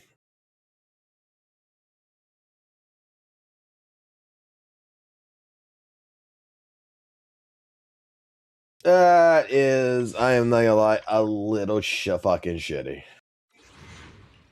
You make a mistake and you're gonna fucking deduct it from the players. Like, that's like someone at fucking Burger King giving you a fucking goddamn extra fucking burger and coming back to you after you fucking eat it and be like, yeah, we gotta deduct this. And you're looking at them like, what the fuck, are they crazy?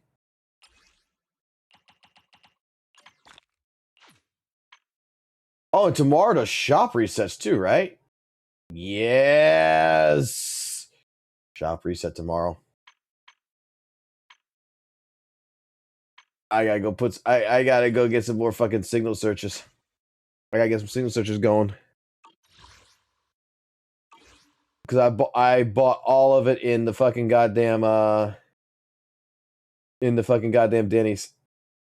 Because Lil Boo Boo needs fucking Denny's.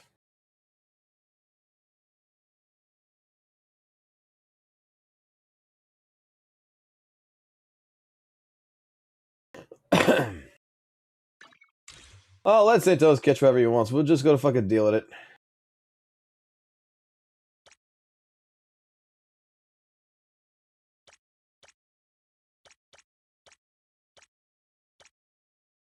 We'll have to claim this.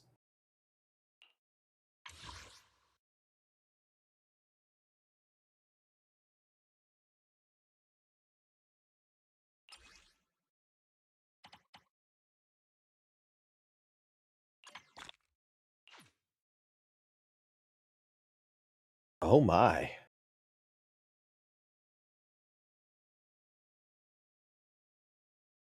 Oh my.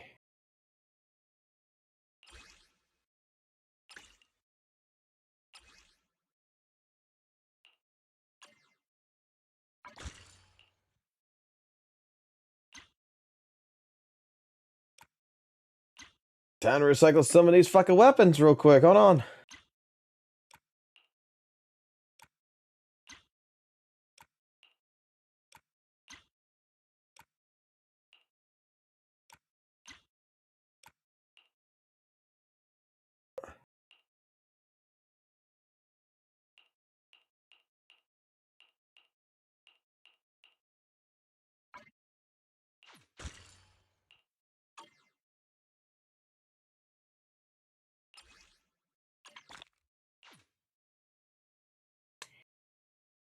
Oh.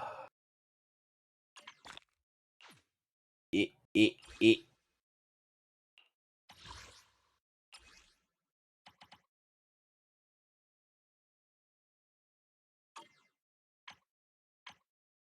That's actually a good fucking value.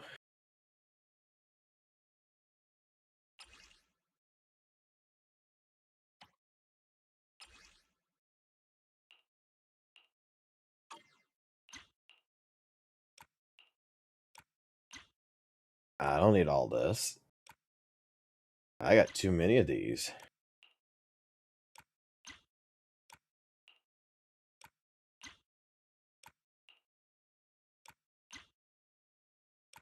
I already got a full maxed out one like this. I don't need this shit.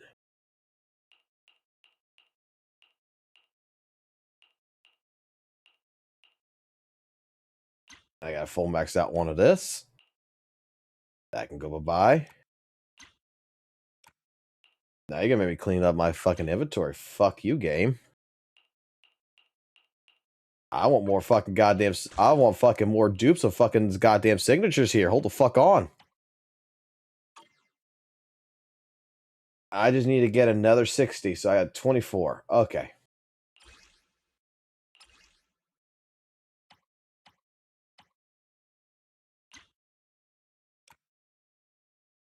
Can I just, like...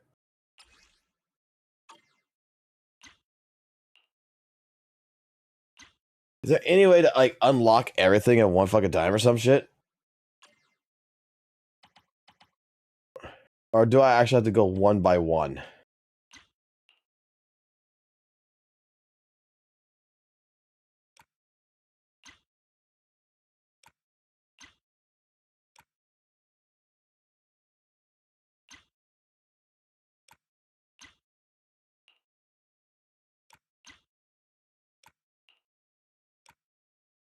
I can just hit T, right? Yeah, T. Okay, that make it faster.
Let me take a look at this for Bernice real quick.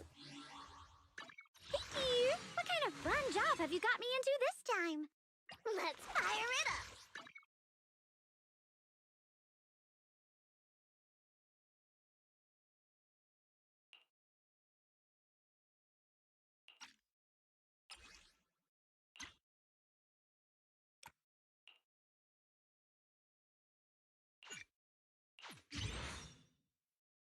Oh, I get it, Jane Doe. I play more Jane anyway. Want a glass of night? I did not realize I could fucking do that.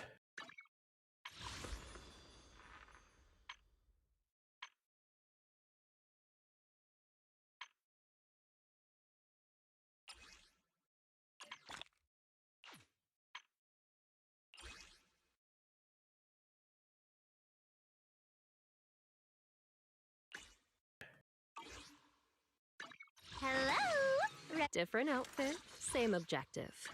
Let's move. Let's make fucking Jane Doe fucking a little bit fucking better. Fuck it. I don't care.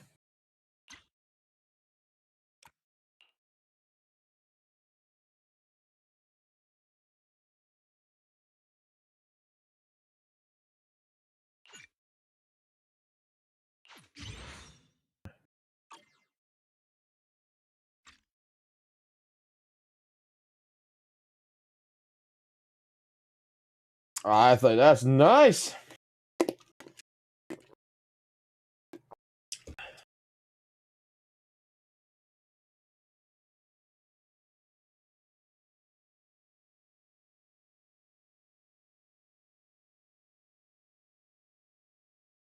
Like, I was thinking about Bernice, but I don't really play Bernice that fucking much. That's why I'm just like, dude, I can just fucking get rid of all these goddamn fucking A's that I don't fucking use. Let's move.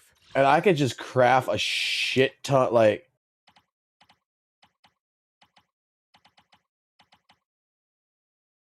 I don't even... Monto's got his fucking Gorilla Wisp. It's already fucking maxed out, so I don't need fucking Gorilla Wisp. All those can go bye-bye. Yeah, he's got 5, 5, 1, 4, 5. Like, all, like, I already fucking went ahead and I fucking maxed out all of these to fucking 5s. I can get rid of practically everything fucking else.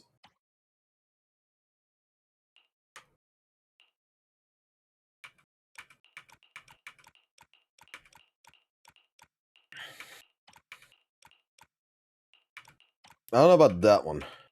Because I like to have, like, one at least every weapon, just because I do. But...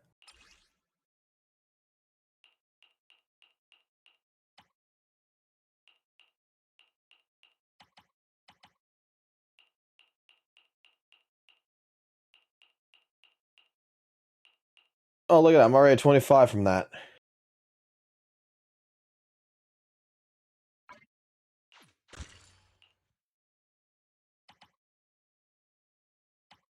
Oh man, it makes my fucking inventory so much fucking cleaner too. Holy shit.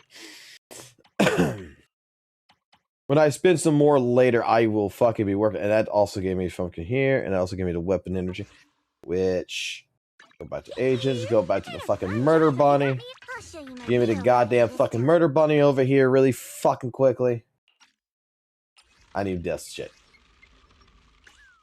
Okay. That's fine. I'm here. Need a hand? Oh, I'm good now. Claim. Fuck yeah. And I don't even have to play the goddamn game and I can just make you guys go do it. This is fucking awesome. This is fucking awesome.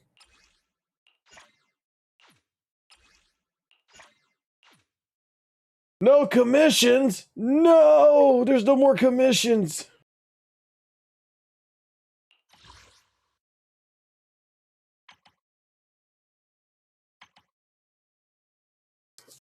We also get investigator tapes, all this right here.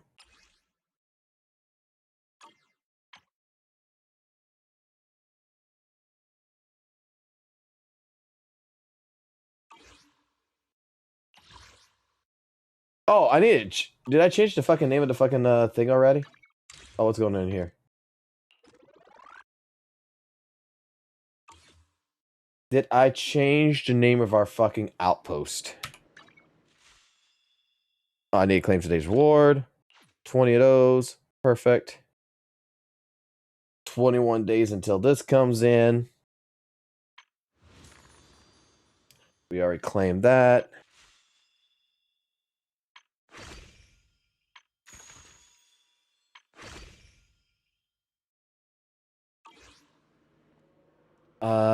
And enter.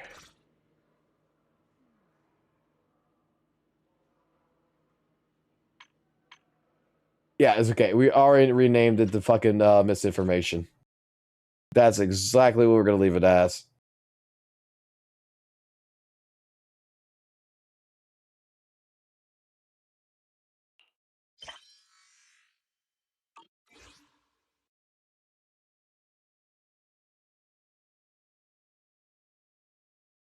Yo, Yobo Shark right here got something. You got a yee?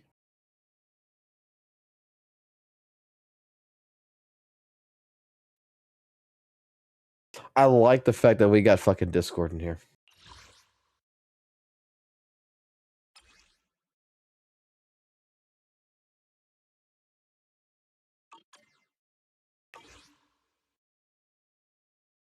Oh, my details that went away when I changed the name. Oh, okay. Hold on.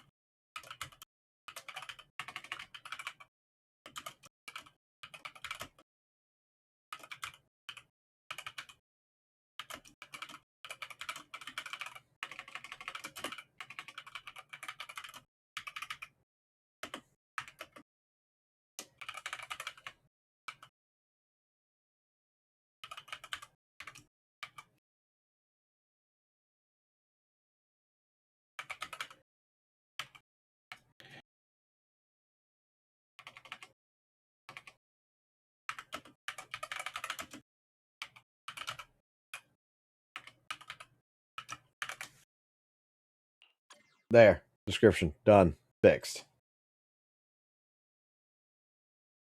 Now's the start way for you guys to actually start leaving the outpost.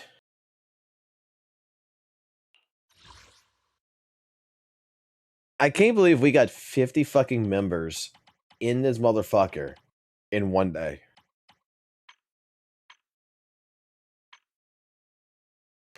All right, so let's go through our members in the outpost and make sure we got everyone cleared here. We have the Alcoholic Boo, which is me. We have Shane Dawson. We have Banged Boo. Akita. I thought I changed Akita's name.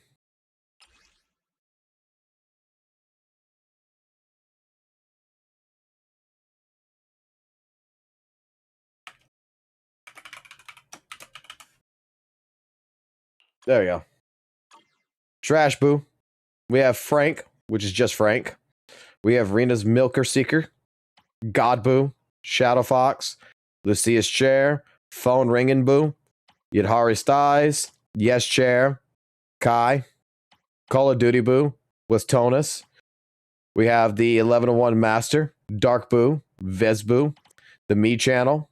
Spinning a Vit. The best, because I saw Flu Fest, so it's the best. Blink Boo. Some Fury. Fish. Zero Boo. Confuse Boo. Bert. Kiffin. Because their name is LSU, so if whenever they come around, I'm sure they're going to understand why their name is Kiffin. Mojo Jojo. Shark Milkers. Jesus Boo. Midnight. Duckmaster Boo. Red Boo. Because we got Red Boo. We got Katana Boo. Scared Boo. Peekaboo. Mandrake. Coco for Boss. Coco for Booze, excuse me. Spook Shack MILF. Batman. Monotose Sucker. Monotose Chair. Kit Kat. Tyrex. Dead Boo. PewDiePie. Hugo's Chair. Yadhari's Cup. And Jane's Bucket.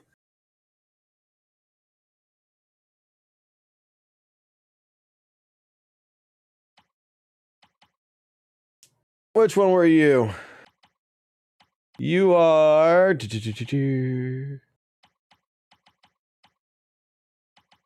Hold on. What did I fucking name you? I named you something stupid. It was something... Because I looked at the fucking picture or whatever, right?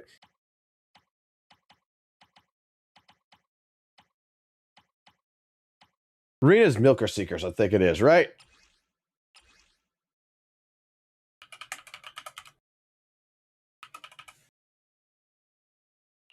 There, you want to be a lolicon thing? There you go, lolicon boo. There you go. Don't care.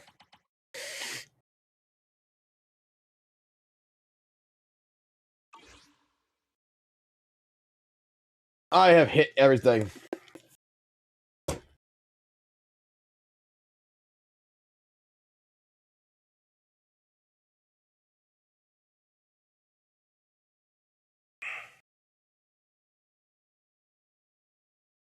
Yeah, we have people who has created apparently some different outposts in the Discord related to the channel.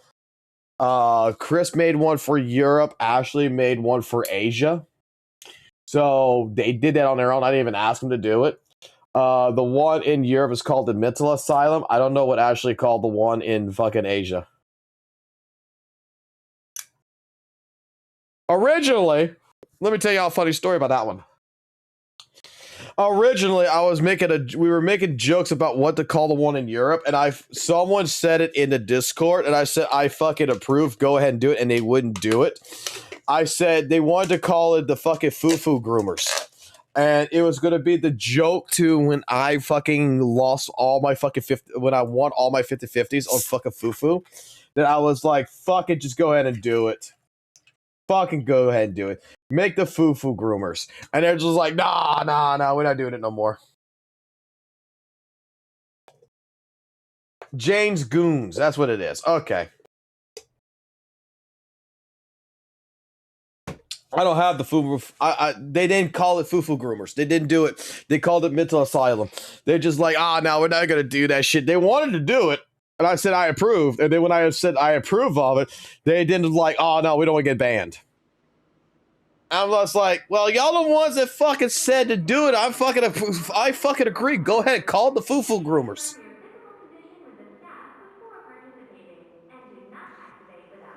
What's worse, the Fufu Groomers or Epstein Island? I don't fucking know.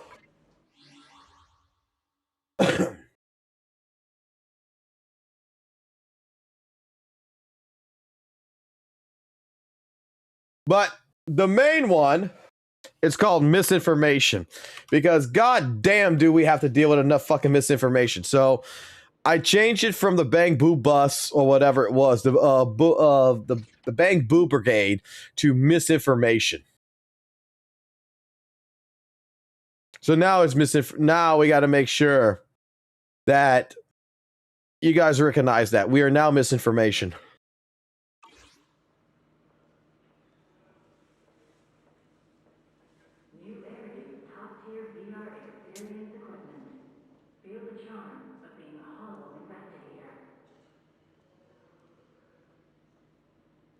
There's people that actually join those outposts? What the fuck?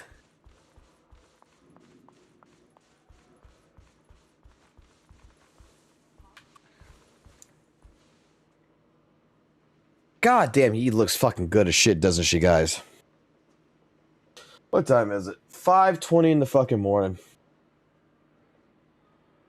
Alright, there's apparently something I gotta look at that someone sent me in the DM real quick. What's this?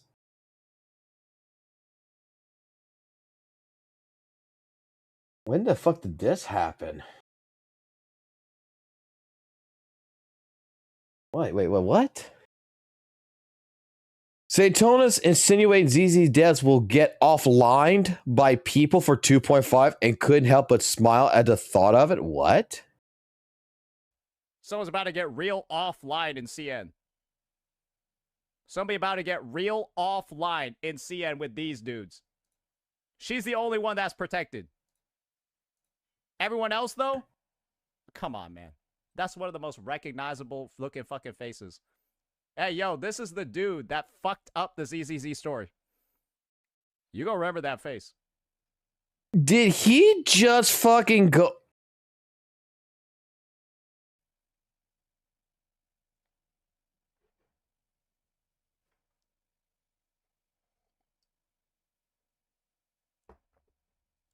白发谁不喜欢呢？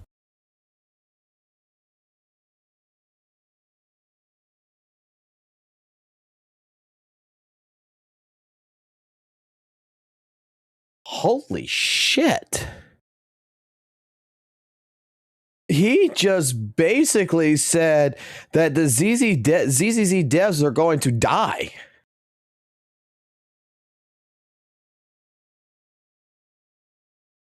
That is a... Am I like reading too far into this? Like from Steam, but like this sounds like a death threat.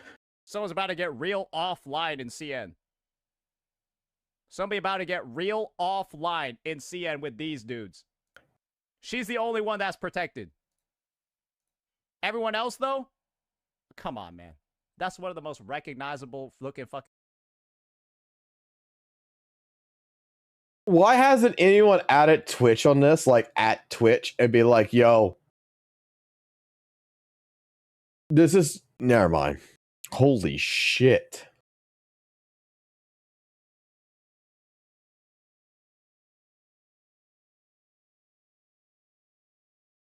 That is...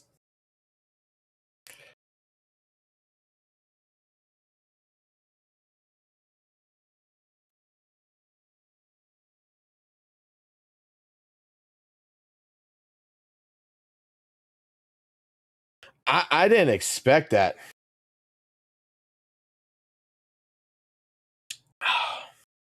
I didn't... Well, no, I should have expected it. I should have expected it. Someone's about to get... I should have. Also, I want to announce, I guess I should announce this. I'm waiting for everything to get finished setting up. But let me get their website going. I might as well fucking do this.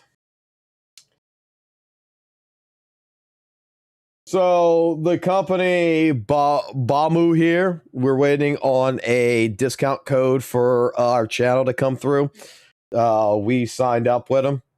So for all your WUWA merchandise, all your ZZZ merchandise, they got more shit for fucking HSR and Genshin than ZZZ. I will let you know this right now, but they do have some stuff that is with ZZZ.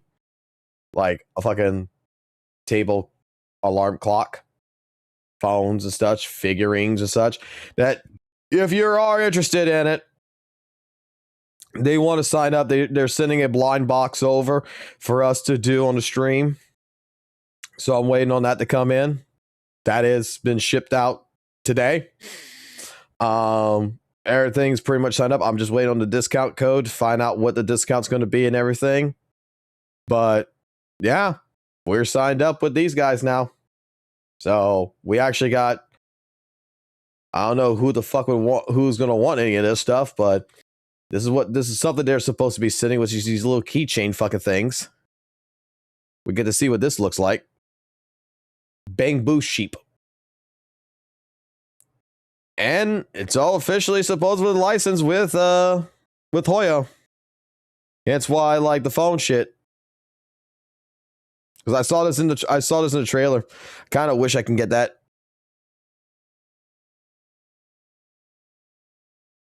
But it's in pre-order. Anyone want a small little fucking Miyabi for $100 some bucks? Tell you what, they're fucking expensive as shit though. But hey, it's an official merchandise of Zenless stuff. This I think is worth $300. I'm not gonna fucking lie. I think that this is going to be bought. By the way, god damn, I think that's going to be bought.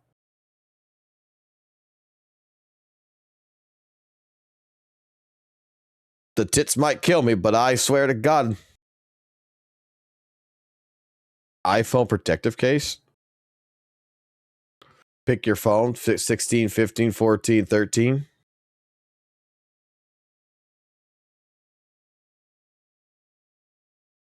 That actually don't look too bad.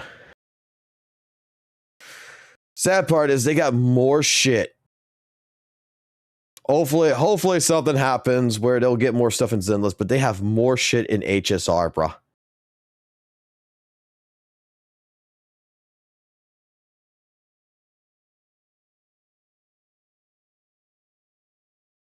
They even got fucking HSR perfume.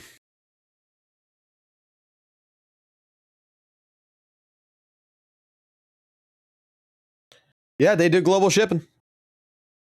They do global shipping. So I'm going to see what the discount code is. I'm going to be honest with you guys. I don't think it's going to be that much. I don't think it's going to be like a fucking 20% code or anything. I'll be surprised if it is. I'm thinking it's going to be, if the discount code is going to be anything, it'll probably be like 5%. But yeah, if anyone's interested in this, as soon as I get a discount code, we will put it up on the Discord and we will put it up on the bot on the channel to go ahead and showcase it. I got to do a live stream later of the waifu box shit, the waifu card stuff, which they finally came in after a fucking month. Holiday shipping was a bitch, but they did come in. And I'm not going to lie. The waifu cards are actually really fucking good, and they're not AI. They are really, really fucking good. I'm not going to lie. It's bootleg. I will fucking testify to that shit. I'm not gonna fucking deny that. It's fucking 100% like unlicensed fucking waifu cards. But they do actually look really nice. The metal card's actually really nice too. So we're gonna see that shit. Hand stream, yeah, it'll be like a face stream.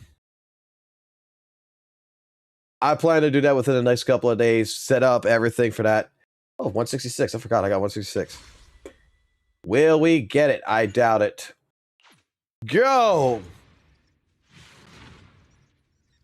Nope. I'm not going to have that luck like we did with Lucia, where I only have one pull left, and I just fucking hit it, and then boom, all of a sudden Lucia shows up on the screen. We're not going to get that fucking luck. This right here. This. I want to talk about that later.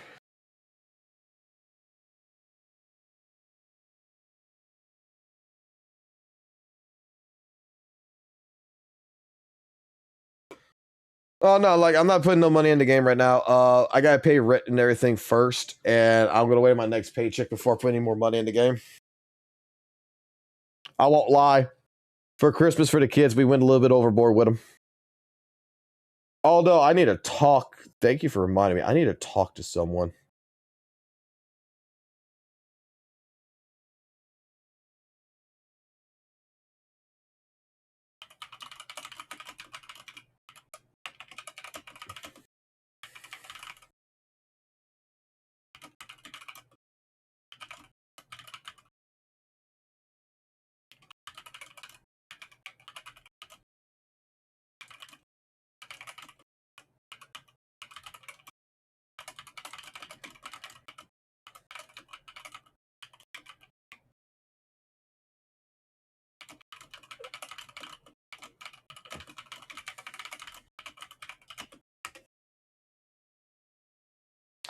I am going to talk to LDSHOP to see what the fuck's going on there.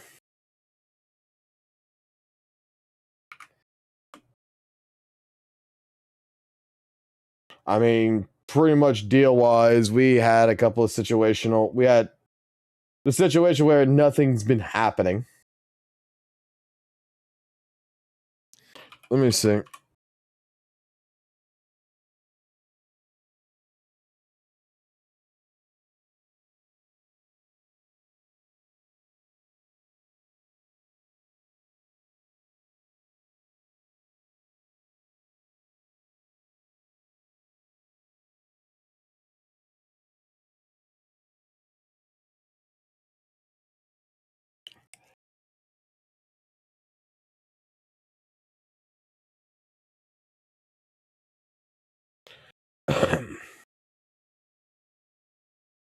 Oh, damn. LD Shop's offered 30% off on top up right now?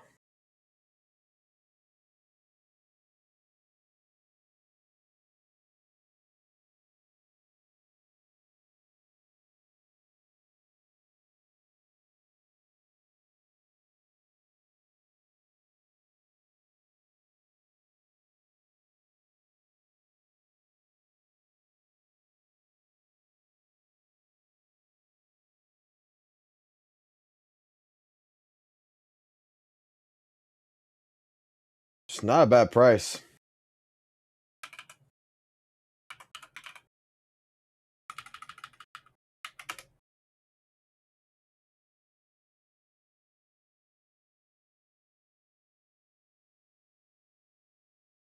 We're getting a conversation with fucking Loop Bar Watch.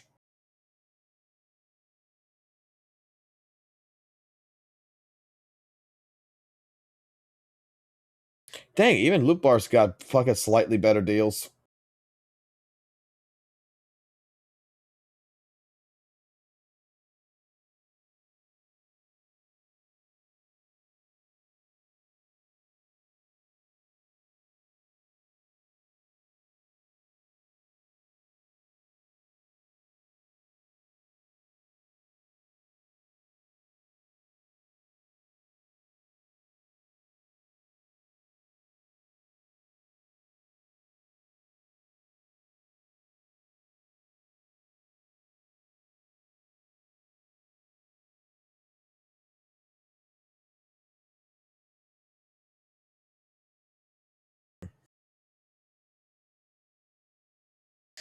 I think I might call for right now.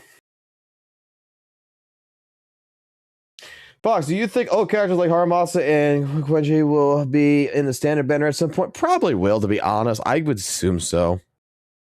I think so. Yes, loot ball. Okay. Let me explain something about these top-up sites, right? Let me explain something about them. And let me explain also the other side of the coin of this shit, right? So you got like Loot Bar, which has got some good deals, right? You got Loot Bar that's got some good deals. You got LDSHOP, which you can use our link that we are with LDSHOP right now if you wanted to. Good deals on different games like Zenless Zone Zero 2 as well. Okay, like right now, you can get the fucking bundle pack right here, the limit time, one-time offer right now for $68 for the $100 packet. So that saves you $31 fucking dollars. You can get the $100 fucking bonus for $60, right? All this really is someone who is outside of the country that is taking your information right here. That's taking your information and filling it in on Hoyle versus Top Up site, and they're buying it themselves. That they're using a VPN basically. They're buying it in a different currency, which when you give them $68, right? They're probably making $20 on that because it's not costing them $68 to do it.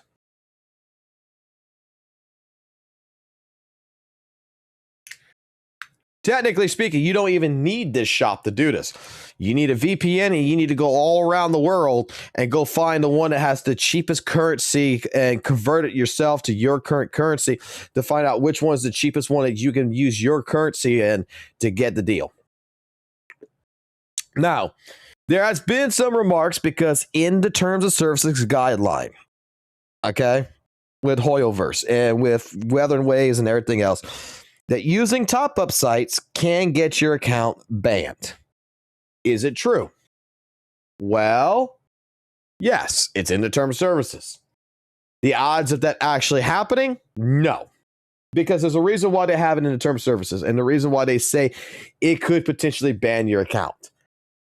What their problem is that they don't want you to go buy something from, because there's so many of these sites, right? LDSHOP and Loot Bar are like the only two ones that are like really legitimate.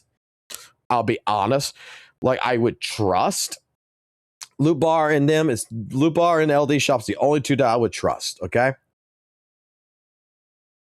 Because the idea is if you go to one of these other sites out there that's a top-up site, there's a possibility that since they're not reputable, yeah, you'll get your polychroms, you spend it, they'll send it to your account, but then they can do a chargeback on it. And when they do a chargeback, you get banned for that. Right? So then you contact Hoyoverse to be like, my account got banned and everything. So Hoyoverse puts it in their terms of services just basically for one reason only. It's a legal disclaimer that you can't go back on Hoyoverse if something goes wrong with the purchase.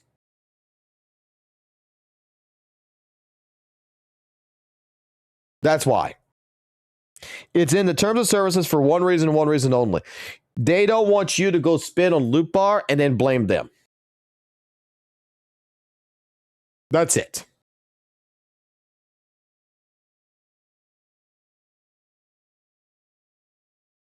Exactly. It's a safety net. No, they're not active, dude, because here's the thing. Here's what people don't realize. With those fucking top-up sites, they're still making money. Why would Hoyoverse ban you for still giving them money?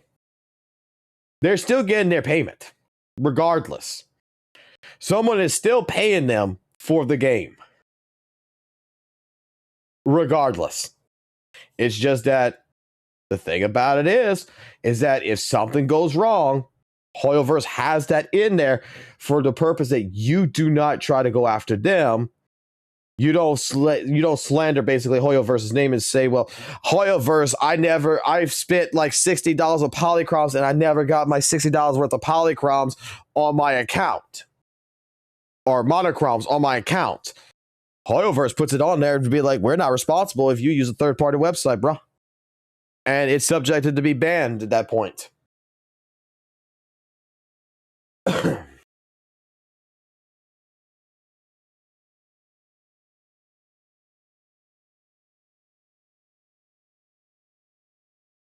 So they don't care. At the end of the day, they don't actually care. They get paid. They get paid. Because if they cared, if Hoyoverse actually fucking cared, right, about the top-up services, you know what they would do? It's called a cease and desist. LDSHOP, Loot Bar is advertising this through channels, to other content creators, through Google ads and stuff like this. They would automatically shut them down. Or they would turn the website fucking top-up servers off to where you actually have to log in with your account and shit. But they don't do none of that. Because here comes a problem. There is some people out there, dare I say, that get sent their shit. They get sent, like, you know, monochromes on their account. I've had it happen to my account. I've had someone fucking take my UID number, fucking send me shit, and I'm like, what the fuck happened? And it was just, someone did it. How can I be in any which way, shape, form responsible for that?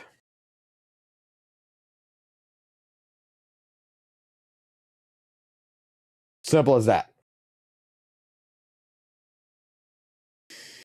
Let's go take a look at the world.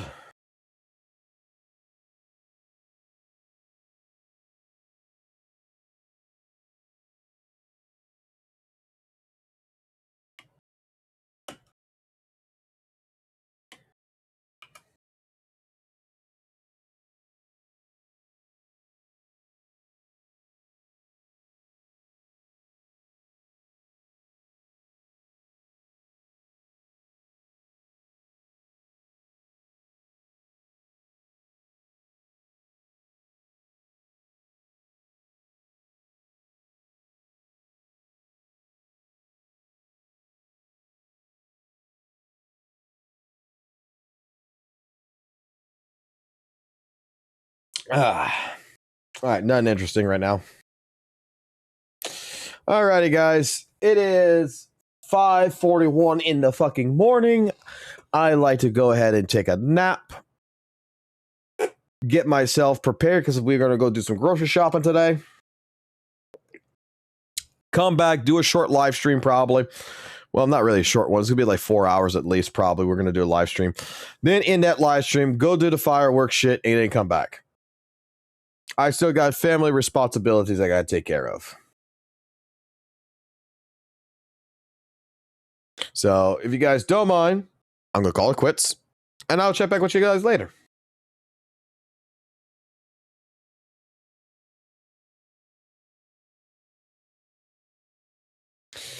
The only thing I don't like about top up for WUWA is where one option requires you to give them, but it works. I can't really trust it.